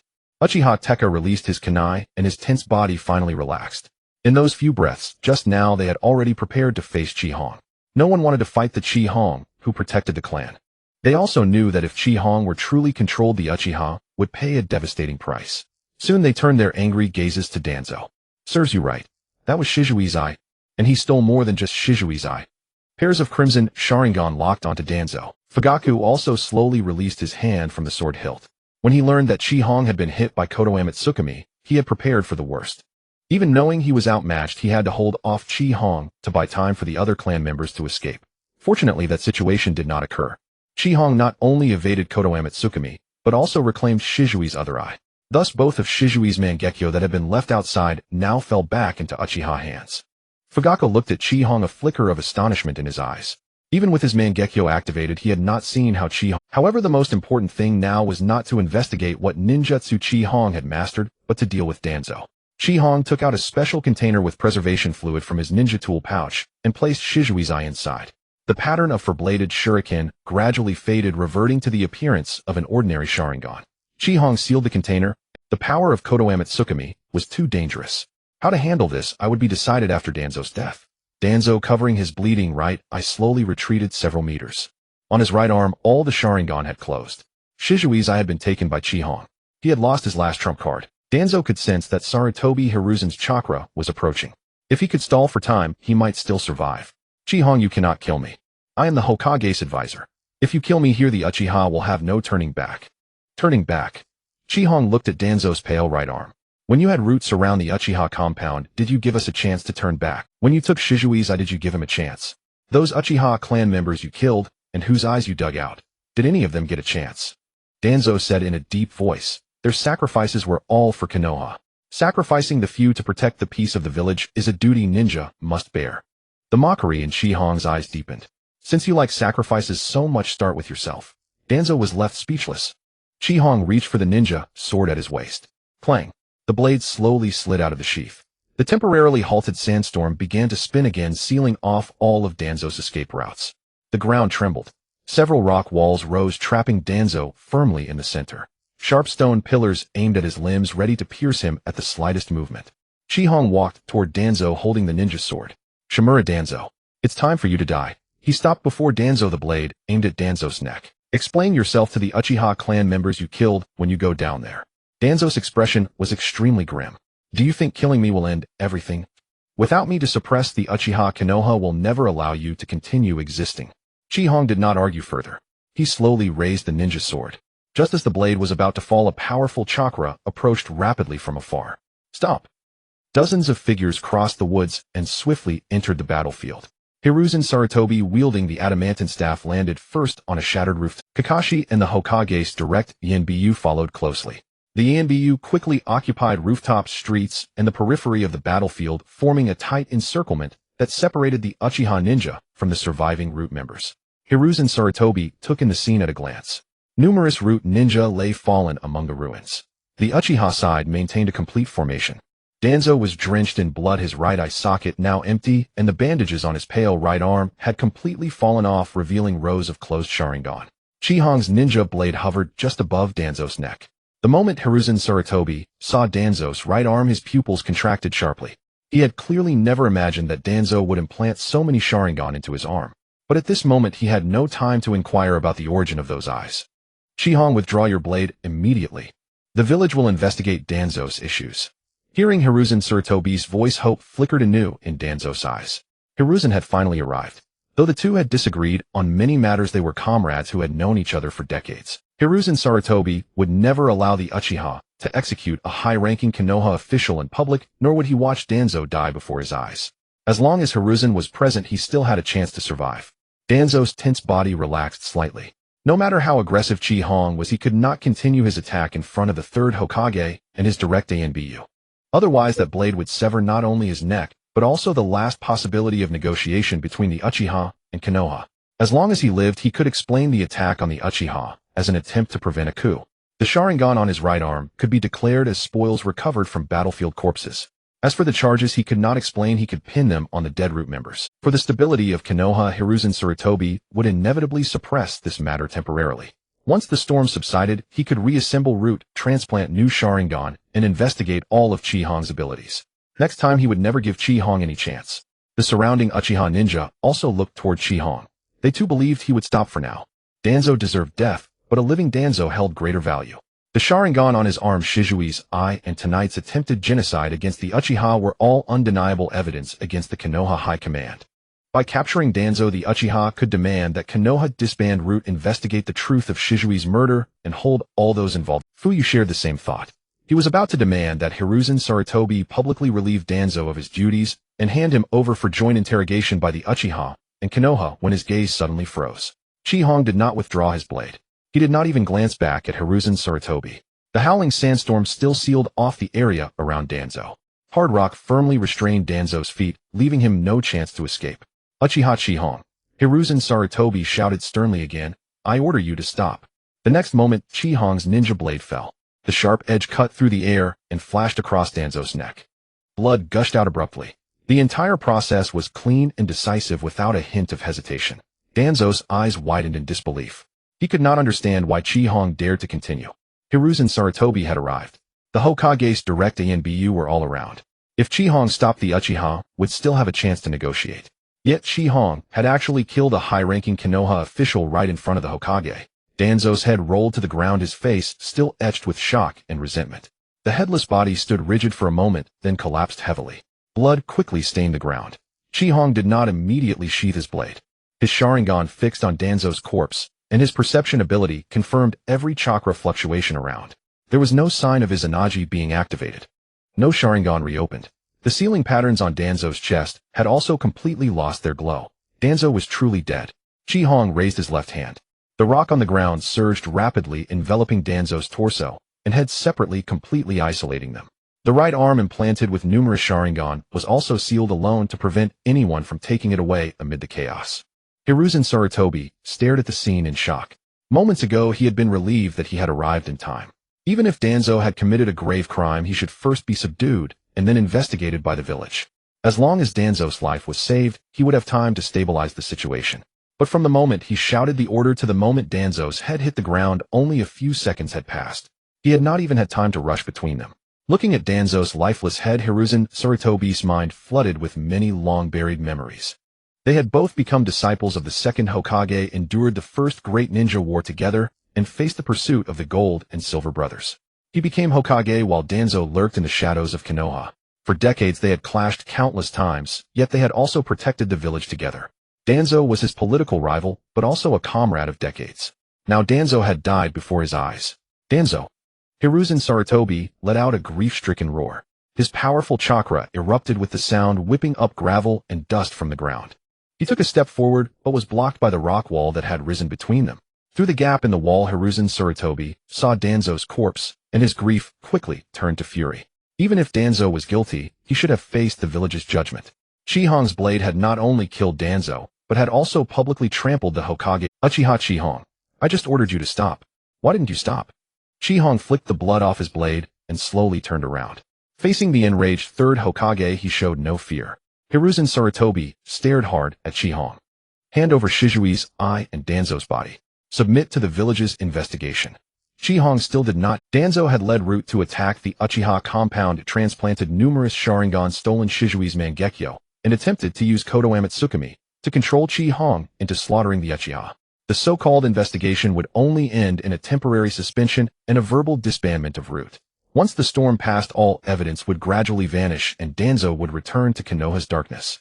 Chi-Hong would not give him a second chance. Seeing Chi-Hong's complete lack of remorse, Hiruzen Sarutobi fully released his chakra. A gale spread outward from his feet. Fine cracks appeared on the hard ground. The adamantine staff in his hand lengthened rapidly, its surface gleaming with a cold black luster. Even in his old age, the third Hokage, known as the Professor of Ninjutsu, still radiated a pressure far beyond that of an ordinary elite jonin. His immense chakra locked onto Chi-Hong. Kakashi, standing behind Hiruzen Sarutobi, immediately lifted his headband, revealing the Three-Demo Sharingan in his left eye. He drew a kunai and positioned himself to the side in front of Hiruzen Sarutobi. The other direct ANBU quickly adjusted their formation. Close combat ninjas drew their blades. Jutsu type ANBU began forming hand seals, and sensory ninjas locked onto the chakra signatures of Chi-Hong and Fuyu. Several members of the sealing squad spread out, preparing to restrict the space-time ninjutsu Chi-Hong had just demonstrated. Seeing this, the Uchiha ninja also activated their Sharingan. The joy of moments ago quickly faded. Everyone understood that although Danzo was dead, a far more dangerous conflict was only beginning. Fuyu moved to Chi-Hong's side and rear his Mangekyo, slowly rotating. He had indeed thought that keeping Danzo alive would be more beneficial to the clan. But since Chi-Hong had already acted, he could not distance himself from Chi-Hong at this moment. Everyone maintained formation. Do not attack without orders. The Uchiha ninja quickly formed a defensive line facing off against the Hokage's direct ANBU. The surviving Root members fell into momentary. Some wanted to avenge Danzo while others tried to seize the body. All Root members, stay where you are. Hiruzen Sarutobi ordered sharply, no one moves without my command. The Root ninja halted, but still glared at Chi-Hong with hostility.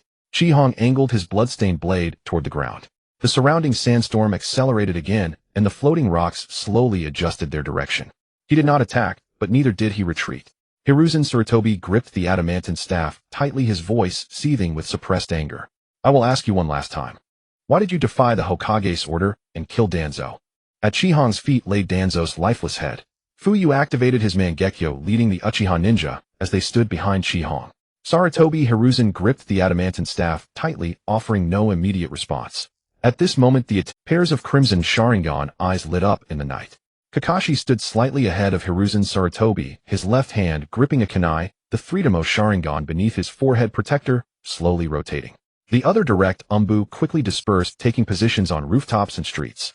Those skilled in close combat drew their ninja swords, while the ninjutsu-type ANBU held their hands in front of their chests, ready to form seals at any moment. But no one rashly launched an attack. The Sharingan on Danzo's right arm were too glaring. Even the Hokage's direct ANBU could not pretend not to see them. Moreover, Chi-Hong had just single-handedly defeated Danzo and a large number of Root ninja.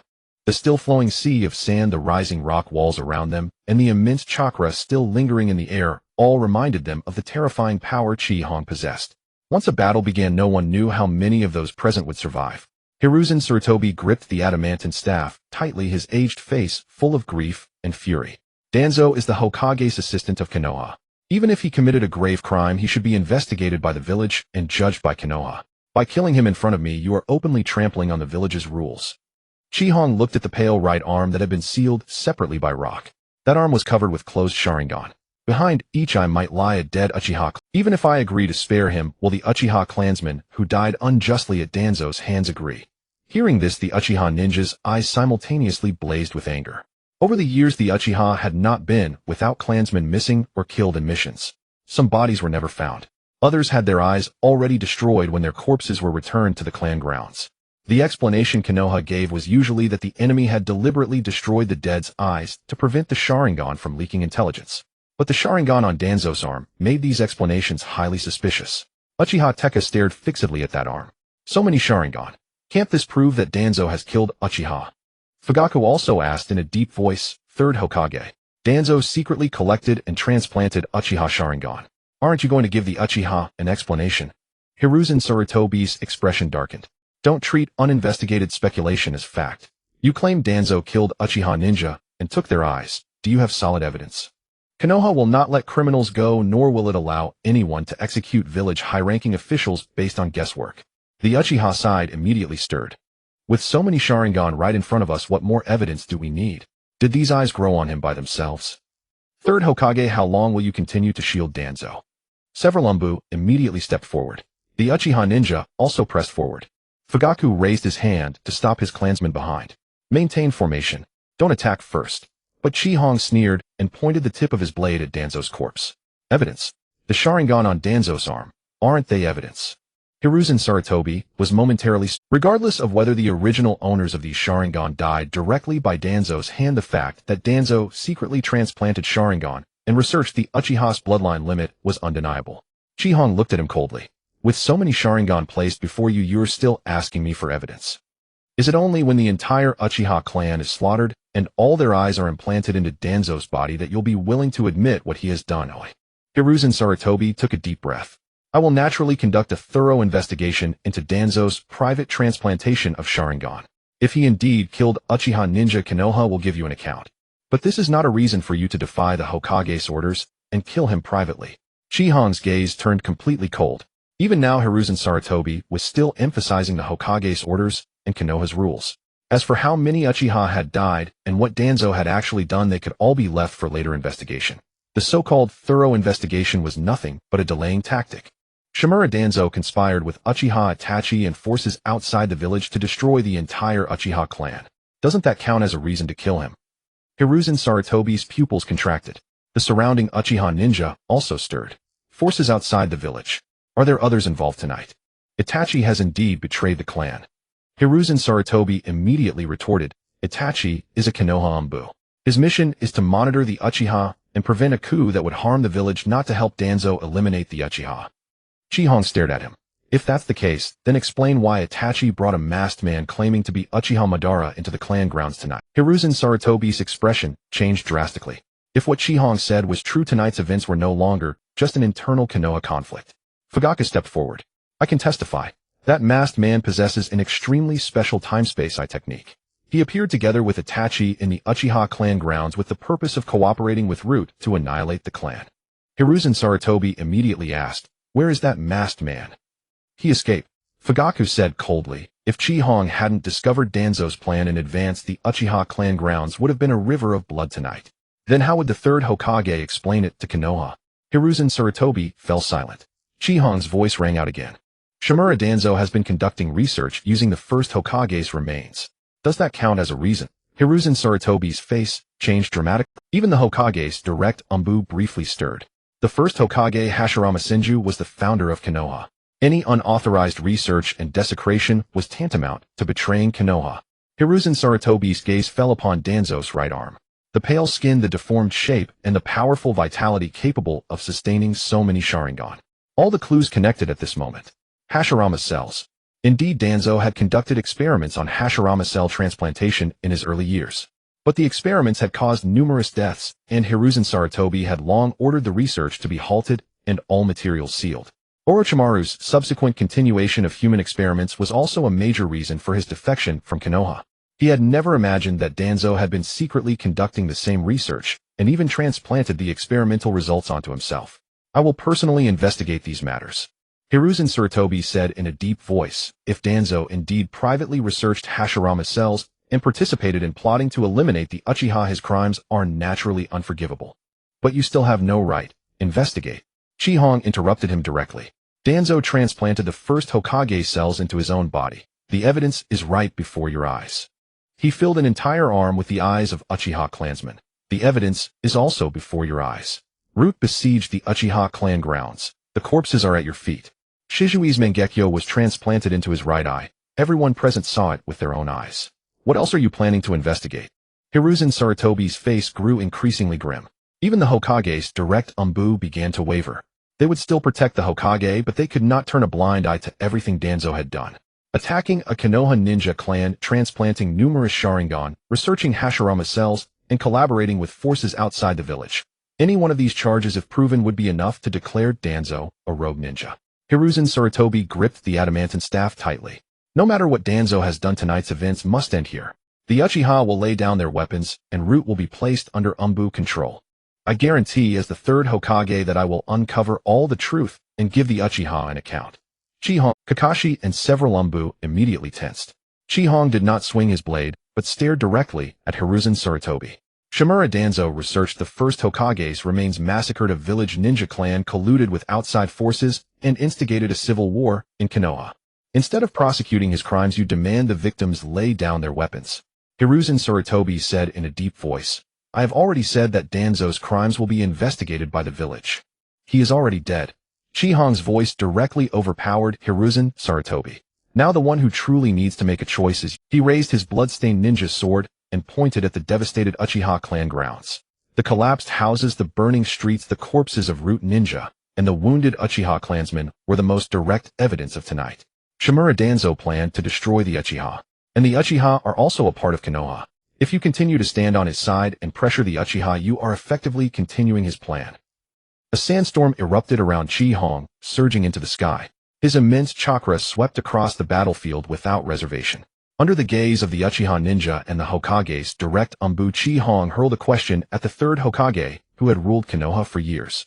Hiruzen Sarutobi, as the dignified third Hokage, are you also going to betray Konoha? Sarutobi Hiruzen gripped the adamantine staff tightly, offering no immediate response.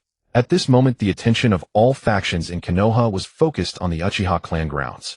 The remnants of Root, the Uchiha police force, the Hokage's direct umbu, and the ninjas dispatched by various clans were all fixated on this conflict that could reshape Konoha's future. Yet few noticed the figures slipping away from Konoha amid the chaos. The commotion tonight was far too great. Root's large-scale assault on the Uchiha compound, the Uchiha ninjas' collective engagement in battle, and then the Hokage's direct umbu rushing to the battlefield, all unfolded in rapid succession. Even if Konoha's higher-ups wished to suppress the news, it was already too late. As the foremost of the 5 great shinobi villages, Konoha had long been infiltrated by numerous spies from other villages. Some disguised themselves as merchants, others lived as rogue ninjas in the Land of Fire for years, and still others infiltrated Konoha's peripheral departments through forged identities.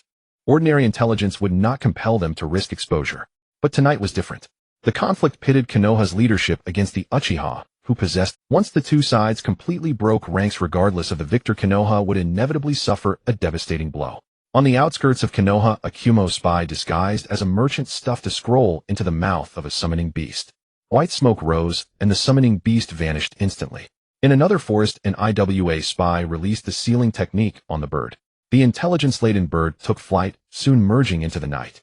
A Suna spy also sent word through secret channels to the border of the Land of Fire. Sarutobi Hiruzen had already withdrawn most of his direct umbu. The barrier team and patrol ninjas, lured by the successive chakra explosions from the Uchiha compound, paid no heed to these spies who had been hidden for years. One urgent report after another left Konoha. The complete rupture between Konoha's leadership and the Uchiha, Root's assault on the Uchiha compound with heavy loss. Shimura Danzo presumed dead, the third Hokage leading his direct umbu to surround the Uchiha. the news raced to the major shinobi villages. In the land of lightning, Kumobikure, the fourth Raikage tore open the emergency scroll, a dazzling lightning aura gradually enveloping his body. After reading the final lines, he sprang to his feet, smashing the desk before him with a single palm strike. Ha ha ha! Konoha has fallen into civil war. This is our chance. Since the end of the Third Shinobi World War, Kumobikure had never ceased its expansion. They had stockpiled strength, collecting Kekii Jinkai and secret techniques from other villages, all in an effort to surpass Konoha. A few years ago, Kumobikure had attempted to kidnap the eldest daughter of the Hyuga main house under the guise of signing a peace treaty. After the plan failed, Konoha handed over the corpse of Hyuga Hizashi for the sake of peace. That incident made A realize that the third Hokage had lost the nerve to wage war. What truly made him wary of Konoha were its numerous clans and powerful shinobi, especially the Uchiha with their Sharingan. Now Konoha had actually struck first against the Uchiha. No matter which side won, it would benefit Kumobikure. A Kumobikure ninja immediately entered the office. Raikage-sama, order all jonin in the village to halt all operations. Inventory weapons and supplies, and put the first and second combat divisions on standby. Border units advanced toward the land of fire. The Kumobikure ninja was startled. You're preparing to declare war on Konoha. A grinned. Konoha is already at war. With such an opportunity, I'm damn well going to tear a piece of flesh from them.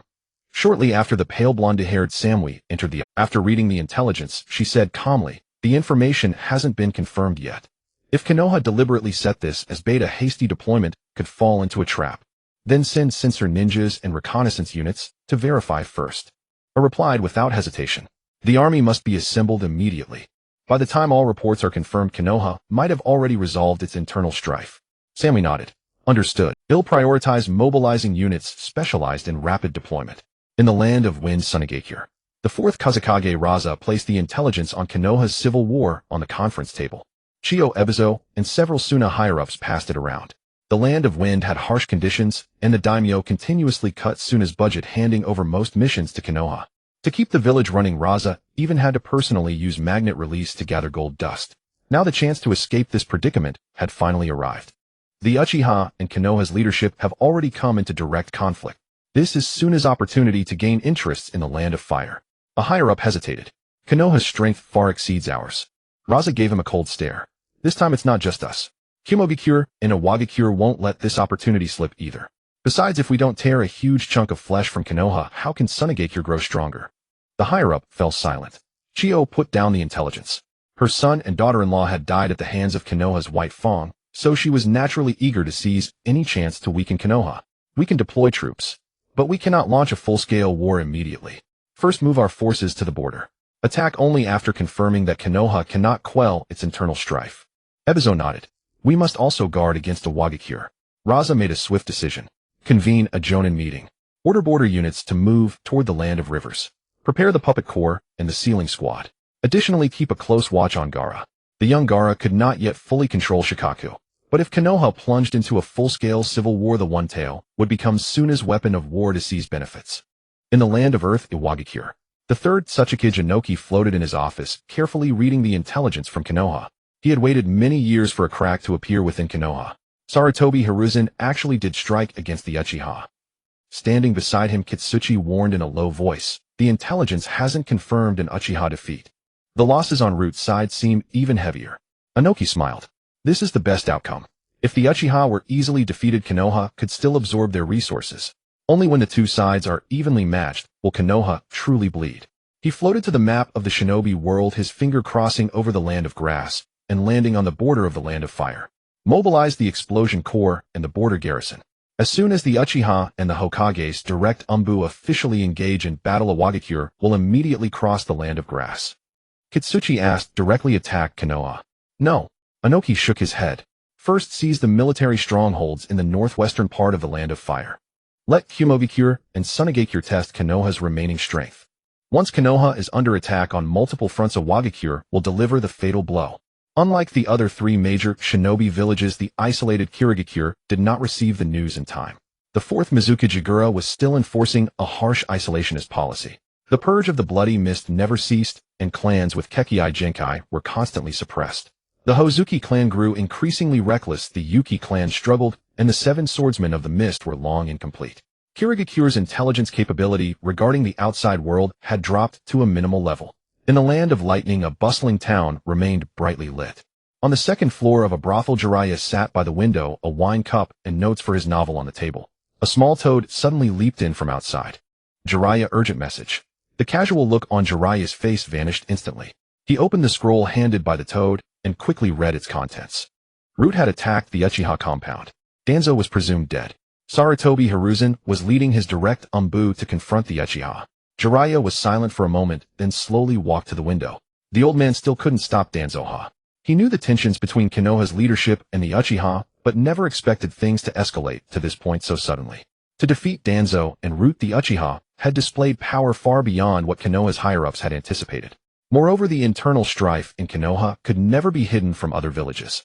The other villages would never pass up such a golden opportunity. Jiraiya put away the scroll and notes, then stood up. Several women tried to coax him to stay. Sir, leaving so soon. I've gathered enough material for tonight. Jiraiya. The next volume of the novel concerns the happiness of the entire shinobi world. I need to find a quiet place to write.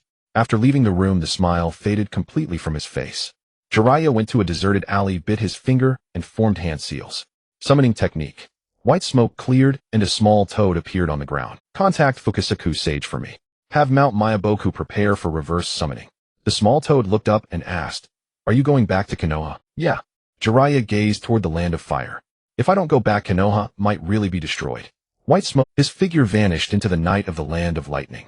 In Konoha, the crimson accusation of the Uchiha clan echoed across the ruined compound. Hiruzen Sarutobi gripped the adamantine staff tightly, his anger gradually subsiding, yet he remained silent. Danzo's corpse lay not far away. That pale arm implanted with numerous Sharingan was exposed to the air, serving as the most direct evidence of all his crimes.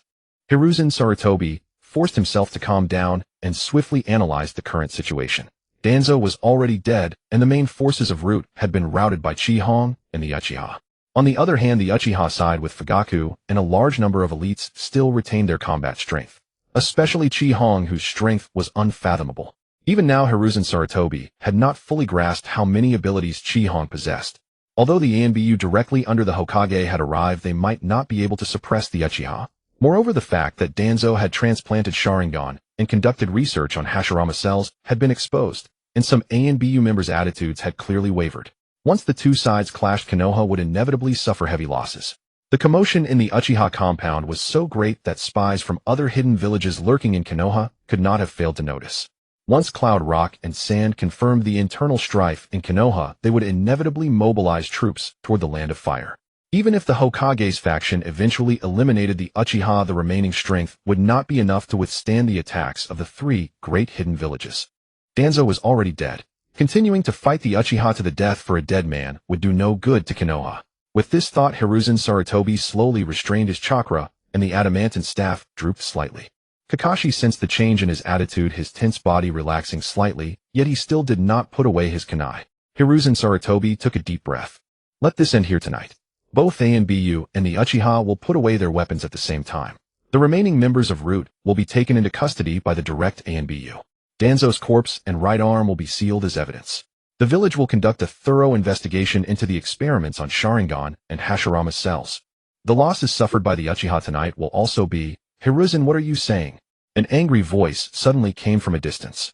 Koharu Udatane and Hamura Midokado hurried over with several guards.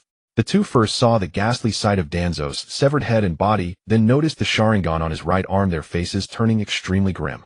Koharu Udatane quickly approached Hiruzen Sarutobi. Danzo has been killed by the Uchiha, and you still intend to negotiate peace with them? Hamura Midokado also questioned in a deep voice. The Uchiha publicly assassinating the Hokage's advisor is a provocation to Konoha's authority. Chi-Hong must be arrested immediately. Fugaku Uchiha must be controlled, and the Uchiha must be disarmed. Koharu Udatane stared at the ninja sword in Chi-Hong's hand and said sternly, Shizui's Mangekyo must also be retrieved. All Uchiha ninja involved in tonight's operation must be imprisoned and interrogated. Their words reignited the tension that had just eased. The Uchiha ninja tightened their grips on their weapons, and a pair of crimson Sharingan simultaneously locked onto the two advisors. Koharu Udatane did not back down, but instead looked at Hiruzen Sarutobi. The Uchiha dare to attack Danzo, a Konoha elder, today. Tomorrow they will dare to attack you, the Hokage. If we let them off tonight, the authority of the Hokage and the Elder Council will be completely shattered. Hamura Midokado added coldly. Chi Hong ignored the Hokage's orders, and Fugaku led the Uchiha to back him up. They no longer obey the village. Hiruzen yielding now will only make other clans start to emulate the Uchiha. Hiruzen Sarutobi's expression grew darker. Koharu Yutane and Hamuramito Kado had completely failed to grasp the current situation. Continuing to provoke the Uchiha would only destroy the fragile hope of peace that had just emerged. Enough! Hiruzen Sarutobi suddenly shouted. Koharu Yutane and Hamuramito Kado were both taken aback. Danzo, without the Hokage's permission, privately mobilized Root to attack the Uchiha compound. He transplanted a large number of Sharingan secretly researched Hashirama cells, and even has suspicions of colluding with forces outside the village. Hiruzen Sarutobi pointed at Danzo's corpse. He has brought this upon himself. He deserves his fate. This is the fruit of his own sowing and the retribution he has earned. Koharu Yutane looked at Hiruzen Sarutobi in disbelief. The same Hiruzen Sarutobi who had been furious over Danzo's death just moments ago was now publicly declaring Danzo's guilt.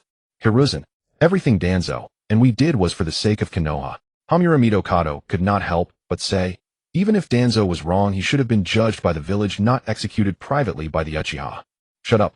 Hiruzen Sarutobi cut them off bluntly. For the sake of Konoha is not an excuse for him to desecrate the remains of the first Hokage. Nor is it a reason for him to covet the Uchiha's Sharingan and privately attack a clan within the village. If you continue to incite conflict between the two sides, you will be pushing all of Konoha into a civil war. Koharu Yutane and Hamuramito Kado's faces turned pale, but they dared not speak further. Hiruzen Sarutobi turned around and looked at Chi Hong and the Uchiha.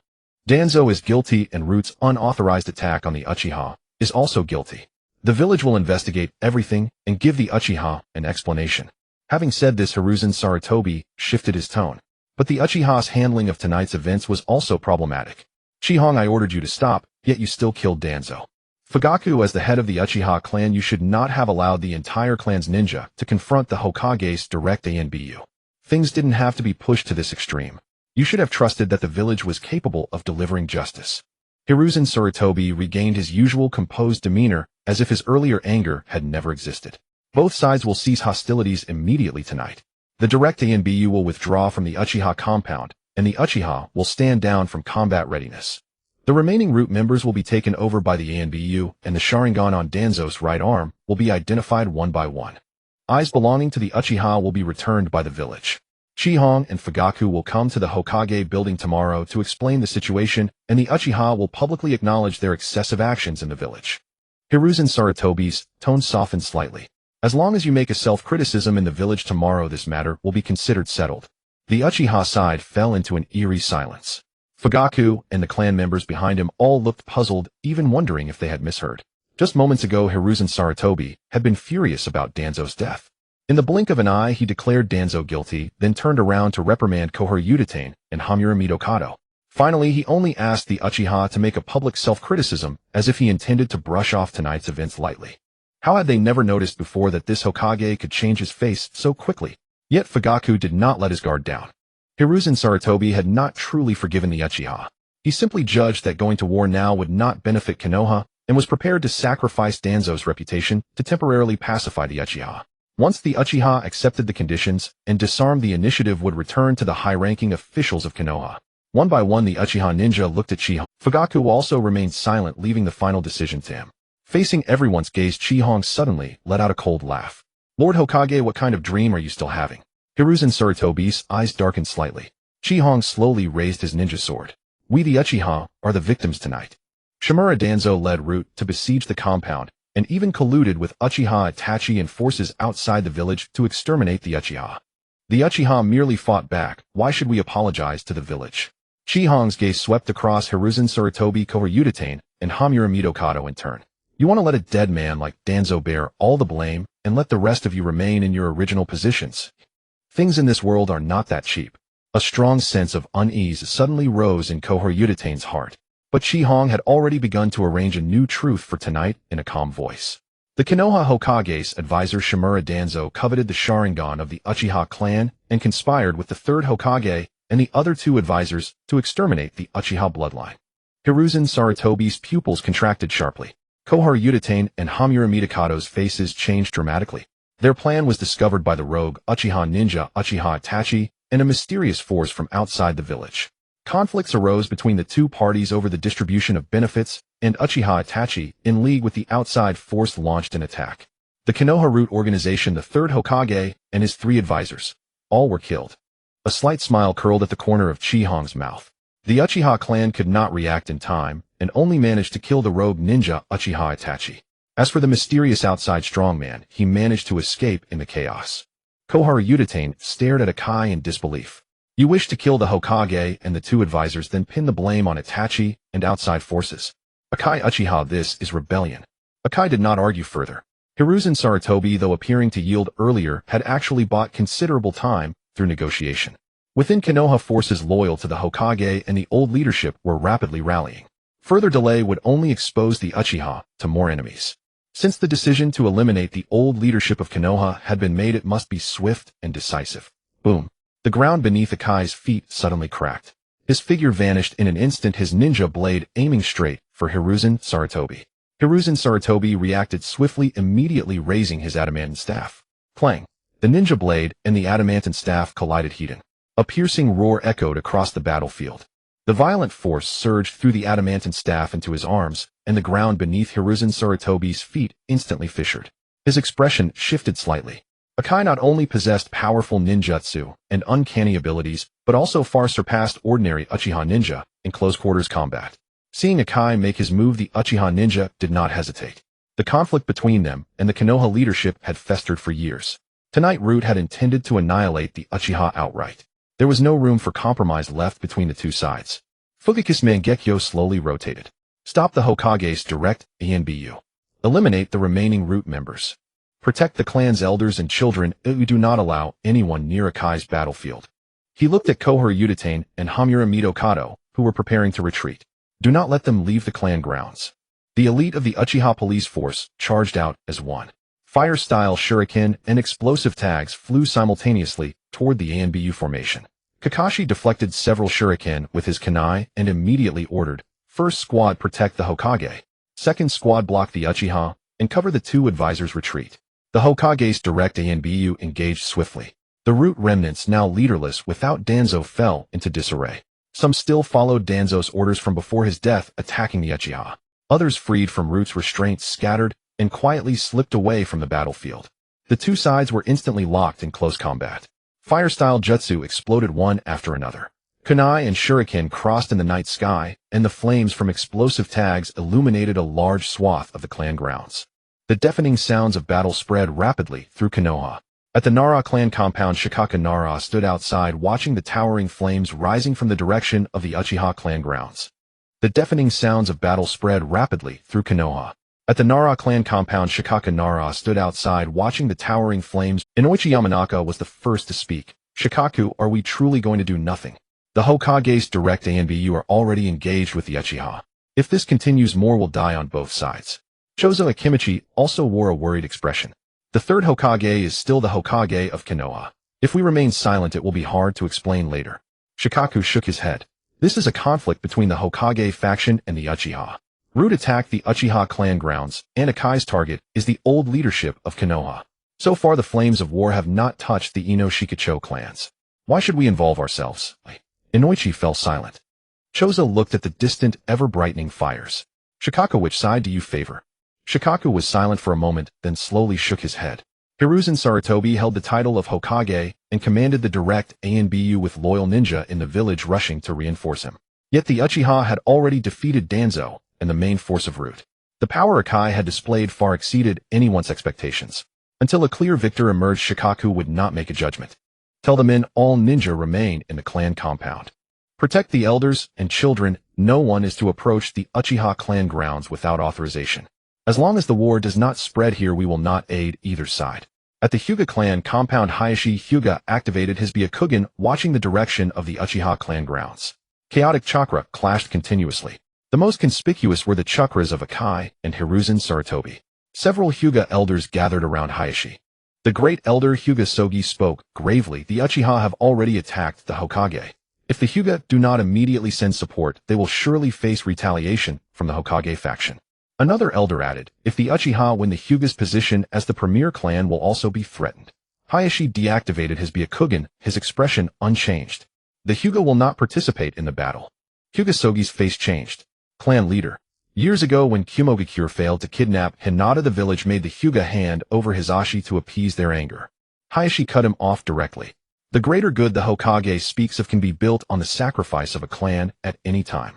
Now Rude attacked the Uchiha first, and you want the Hyuga to bleed for Hiruzen Sarutobi. I am not yet insane.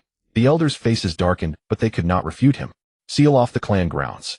All clan members stay inside. I activate the Byakugan to monitor the surroundings. Neither the Hokage nor the Uchiha may bring the war into Hyuga territory. Unless Konoha civilians are caught in the crossfire, the Hyuga will not fight. While the Ino Shikacho and the Hyuga chose neutrality, the other 4 clans had already begun to move. Inside the Sarutobi clan compound, urgent alarm bells echoed continuously. Sarutobi Sashin, a jonin of the Sarutobi clan, stood at the center of the compound, rallying all available ninja. Hiruzen Sarutobi was the 3rd Hokage and the most vital pillar of the Sarutobi clan. If he died in the Uchiha grounds, the Sarutobi clan would inevitably lose its current standing. Meanwhile, the clan heads of the Midokado and Udatane clans, Midokado Masahiko and Udatane Hiroki, also assembled their ninja. Both Hamura Midokado and Kohor Udatane were trapped in the battlefield. The 2 clans had no room for neutrality. The Shimura clan reacted most fiercely. Danzo had already fallen to Akai's hand. Shimura Takashi, the clan head, immediately ordered all ninja to mobilize. The ninja of the 4 clans formed several squads and rushed toward the Uchiha clan grounds from different directions. At the center of the battlefield, a blinding golden lightning burst from Akai's arm. Violent currents enveloped his body and spread along the ninja blade. Thunderbolt. Dense lightning erupted, instantly engulfing Hiruzen Sarutobi.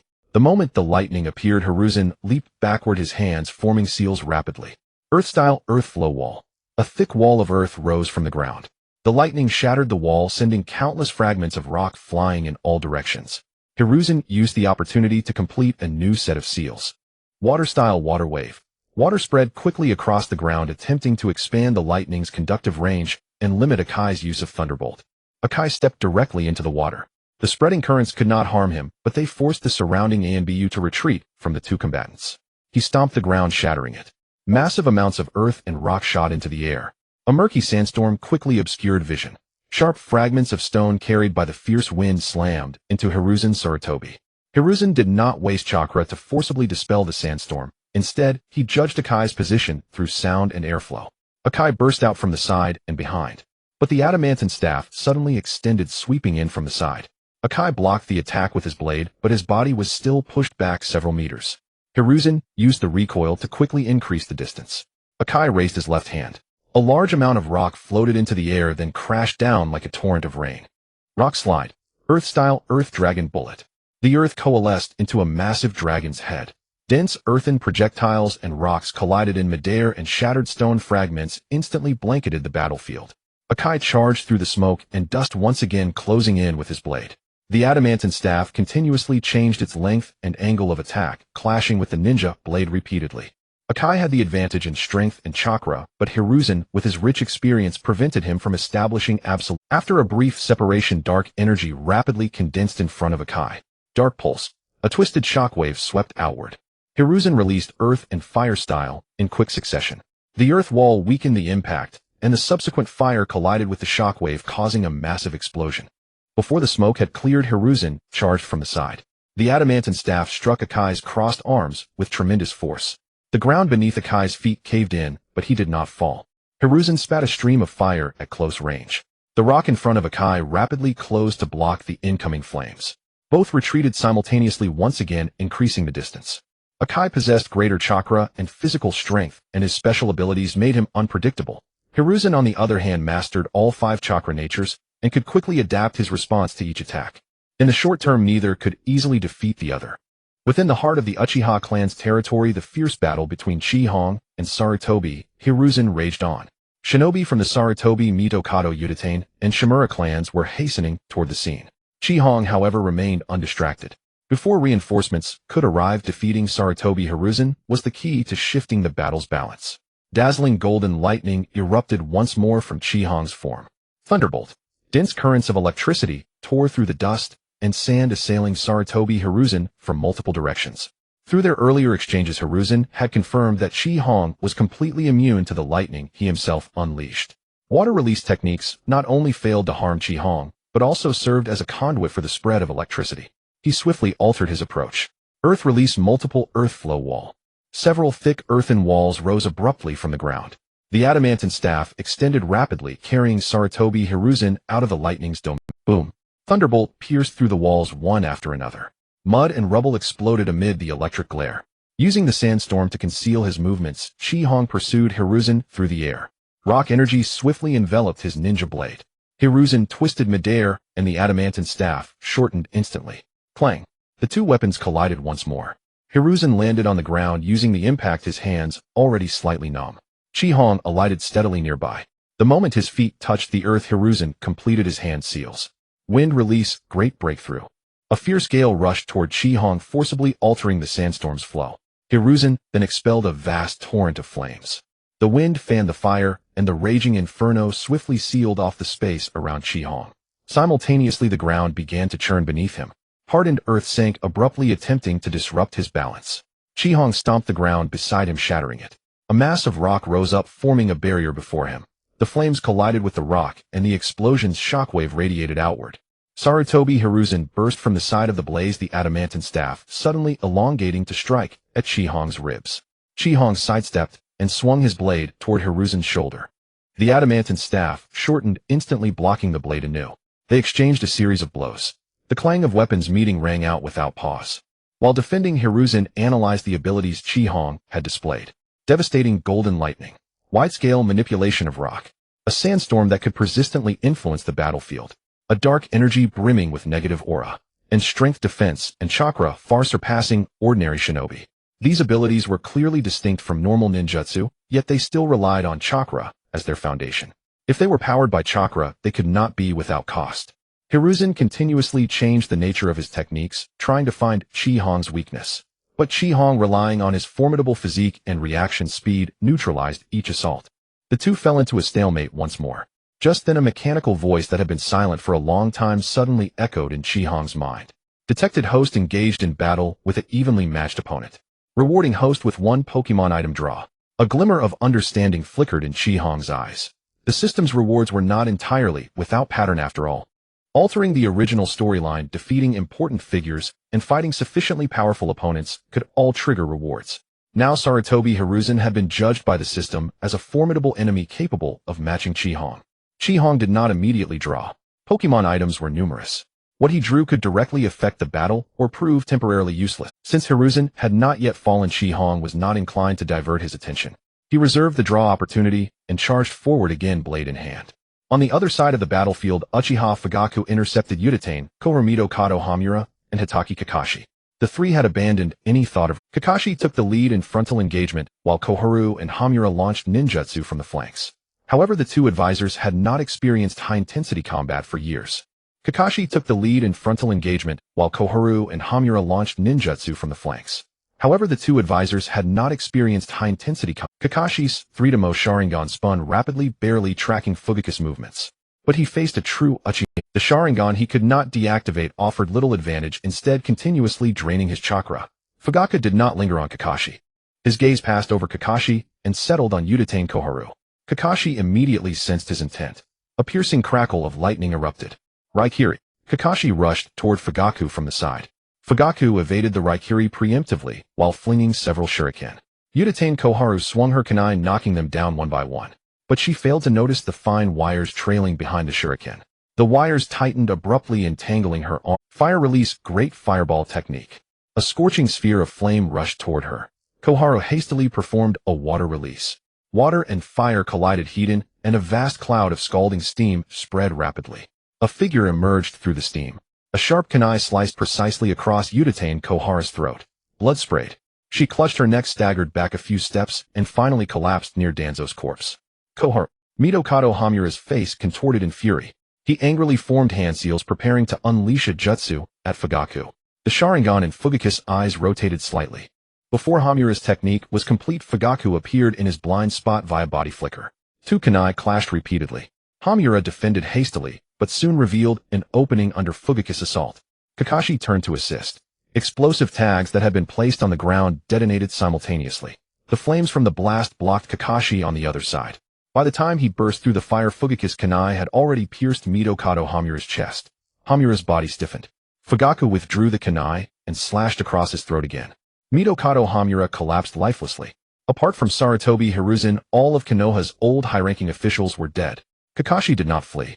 Hiruzen was still fighting, and he had to fulfill his duty as a member of the Hokage's Direct ANBU. Raikiri illuminated his right hand once more. Kakashi charged at Fugaku at high speed. Using his Sharingan to predict the attack trajectory, Fugaku sidestepped at the instant Raikiri was about to strike. Their eyes met briefly, the battlefield before Kakashi twisted. By the time he forcibly broke free from the Jinjutsu, Fugaku was already behind him. Thud! A chop struck Kakashi. Already near his limit, Kakashi swayed, and then collapsed unconscious. Fugaku's kunai pressed against his throat, but did not thrust further. After tonight, Konoha would inevitably be severely weakened. Outside, the Cloud Stone and Sand villages were watching hungrily. If the Uchiha emerged victorious, what they would inherit was not a wasteland, but the entire Konoha. From that moment onward, every ounce of strength Konoha retained would become strength the Uchiha had to protect. Though Kakashi had followed Sarutobi Hiruzen's orders, he was not a core figure in the plot to exterminate the Uchiha. Leaving this elite jonin alive would be more beneficial to post-war Konoha, because after tonight Konoha would belong to... Fugaku withdrew his kunai and turned his gaze toward the battlefield where Chihong fought. Lightning flames and rubble continued to erupt. Chihong, do you need my help? No need. Chihong blocked the adamantine staff and replied without hesitation. Go deal with the other enemies. Fugaku did not force his involvement. He had already noticed that Sarutobi Hiruzen's condition was rapidly deteriorating. The continuous release of numerous techniques had left the aging Hokage with little chakra. His breathing grew more rapid and his hands gripping the adamantine staff began to tremble slightly. Hiruzen, your chakra is running low, came the voice of Enma from within the staff. Sarutobi Hiruzen did not reply. His gaze swept across the nearby scene. Danzo was already dead. Utatane Koharu and Midokado Hamura also lay in pools of blood. Kakashi was unconscious. Of the members of Tobirama Sunja's old squad, only he remained standing. Sarutobi Hiruzen leaned on the adamantine staff, his chest heaving violently. Sweat dripped continuously down his aged face. Chihong stood amidst the sandstorm, his breathing still steady. Dazzling golden lightning re-enshrouded his body. Hiruzen gripped the staff tightly, forcing himself upright. Chihong looked at the third Hokage, who was nearly spent, and did not hide his mockery. Being Hokage is a high-risk occupation. It's not suitable for the elderly Sarutobi Hiruzen. Lightning tore through the sand. Chihong charged at Hiruzen once more. Chihong lunged at Sarutobi Hiruzen. In an instant, his ninja blade, coated in rocky energy, slashing downward. Sarutobi Hiruzen barely managed to raise the adamantine staff. Clang! The violent force surged through the adamantine staff into his arms. Sarutobi Hiruzen was knocked back, his feet dragging 2 lines across the ground. Before he could steady himself, a dense barrage of golden lightning pierced through the sandstorm, striking from all directions. Sarutobi Hiruzen used the adamantine staff to move, evading the full brunt of Thunderbolt. The spreading current still grazed his arm, causing a brief numbness. Chihong raised his left hand. A mass of rocks rose into the air, swiftly sealing off Sarutobi Hiruzen's escape routes. Rock slide. The rocks crashed down. Sarutobi Hiruzen immediately formed hand seals.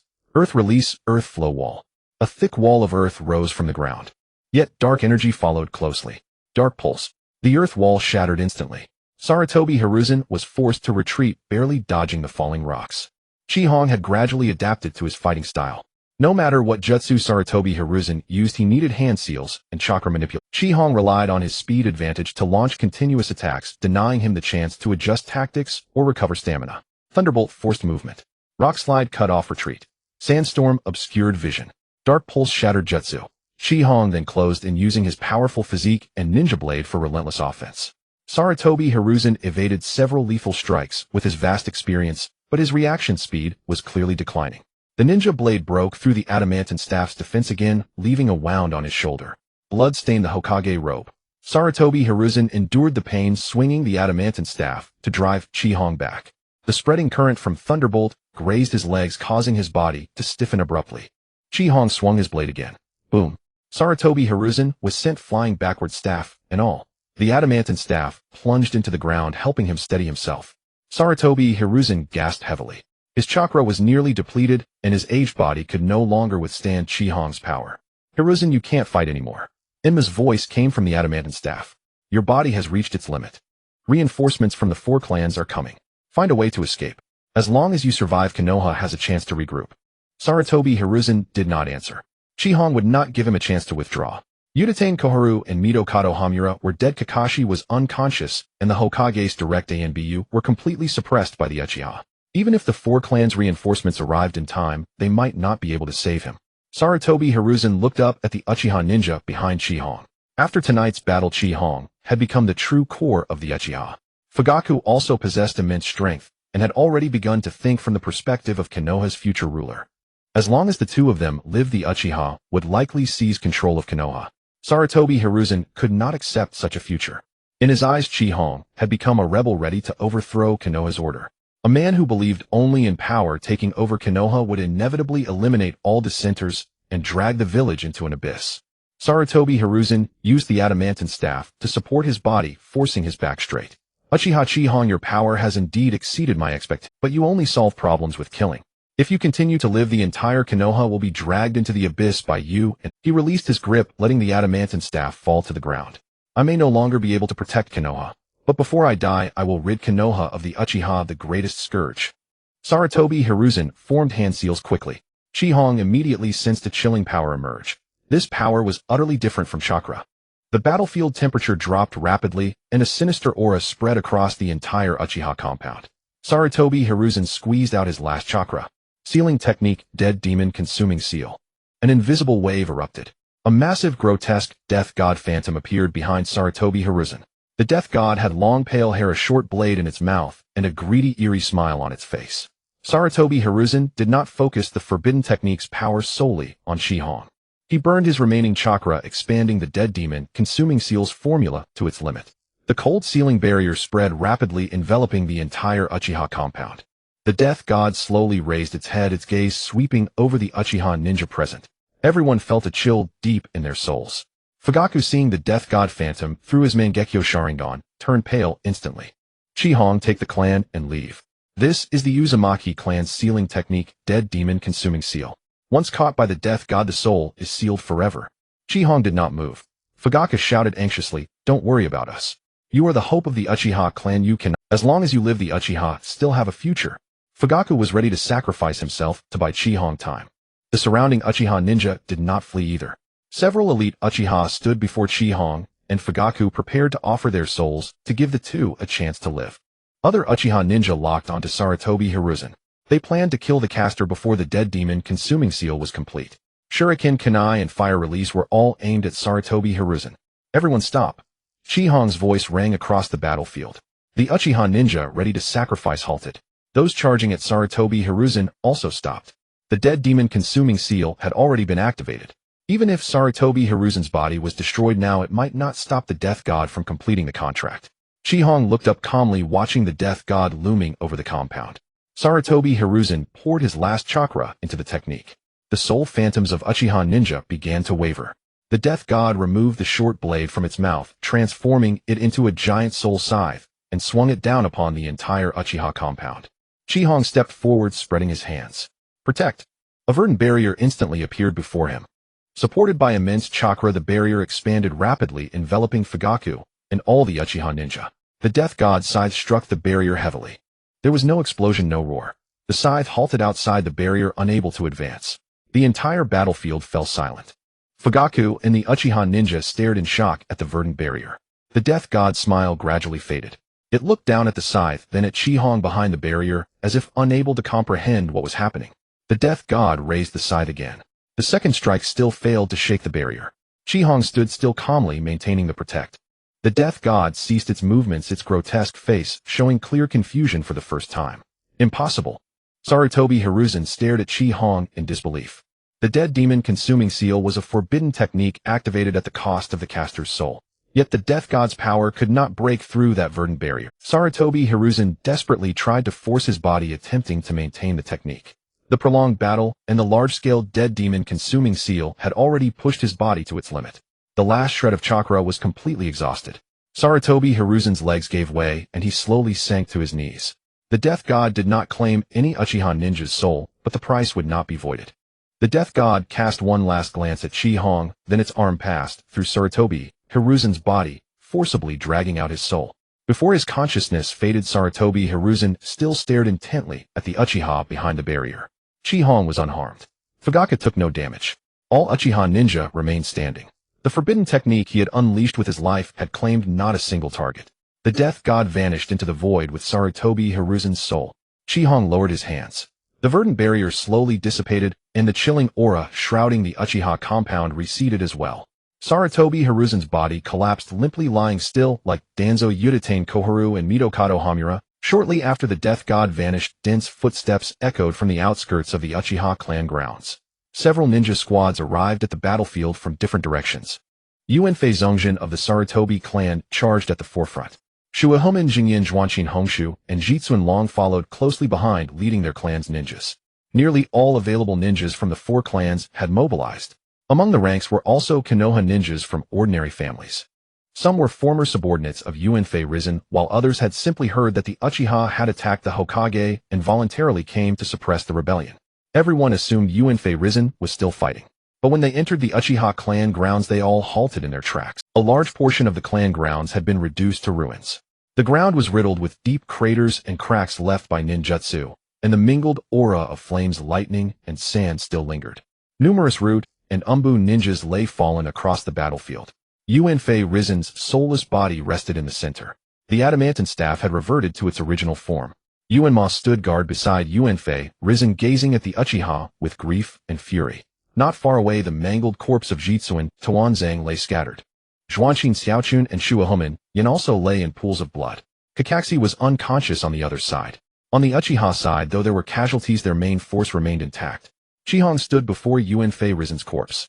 Fuyue and the clan's elite guards stood behind him. A sea of scarlet Sharingan eyes simultaneously turned toward the newly arrived coalition of the four clans. The originally aggressive force fell into disarray. The four clans had dared to come because they believed Yuanfei Risen still held control. As long as the third Hokage lived, they could besiege the Uchiha under the pretext of suppressing rebellion. But now the old Konoha high command had been completely wiped out. If they advanced further, they would have to face the entire Uchiha clan alone, without any top-tier combat power. Some quietly retreated. The ordinary ninjas who had come on their own were even more at a loss. They were willing to obey the Hokage, but not to fight a hopeless battle after Yuanfei Risen had already fallen. The Uchiha ninjas did not attack immediately. They simply stood behind Chi-Hong and Fuyue, staring coldly at the ninjas before them. Hundreds of scarlet Sharingan eyes emitted an ominous glow in the night. Chi-Hong's Freedomo Sharingan slowed. After killing Tuanzang, defeating Yuanfei Risen, and repelling the dead demon, consuming seal the pressure, he exuded far surpassed that of an ordinary Uchiha ninja. The Mangekyo in Fuyue's eyes was equally terrifying. One ninja, after meeting Fuyue's gaze, immediately lowered his head. The kunai in his hand clattered to the ground. More and more ninjas lowered their weapons. No one wanted to be the first to attack the Uchiha. Fuyue took in everyone's reactions. Yuanfei Risen's death had created a vacuum in Konoha's original authority. The Uchiha had to not only win the battle, but also seize the moral high ground of Konoha. Fuyue stepped forward. Yuanfei Risen is dead. Jitsuin Tuanzang, Zhuanshin Xiaochun, and Shuahomen Yin have also paid for their crimes. No one from the four-clan coalition responded. Jitsuin Tuanzang secretly implanted Sharingan, conducted Hashirama cell experiments, and tonight mobilized Root to attack the Uchiha grounds, attempting to exterminate the village's founding clan. Yuanfei Risen not only indulged Tuanzang, but also used the dead demon consuming seal in the end, trying to make the entire Uchiha clan perish with him. They betrayed Konoha and the will of the first Hokage who founded the village. Fuyue raised his hand and pointed at the four-clan coalition. Now they are dead. Are you going to follow them and betray Konoha as well? The expressions of the four-clan ninjas shifted constantly. Fuyue's tone grew icy. If you lay down your weapons, the Uchiha will regard you as Konoha ninjas who were deceived. If you still wish to attack. The Uchiha ninjas behind Fuyue simultaneously stepped forward. Many gripped their kunai, ready to continue the fight. The Uchiha will have no choice but to purge the traitors of Konoha. Yuanfei Zongjin and the other three clan leaders exchanged quick glances. Yuanfei Risen and the others were already dead. Continuing to fight would only lead to the annihilation of the ninjas they had brought along with the old Konoha high command. The Shimura clan was especially vulnerable. Tuanzang's arm covered in transplanted Sharingan was the most damning evidence. If they sought revenge for Tuanzang, they would surely face Uchiha retribution. Yuanfei Zongjin was the first to put away his kunai. Leader Fuyue misunderstands. We are Konoha ninjas. Naturally, we would not follow anyone in betraying the village. Shuahomen Jingyan immediately added. We came after receiving the news to stop anyone from destroying Konoha. Zhuanshin Honshu chimed in. Since the matter has been clarified and Yuanfei Risen and his cohorts are the traitors, we naturally would not aid them. Jitsuan Long's face was the most grim, but he forcibly suppressed his anger. The Shimura clan was not aware of Tuanzang's actions beforehand. He conducted human experiments in secret and used Root to attack the Uchiha Long, straying from the will of fire. The Shimura clan will never shield such a criminal. After declaring their stance, the 4 leaders immediately ordered their clan ninjas to sheath their weapons. The ordinary Konoha ninjas, seeing this, also withdrew from their combat stances. Yuanfei Zongjin continued, "The Uchiha are an indispensable part of Konoha. Tuanzang's attack on the Uchiha was a weakening of the entire village." Shuihomen Jingyan nodded in agreement. "Now that the traitors have been eliminated, it is Konoha's good fortune." Zhuanxin Hongshu quickly added, "The Uchiha have suppressed the Root rebellion and protected the village. We are overjoyed." Yet Fuyue did not expose them. Konoha had already lost too much power tonight. As long as the 4 clans were willing to submit, he would temporarily refrain from expanding the civil war. Yet Fuyue did not expose them. Konoha had already lost too much power tonight. As long as the 4 clans were willing to submit, he would temporarily refrain from expanding the civil war. The 4 clan ninjas voluntarily retreated. Some began extinguishing the remaining flames, while others helped treat the wounded. The 4 clan leaders all expressed willingness to investigate Tuanzang's secret experiments, assist in cleaning up Root remnants, and jointly maintain order in Konoha. Fuyue temporarily accepted their statements. The 2 sides, which had been at daggers drawn moments ago, now seemed as if they had both come to protect Konoha. Yuanfei Risen and his followers had become the traitors who caused tonight's chaos. However, Maite Kai among the crowd never lowered his fists. He looked at Yuanfei Risen lying on the ground, then at Yuanma guarding the body, and rage swelled within him. Kai did not know all the secrets between the Konoha High Command and the Uchiha. When he arrived, he only saw the revered 3rd Hokage. Now the 4 clan leaders, to save themselves, had immediately changed their stance and called Yuanfei Risen a traitor. Kai could not accept this. Enough. He broke free from the ninjas restraining him and strode out of the crowd. The 4 clan leaders' expressions shifted. The Uchiha ninjas also turned their gaze to Kai. The 3rd Hokage devoted his entire life to Konoha. Now that he has died at your hands, you say he was the traitor who betrayed the village. Kai turned to the 4 clan leaders. You came here to support the 3rd Hokage. Why did you immediately change your story upon seeing him dead? Such behavior is not the responsibility that youth should have. The 4 clan leaders' faces were ugly, but they remained silent. Kai finally fixed his gaze on Chihong. Yuzibo Chihong, you killed the Hokage, attacked Konoha ninjas, and now you use force to distort the truth. I will never acknowledge this outcome. Several ninjas who knew Kai immediately stepped forward to stop him. They tried to tell him that Root had attacked the Uchiha first, and that Yuanfei Risen had even attempted to use the dead demon consuming seal to kill the entire Uchiha clan. But Kai would not listen. He only knew that Yuanfei Risen was dead, and Chihong still stood there. 8 gates released formation. Kai crossed his arms, and a massive surge of chakra erupted from within him. 6th gate of the scenery open. Boom. The ground beneath him suddenly split. A violent blast of air pushed nearby ninjas back. Kai's skin rapidly flushed, and an emerald green steam enveloped his body. Fuyue's Mangekyo immediately locked onto Kai. But Chihong raised his hand, stopping Fuyue and the Uchiha ninjas from intervening. The next moment, the ground under Kai's feet exploded. His figure turned into an emerald blur, instantly closing in on Chihong. His fist swung out in rapid succession, friction with the air igniting blazing flames. A storm of fiery fist winds enveloped Chihong like a peacock's tail. Morning peacock. Chihong did not dodge. He smashed the ground beneath his feet, concentrating immense chakra into his right arm. A heavy force quickly gathered at his fist. His 3-tomo Sharingan locked onto the center of the fiery fist winds. Million-ton punch. Chihong threw a straight punch. Chihong swung his fist straight ahead. The million-ton punch drove directly into the center of the morning peacock. A thunderous boom erupted. The foremost flame fist shattered instantly.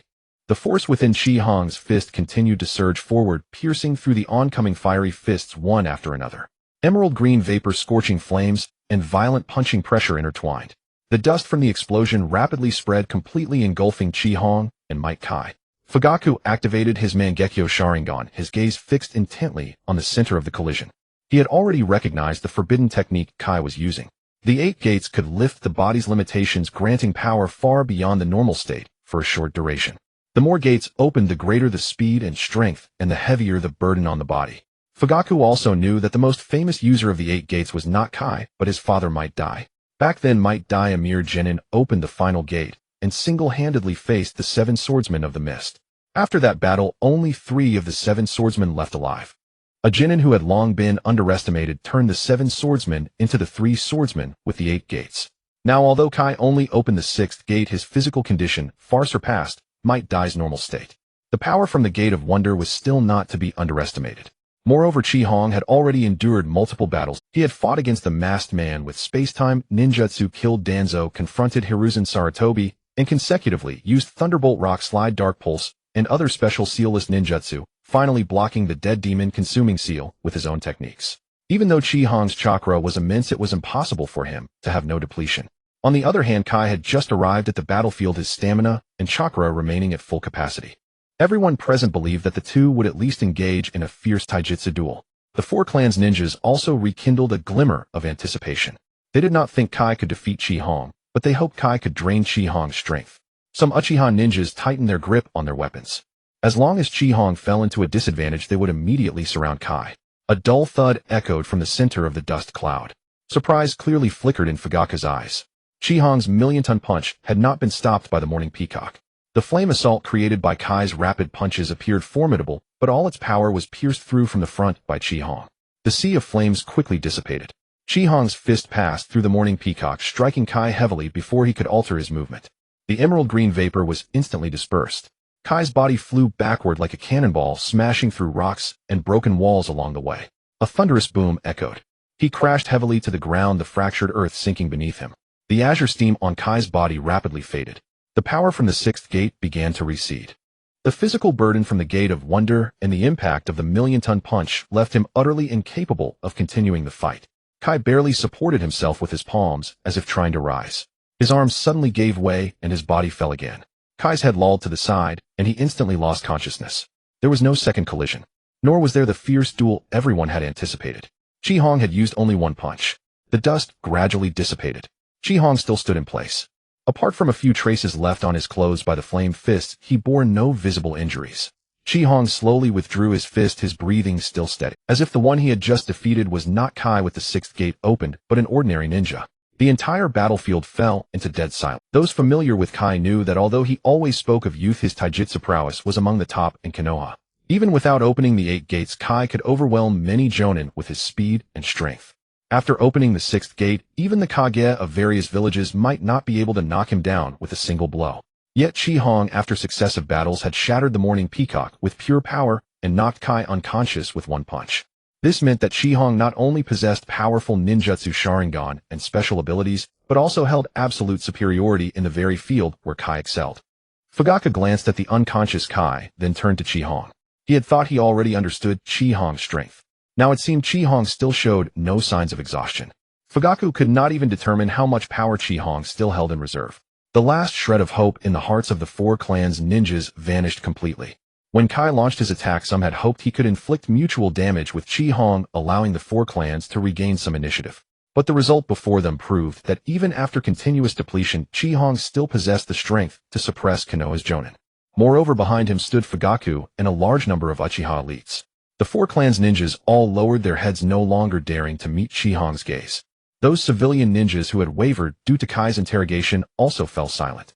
Chi-Hong surveyed his surroundings. After a night of battle, the Uchiha compound was littered with ruins, corpses, and still smoldering flames. The wounded needed treatment, the dead needed to be collected, and the supplies left by Root and Umbu needed to be inventoried. The battle is over. Tend to the wounded, collect the dead, and count the prisoners. Everyone clean up the battlefield. This order was addressed not only to the Uchiha, but also to the 4 clans' allied forces and the civilian ninjas. Chi-Hong did not seek anyone's opinion. After speaking, he clasped his hands behind his back and turned to walk deeper into the Uchiha compound. The Uchiha ninjas made way for him. The 4 clan leaders also instinctively stepped aside. No one dared to contradict Chi-Hong. The 4 clans ninjas looked at the unconscious Kai, then at the bodies of Hiruzen Sarutobi and the others, and fully accepted the situation. The 4 clan leaders immediately urged their people to act.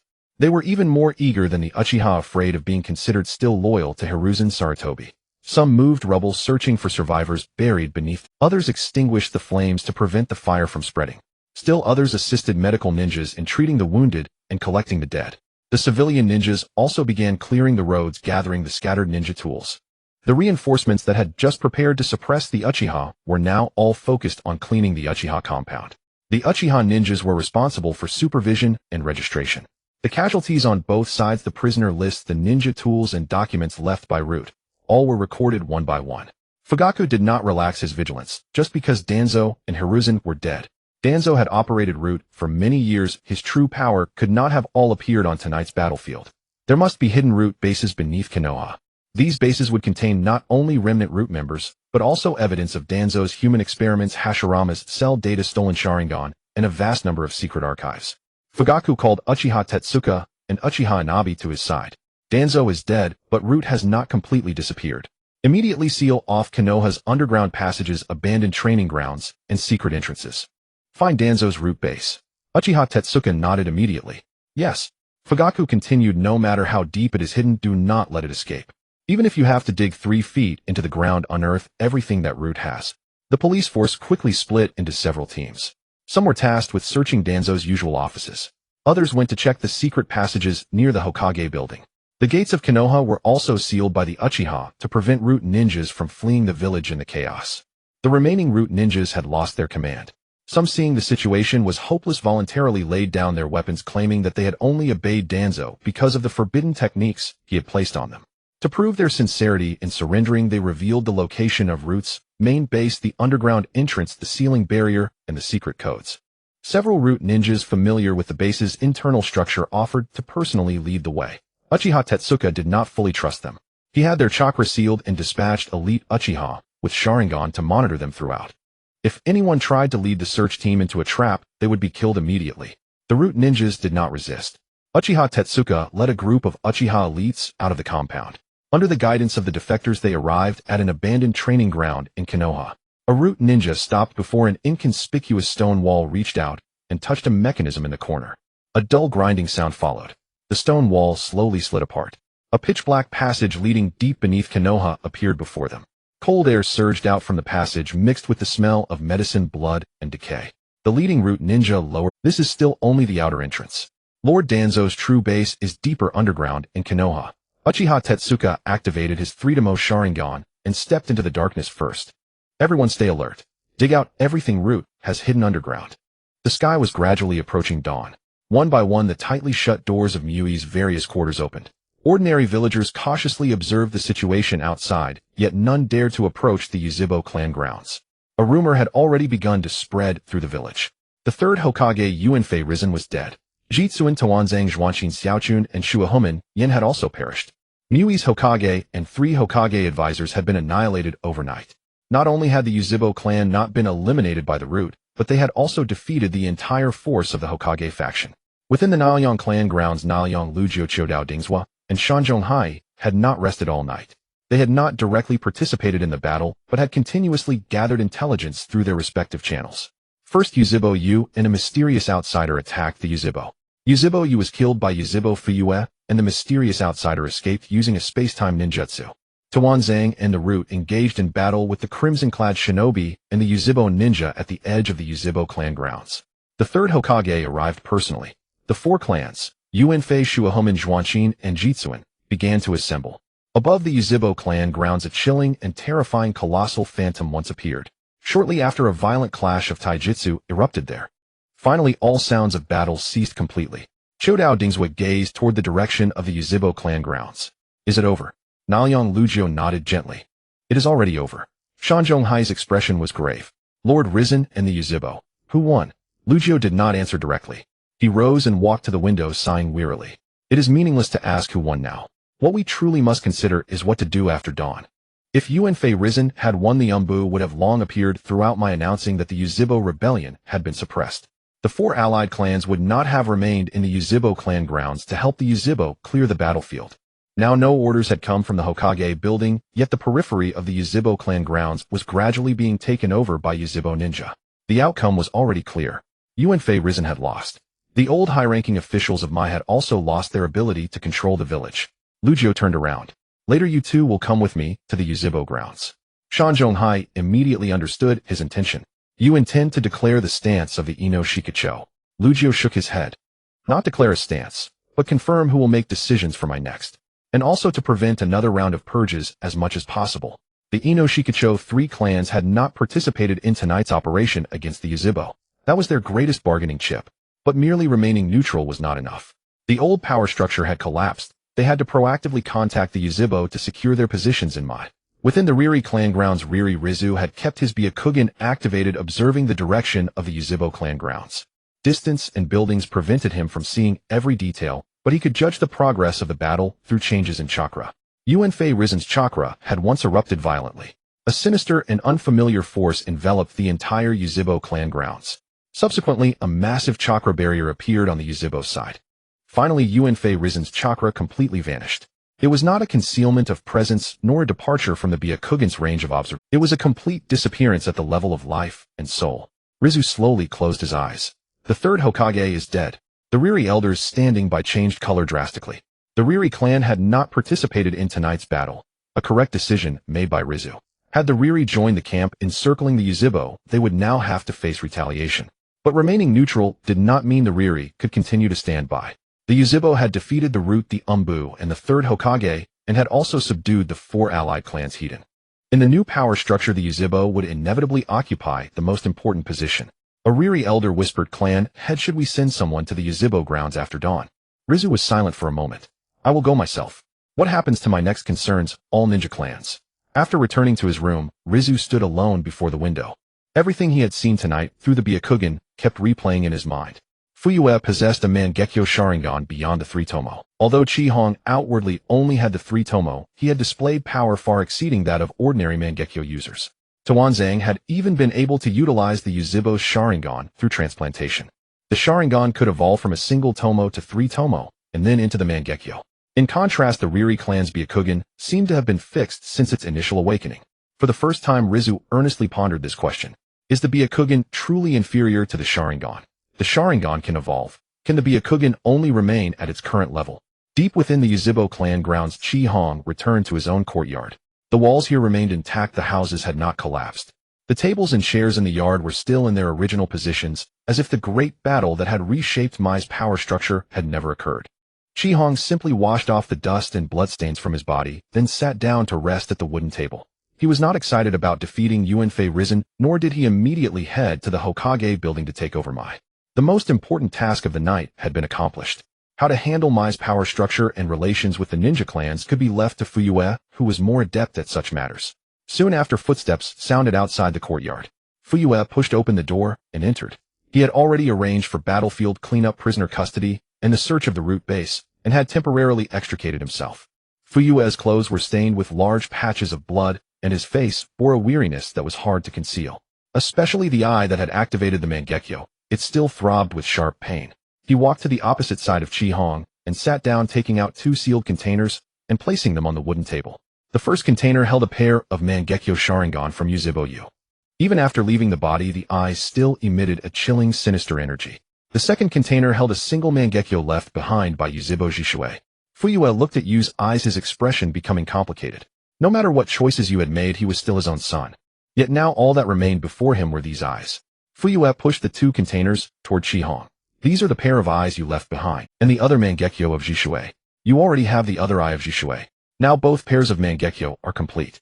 How should these eyes be handled?" Chi Hong glanced at the 2 containers.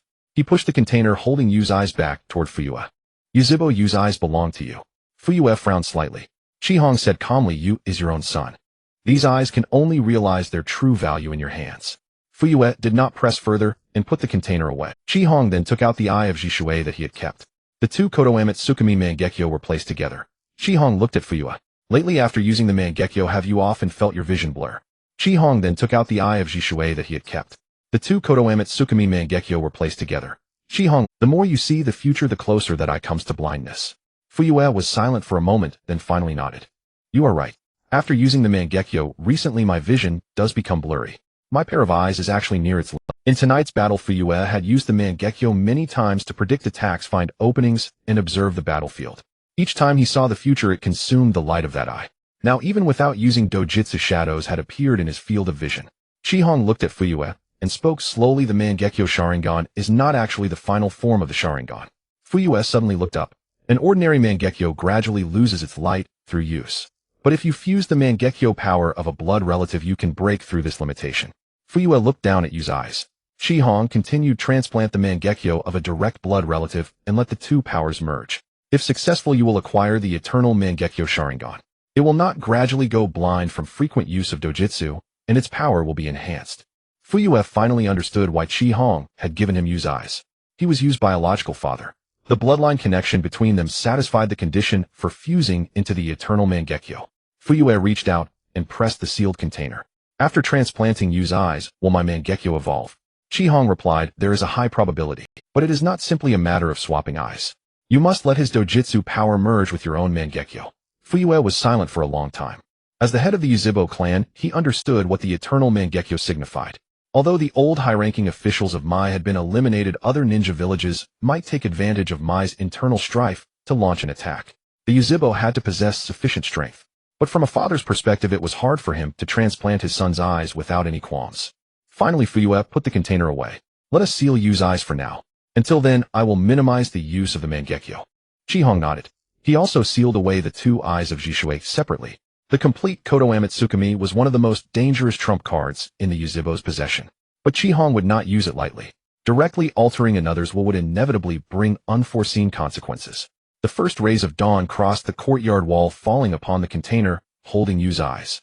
Fuyue gazed at the pair of Mangekyo and murmured the Eternal Mangekyo Sharingan. After the sky had fully brightened, the clan leaders of the major ninja clans arrived one after another at the Uchiha compound. Representatives from the Nara, Yamanaka, Kimichi, Hyuga, Inazuka, and Aburame clans all made their presence known. The Sarutobi, Shimura, Udatane, and Mitokado clans also dared not be absent. In addition, there were leaders of some medium and small ninja clans along with representatives of civilian ninjas. In the past, meetings of this scale were usually held at the Hokage's office. Now, with Sarutobi Hiruzen dead and the Anbu en route severely weakened, Konoha no longer had the old high-ranking officials capable of summoning all the clans. The meeting was thus arranged at the Uchiha compound. This mere change of venue was enough to indicate that the center of power in Konoha had already shifted. Inside the conference hall, Uchiha Fugaku sat in the seat of honor. Uchiha Akahana sat to his left, calmly holding a teacup with a composed expression. Having endured the previous night's battle, Fugaku's face still bore traces of exhaustion. The vision in his Mangekyo Sharingan had also grown even more blurred. Nevertheless, he did not display any weakness before the clan leaders. A new power structure had yet to be established, and the Uchiha needed to be sufficiently dominant to suppress any potential chaos within the village. Akahana, meanwhile, kept his head lowered, sipping tea, without observing the expressions of the clan leaders. Yet no one present dared to overlook his existence. Killing Danzo, defeating Sarutobi Hiruzen, blocking the dead demon consuming seal, and then shattering Might Guy, who had opened the sixth gate with a single punch. These feats from the previous night had already instilled fear in everyone. The leaders of the four clans sat below, not daring to raise their eyes to meet Akahana's gaze. Fugaku scanned the conference hall, a profound emotion surging within him. This very scene he had once glimpsed through the Mangekyo technique Shikyo. In those blurred fragments of the future, the clan leaders of Konoha were gathered together. The Uchiha sat at the highest position, with everyone waiting for the Uchiha to make a decision. Fugaku had once believed that this was the future after the Uchiha launched a coup. It was only now that he truly understood. The Uchiha had been thrust to the forefront by the village's circumstances after crushing the old high-ranking officials' plan to annihilate the clan. Foreseeing the future and experiencing it firsthand were, after all, different. Sitting in the seat of honor, receiving the gazes of all the clan leaders, Fugaku's heart still raged with fervor. The Uchiha had waited for this day far too long. After the meeting began, a long silence hung over the conference hall. The leaders of the four clans feared that a single wrong word would label them as remnants of the old high-ranking officials. The other ninja clans were also gauging the attitudes of Fugaku and Akahana, reluctant to state their positions prematurely. Finally, Nara Shikaku was the first to stand up. The third Hokage is dead. The Hokage's assistant, the leader of Root, and the Konoha advisors all perished last night. No matter how one views the events of the night, Konoha has now lost its unified command system. Shikaku did not dwell on assigning blame for the night's events, instead directly pointing out the crisis facing Konoha. If we maintain the current state, the villagers will fall into panic and the civilian ninjas will lose unified direction. Each clan will be forced to make its own decisions, and Konoha will inevitably disintegrate from within. The previous night's battle had not only cost Konoha its Hokage and old high-ranking officials, but also a large number of elite ANBU and Root operatives. The Uchiha compound had also suffered heavy casualties. Konoha's intelligence network, assassination capabilities, and command structure had all been dealt a severe blow. Given enough time, the clans could gradually rebuild order. But the other ninja villages would clearly not afford Konoha that. Shikaku produced a border intelligence report that had just arrived. The commotion last night was too great. The news of the third Hokage's death cannot be concealed for long. According to the latest intelligence, the other three nations have already begun mobilizing their ninja forces. 3 armies are assembling near the borders of the land. For now, they are refraining from large-scale incursions, merely testing Konoha. Shikaku's voice turned somber. If we cannot restore unified command quickly, the 3 nations may launch an attack at any moment. When that happens, Konoha will face not merely an internal conflict, but a new shinobi world war. The expressions of all the clan leaders grew grave. They held different stances regarding the previous night's events, yet none wished to see Konoha fall to other ninja villages.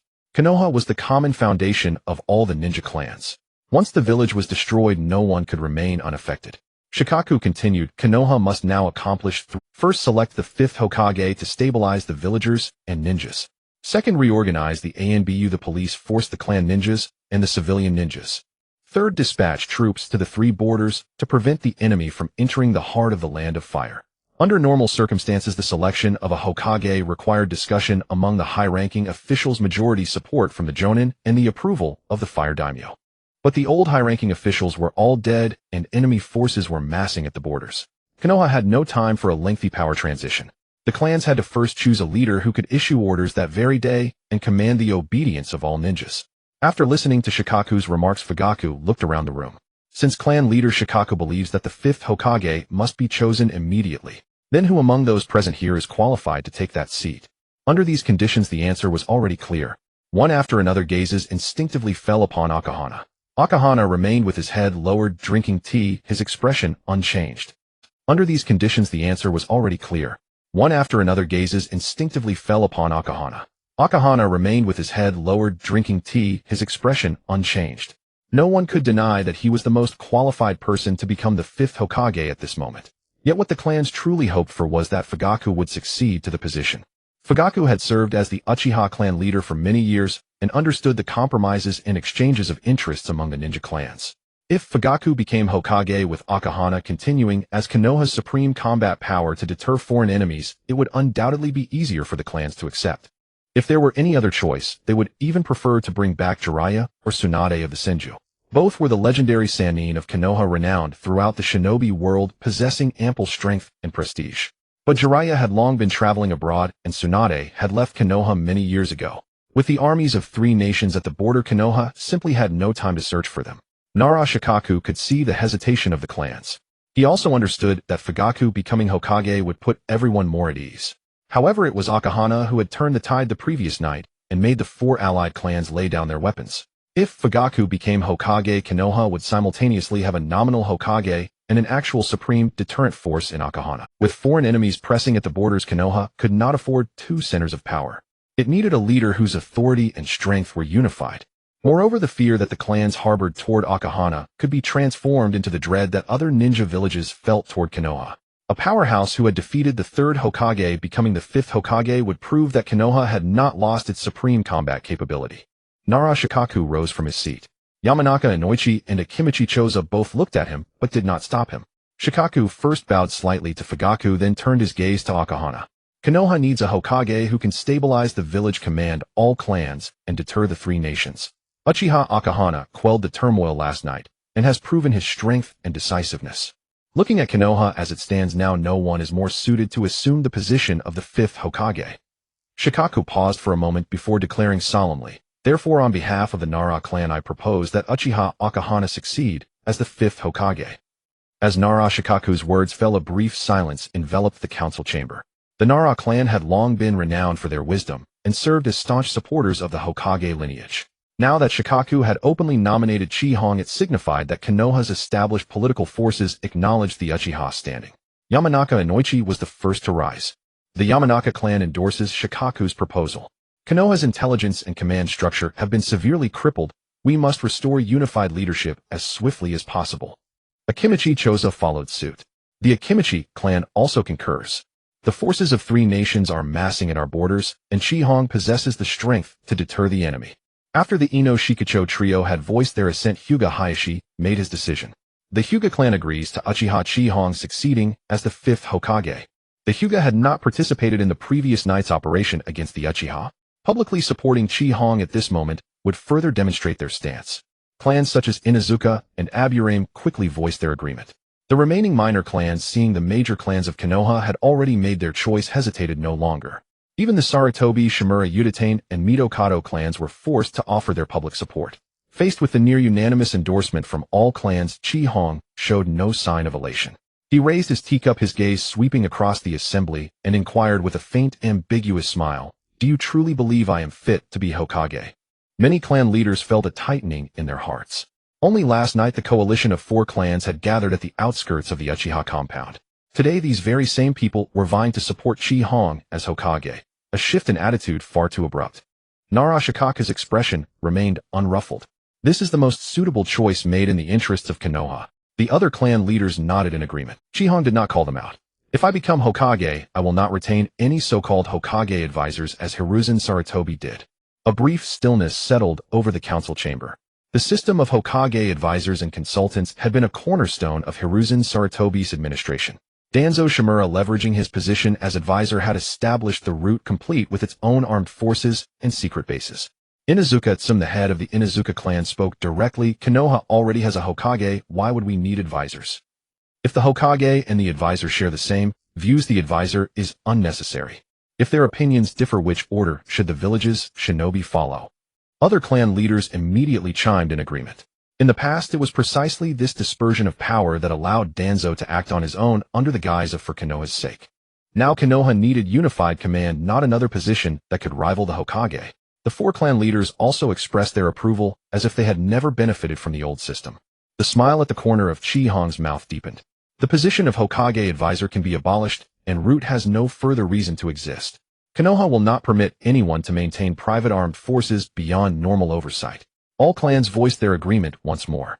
They too had harbored fears of Root in the past, but had dared not oppose it openly due to the power of Danzo and Hiruzen Sarutobi. With Danzo dead, dismantling Root would also remove a long-standing threat hanging over every clan. After settling the internal power structure, Chi Hong turned to the border crisis. "Once I become Hokage, I will not be as weak as Hiruzen Sarutobi. Other nations have already placed their armies at the Fire Country's borders. Should Konoha still send envoys to negotiate?" Hyuga Hayashi's expression grew serious. Years ago, Kumogakure shinobi had attempted to kidnap Hyuga Hinata. When the plot was exposed, they instead demanded that Konoha hand over Hayashi. To avoid war, Hiruzen Sarutobi had ultimately allowed Hyuga Hisashi to die in his brother's place. This incident remained a humiliation that the Hyuga clan could never forget. Chi Hong swept his gaze across the assembly. Konoha will not invade other nations without cause. But any nation that dares to deploy troops at the Fire Country's borders must face the consequences. Simply driving them back is not enough. We must crush their main forces, rendering them incapable of waging further. Inuzuka Tsum was the first to voice support. "Since they dare to come, well, send them packing." Hyuga Hayashi said in a grave tone. Konoha's past concessions have only emboldened other villages. The other clan leaders also chimed in. "We must fight.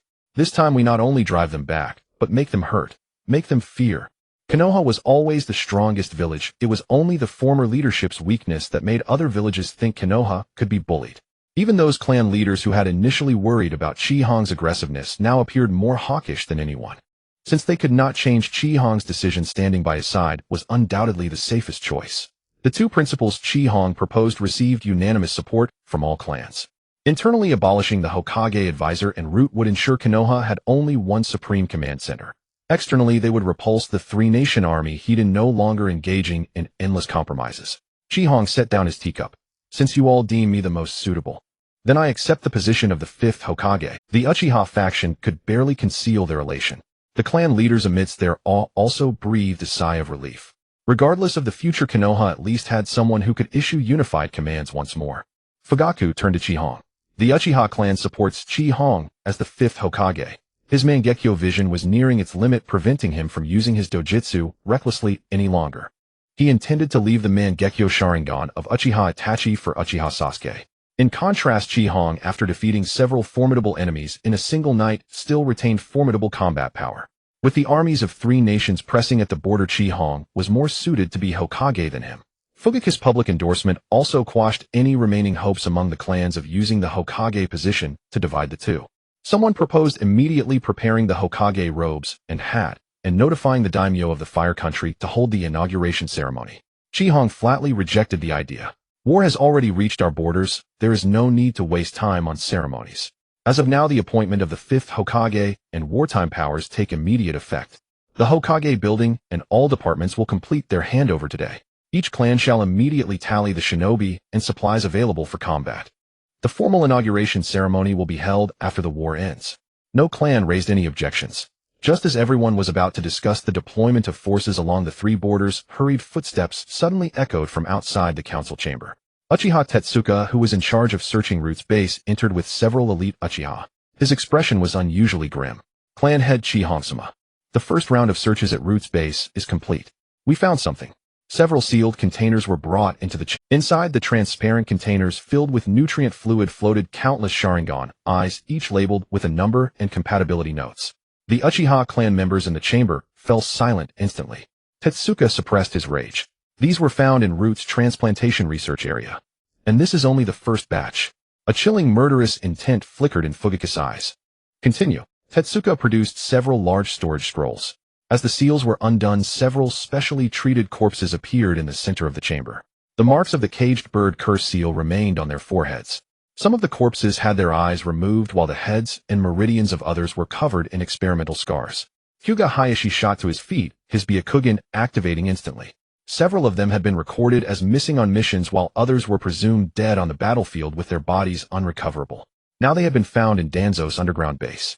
The last items brought in were special tissues submerged in nutrient fluid. The surface of the tissues bore tiny wooden structures still exuding vigorous life force. Tetsuka placed the experimental records on the table. According to Root's files, this is the cells of the first Hokage Senju Hashirama. Root has been using Hashirama's cells for experiments on would-release Sharingan and Kekkei Genkai transplantation. Everyone's gaze gradually fell upon Shimura Seiki, the head of the Shimura clan. Pale-faced Seiki immediately stood up. These were all Danzo's personal actions. The Shimura clan knew nothing, nor did they participate in these experiments. Hong did not impose a verdict immediately. Tetsuka continued the search. Investigate the sources of funds and experimental materials. Preserve all archives. Locate any surviving test subjects. Whether the Shimura clan was involved, let that be determined after the evidence is clear. Hyuga Hayashi suppressed his fury.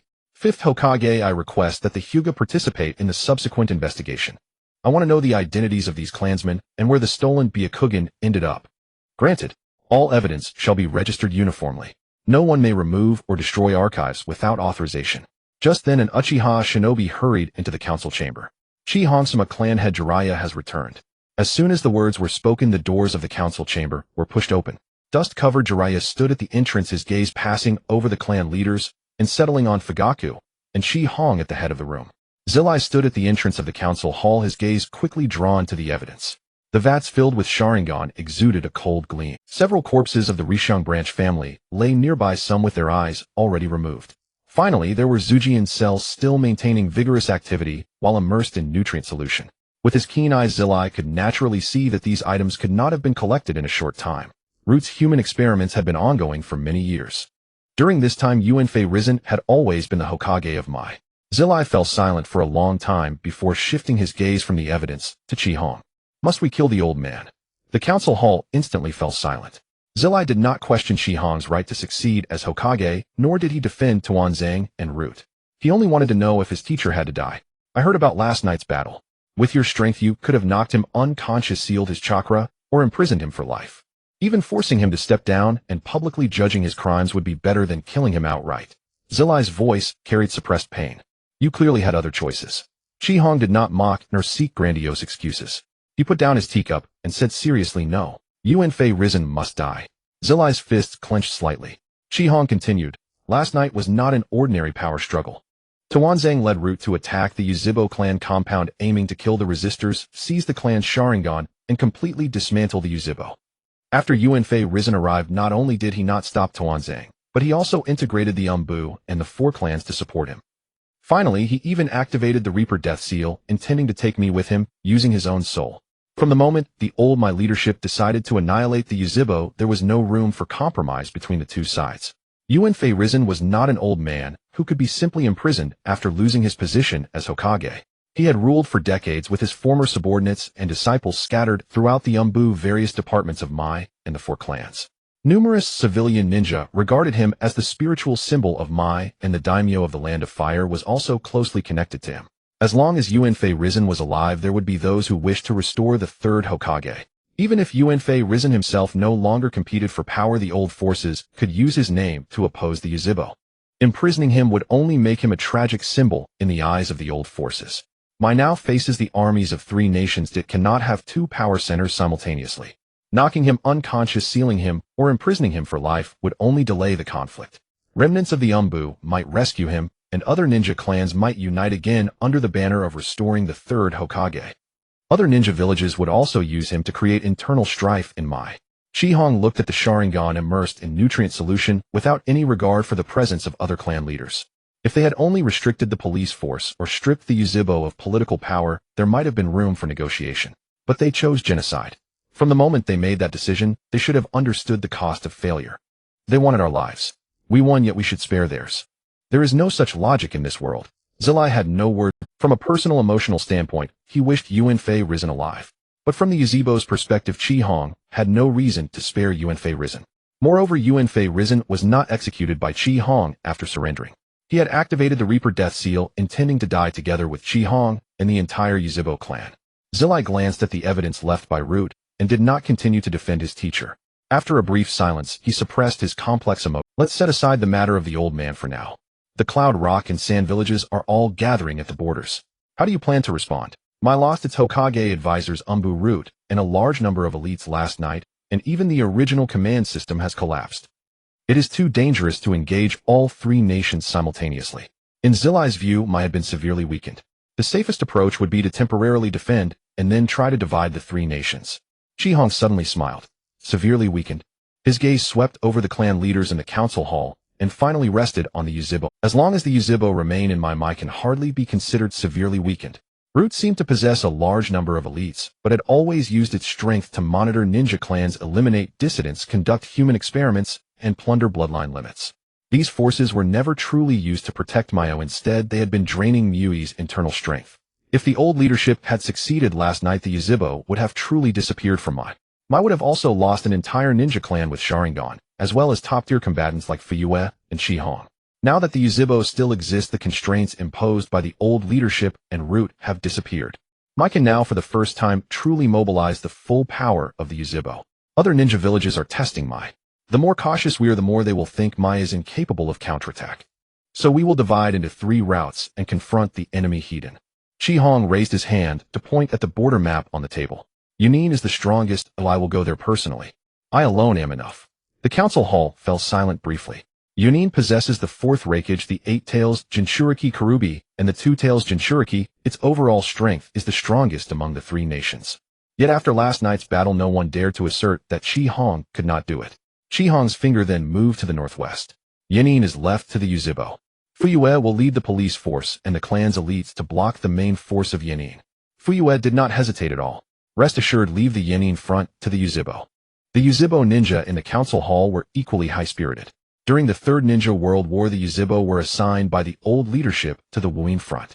The thick fog and silent killing techniques restricted the Sharingan, and water release countered the fire release commonly used by the Yuzhibo, making their battles extremely frustrating.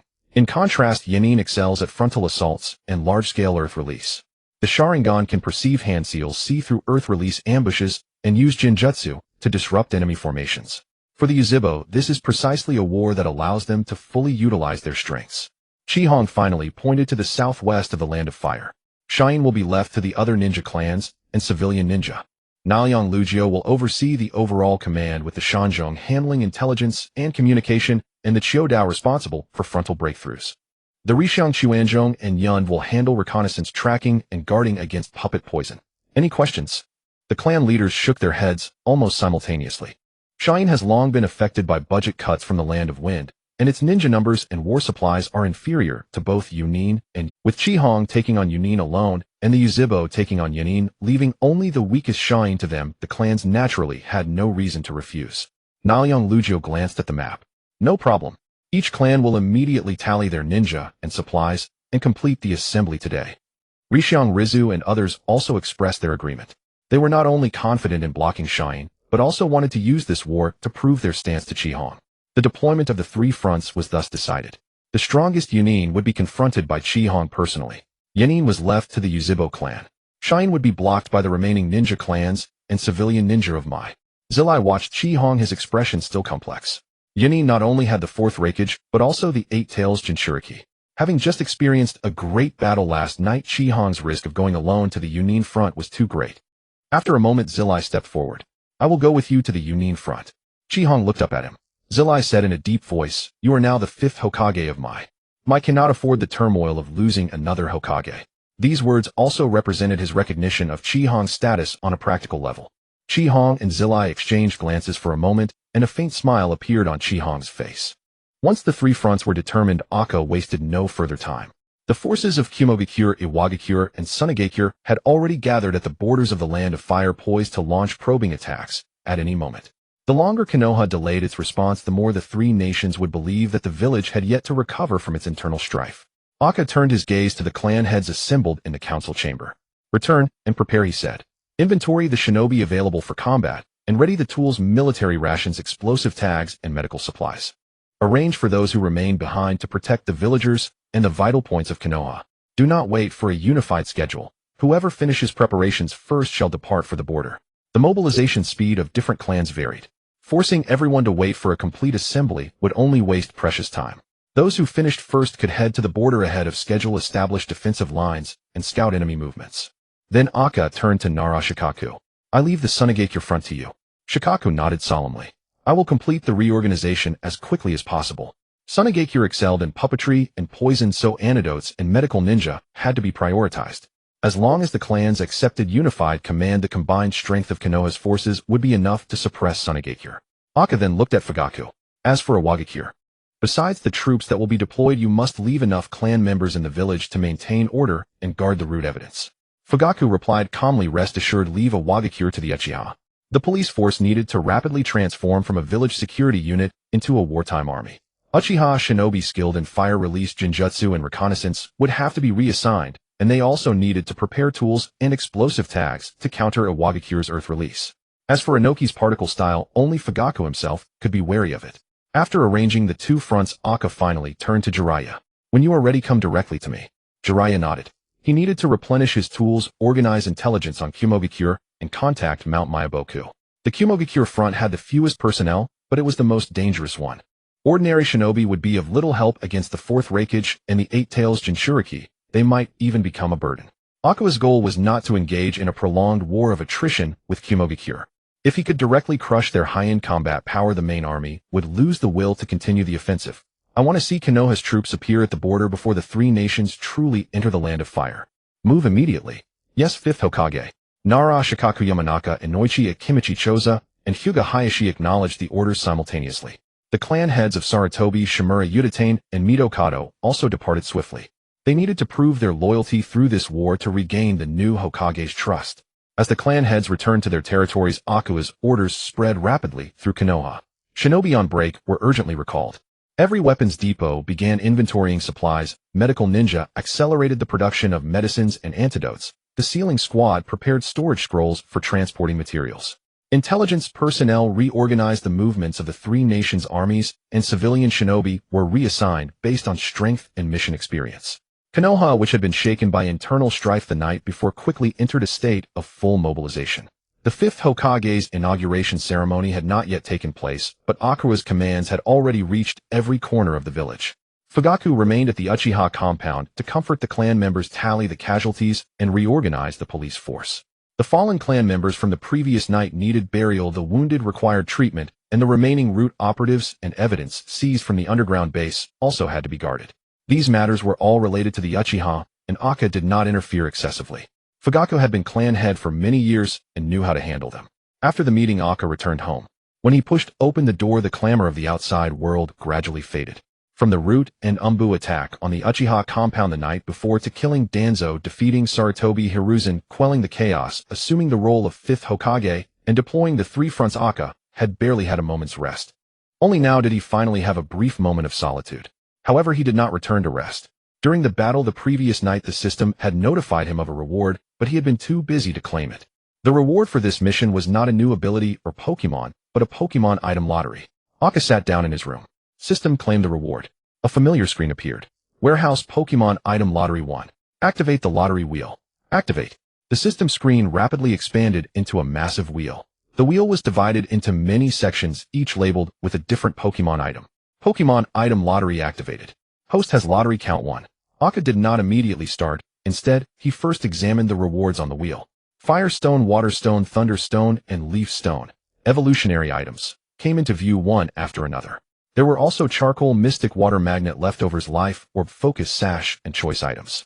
Some of these could strengthen specific attributes, others could restore stamina, and still others could directly enhance a Pokemon's combat ability.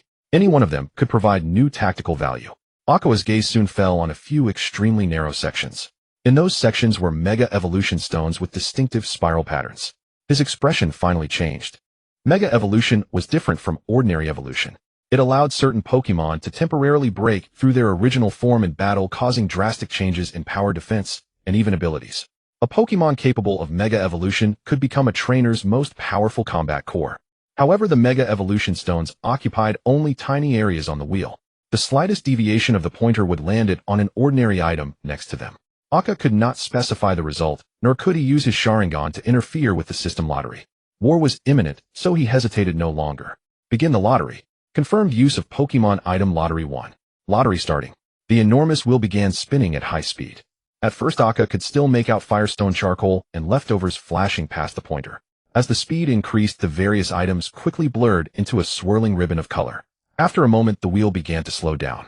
Firestone, Focus Sash, Life Orb, and several attribute-enhancing items passed by the pointer in sequence. Then a Mega Evolution Stone emitting a special light appeared.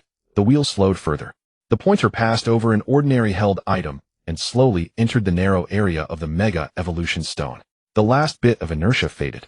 The wheel came to a complete stop. A dazzling light flared up, and all other items vanished from the system interface. A special stone with a spiral pattern inside slowly materialized before Aka. Lottery ended. Congratulations, host, you have obtained the item Tyranitar with a keystone attached. Item delivered. Aka's pupils contracted slightly, and for the first time his breathing became noticeably quick. This was not a Mega Evolution Stone that he could not use yet. The Pokemon it corresponded to was precisely the Tyranitar he owned. The system light gradually faded and the Tyranitar and keystone fell into Aka's hand together. The spiral pattern inside the stone slowly rotated. Tyranitar already possessed terrifying rock and dark-type power, as well as the ability to create a widespread sandstorm. Once it underwent Mega Evolution, its attack, defense, and sheer destructive capability would be further enhanced. On the Cumobicure front, Mega Tyranitar could not only use its sandstorm to disorient the Cumobicure army, but also directly confront a fully tailed beast-shaped 8 tails. The system description appeared again. Tyranitar, a special Mega Evolution Stone that resonates with Tyranitar, can be used to help Tyranitar undergo Mega Evolution.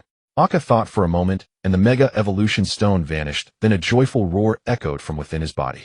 A faint smile tugged at the corner of Aka's mouth. He closed his palm, holding the keystone firmly in his hand. After the war, mobilization began among the various clans. Uchiha Fugaku also returned home. He had already arranged for his clansmen to inventory ninja tools, organize combat squads, and retain a portion of the police force to maintain order in Konoha. The Iwagakure could attack at any moment, and he had little time left.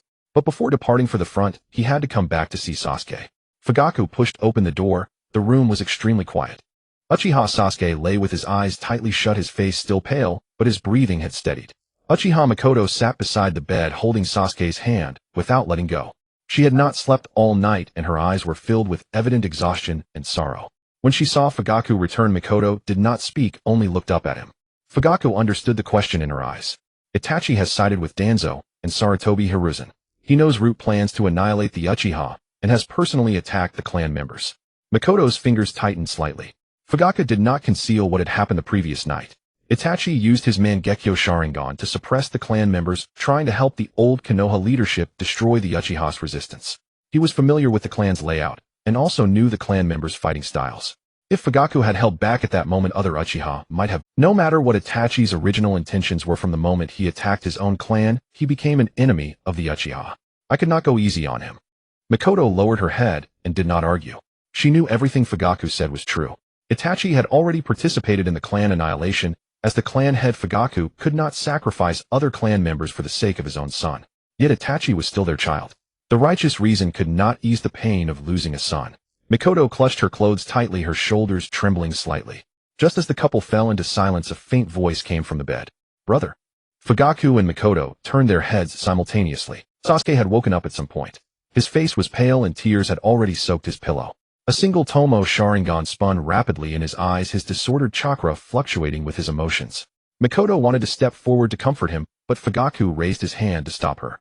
Sasuke stared at his father, his voice choked with tears. Brother would never betray the clan. He must have his reasons. In Sasuke's heart, Itachi had always been the gentlest, most reliable brother. Itachi would train with him and patiently guide his He could not connect the brother in his memory with the enemy who helped annihilate the Uchiha. Even if Itachi had truly made a mistake, Sasuke could not understand why his father had to kill him. Why couldn't you just lock him up? Can't you let him be punished after the truth is found out? Why did you have to kill him? Fugaku fell silent. Itachi possessed the Mangekyo Sharingan and had attacked his clan on the battlefield. In such a situation, any hesitation would have caused more casualties. But these reasons were too cruel for young Sasuke. Fugaku could not tell him that Itachi might have been manipulated by the Konoha. He also could not be sure whether Itachi had made that choice for the sake of the village, for peace, or to protect Sasuke. In the end, Fugaku could only say in a low voice, Sasuke, I'm sorry. This apology did not mean he regretted killing Itachi. As the clan head, he had to protect the entire Uchiha clan. But as a father, he had failed to protect both of his sons. Mikoto leaned down and hugged Sasuke. Sasuke clung tightly to his mother's clothes, calling Itachi's name over and over. The Tomo in his eyes gradually stopped spinning, but the tears never ceased. Fugaku stood aside, quietly watching Sasuke, as if to memorize his appearance. When Sasuke's emotions had calmed a little, Fugaku gestured for Mikoto to follow him outside. The two stepped out of the room and gently closed the door. I'm heading to the Iwagakure front line. Mikoto immediately looked at Fugaku. The three great nations are taking advantage of Konoha's internal strife to wage war, trying to tear a piece of meat from Konoha. Chihong and Jiraiya are engaging Kumogakure. The other ninja clans are handling Sunagakure, and Iwagakure is the Uchiha's responsibility. I am the Uchiha clan head, I must lead the team personally. Iwagakure possesses a large number of ninjas skilled in frontal combat, as well as the third Tsuchikage Inoki, who masters dust release. If Fugaku stayed in Konoha, the Uchiha would lack a commander capable of leading the entire clan. Worry surfaced in Mikoto's eyes. Do you really have to go yourself? I must go. The Uchiha had just become the new core force of Konoha. At this moment, they could not push the entire war onto the other clans. Fugaku took out a sealed container from a storage scroll. The surface of the container was engraved with sealing formulas, and inside it was filled with transparent nutrient solution. 2 Mangekyo Sharingans soaked in the solution, their special pupil patterns clearly visible. Fugaku handed the container to Mikoto. These are Itachi's eyes. Mikoto's fingers trembled violently. She looked at the eyes in the container, and sorrow surged again in her eyes. Are you going to transplant them? Fugaku shook his head. Every time an ordinary Mangekyo Sharingan is used, it consumes vision. The more frequently it is used, the closer to blindness one becomes. My eyes are already near their limit. Mikoto was even more confused. Fugaku continued, the Mangekyo Sharingan can achieve eye fusion by transplanting a close relative's Mangekyo. If the fusion succeeds, Fugaku continued, the Mangekyo Sharingan can achieve eye fusion by transplanting a close relative's Mangekyo. If the fusion succeeds, one obtains the eternal Mangekyo Sharingan. The new eyes will not lose vision from using dojutsu, and the eye power and Susanoo will be enhanced. Mikoto immediately understood the value of these eyes. Then you should transplant them even more. With the eternal Mangekyo, you might be able to defeat Inoki. Fugaku, these eyes are not for me. They are for Sasuke. Sasuke is Itachi's younger brother, and the most likely person to successfully fuse with these eyes. When Sasuke awakens his own Mangekyo Sharingan in the future, Itachi's eyes could help him obtain the eternal Mangekyo. Whether to transplant them will be Sasuke's own decision when he grows up. Itachi made a wrong choice, but these eyes are his final gift to Sasuke. I cannot take them away. Mikoto took the container and held it tightly to her chest. Fugaku's voice became low. My dojutsu saw a future where the fusion fails. Mikoto's expression changed slightly. Fugaku's Mangekyo could see fragments of the future. In the vision, he saw the Iwagakure front was covered in blood and ruins. Uchiha clan members fell one after another, and even he himself lay dead on the battlefield. The future could be changed, but that scene still meant he might not return from the Iwagakure front. If I die in battle, I can only leave Sasuke in your hands. Don't let him hate the entire clan because of Itachi's death, and don't tell him all the truth now. Let him decide whether to accept these eyes when he grows up. If he wants to continue being a ninja, train him according to his wishes. If he wants to stay away from battle, don't force him to bear the clan's responsibilities. Mikoto's eyes reddened. Don't talk as if you definitely won't come back. Fugaku did not answer. If I really don't come back, you can always turn to Uchiha Chihong. Trust him. Uchiha Chihong will not harm you or Sasuke. Mikoto clutched the container holding Itachi's eyes, unable to find solace in Fugaku's assurances. As she replayed each of his words, her face grew ever paler. He had entrusted Itachi's eyes to Sasuke, revealing the secret of the eternal Mangekyo Sharingan, and placed all of Sasuke's future in her hands. Fugaku had even promised in advance that Chihong would not harm her or their son. This was no ordinary pre-battle exhortation. It felt more like final farewell. Mikoto looked up at Fugaku, her voice trembling. What you saw? It wasn't just the failure of the Sharingan fusion, was it? Have you already seen yourself? She could not bring herself to utter the final word. She wished Fugaku would deny it. Even if he told her that the future could still be changed, she would have believed him. But Fugaku did not avert his gaze. That's right. This time I will die. His tone was utterly calm. No maybes, no perhaps. The Mangekyo Sharingan had already shown him that future with perfect clarity. The Uchiha would face a fierce assault on the Iwagakure front. Amid blood and ruins, he would fall on the battlefield, never to return to Konoha. Fugaku had not stopped searching for other options. But no matter how the future changed, the Uchiha had to hold back IWA, and someone had to confront the third Tsuchika Jinoki. As the clan head and the wielder of the Mangekyo Sharingan, he had no right to retreat. Mikoto swayed, slightly, barely able to stand. She had just lost Itachi. Her eldest son's body had not yet been buried. She had not even had a chance to say goodbye. And now Fugaku was telling her that he too would not return from the battlefield. In a single night, she was about to lose both her son and her husband. Mikoto held the container tightly, and tears finally slid down her cheeks. If you know you'll die, why go? Fugaku grasped her shoulders. Because I am the Uchiha clan head. If I don't go, another clan member will have to face Inoki in my place. Mikoto opened her mouth, but could not argue. Those Uchiha shinobi also had parents, wives, and children. She could not let others sacrifice themselves in Fugaku's stead just because she was unwilling to lose her husband. Yet understanding did not ease her pain. Fugaku raised his hand and pressed it gently against his own eyes. Even if I don't die this time, these eyes won't last much longer. Since awakening the Mangekyo Sharingan, he had used his dojutsu countless times, searching for a way to save the Uchiha from the predetermined future. But each time left him bitterly disappointed. He had even wondered if, should Itachi truly carry out the genocide, not resisting might better protect his son. It was only after Uchiha Chihong's sudden rise that he finally saw a future, a reason why he had so readily changed his attitude toward Chihong. During the previous night's battle, he had used his dojutsu countless times. Each glimpse into the future, each summoning of Susanoo, irreversibly drained his vision. Now distant objects were already blurring to his sight. Darkness occasionally crept in at the edges of his vision, and after using his dojutsu sharp pain, his Mangekyo was nearly at its limit. Another high-intensity battle would likely leave him completely blind. Once the Mangekyo goes dark, he'll be nothing but a cripple who can't fight anymore. When that time comes, I won't be able to protect you or the Uchiha. Fugaku did not fear the darkness.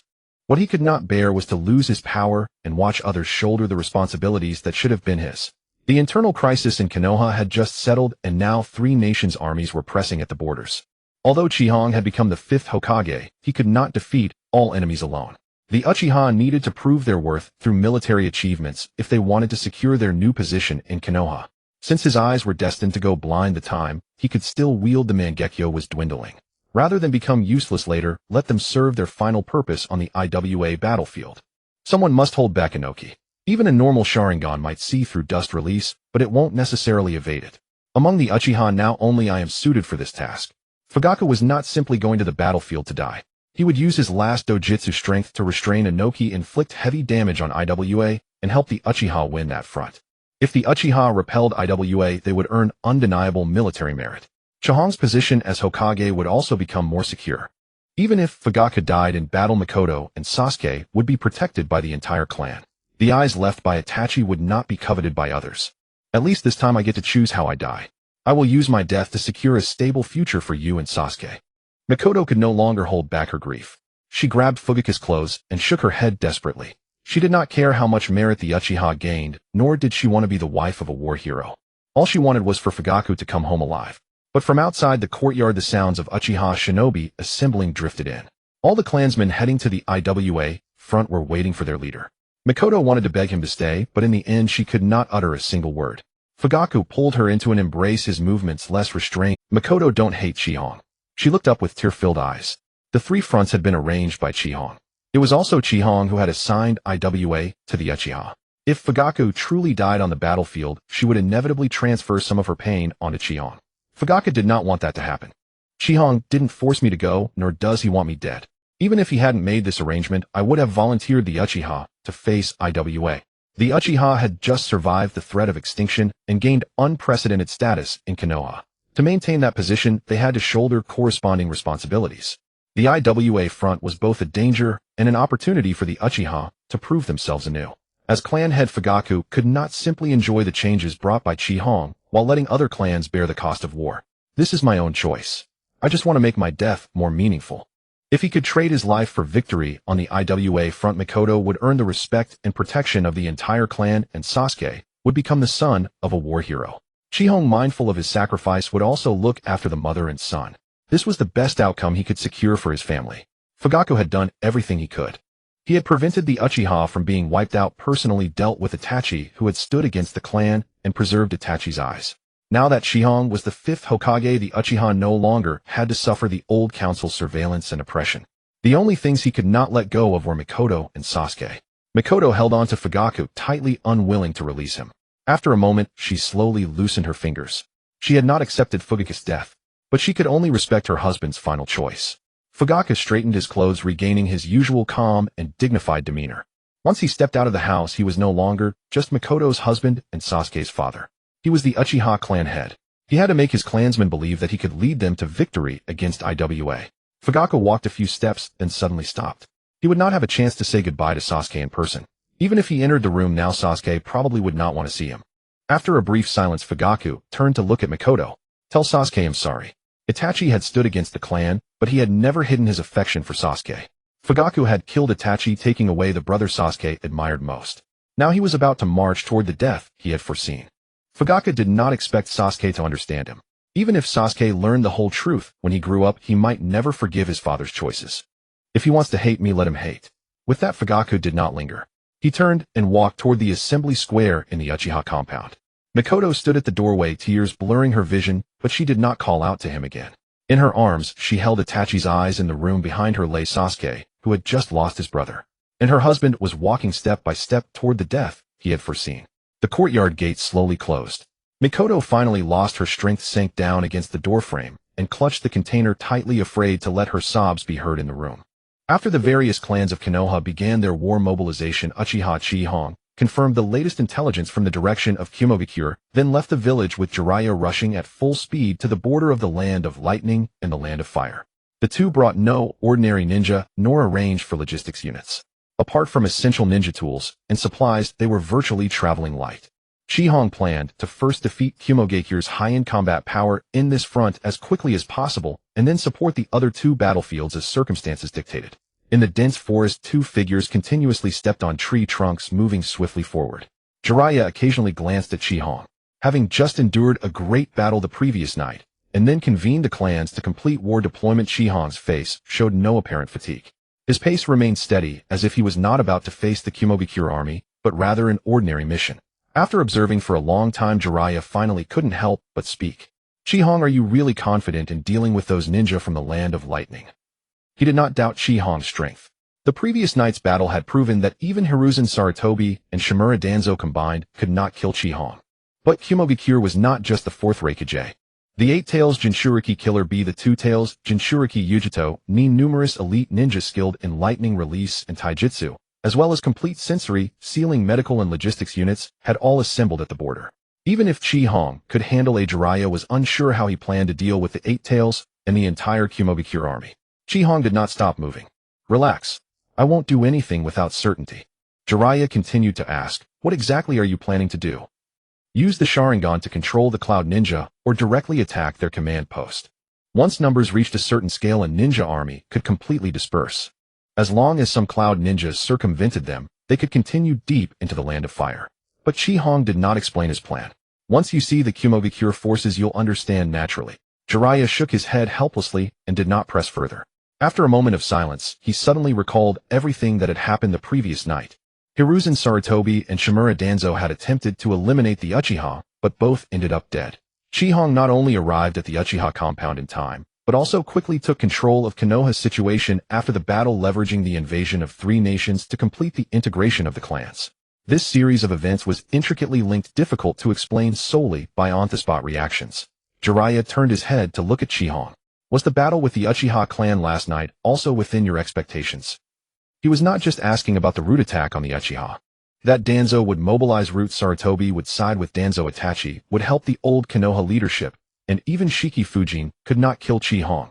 None of this seemed beyond Chihong's foresight. Chihong nodded directly. It was within my expectations. He did not explain how he had made his judgment, but that answer. Jiraiya recalled Hiruzen's final defeat and fell silent for a long time. The old man had not suddenly lost to Chihong in the last. From the moment he decided to help Danzo deal with the Uchiha, he had walked into the situation Chihong had prepared in advance. In terms of strength, intelligence, planning, and popular support, Hiruzen was at a disadvantage. Jiraiya sighed softly. The old man lost without injustice. After the last trace of sentiment for Hiruzen faded, Jiraiya no longer worried about the Kumogakure front. Since he could foresee even the complex internal situation of Konoha, a ninja village like Kumogakure accustomed to frontal attacks would be easier to handle. The fourth Raikage was hot-tempered, used to crushing enemies with speed and power. If he learned that Konoha was sending only 2 people to fight, he would probably not investigate cautiously, but would instead feel that Kumogakure was being belittled and take the initiative to lead the army in attack. Thinking of this, a hint of a smile appeared on Jiraiya's face. Looks like those brutes from the Land of Lightning are in for a bad time this time. Chihong's lips curled slightly, and he did not refute. Meanwhile, at the border of the Land of Lightning and the Land of Fire, the dense forests of the Land of Fire were gradually replaced by mountains and canyons. A large number of Kumogakure ninja had already established a camp at the border. Lightning-released ninja carrying long swords were everywhere. Reconnaissance and sensory units came and went constantly. A medical, sealing, and logistics units had also completed their preparations. With Hiruzen Sarutobi and Shimura Danzo dead, the Umbu and Roots severely damaged, and the Uchiha having erupted into a great battle with the old Konoha leadership, now Iwagakure and Sunagakure were attacking simultaneously, and Konoha had not yet completed the transfer of power. In the eyes of the Cloud Ninja, this was the best opportunity to seize the land and resources of the Land of Fire. After the fourth Raikage arrived at the front, he went directly into the command area. He looked at Samui, who was in charge of organizing frontline intelligence. How is the situation? Samui picked up the intelligence sent back by the reconnaissance squad. Our people have already entered the Land of Fire. No large-scale Konoha forces have been found for the time being, and the border fortresses are not on full alert. A frowned. What about the other directions? A large number of Uchiha ninja have appeared on the Iwagakure front. They seem to be preparing to face Iwagakure on their own. On the Sunagakure front, Konoha ninja have also gathered. The Nara, Yamanaka, Akimichi, Hyuga, Inazuka, and Aburame clans have all dispatched forces. Samui paused briefly. Only on our side no large-scale Konoha movements have been detected.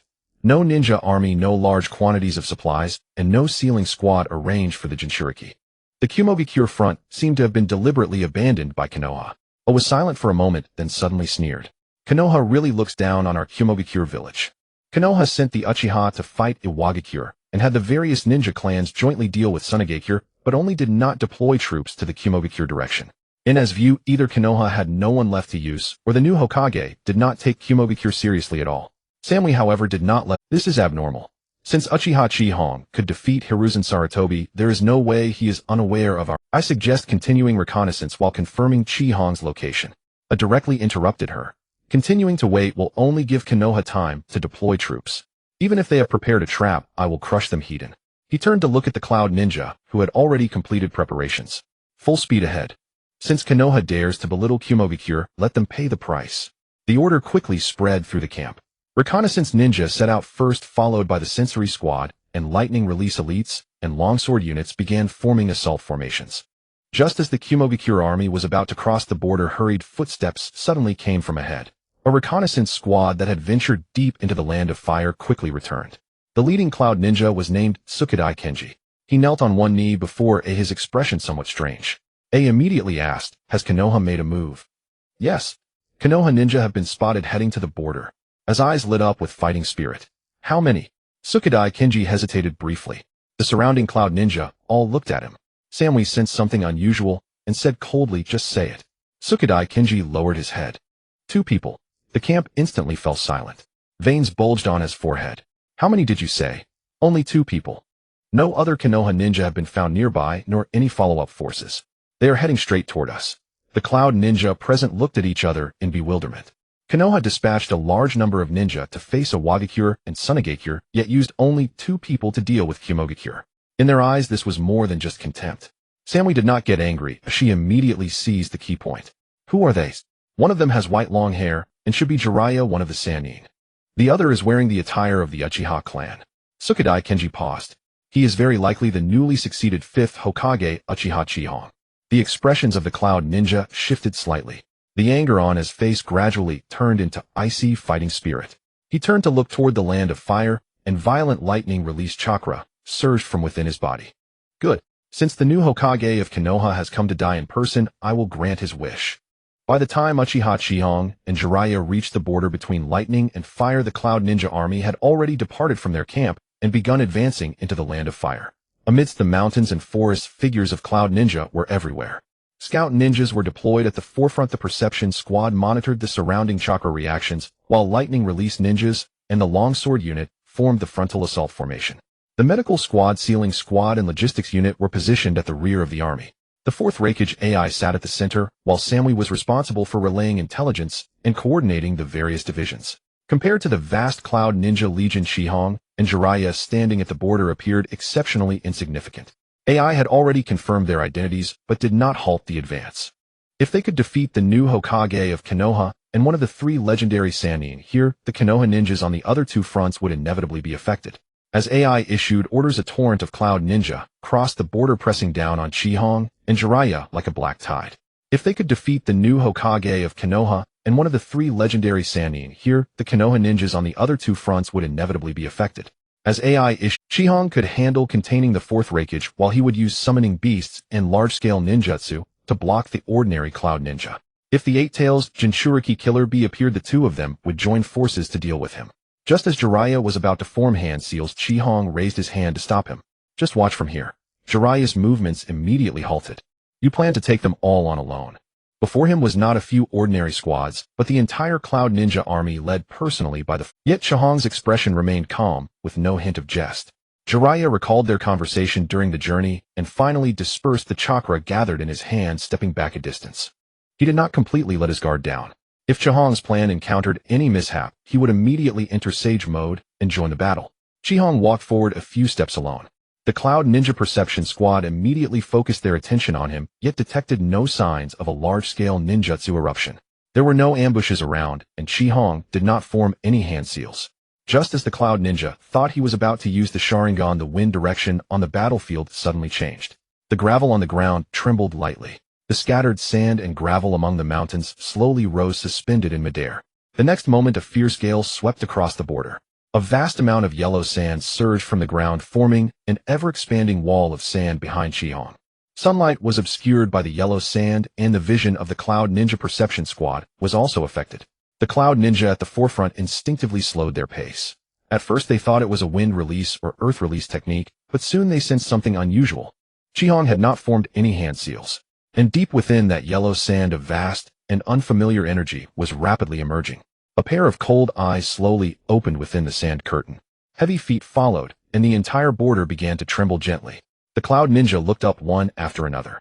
A massive silhouette gradually materialized within the yellow sand.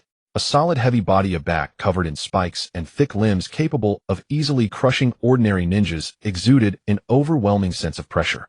The yellow sand parted to both sides. A colossal emerald-green Tyranitar fully appeared on the battlefield. Chihong stood before it, his figure looking exceptionally tiny. Tyranitar did not attack immediately, it merely looked down at the Cloud Ninja Legion before it. It was like an emerald-green mountain that had suddenly risen from the ground. Each breath stirred the surrounding yellow sand. The mere shifting of its foot caused the ground to tremble. Its hard outer shell resembled natural rock armor, and the spikes on its back gleamed with a cold light. The sandstorm swirling around it continued to expand. The Cloud Ninja vanguard gradually slowed to a halt. Some young Cloud Ninja instinctively retreated. They finally realized that although Konoha had sent only 2 ninjas, they had brought along a monster capable of altering the entire battlefield. The Perception Squad's faces were especially grim. The energy within Tyranitar was vast and dense, entirely different from ordinary summoning beasts. Chihong looked up at the Tyranitar hyper voice. Tyranitar slowly straightened its body. It took a deep breath, and the surrounding air seemed to be forcibly drawn into its chest and abdomen. Samui sensed the danger and immediately looked toward the frontline Cloud Ninja. Defense. Before her command could reach the entire army, Tyranitar had already lifted its head. A deafening roar instantly resounded across the border. Terrifying sound waves radiated outward toward the Cloud Ninja Legion. The air visibly distorted, and the gravel on the ground was hurled into the air. The Cloud Ninja at the very front bore the brunt of the attack. Even though they covered their heads with their arms in time, they could not block the all-penetrating sound. The tremendous roar pierced through their eardrums, directly impacting their brains and internal organs. A vast number of Cloud Ninja had their minds go blank. Dizziness, tinnitus, and nausea followed in succession. Weaker ninjas lost their balance on the spot and collapsed to their knees. Cloud Ninja who were in the middle of forming hand seals could not concentrate and were forced to abort their techniques. Messenger ninjas could not hear their comrades' voices, and the rear units had no idea what was happening at the front. The Cloud Ninja's originally orderly formation quickly fell into chaos. A single roar had halted the charge of an entire legion. Jiraiya stood slightly behind, and to the side of Chihong, his robes flapping noisily in the sound. Even though Tyranitar had not attacked him, he still felt a stinging pain in his eardrums, and the ground beneath his feet continued to tremble. Only when the roar began to fade did Jiraiya look up again. He had witnessed the Ninetales rampage and remembered its size and chakra vividly. Although the Tyranitar before him looked completely different from a tailed beast in terms of sheer size, it was not far inferior to the Ninetales. This size is comparable to the Ninetales, isn't it? Jiraiya quickly scrolled through his memory of various summoning beasts in the ninja world, but could find no record related to Tyranitar. It did not belong to Mount Myaboku Ryuchi Cave or Shikatsu Forest, nor did it resemble any known ninja beast in the world. If it weren't for the fact that all 9-tailed beasts were clearly documented, Jiraiya might have suspected that Tyranitar was a 10th-tailed beast that had never appeared before. What troubled him even more was the defensive power and area effect attack capability that Tyranitar had displayed. Even if he entered Sage Mode and received assistance from Shima and Fukasaku, he might not be able to penetrate that rock-like outer shell. If the omnipresent sandstorm were also taken into account, he had no confidence in defeating the Tyranitar before him. Chaotic murmurs had already arisen within the Cloud Ninja formation. What kind of monster is that? A new-tailed beast. Why have we never received any intelligence about this? The Cloud Ninja at least knew about the Ninetales' abilities and had prepared sealing techniques targeting tailed beasts. But they knew nothing about Tyranitar. Its unknown abilities made many Cloud Ninja more uneasy than when facing a tailed beast. The Perception Squad, forcing down their dizziness, reported their findings to Samui. An extremely vast, unfamiliar energy existed within Tyranitar, and the surrounding sandstorm was also related to it. As for whether the sealing techniques prepared for tailed beasts would work, no one could say for sure. The fourth Raikage AI, relying on his powerful physique, steadied himself and glared at Tyranitar. Tyranitar had disrupted the Cloud Ninja's formation with a single roar. Ace's expression grew increasingly grave, but he did not order a retreat. The Cloud Ninja had already crossed the border. If they stopped their advance, just because of a monster, they would become a laughingstock across the entire ninja world. Just as the Cloud Ninja officers were about to reorganize their formation, Chihong raised his right hand and gently stroked the keystone on his hand. A faint light emanated from the keystone's surface, resonating with the evolution stone carried by Tyranitar. Jiraiya noticed this, and his expression shifted slightly. The ordinary form of Tyranitar was already comparable to a tailed beast. But from Chihong's actions, it seemed that what had just happened was only the beginning. Chihong looked up and met Tyranitar's gaze. The connection between the keystone and the evolution stone gradually formed, and two beams of light passed through the sandstorm, creating several energy ribbons between them. Answer my heart, Tyranitar. The keystone in Chihong's hand suddenly blazed with light. Mega Evolution. A blinding white light instantly enveloped Tyranitar. The light of evolution pierced through the sandstorm, illuminating the entire dim border. The Cloud Ninja instinctively raised their hands to shield their eyes. Within the white light, Tyranitar's massive silhouette began to change. Its body grew even taller, its back shell spread outward, and sharp bone spikes protruded from various parts of its body. Its legs became thicker, its tail lengthened, and its entire outer armor resembled a moving fortress. The already immense energy surged even higher. The surrounding yellow sand was forcibly pushed away by this power, only to form an even more violent sandstorm further out. A Cloud Ninja perception shinobi cried out in disbelief. Its power is still rising. Samui's expression turned completely grim. The monster that was already comparable to a tailed beast had not even been in its complete form.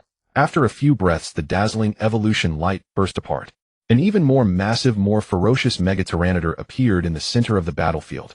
It slowly lowered its head to once again look down upon the Cloud Ninja Legion.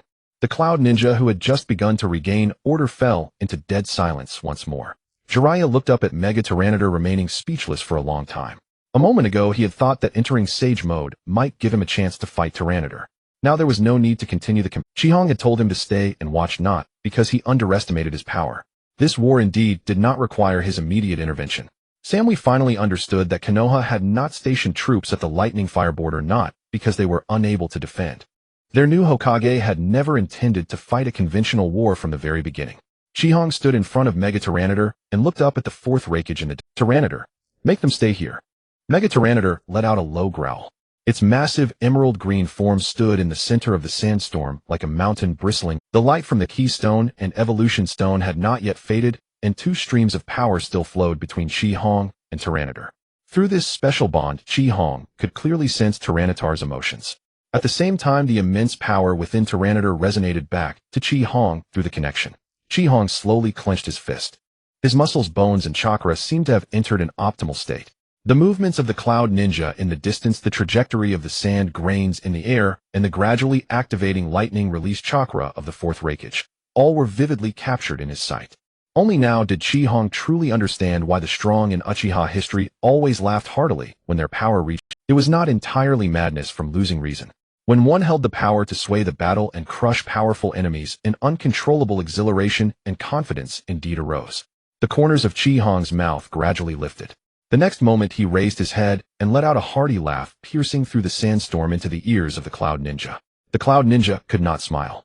They had just endured the impact of Hyper Voice, and many were still dizzy with ringing ears. Now Chi-Hong was laughing openly before the entire Cloud Ninja army, clearly mocking them for being too frightened by a monster to advance. Chi-Hong stopped laughing, stepped forward, and struck the pose that Uchiha Madara had used during the Fourth Great Ninja War. You little brats of Cloud. Do you also want to dance? Ace's face turned completely dark. After becoming the fourth Raikage, no Cloud Ninja, nor any other Kage, had ever dared to call him a brat to his face. Do you also want to dance? Ace's face turned completely dark. After becoming the fourth Raikage, no Cloud Ninja, nor any other Kage, had ever dared to call him a brat to his. A violent surge of lightning release chakra burst from his body, quickly covering him entirely. Samui sensed his intention and immediately warned him. Lord Raikage, Chi-Hong is deliberately provoking you. AI did not stop. Cloud needed someone to stand up and break the fear brought by Mega Tyranitar. And as the Raikage, he could not continue to watch Chi-Hong attack his subordinates. Blue lightning exploded. The lightning release chakra mode was fully activated, simultaneously enhancing Ace's physical strength, speed, and reaction time.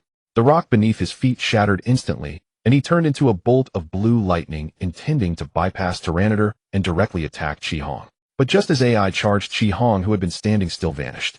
AI looked up sharply. Chi-Hong had not used Jinjutsu or the body flicker technique. He had leaped into the sky using his astonishing leg strength. The surrounding Cloud Ninja followed Ace's gaze and saw only a tiny figure above the sandstorm.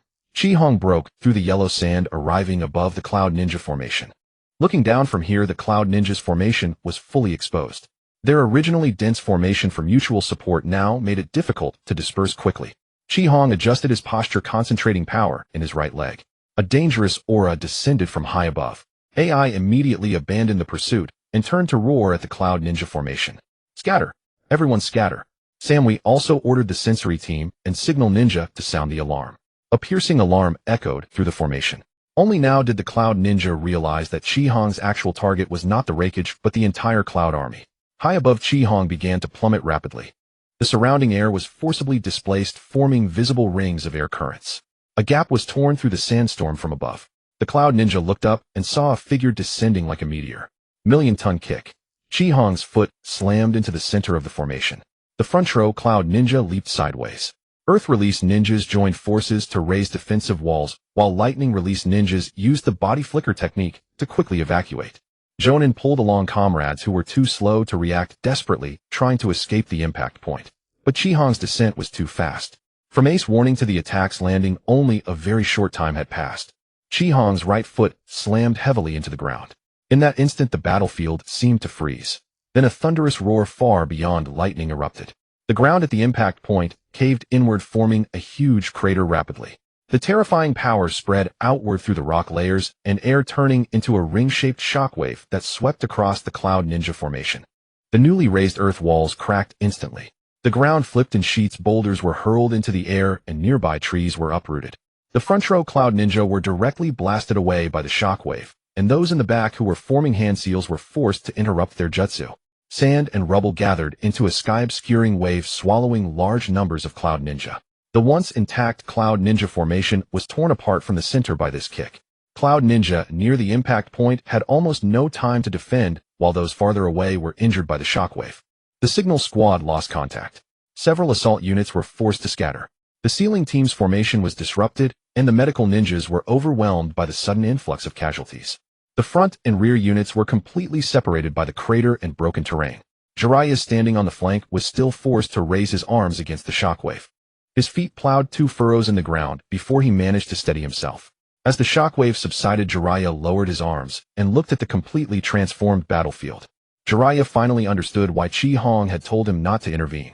Ordinary ninjas who rushed into such a battle would not only be useless, but would also be caught in the aftermath of the attacks. At the last moment, AI changed direction and stood in front of some Cloud Ninja. He pushed his lightning release armor to its limit, colliding head-on with the incoming shockwave. Even with Ace's formidable physique, he was forced backward. The rocks beneath his feet shattered one after another, and his arms grew numb from the immense force. Only when the shockwave weakened did AI regain his footing. He stared into the smoke-filled crater, his expression turning truly serious for the first time. The destructive power of Chi Hong's kick just now far exceeded the scope of ordinary taijutsu. This Uchiha brat, such immense power. The smoke cleared slightly. AI saw large numbers of his subordinates lying on the broken ground, and his seriousness quickly turned into rage. He could not allow Chi Hong to continue unleashing such wide-area attacks. Otherwise, after just a few more, the Cloud Army would be completely reorganize the troops. They'll hold him off. AI gave the order to Samui, and once again transformed into a blue lightning bolt charging straight toward the center of the crater. The smoke obscured his vision, but it could not fully disrupt his judgment. As long as he could close in and tie down Chi Hong, the latter would not be able to continue attacking the Cloud Ninja formation freely. At the center of the crater, Chi Hong slowly withdrew his right leg. The recoil from the million-ton kick did not affect his movements. Chi Hong had already sensed AI approaching rapidly, but he did not assume a defensive posture. Because from the very beginning, he had not been fighting alone. As AI charged into the smoke about to close in on Chi Hong, he suddenly heard Chi Hong's calm voice. Tyranitar, earthquake. Ace's pupils constricted sharply. At the rear of the battlefield, Mega Tyranitar raised its enormous foot. Terrifying ground-type energy gathered within its body. The sensory team, just recovering from the shock, sensed danger again, and Samui immediately shouted a warning. Get off the ground. Mega Tyranitar stomped down. A dull rumble came from underground. Fine sand grains began to bounce, and then the entire earth, a wide crack extended from beneath Tyranitar's foot, shooting straight into the Cloud Ninja formation. A second and third crack followed. In just a few breaths, the battlefield was covered with dense fissures. The flat ground suddenly bulged, forcing underground rocks upward. Hillsides collapsed in layers, and nearby forests toppled one after another. The crater created by the million-ton kick further fractured. Many Cloud Ninja could not even keep their footing, let alone form hand seals again. Some ninjas leaped into the air to avoid the cracks, only to have their landing points disrupted by flying debris. Cloud Ninja skilled in earth release tried to stabilize the ground, but their jutsu could not stop the earthquake from spreading further. The Cloud Ninja formation fell into chaos once more. Medical ninjas had to abandon their fixed treatment areas and move the wounded to relatively scattered logistics. Supplies were swallowed by the cracks. After enduring Hyper Voice, the million-ton kick, and the earthquake in succession, the anger in the ordinary Cloud Ninjas' eyes finally turned to fear. Their numbers brought them no sense of security. As long as they could not restrain Chi Hong and Mega Tyranitar, the entire army was merely a target for large-scale attacks. AI stabilized himself with his lightning release armor, but had to constantly change his footing on the fractured ground. He could continue attacking Chi Hong, but the cries from behind him made it impossible to ignore his subordinates. Only now did AI truly realize the terror of Chi Hong and Tyranitar. Either one alone possessed the power to destroy a ninja army. That Konoha had not sent ordinary ninjas was not because they underestimated Cloud. It was because ordinary ninjas simply could not intervene in a battle of this level. The ground still trembled violently. Chi Hong stood in the shattered crater looking up at AI, whose lightning aura had surged, a smile still lingering on his face. Raikage, the battle has only just begun. Don't disappoint me. The crimson voice pierced through the smoke and dust, reaching Ace's ears clearly. Lightning radiance burst around AI, and the fractured rock layer beneath his feet was continuously shattered. In the distance, Jiraiya stood on a still intact rock platform, his expression complex as he gazed at the battlefield before him. Though the earthquake caused by Mega Tyranitar had gradually subsided, the battlefield had already been transformed beyond recognition. The land was split by deep pits and ravines, vast forests had collapsed and boulders continuously tumbled down the mountain walls. The Cloud Shinobi formation was also cut into several areas, making it impossible to regroup in a short time. Jiraiya had once heard from Hiruzen Sarutobi about the deeds of the first Hokage. The legendary Hashirama Senju could single-handedly suppress tailed beasts, alter mountains and rivers with wood release, and was revered by the entire ninja world as the god of shinobi. In the past, Jiraiya had always felt that such power must have been exaggerated by legends. But now, watching Red, who was suppressing the entire Cloud Ninja army alone, he finally realized that legendary power might indeed exist. Red now is probably not inferior to the first Hokage, Jiraiya murmured. What was even more terrifying was that, according to reports, Red had not yet awakened the ultimate power of the Uchiha bloodline, the Mangekyo Sharingan. The power before him might still not be Red's limit. Above the sandstorm, two figures were hidden within thick clouds. One of them had orange hair and a pair of purple Rinnegan. It was the Deva Path. The woman beside him was Conan's paper clone, formed from numerous pieces of paper. Some paper slips were scattered around the periphery of the sandstorm, recording every scene of the battle between Red and the Cloud Ninja. Conan looked down at the devastated battlefield, her expression particularly complex. The new Hokage of Konoha is far more dangerous than the intelligence. Such power, if it gets out of control, will become a major obstacle to peace in the ninja world. Pain did not reply immediately. The peace he sought was built upon absolute power that could not be resisted. Only by making all nations share an unbearable pain could the ninja world be forced to cease war out of fear. But the power Red had displayed was already enough to break that balance. If Konoha possessed the strength to counter the Akatsuki and tailed beast weapons, the plan Pain envisioned would be difficult to realize smoothly. That masked man, calling himself Madara Uchiha, also suffered losses at his hands. Though he didn't reveal the specifics, he is extremely wary of Uchiha Red. Pain's Rinnegan shifted slightly. Continue observing. Don't approach him until we ascertain all his abilities. The two did not intervene in the battle, but planned to use the Cloud Ninja to further probe Red's trump cards. Meanwhile, AI had transformed into a blue lightning bolt and charged into the deep pit. Arrogant brat. His lightning-clad heavy fist shot straight toward Red's face. Red did not dodge, merely raising his arm to block. Boom. The two forces collided violently, and a ring-shaped shockwave instantly swept away the surrounding dust. The rock beneath Red's feet continuously cracked, but his body never retreated. A flicker of disbelief passed through Ace's eyes. Red had blocked his heavy punch, delivered in lightning release chakra mode with nothing but physical strength. Red then grabbed Ace's wrist. Raikage, is this all the power you have? AI roared, forcibly breaking free, then used his speed to circle behind. Red's gaze turned fierce. Demon face. An oppressive aura that instinctively instilled fear washed over. Ace's body stiffened momentarily, and his speed, which had already been pushed to the limit, dropped. He quickly stimulated his body with lightning release chakra to shake off the effect. But Red had already tracked his movement. Rock lock. Red stomped, and the surrounding shattered rocks rose one after another, hurtling toward AI from different directions. AI smashed through several large boulders with his lightning release armor, only to find that more rocks had already sealed his path. He stepped on a slanted rock wall, leaped high into the air, and brought his palm down like a blade toward Red. Lightning plow Rasen. Red raised his hand and pressed downward.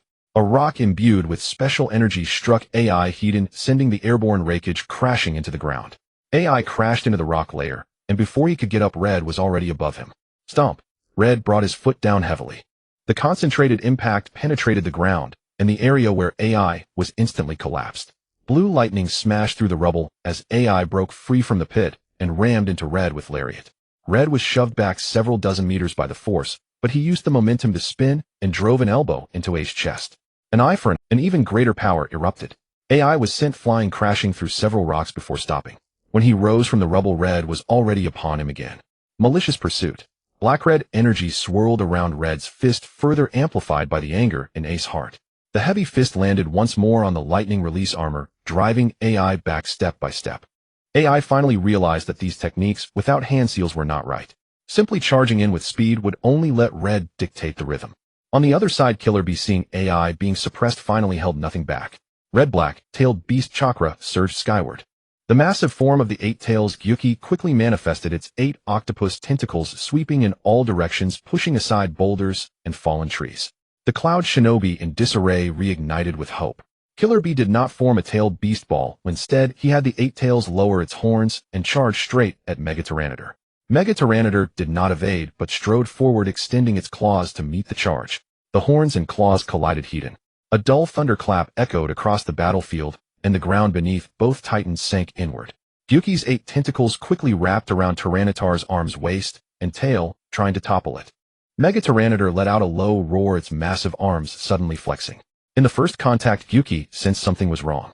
All 8 tentacles tightened simultaneously, yet still could not stop Tyranitar from advancing.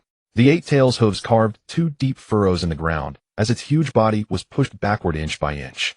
Mega Tyranitar suddenly twisted its body forcibly, throwing off several tentacles, then grabbed one of the 8 tail's horns and pressed its head toward the Be. Something's wrong, Gyuki warned in Killer B's inner world. This monster's power is far above ours. If we keep this up, we'll lose. Killer B gritted his teeth and continued to output tailed beast chakra.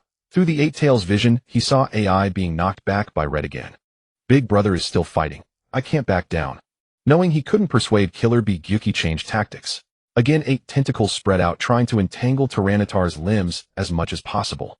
They no longer hoped to defeat Tyranitar, they only wanted to prevent it from supporting Red. At the center of the battlefield, AI pushed his lightning release armor to the limit.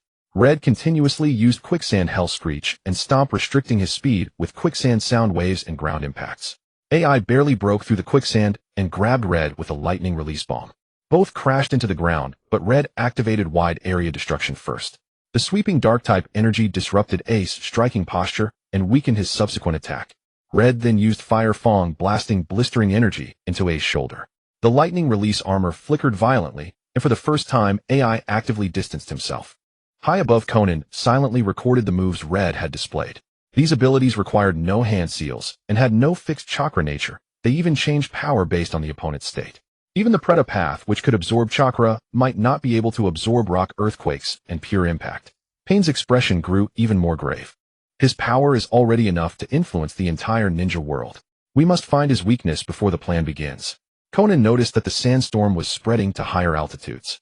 If we stay longer, he might discover us. But Pain did not leave immediately.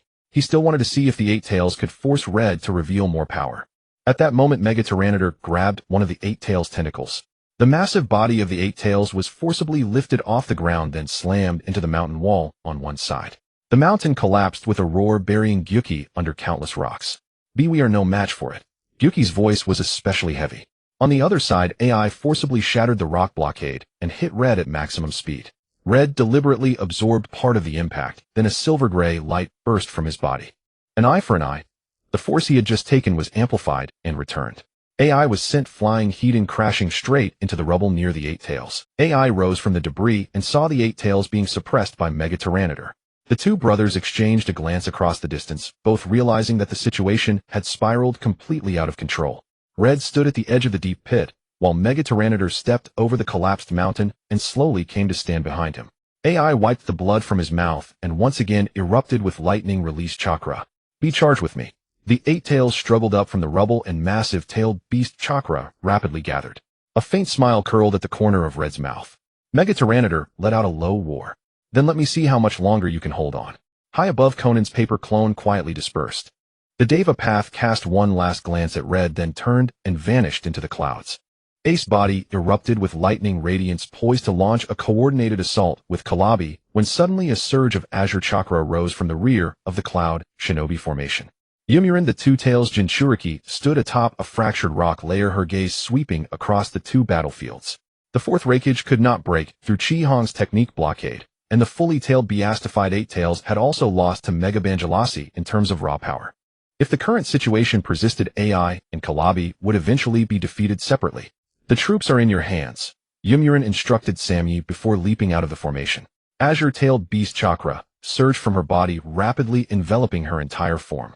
With a sharp feline cry, a colossal demon cat wreathed in blue flames landed on the battlefield. The 2 tails Yulu possessed heterochromatic eyes, one blue and one yellow, and its 2 tails swayed slowly behind it like flaming whips. Though its body was not as massive as the 8 tails, its movements were far more agile. The appearance of the 2 tails reignited hope among the chaotic cloud shinobi. AI did not reprimand Yomurin for joining the battle without orders. He'll hold Chi-Hong. Yomurin, you flank him. I block Banjalasi. Having fought together for years, the 3 immediately understood Ace's intent. Yulu opened its massive maw first. Vast sheets of blue flame transformed into several arcs, sweeping toward Chi-Hong's location from multiple directions. The moment the rocks touched the flames, their surfaces began to melt rapidly. Teleport. Chi-Hong instantly vanished underground. Yulu's ears twitched slightly but failed to detect any movement. It raised its claws and slammed them heavily onto the ground. The shattered rock layer collapsed downward. Chi-Hong emerged outside the range of the broken rocks. AI, who had been waiting, transformed into a bolt of lightning and appeared instantly at Chi-Hong's side. Lightning Lariat. Chi-Hong raised his arm to block the attack, his body pushed backward. At the same time, Yulu spun its body, its flame-wreathed tail sweeping in from the side. Chi-Hong ducked to avoid the flaming tail, grabbed Ace's arm with a reverse grip, and hurled him toward Yulu. AI forcibly adjusted his body midair, planted a foot on Yulu's shoulder, and used the leverage to charge at Chi-Hong again. On the other side, the Eight Tails also changed its tactics. Neo-Gue no longer engaged in direct strength contest with Mega Banjalasi. Instead, it used its 8 tentacles to alternately entangle the creature's limbs while constantly creating distance. Tailed Beast Chakra gathered in the Eight Tails' mouth. Mega Banjalasi immediately launched an attack. Rock Blast. A barrage of sharp rocks hammered continuously toward the Eight Tails' head. Neo-Gue had to stop condensing the tailed beast ball and manipulated its tentacles to protect its face. Seizing the opportunity, Mega Banjalasi charged forward and bit down on one of the tentacles. Crunch. Its sharp teeth snapped shut, forcibly dragging the Eight Tails' massive body toward itself. With the Two Tails entry, the abilities of the 3 Cloud Shinobi finally complemented each other. AI was responsible for finding openings. Yulu used its blue flames to create attack opportunities, while the Eight Tails engaged Mega Banjalasi Heaton. Although Chi-Hong and Banjalasi were not at a disadvantage, they could no longer control the battle rhythm as easily as before. Chi-Hong voluntarily moved to Banjalace's side. Although Chi-Hong and Banjalasi were not at a disadvantage, they could no longer control the battle rhythm as easily as before. Chi-Hong voluntarily moved to Banjalace. Chi-Hong's palm struck down, directly severing several tentacles formed from tailed beast chakra. The man and the beast stood back to back at the center of the blue lightning azure flames, and tailed beast chakra clashed incessantly. Just as AI and Yulu attacked from both sides, and the Eight Tails began condensing a tailed beast ball from the front, a mechanical prompt suddenly sounded in Chi-Hong's mind. Detected that the host is engaged in battle with an evenly matched opponent. Battle reward conditions have been met. Awarded 1 Pokémon draw. A flicker of surprise crossed Chi-Hong's eyes. The system, silent for so long, had finally appeared again. Back when he fought Yuan Fei Risen, the system had also judged the two sides as evenly matched. Yet now even the combined forces of the 4th Raikage and the fully tailed beastified Eight Tails could not trigger the reward. It was only when the Two Tails joined the battlefield that the system acknowledged the overall strength of the 3 Cloud Shinobi. Chi-Hong couldn't help but complain inwardly. At this rate, won't I have to find the entire Shinobi Alliance to trigger rewards in the future? Without stopping the fight, he directly initiated the draw in his mind. Spikes. Sharp traps scattered across the movement area of AI and Yulu. Sand Tomb. Rotating quicksand ensnared Yulu's hind legs. Rock Tomb. A large number of rocks rose up temporarily, separating AI from the Two Tails. The Eight Tails took the opportunity to release tailed beast chakra, but it was directly blocked by Mega Banjalace's wide guard. The system roulette spun rapidly in Chi-Hong's consciousness. Various Pokémon silhouettes flashed by in succession, finally stopping on an orange-eared flying dragon. Draw complete. Congratulations, host, you have obtained the Pokémon Pin Hualong. A hint of satisfaction appeared in Chi-Hong's eyes. Pin Hualong possessed excellent flight capabilities and wide-range flame attacks, making it perfect for blocking the Cloud Shinobi army. He established a connection with Pin Hualong through the system and relayed the Cloud Shinobi's movements and commands. Having done that, Chi-Hong raised his hand to catch Ace's heavy punch. Blue lightning burst forth with a roar. AI sensed that Chi-Hong seemed to have momentarily been distracted. Yet even so, the three of them still failed to seize the opportunity. On the periphery of the battlefield, Samyi had finished reorganizing the remnants of the Cloud Shinobi. The wounded were gathered and sent to the rear. Medical and sensory squads re-established communication, and Earth-release ninjas carved passages through the broken terrain. Samyi looked toward the core battlefield. The Raikage and the 2 Jinchuriki had already pinned down Chi-Hong and Mega Banjalasi. This was the last chance for the Cloud Shinobi to advance. Don't approach the Raikage's battlefield. All units advance in dispersed formation, bypass this area, and continue pushing into the Land of Fire. The remnants of the Cloud Shinobi broke into smaller groups, moving forward along forests, valleys, and crevices. Zilayi quickly discerned their intentions. He raised his hands, preparing to perform a summoning jutsu. Is it finally my turn to act? Just then a strong air current suddenly came from above the sandstorm. An orange-eared figure broke through the yellow sand, streaking high above the Cloud Shinobi. The Cloud Shinobi sensory squad immediately issued a warning. A new chakra reaction detected above. The target is approaching. The Cloud Shinobi all looked up. It was an orange-eared creature with powerful claws, broad wings, and a dragon-shaped head. A blazing flame burned at the tip of its tail. Roar! Pinhorlong let out a sky-shaking roar. It swept over the formation, and the gale from its wings knocked the frontline cloud shinobi off balance. Ninja tools and lightning-released jutsu shot into the sky one after another, but were easily dodged by Pinhorlong. It flew ahead of the cloud shinobi and suddenly turned around. A raging pillar of fire erupted from its mouth, sweeping across the passage between the forest and the Rift Valley. The flames spread rapidly, forming a massive blockade line in front of the cloud shinobi. Sammy's expression turned grave as she immediately issued orders. Water Release Squad, prepare to extinguish the flames. Earth Release Ninjas, open a passage. Lightning Release Squad, restrict its flight. The remnants of the cloud shinobi were forced to halt their advance and reform into a defensive formation. Zilai lowered his hands that had been ready to form seals, gazing at Pinhorlong circling in the sky. First a Banjalasi that could suppress the 8 tails. Now a flame-wielding dragon had appeared. Just how many monsters does this kid have hidden? Pinhorlong folded its wings and rapidly ascended into the high sky. Countless shuriken and jutsu shot up from below, but all were left behind. The next moment, Pinhorlong completed a turn in midair. Scorching energy rapidly gathered in its mouth, painting half the sky a deep crimson. Sammy looked up at Pinhorlong, and for the first time despair crept into her heart regarding the outcome of this war. The 4th Raikage and 2 Jinchuriki had all thrown themselves into battle, barely managing to hold off Chi-Hong and Mega Banjalasi. So who would deal with this new monster before them? At the center of the battlefield, Chi-Hong once again blocked Ace attack, a smile gradually spreading across his lips. Pinhorlong's wings suddenly spread wide. The flames in its mouth surged violently. Flames churned violently within Charizard's maw. Hovering before the Cloud Ninja army, its wings stirred scorching gales, the blaze dyeing the surrounding sandstorm a crimson hue. Ahead lay an ever-expanding line of fire blockade. Behind the core battlefield where Chi-Hong clashed with the 3 formidable warriors of the Red Cloud and Cloud Hidden, the Cloud Ninja army found itself caught between a rock and a hard place. The appearance of Charizard also made AI and Calabi realize that Chi-Hong had not been using all his power against them. Calabi gazed into the distance through the vision of the 8 tails. Another one has appeared. The voice of Nyogue was unusually heavy. It is connected to Chi-Hong, just like the one before us. AI forced Chi-Hong back with a punch and turned to look at the Cloud Ninja army. Charizard was circling above the formation. Only then did AI realize a far more terrifying truth. It was not the Cloud Hidden army besieging Chi-Hong. Rather, Chi-Hong had split the entire Cloud Ninja force into 2 parts, suppressing each separately. Sammy quickly regained her composure. Though Charizard was equally formidable, its defenses did not seem as astonishing as Mega Tyranitar's. If they could restrict its flight, the Cloud Ninja might still have a chance. Earth Release Squad, deploy defenses. Water Release Squad, extinguish the flames. Lightning Release Ninja, engage in aerial attacks. A multitude of Cloud Ninja formed hand seals simultaneously. Rock walls rose from the ground in succession. Dozens of water currents converged into surging torrents rushing toward the sea of fire ahead. Water and flame collided and white steam billowed into the sky. More Water Release Ninja angled their attacks upward. Dozens of water dragons pierced through the steam, lunging at Charizard from different directions. Charizard folded its wings and dove abruptly, weaving between the water dragons. The Lightning Release Squad immediately launched their assault. Dense lightning spread along the water currents, forming a vast azure net that spanned a large portion of the sky.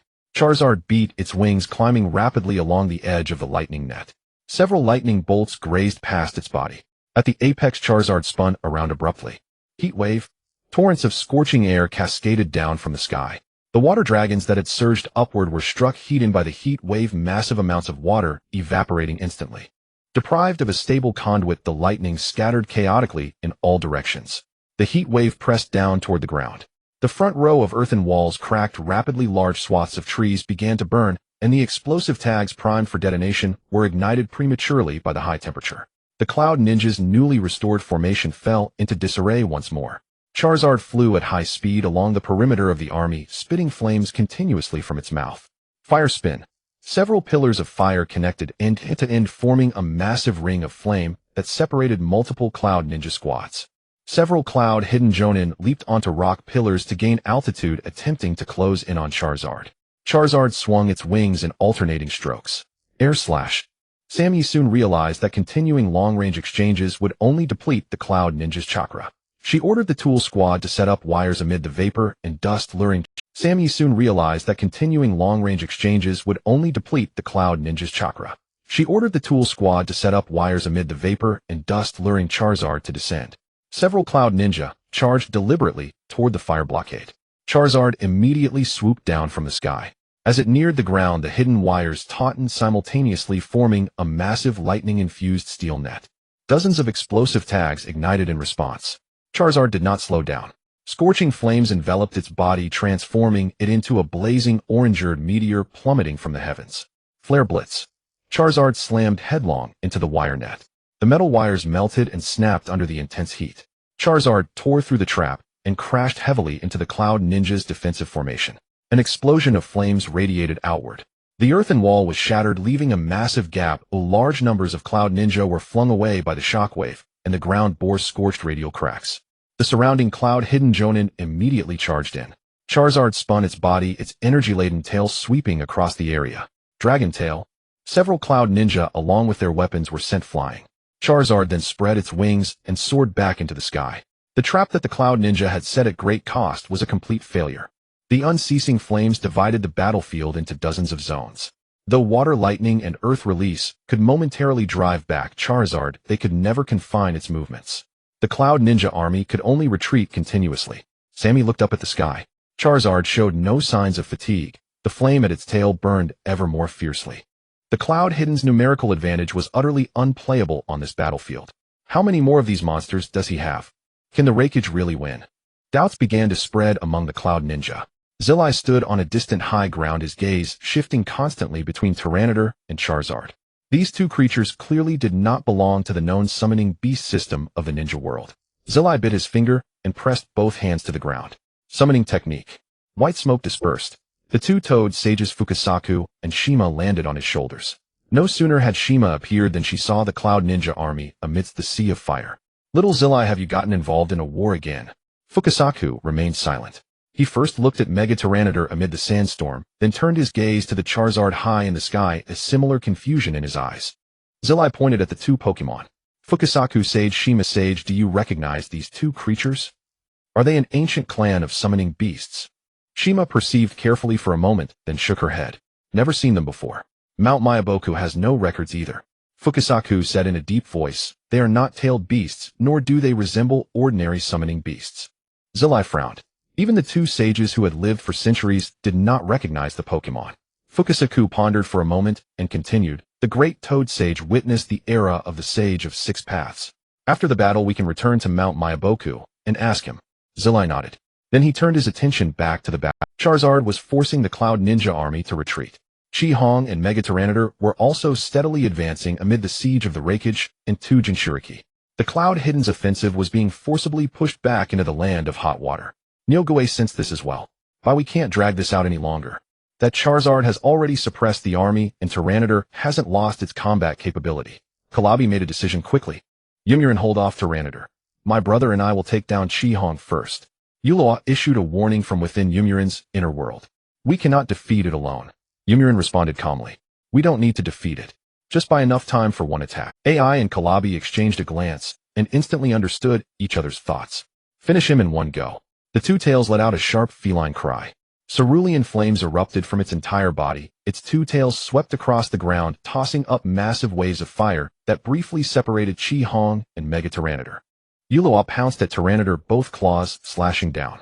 Mega Tyranitar raised its arms and blocked the attack Hedon. Yuloa did not engage in a contest of strength. Instead, it swiftly changed position. Blue fireballs continuously bombarded Tyranitar's face, while claws struck at the joints of its armor. Mega Tyranitar swung its claws, but could not catch the fast-moving two tails. Taking advantage of this opportunity, the eight tails quickly distanced itself. Its massive body vanished, and Kalabi transformed into a tailed beast chakra form. A red-tailed beast cloak covered his entire body, with several chakra tails dancing behind him. He and AI flanked Chi-Hong, pinning him in the center. Blue lightning flared around, AI surging skyward. The tailed beast chakra on Kalabi also seethed. The moment their gazes met, they both shattered the ground beneath their feet. AI charged at Chi-Hong from the left. Kalabi launched his assault. Two figures, one blue, one red, tore through the air, their arms aimed simultaneously at Chi-Hong's neck. Supreme Lightning Hellstrike. Chi-Hong's Sharingan spun at high speed. Though AI and Kalabi were fast, they did not exceed his perception limits. He did not use instant movement. Chi-Hong slowly clenched his right fist, concentrating all his strength into a single point. The rock layer beneath his feet sank under the pressure. Mega Punch. On the other side, the two tails suddenly leaped backward. Yin and Yang nature chakra gathered in its mouth, rapidly forming a black-tailed beast ball. Mega Tyranitar did not pursue. It opened its massive jaws, and dazzling energy swiftly condensed amid the sandstorm. The violent power caused surrounding rocks and gravel to spin continuously. The tailed beast ball continued to expand. Hyper Beam also reached its limit within Tyranitar's mouth. Sammy's expression changed drastically. All units defend. The Cloud Ninja hurriedly took cover behind rock walls and ravines. Zillai and the two sages simultaneously mobilized their chakra. Charizard also quickly gained altitude. In the next moment, AI and Calabi simultaneously reached Chi-Hong's sides. Chi-Hong shattered the rock layer beneath his feet and thrust his right fist forward to meet their combined attack. Well done. At the same time, the two tails raised its head and fired the tailed beast ball. Mega Tyranitar let out an earth-shattering roar. Hyper Beam. A golden-white beam of light shot out from the mouth of Mega Banjalasi. At the same instant, AI and Calabi transformed into two streaks of light, one blue and one red, charging at Chi-Hong from the left and right. The air in front of Chi-Hong's fist was instantly shattered. The white shockwave spread in a fan shape like an invisible giant wall rising from the ground, colliding Hedon with the duo's peerless lariat. The blue lightning, crimson-tailed beast chakra, and white shockwave all halted simultaneously. After a brief silence, a deafening explosion resounded across the entire Tang country. Boom! The shockwave tore the earth, hurling large rock layers into the sky, where they crumbled into dust midair. Burning trees were uprooted, and the sandstorm was forcibly torn open, creating a massive void. AI and Calabi's bodies simultaneously halted in midair. Gritting their teeth, they attempted to break through the terrifying force blocking their path. The lightning release armor on AI was the first to show cracks. The tailed beast chakra cloak on Calabi also began to collapse. AI let out a roar, pushing his body further. Simultaneously, the chakra tails behind Calabi stabbed into the ground, trying to propel his body forward. But not only could they not approach Chi-Hong, the power in their arms was rapidly disintegrated by the shockwave. The next moment, the lightning release armor and the tailed beast cloak simultaneously collapsed. AI and Calabi were blasted away. Hedon. The two figures, one blue and one red, pierced through the smoke and dust, crashing into a cliff and a ravine hundreds of meters away respectively. AI smashed through several rock walls before being buried by the collapsing mountain. Calabi fell heavily to the bottom of the ravine, leaving a trail of blood. Almost at the same moment, Chi-Hong threw his punch. The tailed beast ball released by the two tails streaked across the sky. The tailed beast ball emitted terrifying fluctuations, and the ground along its path was gouged into a deep trench by the residual chakra. Mega Banjalasi steadied itself, its feet sinking deep into the ground. A thick hyper beam met the tailed beast ball. Hedon. The two destructive energies collided with a tremendous impact in midair. The black-purple chakra and the golden-white light clashed, splitting the entire sky into two colors. The tailed beast ball kept expanding, trying to engulf the oncoming hyper beam. But after only a brief stalemate, Yumurin sensed something amiss. The hyper beam was not being blocked by the tailed beast ball. Instead, the golden-white beam kept advancing, slowly piercing into the tailed beast ball's interior. A small crack appeared on the surface of the tailed beast ball. Then the crack rapidly spread across the entire sphere. Rumble. The tailed beast ball exploded prematurely in midair. A black-purple mushroom cloud rose into the sky, and destructive energy currents swept the surroundings. Yet the hyper beam did not disappear. The golden-white beam pierced through the center of the explosion, emerged from the chaotic energy, and blasted straight toward the two tails yelled behind. Yumurin immediately dodged. However, the two tails had just released the tailed beast ball, so its speed was already affected. Moreover, the energy currents from the explosion obscured its vision. Yulv only had time to raise its two tails in front of its body. The next moment, the hyper beam struck the two tails. Hedon. The azure blue flames were instantly extinguished. The defense formed by tailed beast chakra cracked continuously. Yulv let out a piercing cat-like cry, its massive body pushed backward by the beam. The mountain walls along the way shattered one after another. The ground was gouged into a massive trench hundreds of meters long. The two tails smashed through several rocky hills and finally crashed into a distant mountain. The mountain collapsed with a thunderous roar, burying it under a pile of rubble. The azure blue flames gradually died out. The two tails' massive body flickered unsteadily. The chakra within Yumurin had been thoroughly disrupted, making it impossible to maintain full-tailed beast transformation. Amid the scattered tailed beast chakra, Yulv's figure rapidly vanished. Yumurin, covered in wounds, fell from the rubble completely unconscious. Chi-Hong tracked Yumurin's position through his Xylunion. He did not go himself, but looked up into the sky. Penhualong, bring back the two tails, Jinchuriki. Penhualong let out a roar, folded its wings, and swooped down. The Yuan-E ninja immediately sensed dozens of lightning bolts shot into the sky, and wind release swept up debris, attempting to intercept Penhualong. Penhualong continuously changed direction in the air, weaving through the lightning, and headed straight for the ruins that buried Yomurin. Several Yuan-E jonin rushed ahead. Penhualong opened its mouth and spat flames, forming a blazing wall of fire in front of them. The Yuan-E ninja were forced to stop. Penhualong landed on the ruins, shattered the boulders blocking its path, with its claws carefully grabbed the unconscious Yomurin, and took off again. Lord Yomurin. Seeing the two tails Jinchuriki being taken away, several Yuan-E ninja disregarded orders and chased after Penhualong. Sammy immediately blocked their path. Everyone stop. No one is to pursue. A Yuan-E jonin's eyes turned red. Lord Sammy, Lord Yomurin has been captured. Are we just going to watch? Sammy's expression was equally grim, but she did not step aside.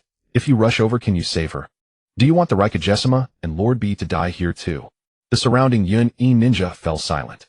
Sammy raised her hand and pointed at the distant mountain and ravine. Medical team sensor team immediately confirmed the condition of Rayquaza and Lord B. Elite units form a defensive formation.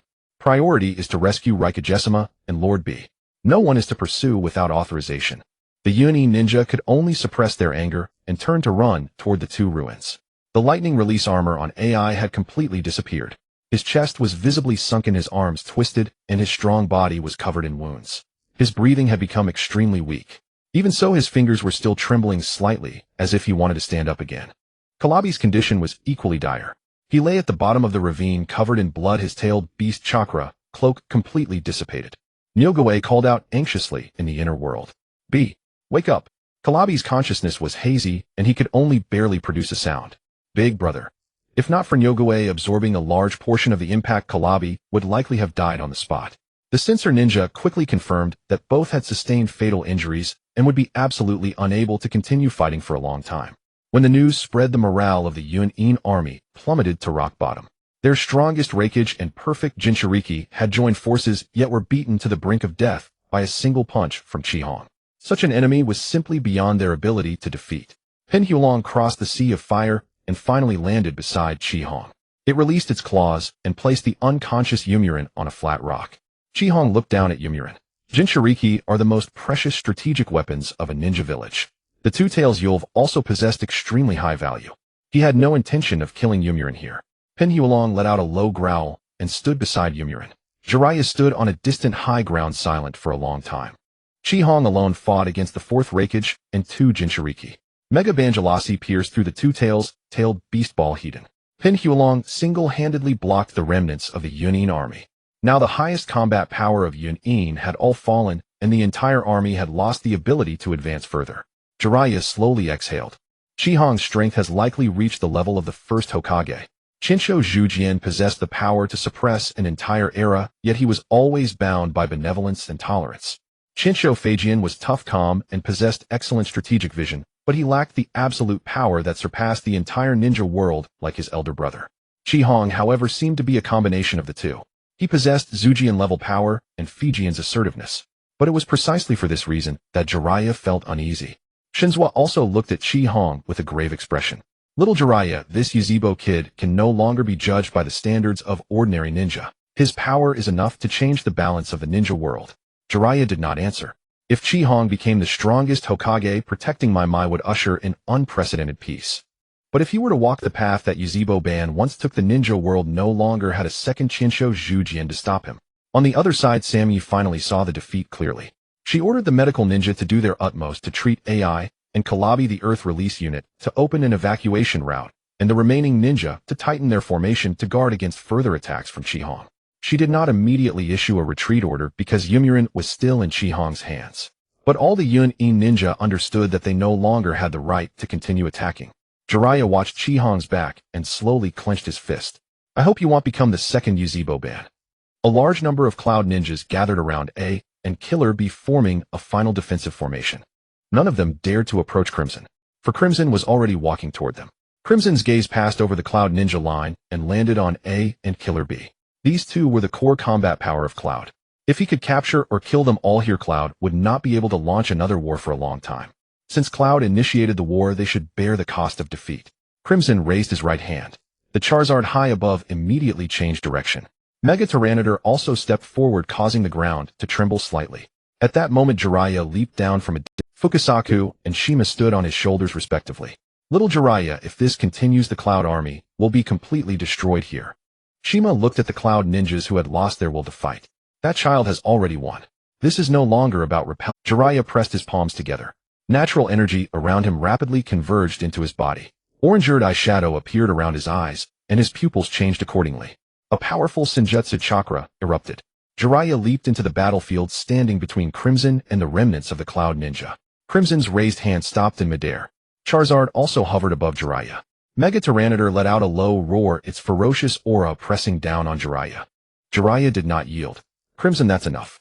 The Rayquaza and the two Jinchuriki have all been defeated, and the Cloud Army has lost its ability to continue fighting. This war is over. Crimson glanced at him. As long as they live, Cloud can recover its strength. Who can guarantee they won't attack the Land of Fire again? War does not only end by killing all enemies, but it is the most effective way. Crimson took a step forward. Jiraiya stepped aside. Cloud intended to invade the Land of Fire. I am merely making them pay the price. Jiraiya remained in place. You want to destroy Cloud's military power so they cannot wage war for decades. But the Land of Lightning is not only ninjas. If Cloud is completely destroyed, unprotected civilians will become targets of bandits, rogue ninjas, and other countries. War will not end, it will only become greater chaos. Crimson's tone was calm. Deterrence is not earned through mercy. Merely repelling the enemy only postpones the cost to the future. Jiraiya clenched his fists. But if everyone believes that only total destruction of the enemy brings peace, the ninja world will never know peace. Crimson, you have already won. Stop now, and Konoha gains victory. Continue, and Konoha will only earn the hatred of the entire Land of Lightning. Two auras clashed in the center of the battlefield. Samui saw Jiraiya blocking Crimson and immediately realized this was the Cloud Ninja's only chance. She turned to the silver-haired Kunoichi beside her. Mabui, prepare the heavenly transfer technique. Mabui quickly moved to A and Killer B's side. She unfolded the technique, and a peculiar spatial fluctuation gradually enveloped the two. Both A and Killer B were severely wounded, making the transfer far more difficult than usual. Sweat soon appeared on Mabui's forehead. Samui turned to face the remaining Cloud Ninja. All units prepare to retreat. Take all transferable wounded. Prioritize protecting the Rayquaza and Psama. Some Cloud Ninja looked toward Yujito, who was being carried away by Charizard. Samui gritted her teeth. Now is not the time to rescue Yujito-sama. If the Rayquaza and Psama also remain here, Cloud truly has no future. The Cloud Ninja finally began to contract their formation. Crimson sensed the spatial fluctuation in the distance. His Sharingan swiftly rotated, clearly seeing the spatial energy gathering around A and Killer B. Trying to teleport them away, Crimson took a step to the side. Jiraiya immediately shifted laterally, blocking his move aside. I won't let you kill them now. Crimson did not argue further. He appeared instantly before Jiraiya, his right fist swinging forward. Jiraiya crossed his arms to block. A thunderous boom. The ground beneath his feet exploded. Jiraiya was pushed back dozens of meters by the immense force, sharp pain shooting through his arms. Fukasaku and Shima simultaneously released their Senjutsu chakra to help him steady himself. Crimson did not stop. Agility. His figure vanished again. Jiraiya, relying on the sensing ability of Sage Mode, turned around in time. Sage Art Needle Jizo. A torrent of hardened white hair shot toward Crimson like a rainstorm. Crimson swung his arms, deflecting all the incoming needles. Jiraiya seized the moment to gather a massive amount of chakra in his palm. Sage Art Super Giant Rasengan. A gigantic Rasengan pressed down with tremendous force. Crimson sidestepped and slashed his palm knife toward Jiraiya's shoulder. Jiraiya barely twisted his body to avoid the direct strike, then countered with a frog kata. Senjutsu chakra extended beyond his fist, colliding head-on with Crimson's fist. The violent impact tore the ground apart once more. Jiraiya could not overpower Crimson in strength, but he used the perception of Sage Mode and Frog Kata to continuously block his advance. His goal was not to defeat Crimson. He only needed to buy time. Mabui gritted her teeth, pouring chakra into the technique. A silver-white light enveloped A and Killer B completely. Their outlines began to blur. Crimson sensed the transfer was about to complete, and the power in his fist suddenly surged. Megaton Punch. Jiraiya slammed both hands onto the ground. A thick earthen wall rose up. The white shockwave instantly shattered the wall, and Jiraiya was sent flying by the aftermath. Crimson burst through the flying debris, charging straight toward A and Killer B. Mabui suddenly opened her eyes. Heavenly Transfer Technique. Space twisted violently. A and Killer B's bodies turned into silver-white light and vanished in an instant. By the time Crimson arrived, he only grasped a fading spatial fluctuation. He raised his hand and struck forward. The furious wind fist shattered the rock walls erected by the Cloud Ninja, but could not touch the two who had already returned to the Cloud Village. Jiraiya once again blocked behind Crimson. They're gone. Pursuing further is meaningless. Crimson turned around. You bought them time. And let the Raikage and the Eight Tails Jinchuriki of Cloud return alive. Jiraiya did not evade. It was me. Just as the two sides were once again locked in a stalemate, the energy on Mega Tyranitar suddenly began to fluctuate violently. The reinforced armor covering its body gradually dimmed, and its massive form shrank. Mega Evolution had reached its limit. Moments later, Tyranitar returned to its normal form. Its breathing became heavy, and visible fatigue showed on its body. After fighting the Eight Tails, and then the Two Tails, and unleashing a hyper beam that pierced a tailed beast ball, it had expended a great deal of stamina. Crimson walked to Tyranitar's side, and placed his hand on its armored shell. You've worked hard. Tyranitar let out a low growl, still watching the Cloud Ninja vigilantly. Samui did not miss the opportunity. All units retreat. Take the wounded, don't look back. With A and Killer B gone, the remaining Cloud Ninja quickly withdrew into the depths of the land of hot water. Charizard circled above them, occasionally spouting flames along the retreat route. The Cloud Ninja dared not stop, nor turn back to retrieve Yujito. Crimson did not continue the pursuit. A and Killer B had already left, and Tyranitar had exited its megaform. The optimal moment to chase the remaining Cloud Ninja had passed. Crimson turned to Jiraiya. After the war, you will give me an explanation. Jiraiya met Crimson's gaze. Agreed. After the war, I will tell you all the reasons. Crimson gave him a long, hard look. I hope your reasons. Then Crimson looked at the unconscious Yujito. Yujito, knee is in your hands. Escort her back to Konoha. Jiraiya was slightly taken aback. You're not afraid to let her go? If you want to try, go ahead. I imagine the Cloud Village, which has just been severely weakened, would be more than happy to accept the Konoha rogue ninja, who not long ago helped their Raikage and Eight Tails Jinchuriki escape, and then voluntarily returned the Two Tails Jinchuriki hostage to the village. Jiraiya had no doubt that Crimson could do it. He feared that the moment he released Yujito, Crimson would label him a rogue ninja of Konoha, forever nailing him to the pillar of shame. He walked over to Yujito and lifted her onto his back. They'll bring her safely back to Konoha. Crimson retracted his Sharingan, recalled Charizard and Tyranitar into his body, and headed toward the battlefield of the Stone Village. Jiraiya watched Crimson's receding figure, his anxiety not diminishing in the slightest. If Uchiha Crimson truly became a second in this era, who could stop him? Saojigwa. There is no sandstorm sweeping across the sky here. Instead, there were endless mountains, layers of rock walls, and the vast army of Yanin covering the wilderness. Yanin had clearly prepared for a protracted war. Earth-released ninjas constructed several defensive lines in the valley, while the perception and medical squads hid within rock fortresses. Numerous explosive tags were buried underground. The Uchiha clan had just appeared at the outskirts of the valley when they were locked onto by countless Yanin ninjas. Fuyu stood at the forefront of the formation, his gaze sweeping over the layered ranks of the Yanin army. The Uchiha could not engage in a war of attrition with Yanin. Their clan members were limited. The longer the war lasted, the greater the Uchiha's casualties would be. Thus, they must inflict heavy damage on Yanin on the first day. The three Tomo and Fuyu's eyes spun rapidly, finally connecting into the pattern of the Mangekyo Sharingan. Vast ocular power erupted explosively. Crimson chakra rose from Fuyu's body, first forming a skeleton, then coalescing into Meridian's flesh and armor. The colossal Susanoo continued to rise. When its crimson wings fully unfurled among the mountains, a perfect Susanoo towering over the peaks appeared before the Yanin army. A brief commotion stirred among the Yanin ranks. Fuyu's voice rang out from the Susanoo's forehead. Uchiha attack. The perfect Susanoo took the Uchiha clan followed, closely charging together at the Yanin defensive line. The Yanin commander quickly regained his composure. Hundreds of Earth-released ninjas performed hand seals in unison. The ground heaved violently, and one rock wall after another rose from the earth, connecting to form a massive fortress spanning the valley. Countless stone arms and spikes jutted out from the ground, latching onto the Susanoo's legs.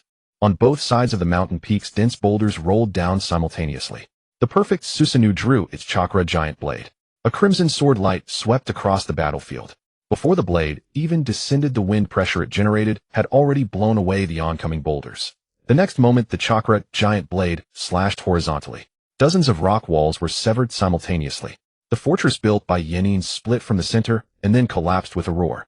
The residual sword energy, undiminished, sliced through a mountain peak behind, cutting it in half.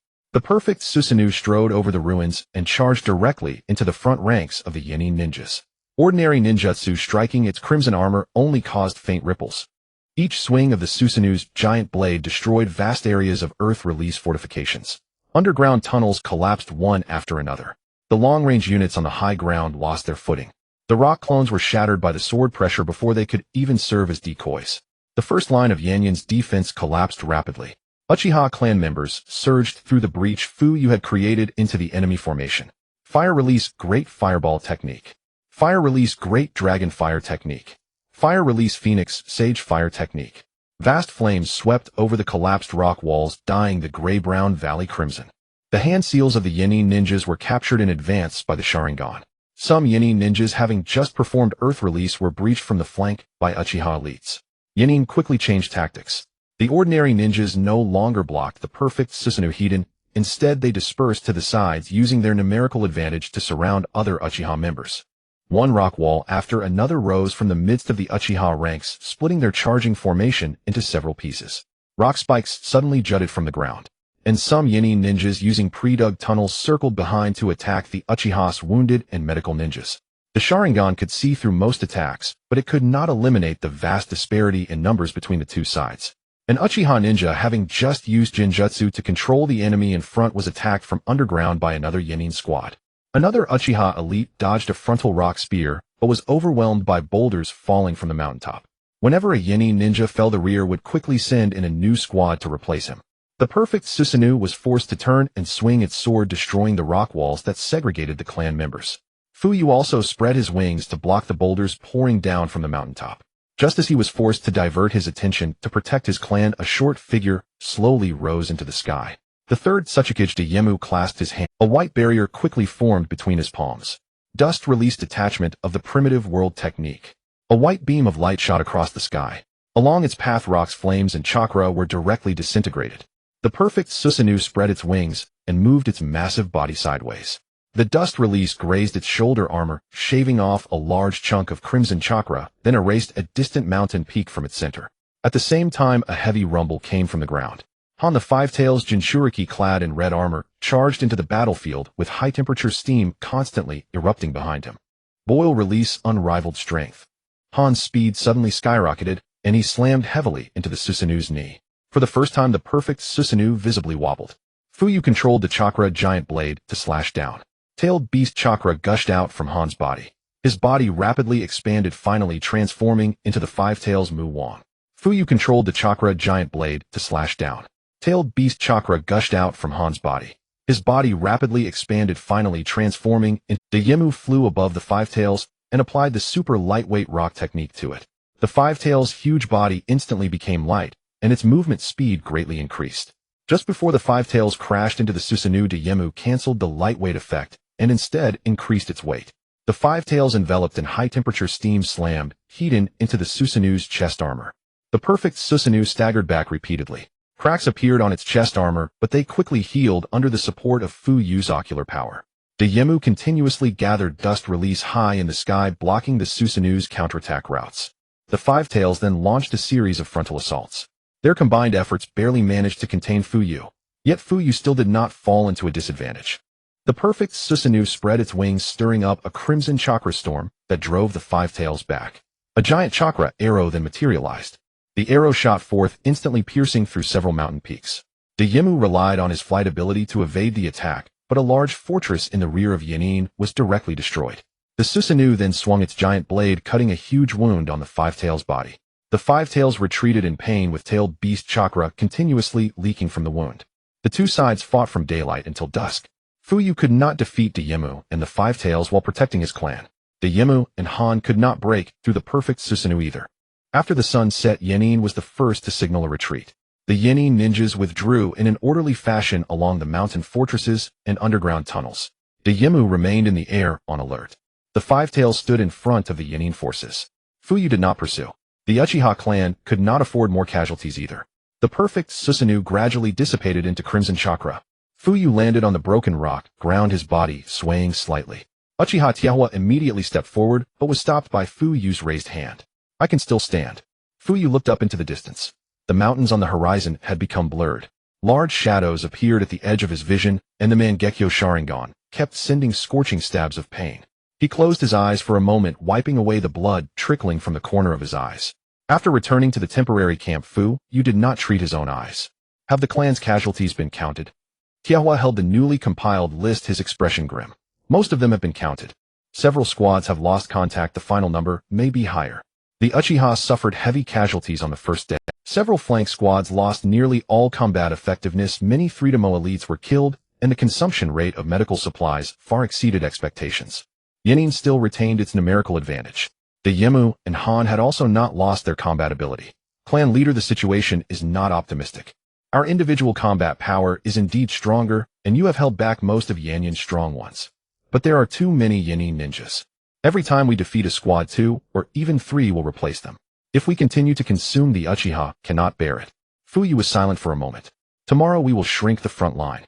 Abandon the peripheral mountains, lure the Yenin ninjas into a narrow area, and then concentrate attacks with fire release and Jinjutsu. Tiahua looked at the still damp bloodstains on Fu Yu. What about Dayemu and the Five-Tails Jinchuriki? Fu Yu slowly opened his eyes. I will block them. The tent fell silent again. After a moment, Fu Yu asked, what about the Tang countryside? Is there any news about the battle between Qi Hong and Cloud Hidden? Tai Huo's grim expression shifted. We just received the latest intelligence. The battle in Tang country has been decided. Fu Yu immediately looked up. What is the result? The 4th Raikage AI and Killer Bee jointly performed the tailed beast subjugation double lariat, but were defeated Hiden by the Hokage's million-ton punch. Both were severely injured and near death, and were forcibly teleported away by Cloud Hidden using space-time ninjutsu. The tailed beast ball of Yujito Ni was pierced Hiden by the destruction beam of Banjirasu. The two tails was heavily damaged, and the Jinchuriki lost consciousness after deactivating the tailed beast transformation and is now a prisoner of Mai. A low murmur of shock arose in the tent. Tiahua continued, the Cloud Ninja army suffered an earthquake, sandstorm, and large-scale fire attacks with casualties exceeding half. The remaining forces have already retreated. The Cloud Hidden offensive in the Tang country direction was crushed by the Hokage alone. Fu Yu's eyes revealed an excitement he could not hide. Tiahua paused for a moment. The Cloud Ninjas have given the Hokage a new title. What title? The Desert Tyrant.